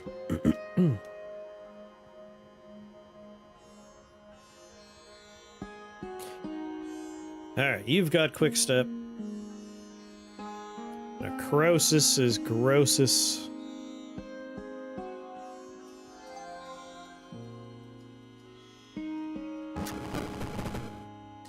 Alright, I am not necrosis, so...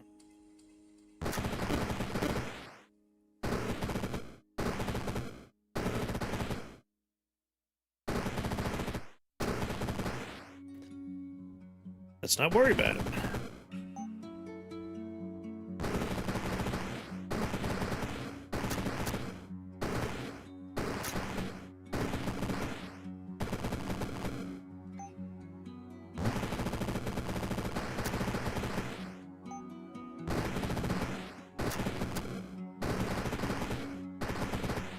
We have a system for removing debuffs.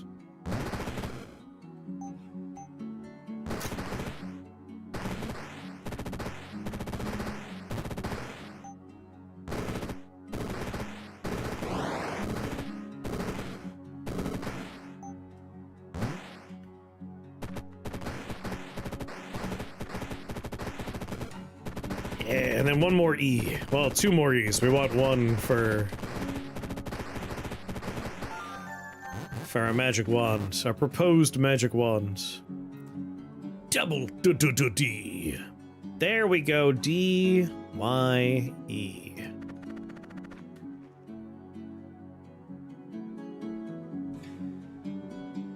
$185. Was I necrosis that time? I just didn't notice. Jesus. Blind everybody is very good. I think I was. Ugh.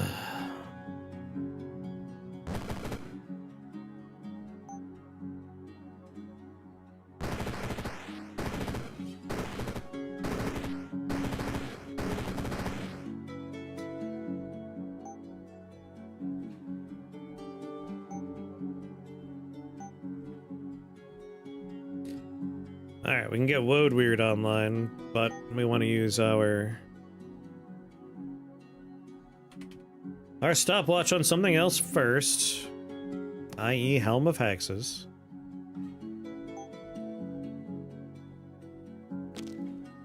Although, I really do want to put that on Magic Wand first.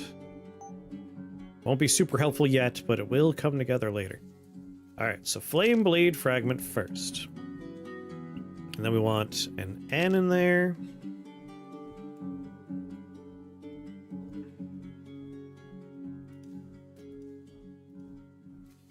And then we mostly want to overlap with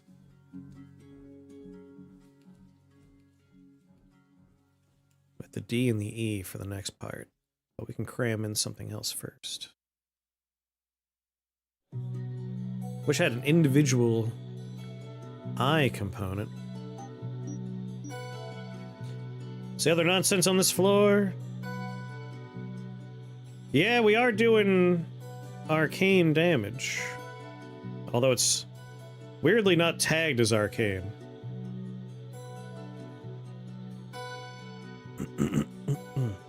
We're doing fire damage. We're doing arcane damage, but it's enchantment. Opportunity, what's going on? Opportunity, I got a piece of equipment. A pitch for equipment for you. Concrete shoes. Prevents the wizard from being pushed or teleported by enemies.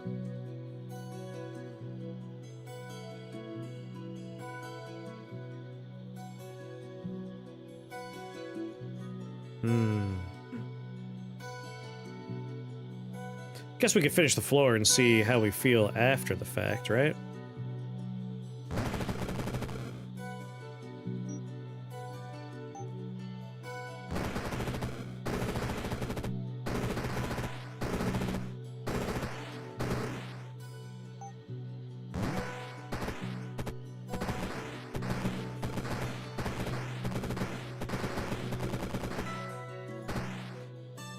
Soaked and blind. It's on the list already, oh my god! Each turn, soaked enemies within 5 tiles. I gotta get closer.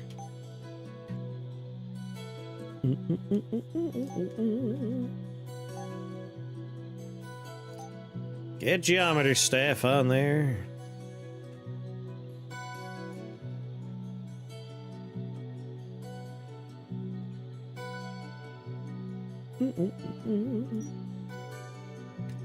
It's a lot of letter T's.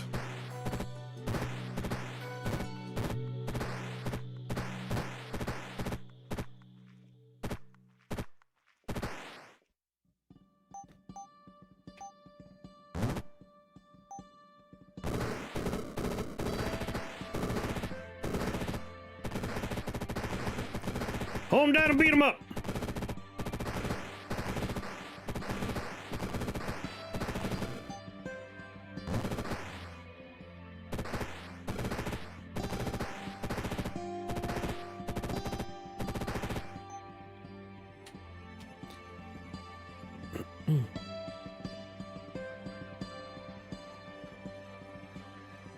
All right, I haven't actually committed to using that E yet.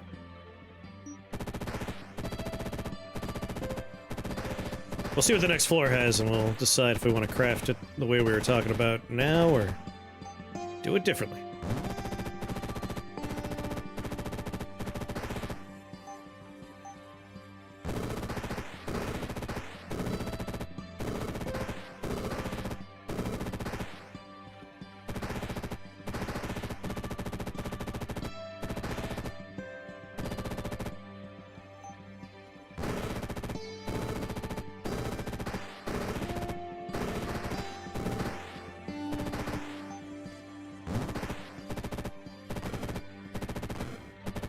Dousing spark and boiler.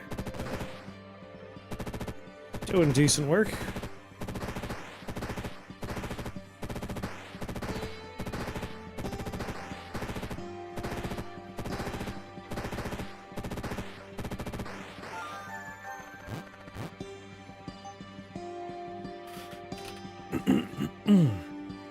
Pyrostatic Oculus would also do some good work for us. Oh my god, individual eye? It's a little too good to pass up. But Arcane Blacksmith again. But I do get a CE, which means I can make both things I want to make, and that's very good. Ah, they're gonna ruin everything, though.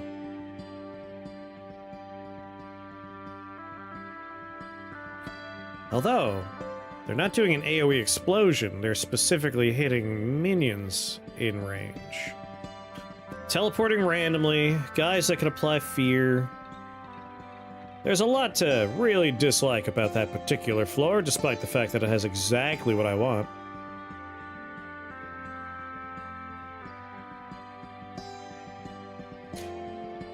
Is it a radius attribute? Radius attribute. That's why we want the geometer staff now. Concussive idol. The SE lets me do what I want.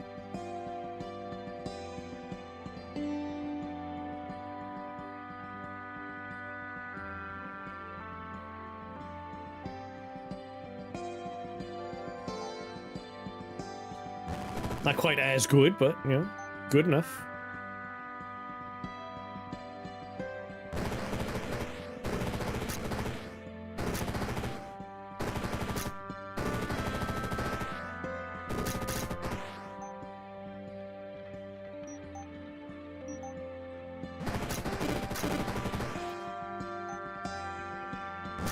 More clouds!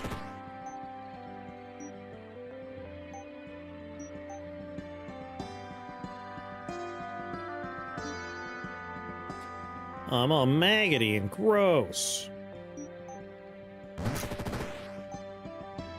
Whoop.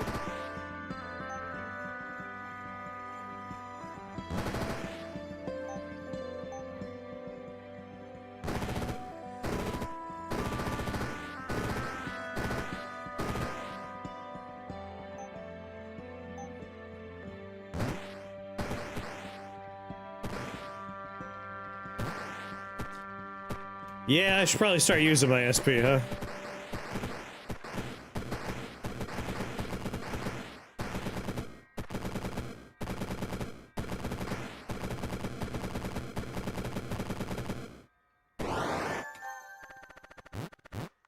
There's spells we could buy.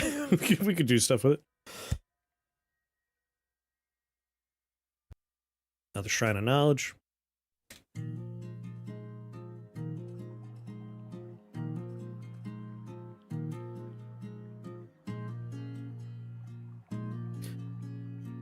Oh boy.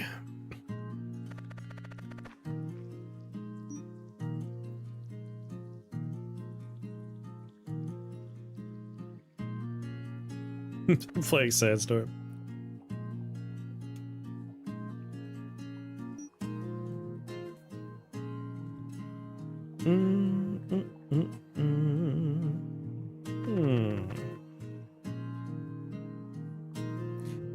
There's an individual I. Individual L. Except, wow, this would suck.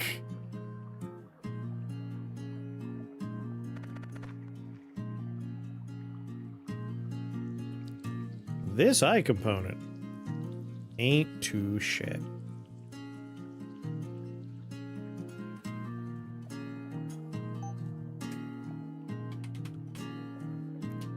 Except we want it for Shatter Shards.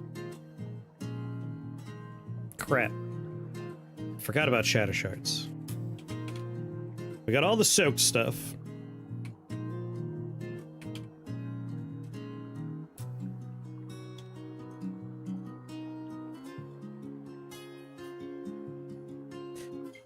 So unfortunately, this is only working close by.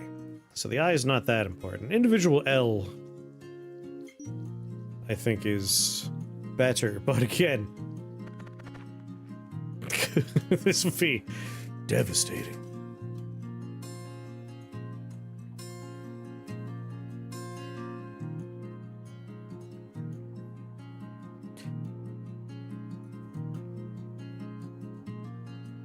Did Galen get reworked? Debuffs that would be applied to this unit are instead delivered to the target of its next attack. Wasn't it debuffs that are applied to it are instead applied to an enemy in line of sight? Am I crazy?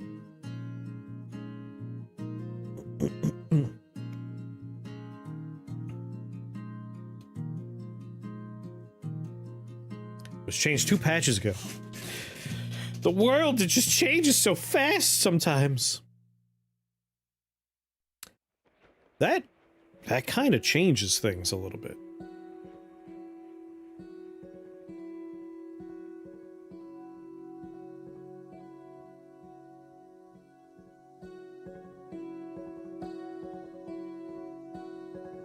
But yes, you're also crazy.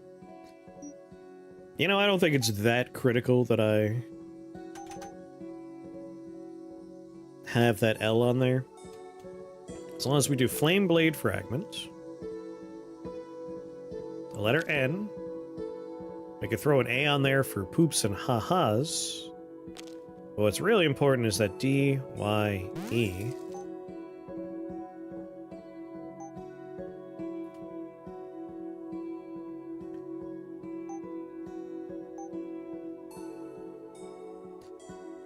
And then Woad Weird.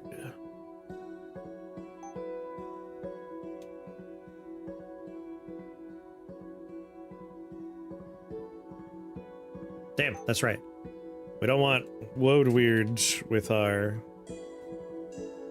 broken stopwatch. We want Helm of Hexes with the broken stopwatch.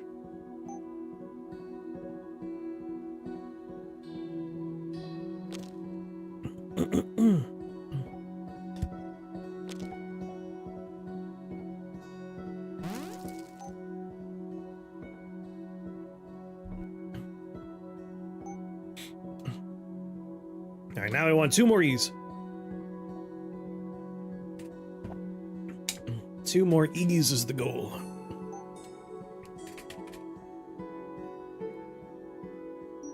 A T.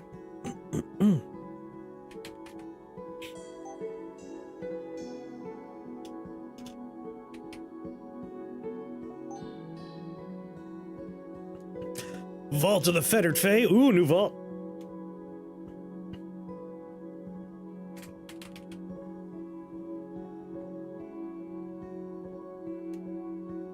Not that far off from Prism of Shattered Sensations.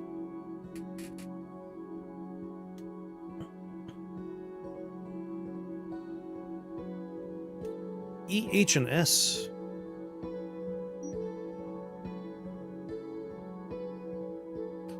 Ruin Vellum gets me most of the way to it.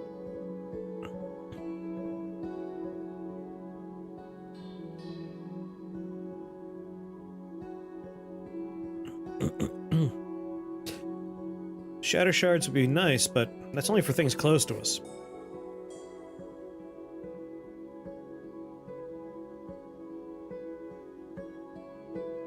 Yeah.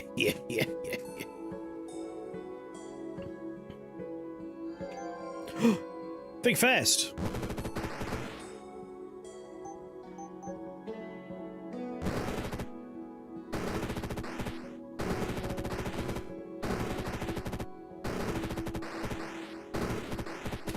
Well, I've already built the magic wand.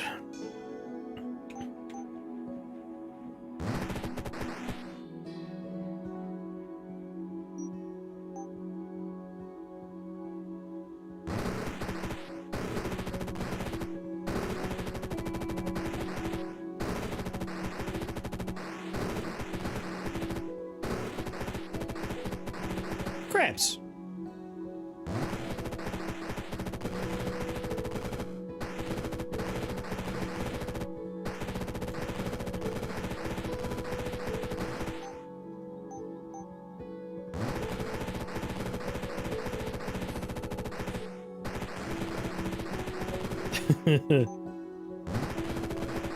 Just watching all the clouds proc boiler there.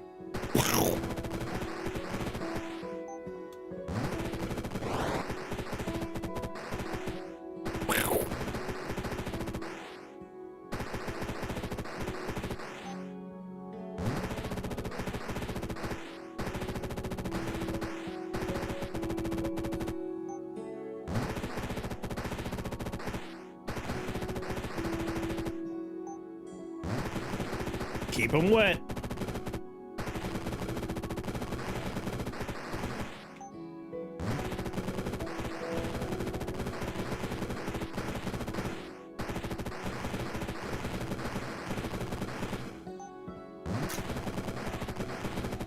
How dare you touch me? Filthy Boneses.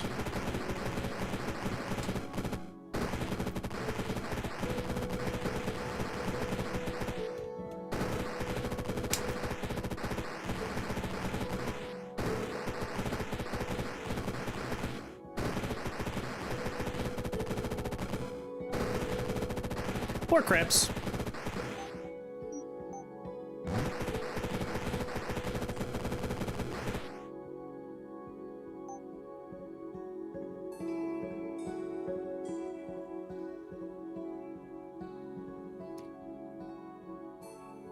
Affected units take 52 physical damage and are soaked.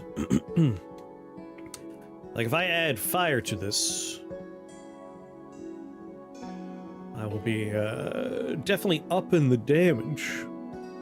Waterbend gets me more crabs. If I happen to be near one, but I think we'll do boiling for more damage. 67 physical and 67 fire. And then Storm Surge. Although Quick Cast might be nice. Storm Burst is nature, ice, and lightning. Lord knows we've upped our nature, ice, and lightning damage quite a bit.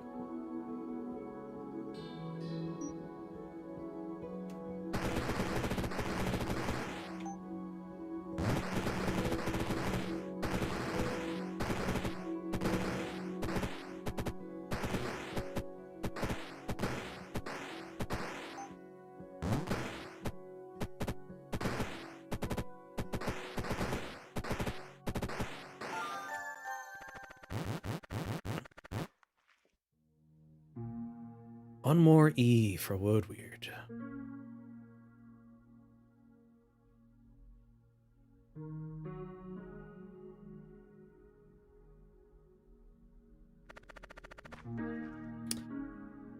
Pale Rider is bloodhounds and ghosts.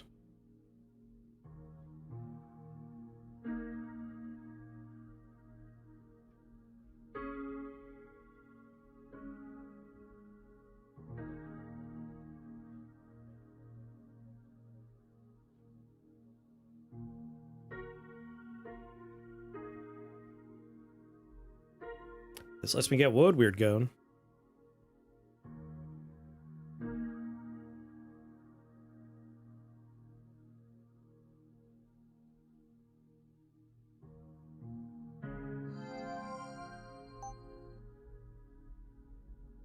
All right, E,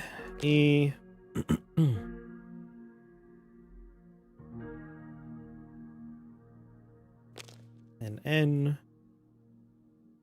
Another D and an N. And then DS wraps it up. If we can get a T, we can get that online. But what else can we make right now? Damage-wise, we're doing 10 damage per debuff. We're obviously getting plenty of debuffs going. We have 17 spell points, so that's something we should probably consider working with. We are poisoning people. It's like upgrading our poison damage won't be a bad idea.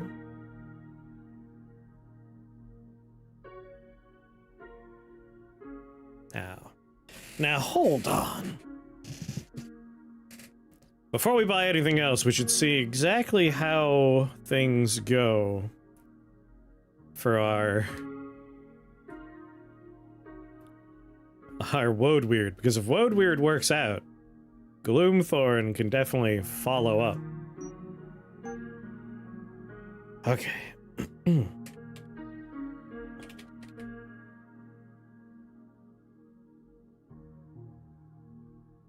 Let's buy melts. By Shadow Hex.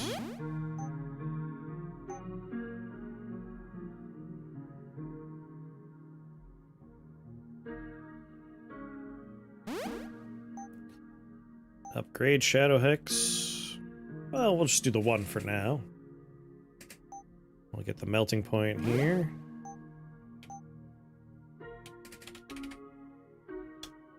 Slime shut. Alright, rainstorm to open.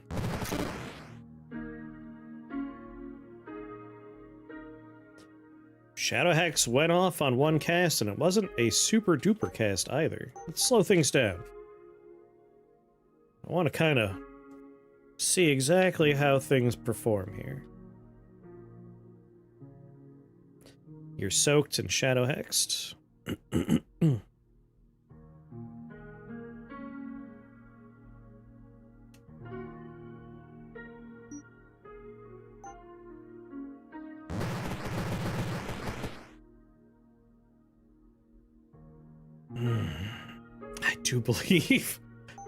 I do believe we're going to go ahead and make Gloomthorn. Like, I'm just putting that out there. For 120 damage dealt to enemies by dark spells or equipment. Like, we just had a nice little brum brum brum brum brum brum. I think we could expect that to work out.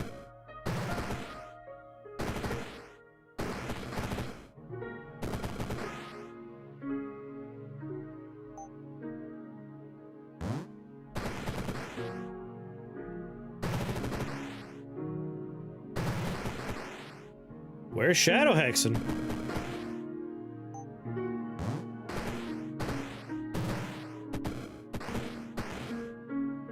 Oh my, yes. Alright, if this is working out that well. Compounding curses. There's one thing you hate is how many enemies are immune to poison. That is a very common one. Hey! What's going on, Kara? Thank you for that raid. Oh, hey, it's Kara. Awesome. Awesome streamer. Very entertaining. Definitely recommend you give them a follow and check them out. Playing some Mass Effect 2. Very nice. For those of you that just got here, I'm Chris here at Shake the Box. And we are doing a make 'em wet run of Rift Wizard 3. We're making everyone soaked. We're soaking panties left and right. We're getting them real wet. Which is to say, we're building around a debuff called Soaked. Everything we're doing is like working into, oh, they're wet? Do fire damage, do lightning damage, make people made of wet. Have them make people wet again. We're trying to keep everybody nice and moist. It's a moist run. And I'm just now discovering that I am in a position to make another piece of automated construction here that's really going to work well, I think. So we're gonna do A, N, we need both of our C's, and then a D, and a DN. Yes! So we might want to buy Gloomthorn soon, or Prison of Thorns. Let's summon rain clouds everywhere. I want to summon him. Actually, we don't want to be too close to the thing launching chain lightnings.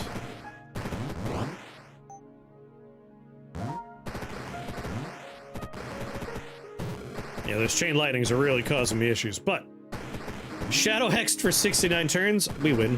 We'll just stay over here.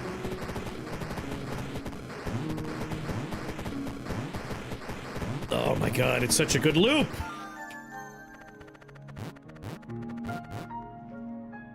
So that's pretty much perfect, what we have going on there. I don't want any of these spells. And so I won't take... Oh, you know what? No. We'll take whichever one is the highest level, just in case we can melt it down later on. Melt it down for components. So what do I need? I need the letter T for my rain beacon, and then I will be sitting pretty.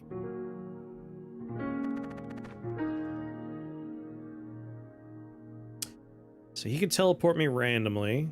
But otherwise, this is a non-issue floor.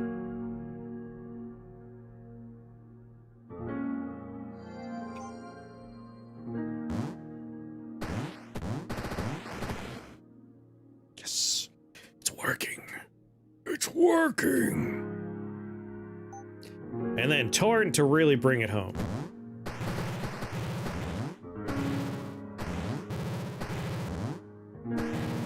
Yes!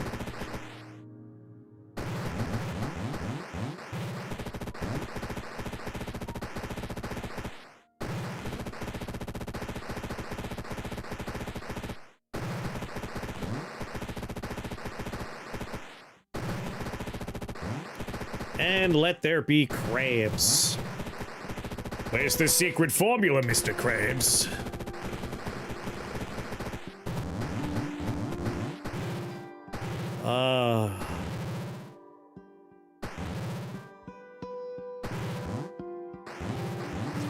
Yeah, Prison of Thorns. If we're gonna be casting it for free, rapidly, every turn. I'm the little pumpkin up here, by the way. It dawns on me there might be folks here that have never seen this game before. There are a lot of costumes. I really like the pumpkin mage, so I'm the little pumpkin. If you see a little smiley face in the corner, that means it is my minion and it works for me. And if you don't see that symbol in the corner, those are the poor bastards that we are bullying right now.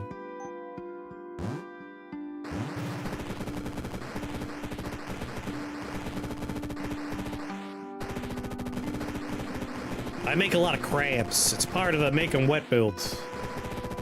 Just a consequence of the experience. Prison of Thorns.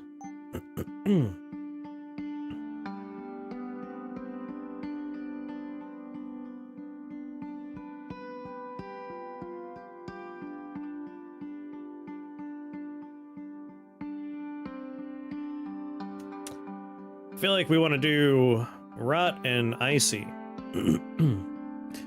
Rot would add the dark tag, which means it would cast itself based on the damage we're getting from the other way. It would go off twice as fast, basically, is what I'm trying to say. And Ice is just nice. So let's add the dark tag now.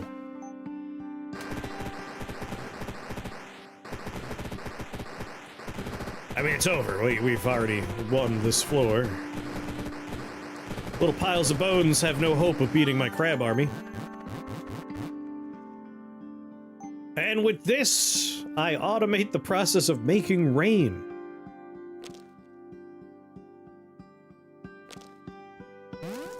Yes! Amaru, one of the new bosses, the body electric. Let's think about it. The body electric. Very resistant to lightning, very resistant to fire. Well, very completely resistant to lightning, which is a bummer for us. What about Amaru? Living dragon, fire, ice. So very resistant to fire. Bad place if you're wet. That's true. By making him wet, he will not be resistant to lightning. Immune to damage from sorcery and enchantment spells. It doesn't say equipment, just says spells. So that's interesting. Gain the max HP of slain units. That's funny.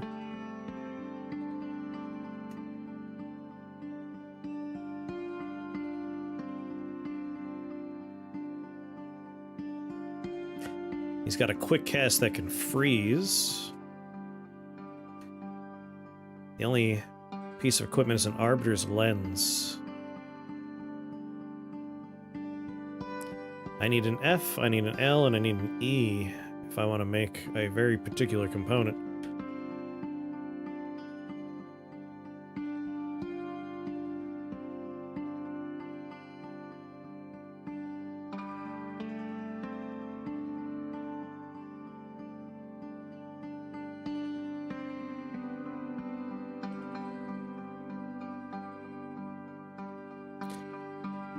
Huh.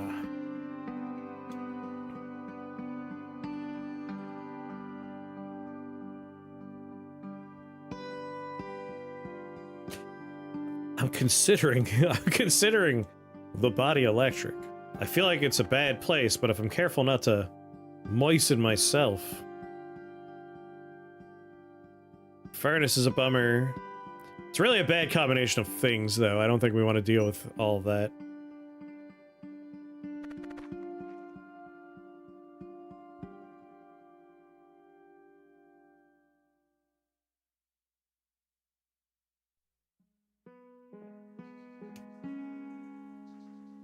Like, what's funny is we're not really planning on doing much. He'll be immune to the enchantment damage from Shadow Hex, though. That part's a bummer.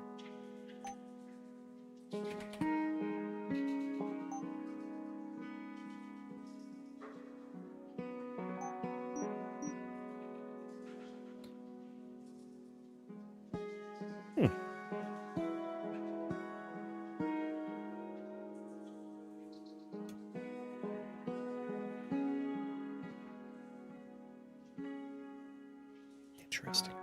I still think this is probably the fight for us. The quick cast is scary. The gain max HP part's a little scary. The fact that he won't be taking damage from Shadow Hex is a bummer. But all that aside,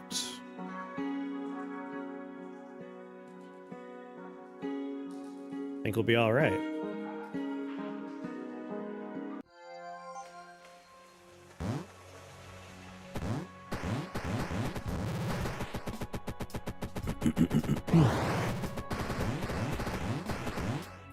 Like, turn one took out one boss and cleared out a good chunk of the floor.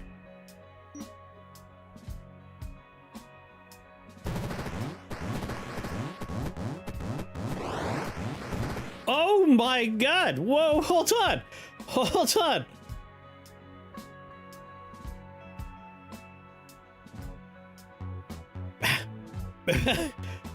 Because of the auto casting, we hit him with Magic Wand for 24,000 damage.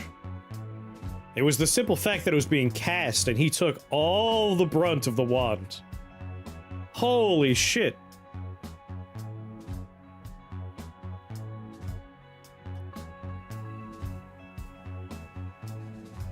Like, he was taking plenty of damage from Hex Specialist ring, sure. I just want to see the Amaru. Cool. No, I want. Dear Lord. Disgusting is an understatement. Obliterated. Whoa! The list is, like, endless. Hot damn. Have a good night, Crane. Sleep ye well.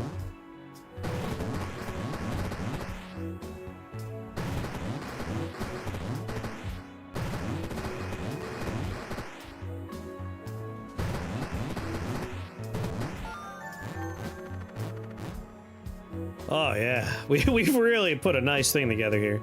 I have my F, my L. What's going on, Epolite? I'm a little sad there's no E here, but I really don't think we need the E. Like, it'd be nice to have the E, but it's really not important. Bow, bow, bow.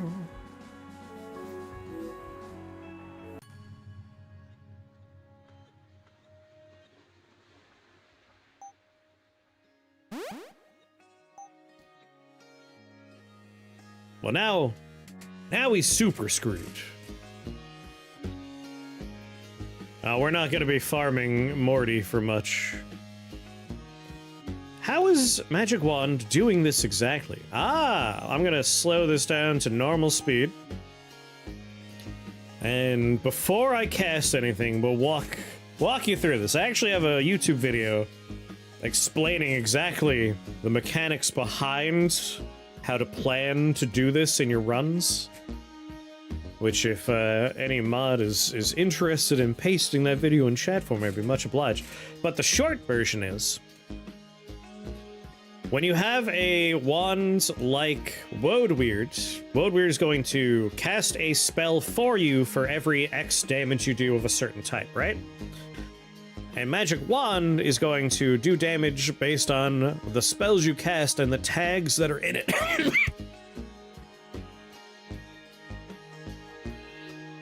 So, if I have equipment that is doing damage based on, in the case of what we're doing right here, nature, like we're doing plenty of nature damage from our spells and equipment, and that's going to cast Shadow Hex.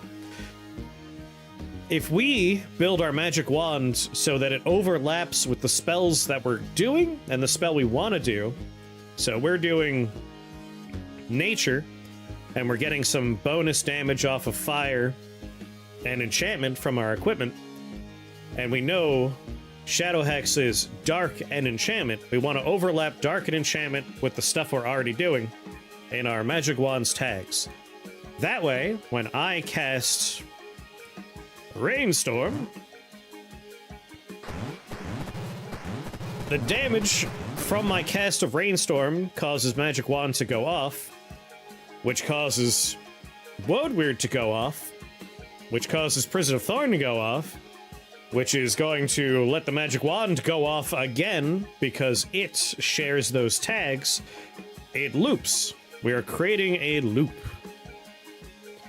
Mordred unfortunately moved to a spot where I can't see him. How does it have 81 magic damage? So, Magic Wand inherits the tags of whatever you put into it. And so we loaded up all of those tags, and you can see it has Flame Blade Fragment in there, so it's getting +3 damage for every tag that's in there. So Flame Blade Fragment in a Magic Wand is going to give +3 damage to Magic Wand for every tag that's in Magic Wand. And we also have a Flame Blade Fragment in this Philosopher's Stone, and a Flame Blade Fragment in this Philosopher's Stone. And so it's just +3 overlapping with +3 over and over and over again, getting us all the way up to 81 damage.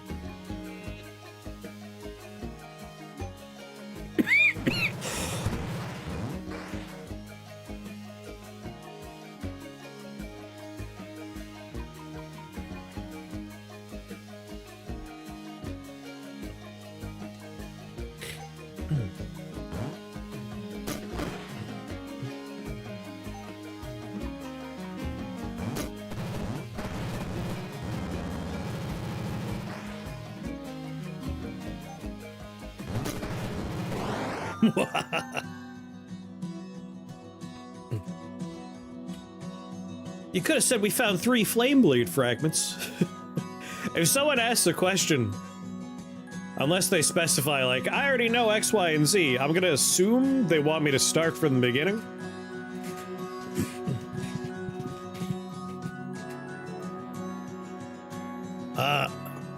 Erase the man. Well, that was a soaking wet run.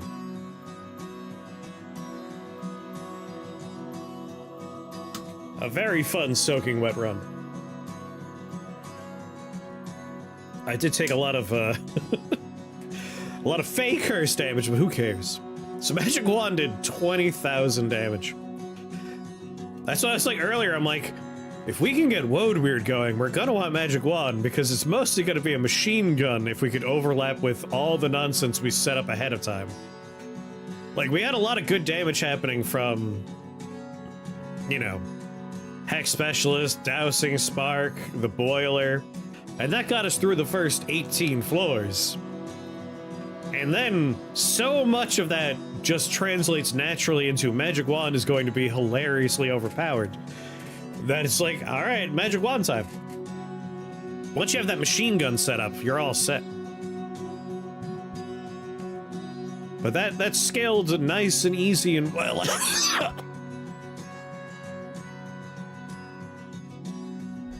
I liked it.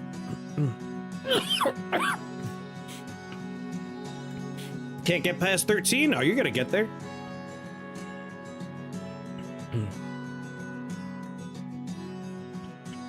I'm doing a series of what I call semi-guided runs right now for the YouTube. I've done Death Shock, Bouncy Ball Shotgun, but the next one is my favorite builds. It's been my favorite build since Rift Wizard 2, and that is a build where you just blink. I love that you can set this game up so that if you blink, you automatically cast Thunderstrike. Thunderstrike is so strong, it stuns people. You can have it do 2 different damage types. And then, you can also have Blink automatically cast Disperse. And Disperse can silence people, it can poison them, and you can have it cast Magic Missile.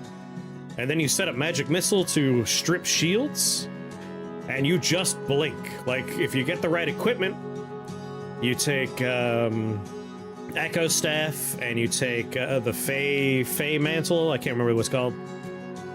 That's unlimited blink casting. So you just blink, stun lock everyone around you, summon fairies that heal you. You take Storm Troll shoes, so you're summoning Storm Trolls. You just lock the board down. All the shields disappear. Everyone's poisoned and stunned. And silenced. Glittering Dancer's Robes, yes. Like, it's, I think, one of the more new player friendly builds because translocation is very strong, movement is very strong, being able to like get around, and it scales very straightforward, the builds. And there's a lot of choices you can make along the way to make it your own version. But I think that comes out in a couple of days. Wait, what day is today? Monday. Yeah, it should come out like Wednesday, I think. I can't remember what I scheduled it for. But that's my favorite build, is building around Blink.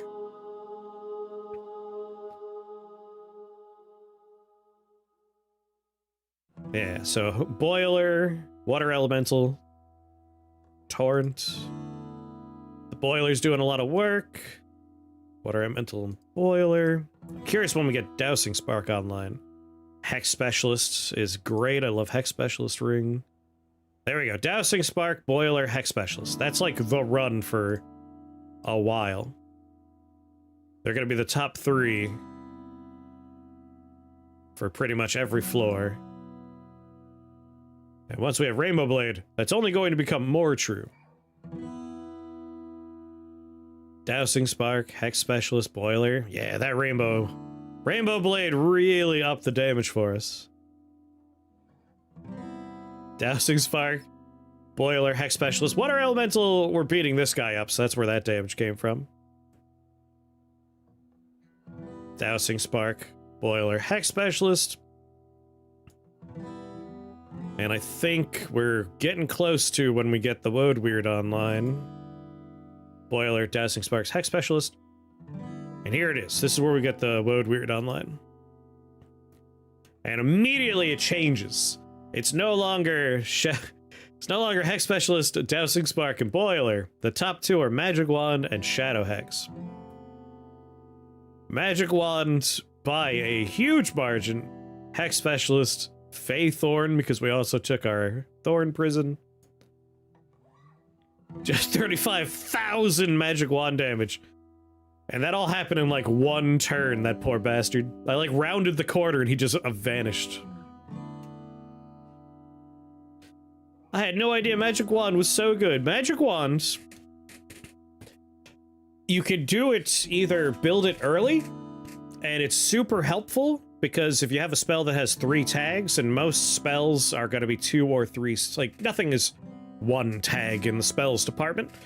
So, like, if you're running around with Fireball, that's fire and sorcery, you could add Chaos to it. Every time you cast that, you're getting 3 free damage bolts going out. Super helpful early on. You can get Magic Wand online pretty quick. It's only 5 tags. Or you could plan ahead and think like, all right, I want to buy this wand later. I'll make it share tags between this spell and the upcoming spell that wand casts. And you could dump all of your scaling in those 5 or so tags and just blow the thing up. Like, you can make Magic Wand do insane damage. Magic Wand, I think, is the strongest item in the game. But it does require a good amount of planning ahead if you want to make it be the strongest item. But it's also just really good at any point in a run. It's good in the beginning, it's good in the middle, it's good in the end.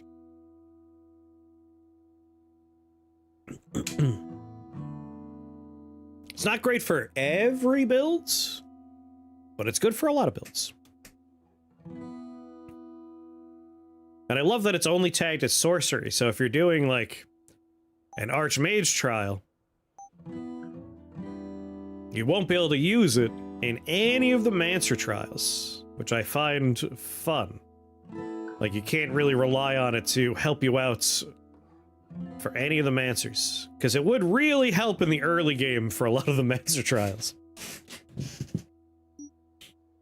Anyway. We are at 2 a.m. I have not had food in... Dear Lord. I haven't had food in like 14 hours, so I'm gonna go wrap up. I'm gonna have dinner. I'm hungry.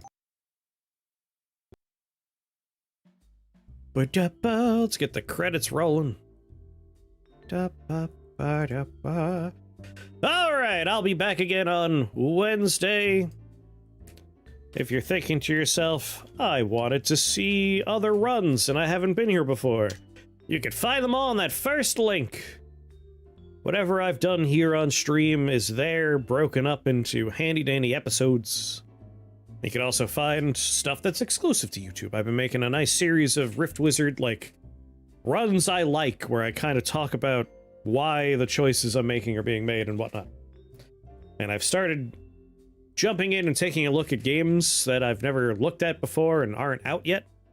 I just did Arco State, which if you like Caves of Qud, you should definitely take a look at Arco State. It's on itch.io. You could choose to play it for free, or you can give the developer a few dollars. I do recommend. It's much more like... Obviously, Caves of Qud is sci-fi. Arco State is much more, like, straightforward sci-fi. Like... I feel like Caves of Qud is sci-fi fantasy almost, where, you know, you have all these talking mushrooms and bear people and you can mutate constantly. Arco State is much more like you're doing cybernetics, you have like psychic telekinetic powers, psionic powers they're referred to in the game. There are arcologies everywhere, but they're not like only talked about. Like Caves of Qud, you hear about arcologies. I've only played like 2 hours of Arco State, and I've already broken into an arcology, and it's just like checking out all these people living in a bubble. It's neat. If you like Caves of Qud, you should look up. I keep on saying, am I saying, yeah, Arco State, not Acro State, Arco State. Thank you for being here, Nara. Whoa, you get to hear it twice. The next thing I'm going to look at in that particular series is, what is it called? If I reload this website, it'll tell me, because it should be at the top of the messages from developers here. Or it could just never load. That's cool too. There we go. Past the Fear. I will take a look at Past the Fear, which seems very Gungeon inspired, and Gungeon's a lot of fun. Okay, that's enough rambling, as I slowly lose my mind as my stomach eats me. Let's go say hi to... Ooh, 420's playing Pathogenic. I'll continue my campaign of trying to convince 420 Blazeit to play Rift Wizard 3.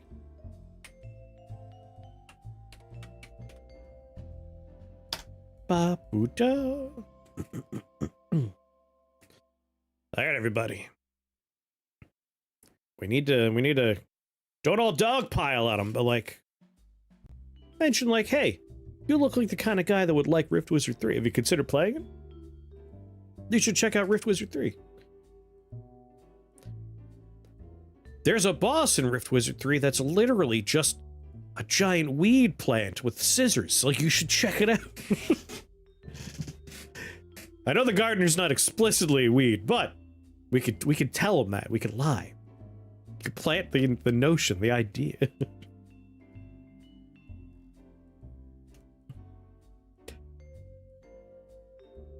You changed his HP? What's his HP? Oh my god! All right, well, now we know for sure. I gotta unlock that costume. That'll get him. We'll convince him with that costume. Yeah. You can make it 420, 420. Oh, wait, 420, 69 could be his health total. Yeah. Anyway, I'll be back again on Wednesday. What are we gonna do? We're probably gonna open with Rift Wizard on Wednesday, and then toward the end, we could do some Dwarf Fortress, because we do have a new fort, and it is something I want to keep on working on. Bye! Goddamn you, Dan Clanky. You train, you perform, you upgrade. So when you see this new Quest Cinnamon Brown Sugar... And you on YouTube, have a good night, everybody. I have to turn you off separately, which just makes no sense to me. I don't know how that works.